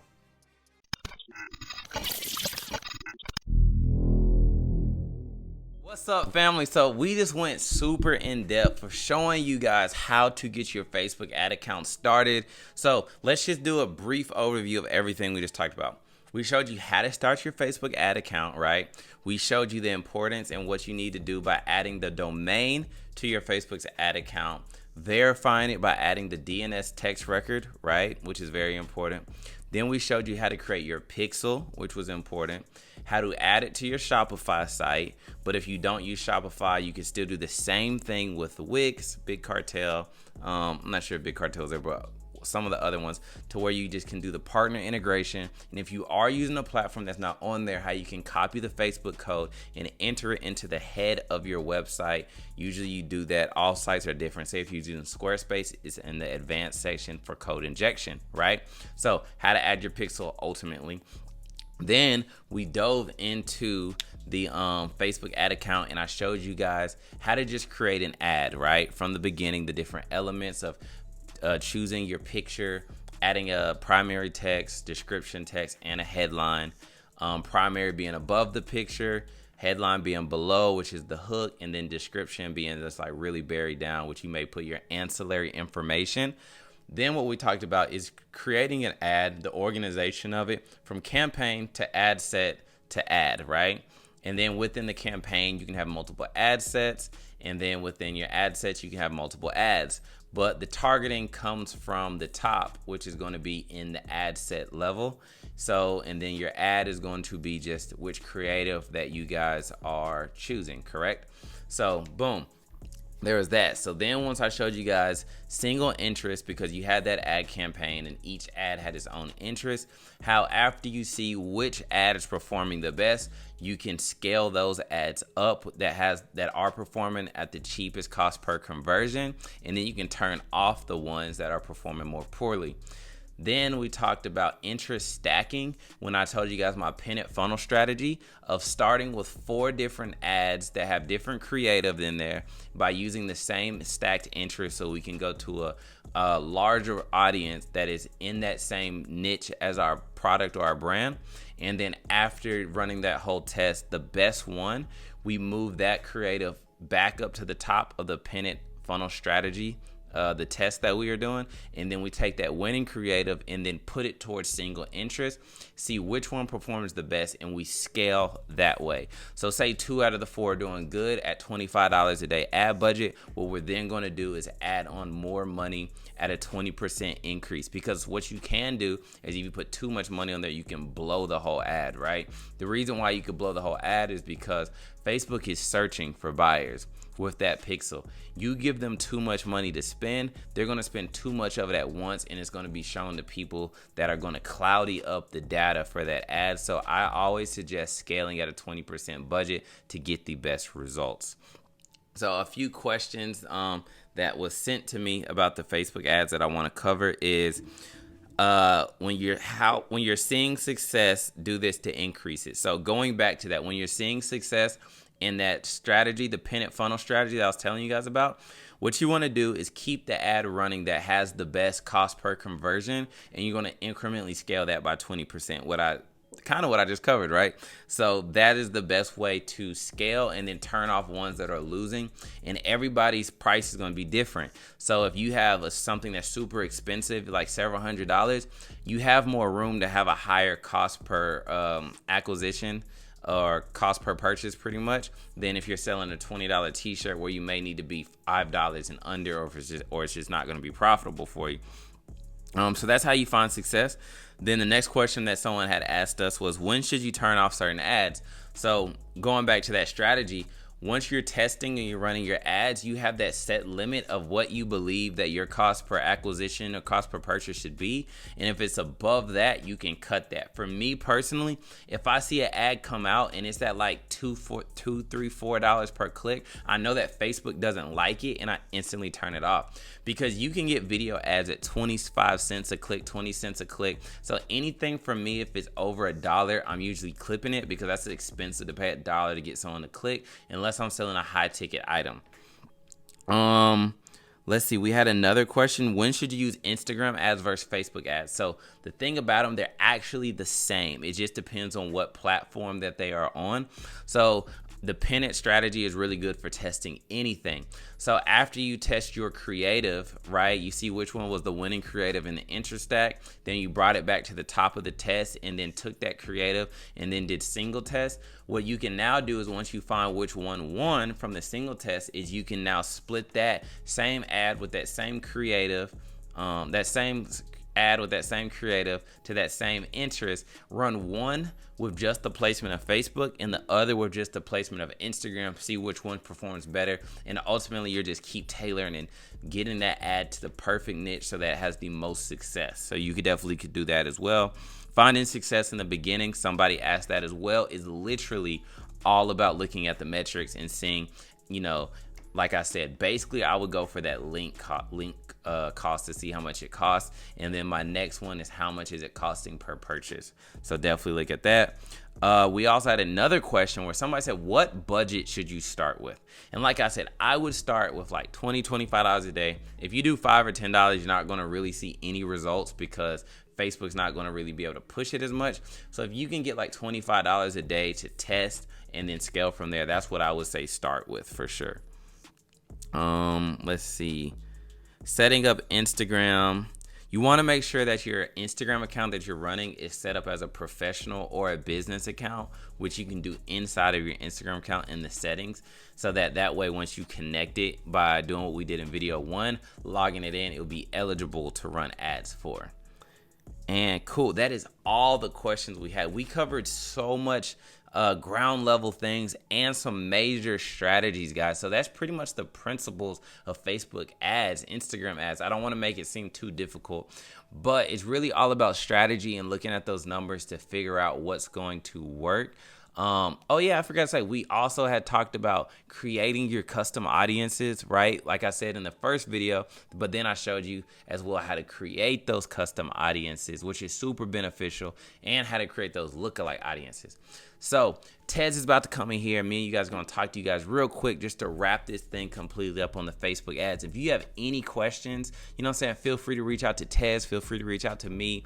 Hey, maybe you even want to onboard as a client with bizlaunch.io, and I can help you out even further. Take that off your plate. But I look forward to seeing you guys with Tez in the next video. I'll holler at you.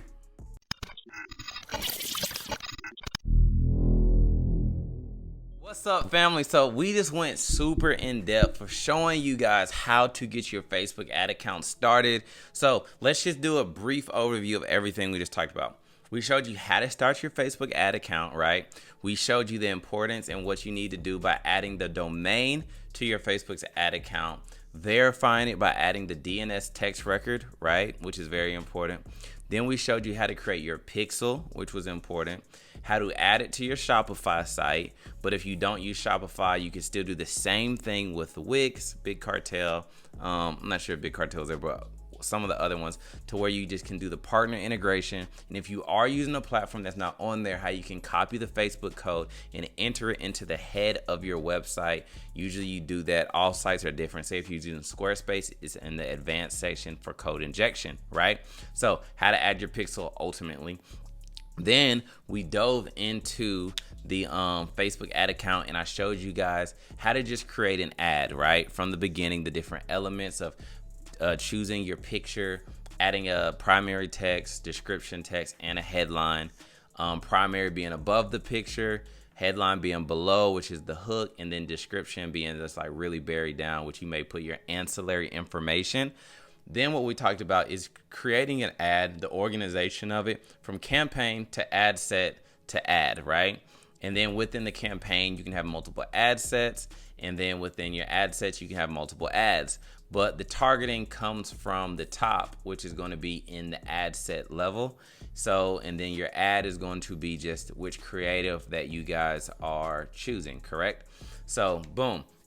There was that. So then once I showed you guys single interest, because you had that ad campaign and each ad had its own interest, how after you see which ad is performing the best, you can scale those ads up that are performing at the cheapest cost per conversion, and then you can turn off the ones that are performing more poorly. Then we talked about interest stacking when I told you guys my pennant funnel strategy of starting with 4 different ads that have different creative in there by using the same stacked interest, so we can go to a larger audience that is in that same niche as our product or our brand.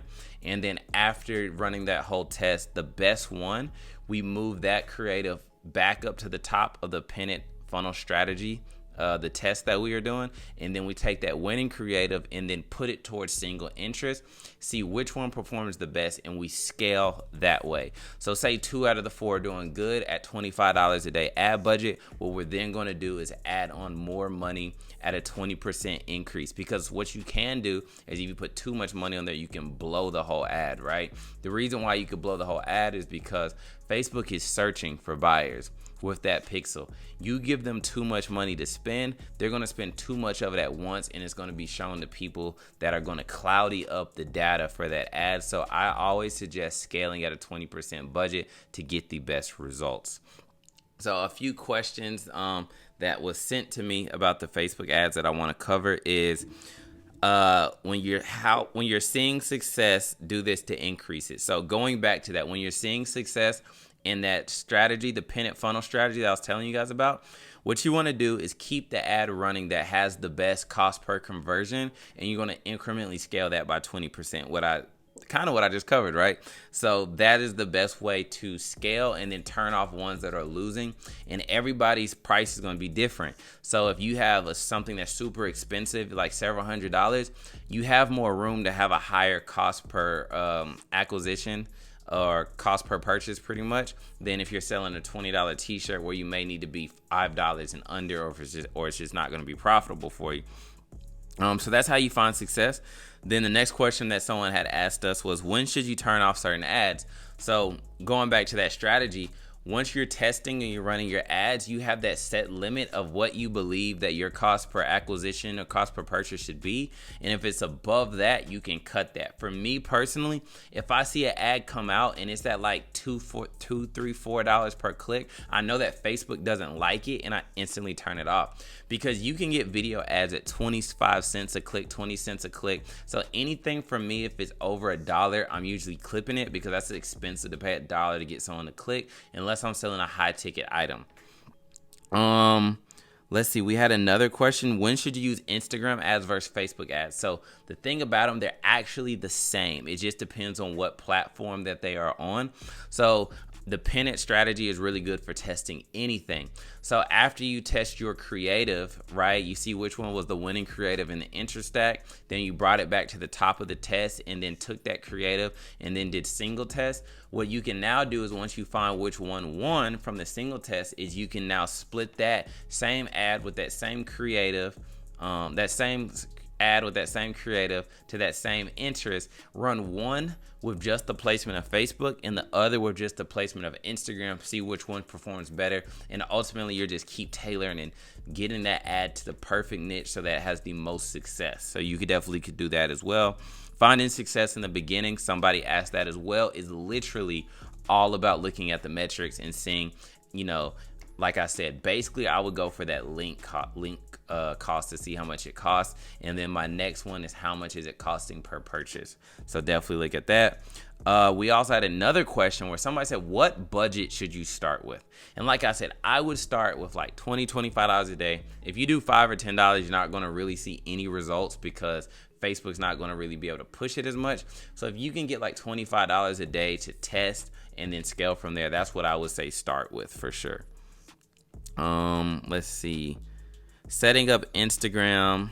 You want to make sure that your Instagram account that you're running is set up as a professional or a business account, which you can do inside of your Instagram account in the settings, so that way once you connect it by doing what we did in video 1, logging it in, it'll be eligible to run ads for.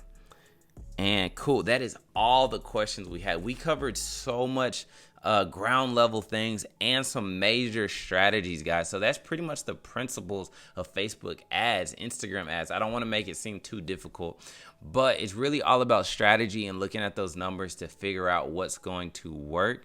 Oh yeah, I forgot to say, we also had talked about creating your custom audiences, right? Like I said in the first video, but then I showed you as well how to create those custom audiences, which is super beneficial, and how to create those lookalike audiences.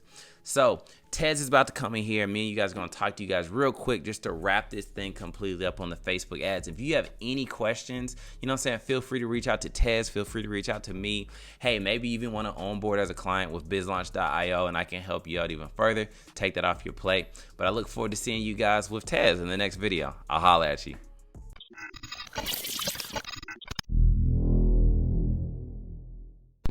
All right, so let's go ahead and take a deep dive into our customers' data and what we need to know when we're actually receiving customers. All right, so let's go ahead and switch back into the computer, and let's go ahead and check out the customers tab over here, right? So everything customer related in a single place. We've added customers. You'll be able to update their details, get a summary of their order history, create segments to send personalized communications that drive sales, and more. So let's just say we wanted to update or upload a customer into here, right? So let's just make up a fake person. So let's just say John Doe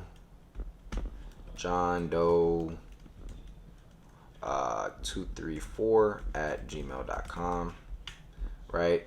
Customer agreed to receive marketing campaigns. You can leave that on, right? Address, you can leave John, we can do John Doe, no company name, and then it'll autofill. So we'll just put, we'll just do 8945 Shaggy Road or something like that. Actually, will autofill. So let's do 8949 and let's put S and see if it autofills for us. Let's see. Should automatically fill the address for us. Let's see. Let's try a different number. Nope, not doing it for us. All right, so let's just type in some random address. Milky Way Road. And let's just do Atlanta, Georgia. All right, let's just do 30363. All right, cool. So collect text. You got the notes for the customer and all those good things, right? So we save this information. Once it's saved, it'll literally pop up right here, and then you can look at the request customer data. If you want to get a copy of the customer's data by email, so you can forward it to them later. All right, erase personal data if you needed to. If a person wanted to be deleted, you can also do that there as well. But another big thing is you can create an order for this customer. So if somebody reaches out to you and says, hey, I want to order this and blah, blah, blah, you can do so. Another really good thing, if you wanted to add notes for this person, you can literally go to John Doe has his birthday on 01/05, right? So now this person's birthday is in there. So if you wanted to reach out and send a email or something like that, you'll have a note there. Or if you have a VA or a virtual assistant or somebody in there that will want to do this for you, go ahead and email them out. Hey, happy birthday, here's a 25% off. That would be something smart to do as well. So, you know, keeping up with your customers, making sure you care enough to actually, you know, do little small things like that. So this is the customer data information. Also in here, the timeline, this will show you if a customer purchases, if they refund, if they say something, email you, if you email them, automatic emails sent to them, all of those, it'll show all of the data in here, and you can leave comments in here for yourself or for others as well. So if you want to say, hey, this person's a scammer, you could type that in there and leave it as there. So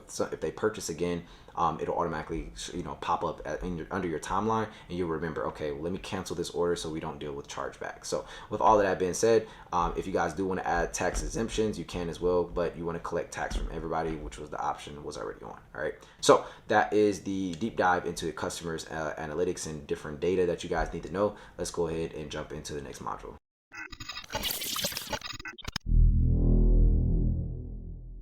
What's up, everybody? It's your guy Tony on Instagram, Tuned In Tony, and I am here inside of Tez's course to teach you guys about the powerful tool of email marketing. So I've been in e-commerce for about 7 years, been doing t-shirts for about 12 to 14 years, so kind of a vet in the game. And what I can say is email marketing has literally saved my company, and especially in the times when Facebook ads can kind of be a little wonky, a little bit off, email marketing has been goated for helping my brand out to where it actually generates a minimum of 60% the past 7 months for my business. So I definitely rely on email marketing. So in this video, I want to show you guys the software that I personally use inside of my 6-figure e-commerce business, Historically Black, to generate sales, in the software that you should be using as well.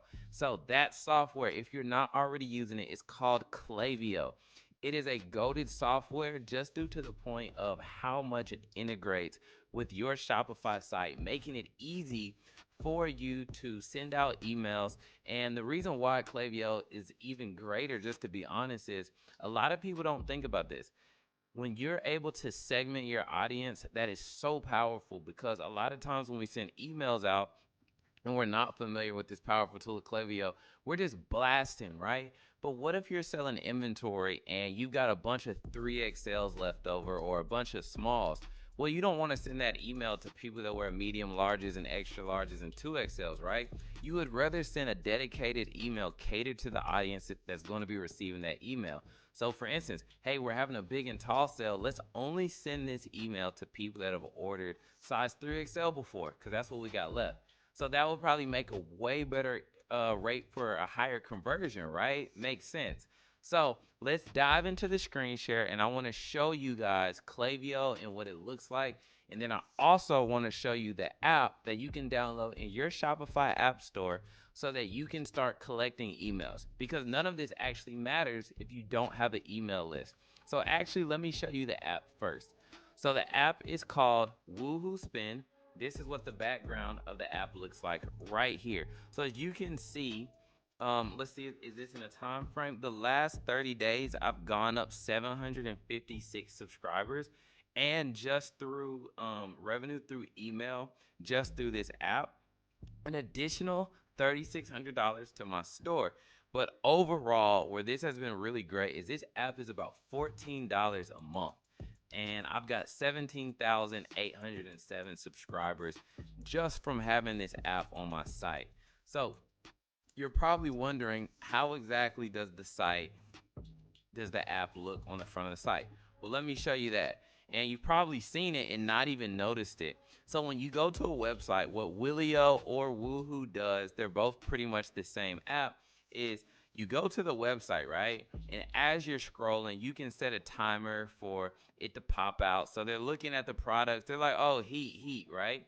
And then what's going to happen is right here, they can spin for a coupon code. So everybody likes saving money, right? So they're going to want to save money. So what they're going to do is give you their email and their phone number. So just to show you guys how it works, hello@tunedintony.biz.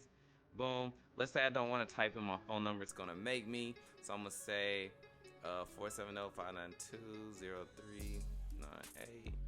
Boom. Change that. Spin right there. Then what I notice is it's loading, and it's going to start spinning for a coupon, as we see right there. And in exchange for that coupon, what I just did was got a new email. And you can actually set how much likely it is for them to get a free t-shirt, save, whatever coupon. Most people are just going to get this 10% off rate right here. So now I just gave them a coupon, and that's what that looks like. They're ready to go shop, right? They got the coupon. They could even hit apply if I would have showed you, and it would have already put it in the cart. So that's how over here on Woohoo, I was able to build my list right here. But for me doing it for so many years, my list is actually at like 100K, which is super cool, but it's from using tactics like this.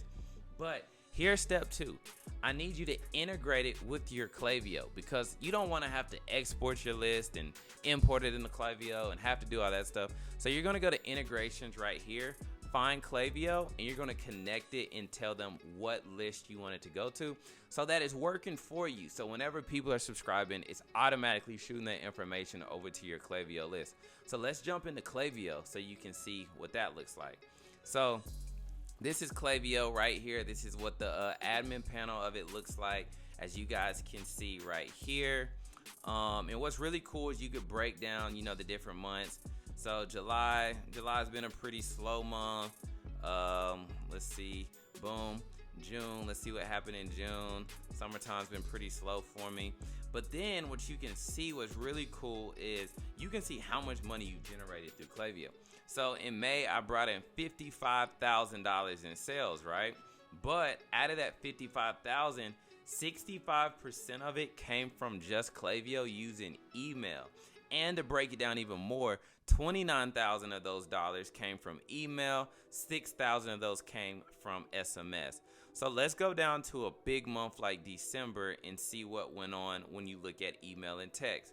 133,000 in revenue, and I guess I wasn't even running that much, but 26 of it, I still made $34,000 just from using Klaviyo, 19,000 that being email, 15,000 that being SMS, which is great.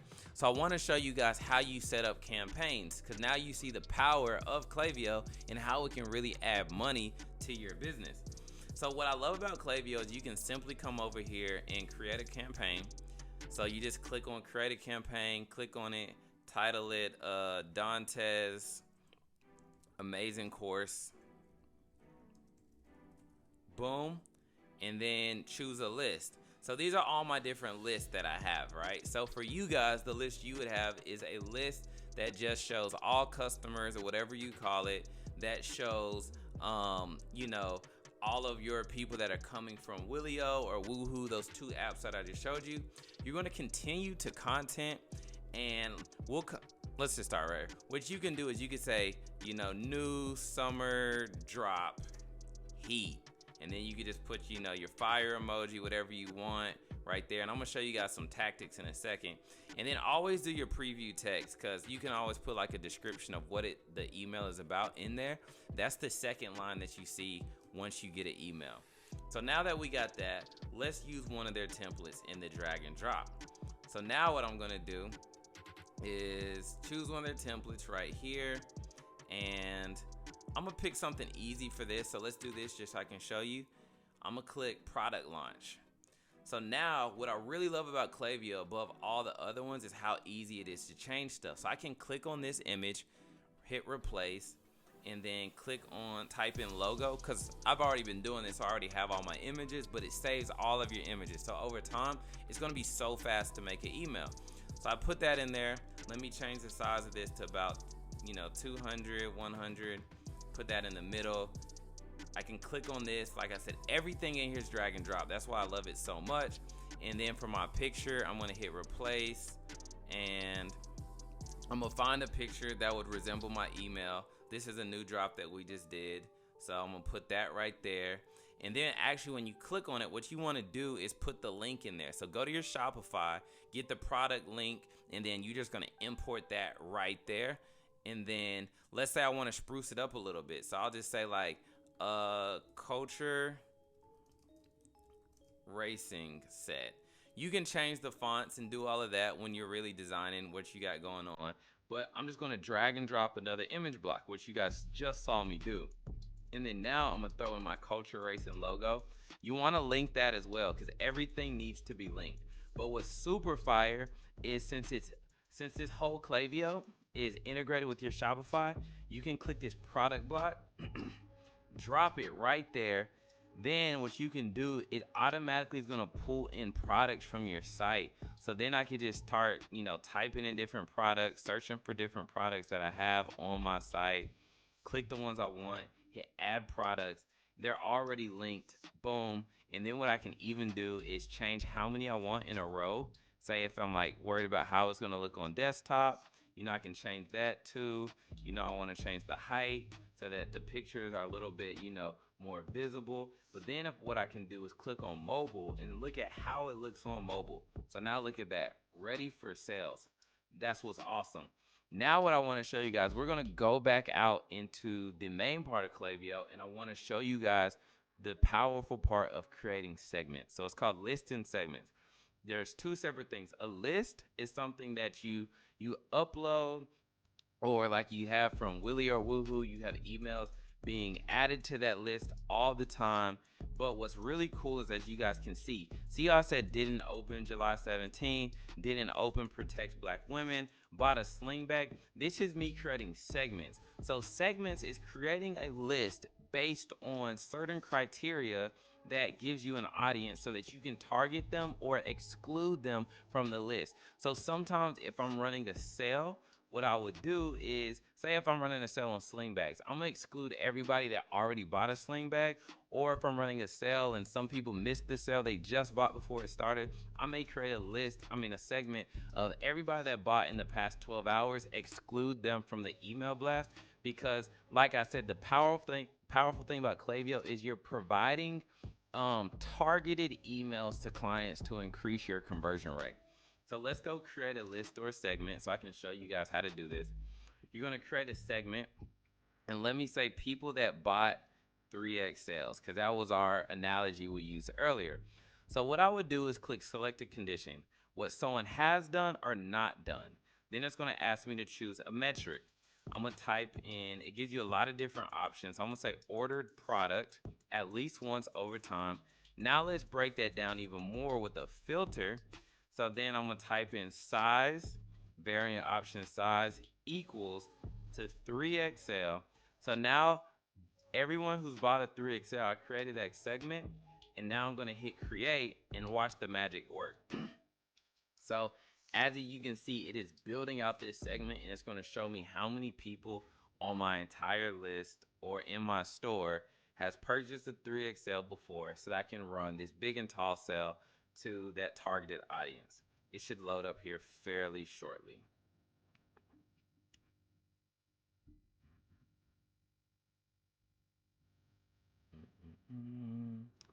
Cool. So we're at 33.4% complete. It's probably actually further than that. There we go. 1,520 customers that have ordered 3XLs before that I can send an email to, that which would increase the likeliness of them getting that email. So here is a pro level secret of how to increase your money, is by resending emails to people that did not open. So as you can see right here, this weekend I had a sale. So I ran a sale for $9.97 t-shirts, $9.97. The first one sent out that morning at 12:52 and I made $897. 36,000 people opened that email up. But then emails are all about timing, so you never know what someone's going throughout the day. So then I resent it at 9 o'clock saying last call, right? But when I do it, let me see if I can see it in here because I've already sent it. What I'll do is in the subject line, I'll just tell you guys, I'll put RE colon or semicolon, whatever it is, the two dots. So it looks like a conversation that someone's reminding them to reply to. So I'll put that in the subject line and I'll say, hey, last call for $9.97 shirts. We see that urgency made me get $1,873 in the same exact day, which we can see July 17th at 12:52, July 17th at 9:09. We can see that right there. So within that same day, I brought in, let's say that's $2,600. I don't have the calculator. You smart guys can do it. $2,600 from those emails. But then what I did was I created that segment, right? And I sent it to people the next day that didn't open the July 17th email, which brought me an additional $636.96, which is exactly what you guys could do as well. And that pretty much wraps it up. But you could do this same thing with SMS text. So let's talk about that before we leave. So within my text is more expensive, but it has a higher open rate. And it's super important just because everybody looks at their text because they want to clear them out. So as we can see, my baseball jersey did 1,400, t-shirt 467, boom, boom, boom. It all adds up over time. I released a sling bag, 1,569. So with my text, I usually send those in the evening when people are at home chilling. But let me just show you a cool text and how it looks. So what it's going to do is it's going to show you a phone, because that's going to give you the experience that the customer gets. And you literally just type in something short. I like to use pictures just so it entices the customer more to go ahead and purchase. But if you send a lot of text, it's a little bit cheaper not to use pictures. So this is a sling bag that my brand Historically Black Apparel had dropped, and it goes straight to them. They click the text, and it's just an easy way to increase conversions. But overall, you guys see how powerful email marketing is and how it can definitely increase, just the revenue to your business and make that bottom line look a lot better. So if you have ads, this is even better to complement that. Or some people just rely strictly on email. Every strategy is different. But overall, definitely check out Klaviyo. You can use it on multiple platforms. I just happen to use Shopify. But make sure you follow your guy on Instagram at TunedInTony for any additional help that you need. I'd be glad to be a resource to you. And that's it. Shout out to my guy, Tez. Thanks for the opportunity.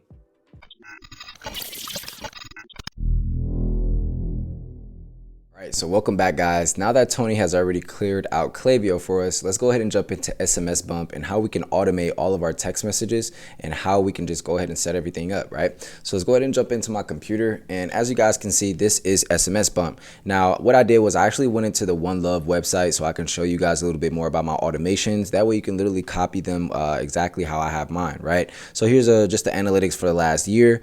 We spent a total of $925 and made back $15,000. I have some even crazier ROIs in here as well, but as of right now, we just really want to show you guys how to set it up and how everything goes, right? So we have a bunch of different automations that are set up, which I'll be showing you guys, but SMS Bump is hands down one of the best text messaging apps and platforms that you guys want to use. You guys can literally come to Campaign Planner and literally send out different emails and campaigns that you want to send out. You can go in here and look at some of your SMS campaigns, some of your email campaigns, but what our main focus is we want to go to flows and automations, right? So when we come into flows and automations, we want to make sure that these three options are open, right? So reason being is that floating button, we want when people to come to our website that there is a button that says, hey, sign up for our text message list and get 15% off. Same thing at the bottom of your page, subscription form, and then we also have a customer win back. So if somebody doesn't purchase something, we can send them a text message saying, hey, you didn't buy this, but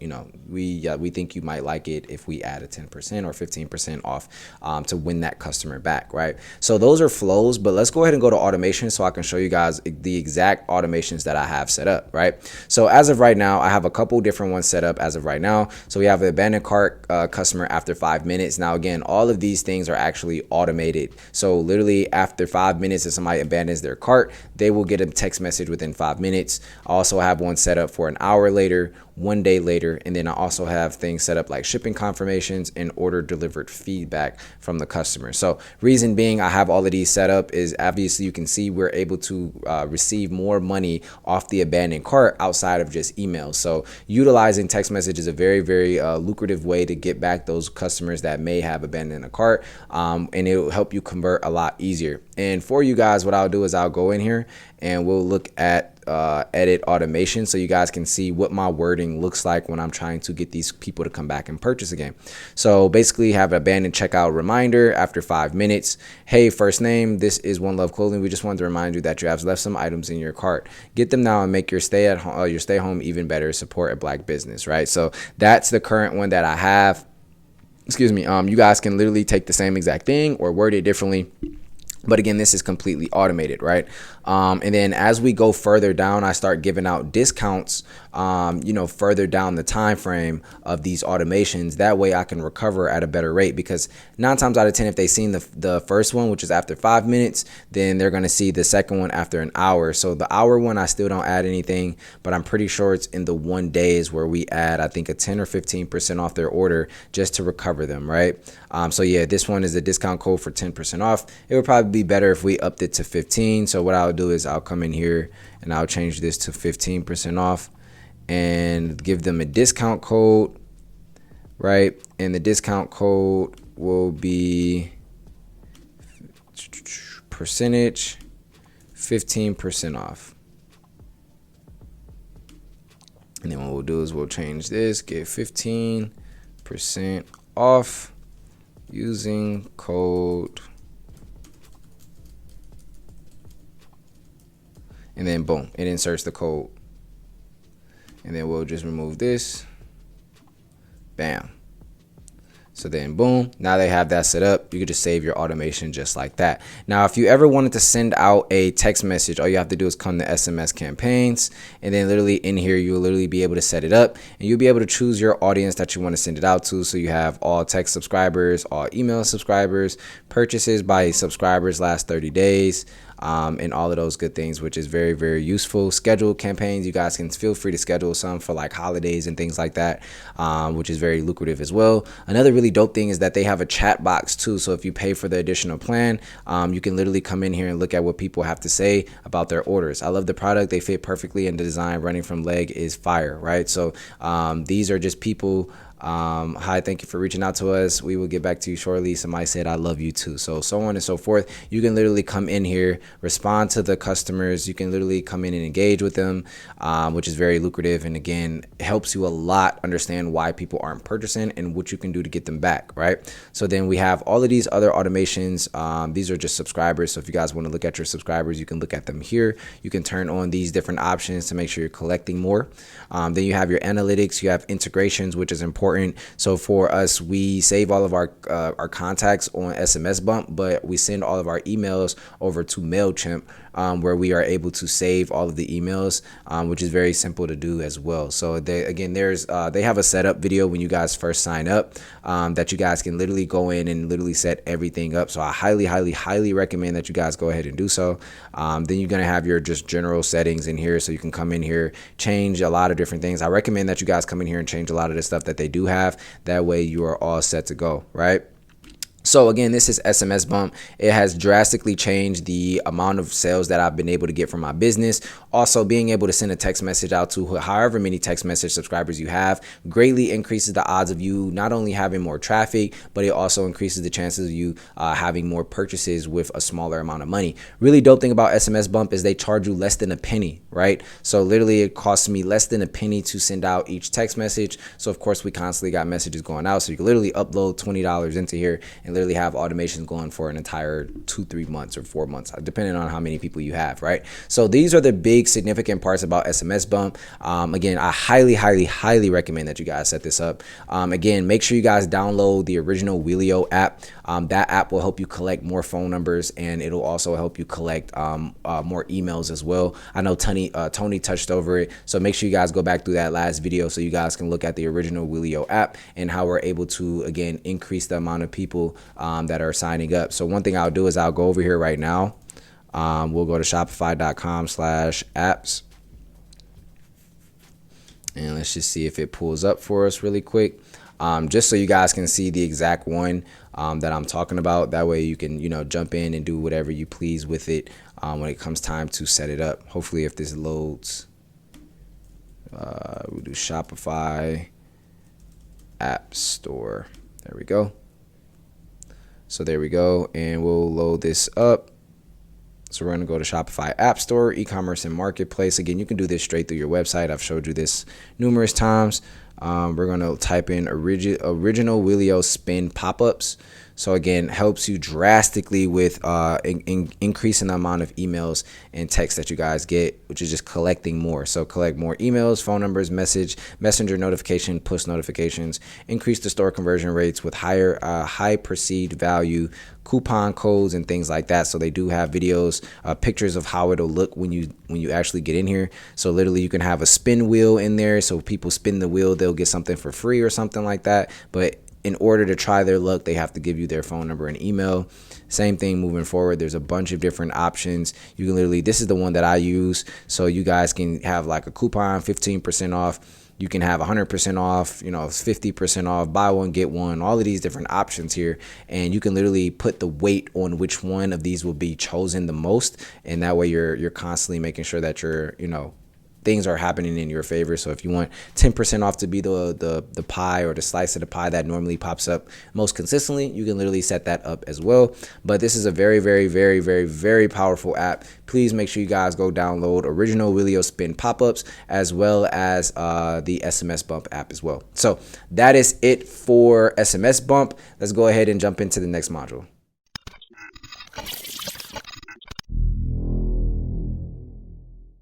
All right, guys, so that wraps up this section of the course, email and text message marketing, which is an extremely important part of your e-commerce business. Please do not sleep on these parts. Don't think that you can just slide without these emails and these certain apps that I have set up. It is a necessity to have them set up. So with all of that being said, that wraps up everything on this section. Hopefully you guys learned a lot. Let's go ahead and jump into the next module.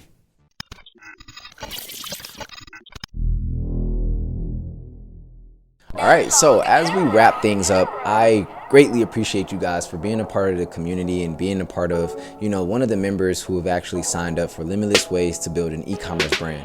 If you could, please send me a DM.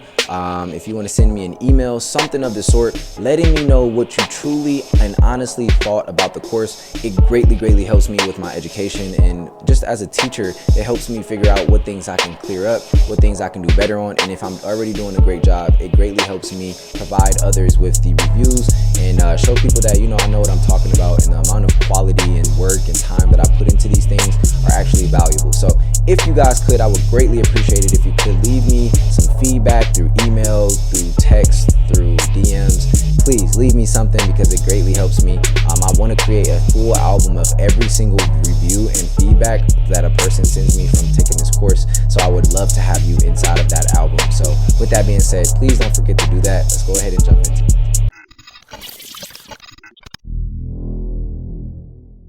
All right, so guys, welcome to the end of the course, man. It was a lot of stuff in here, right? Like, I know some of y'all are probably like, yo, Tez probably just a little bit overdid it, but at the end of the day, my goal was to over deliver, and I really hope that you guys seen that I did.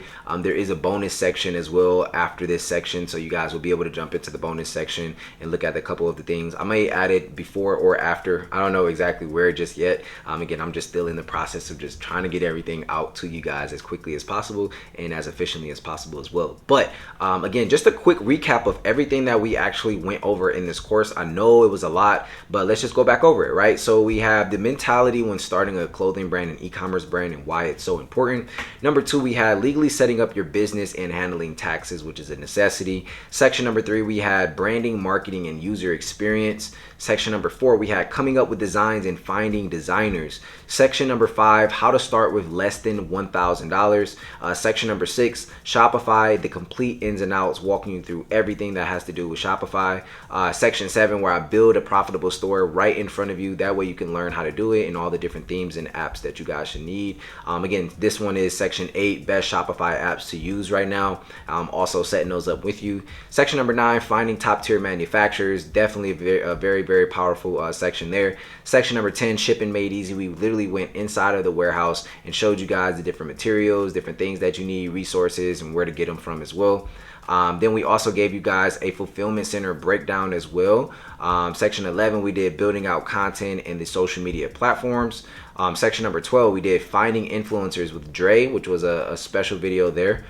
Section 13, we have Facebook ads and the complete down ins and outs and setups that was done by Tony. So again, shout out to Tony. Make sure you guys go follow him and check out his new services that he'll be providing within those videos. Make sure you definitely want to check those out. And then we also talk about email and text message marketing. And then of course we have our bonuses, and then we also have drop shipping as well. So there's a bunch of different information in here. I'm going to be constantly adding different things to this course. So I know some of you are like, I'm very happy that you bought the course.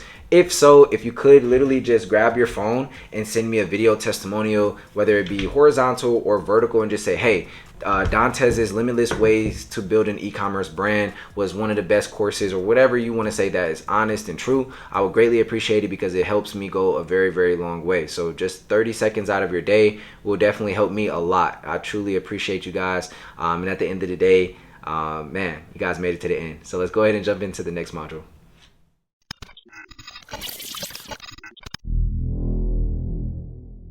Yo, so congratulations, you actually did it. You actually did it. Like, it's actually crazy. So I'm working on getting a certificate or some type of plaque made for anyone and everyone who completed the entire course. Congratulations to you. You are now amongst the 7% of people who purchase a course or a book and actually complete the entire thing.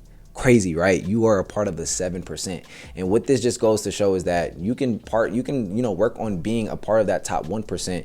But remember, you have to go back and look at some of this information and make sure you're applying it. Make sure you stay consistent. Make sure you go back over that mentality section, because again, it's extremely important to have a correct mentality and a strong mentality when building out your brand and your e-commerce business. And further down the line, you're gonna go through different things. I promise you, there's gonna be different situations, different hurdles that you're gonna have to learn how to jump over. But at the end of the day, I had to do the same exact thing as you. But one thing that you have that I don't is all of the material that you just learned and actually got through. So I really, really hope you guys took notes. If you could, go ahead and take a video of all the notes that you took from this course and just tag me on Instagram _TheRealTez, and I will make sure I repost it. If you want to send me a regular video because you just have 20-30 pages of notes, you can do so as well, and I'll make sure I tag you on my page as well. So if you guys want some love from me or want my audience to see who you are, make sure you guys go ahead and send me that video over. Again, if you guys could, please send me a video of what you thought about the video of this course, either horizontal or vertical. It can be less than 30 seconds. Again, it greatly helps me. And then also, for those of you who are interested and still want more assistance, please make sure you guys check out Limitless Investments. It's the #1 clothing brand server in the world. It's literally the best place. It's like a resource hub. We have designers in there. We have people who can build websites. We have sports betting. We have stocks trading. We have investing classes. We have classes every single day of the week, and it's literally only $75 a month at the time of this video. So with that being said, you don't want to miss out your chance to get in there and be a part of a community of people who are literally working on building their e-commerce brands, making more money, and just earning their time back and getting their freedom, right? So I want you to be a part of that community, and I can't wait to see you in there. If you guys want to check it out, feel free to go ahead and check me out on Instagram _TheRealTez, and make sure you guys click that link in my bio and join Limitless Investments.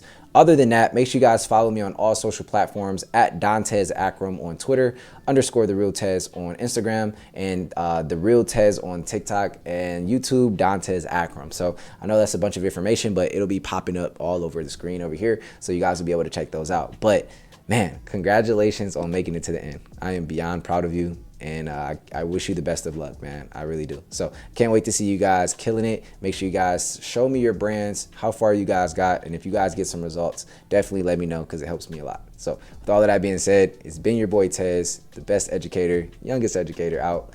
And thank you. I'll catch you guys later. Peace.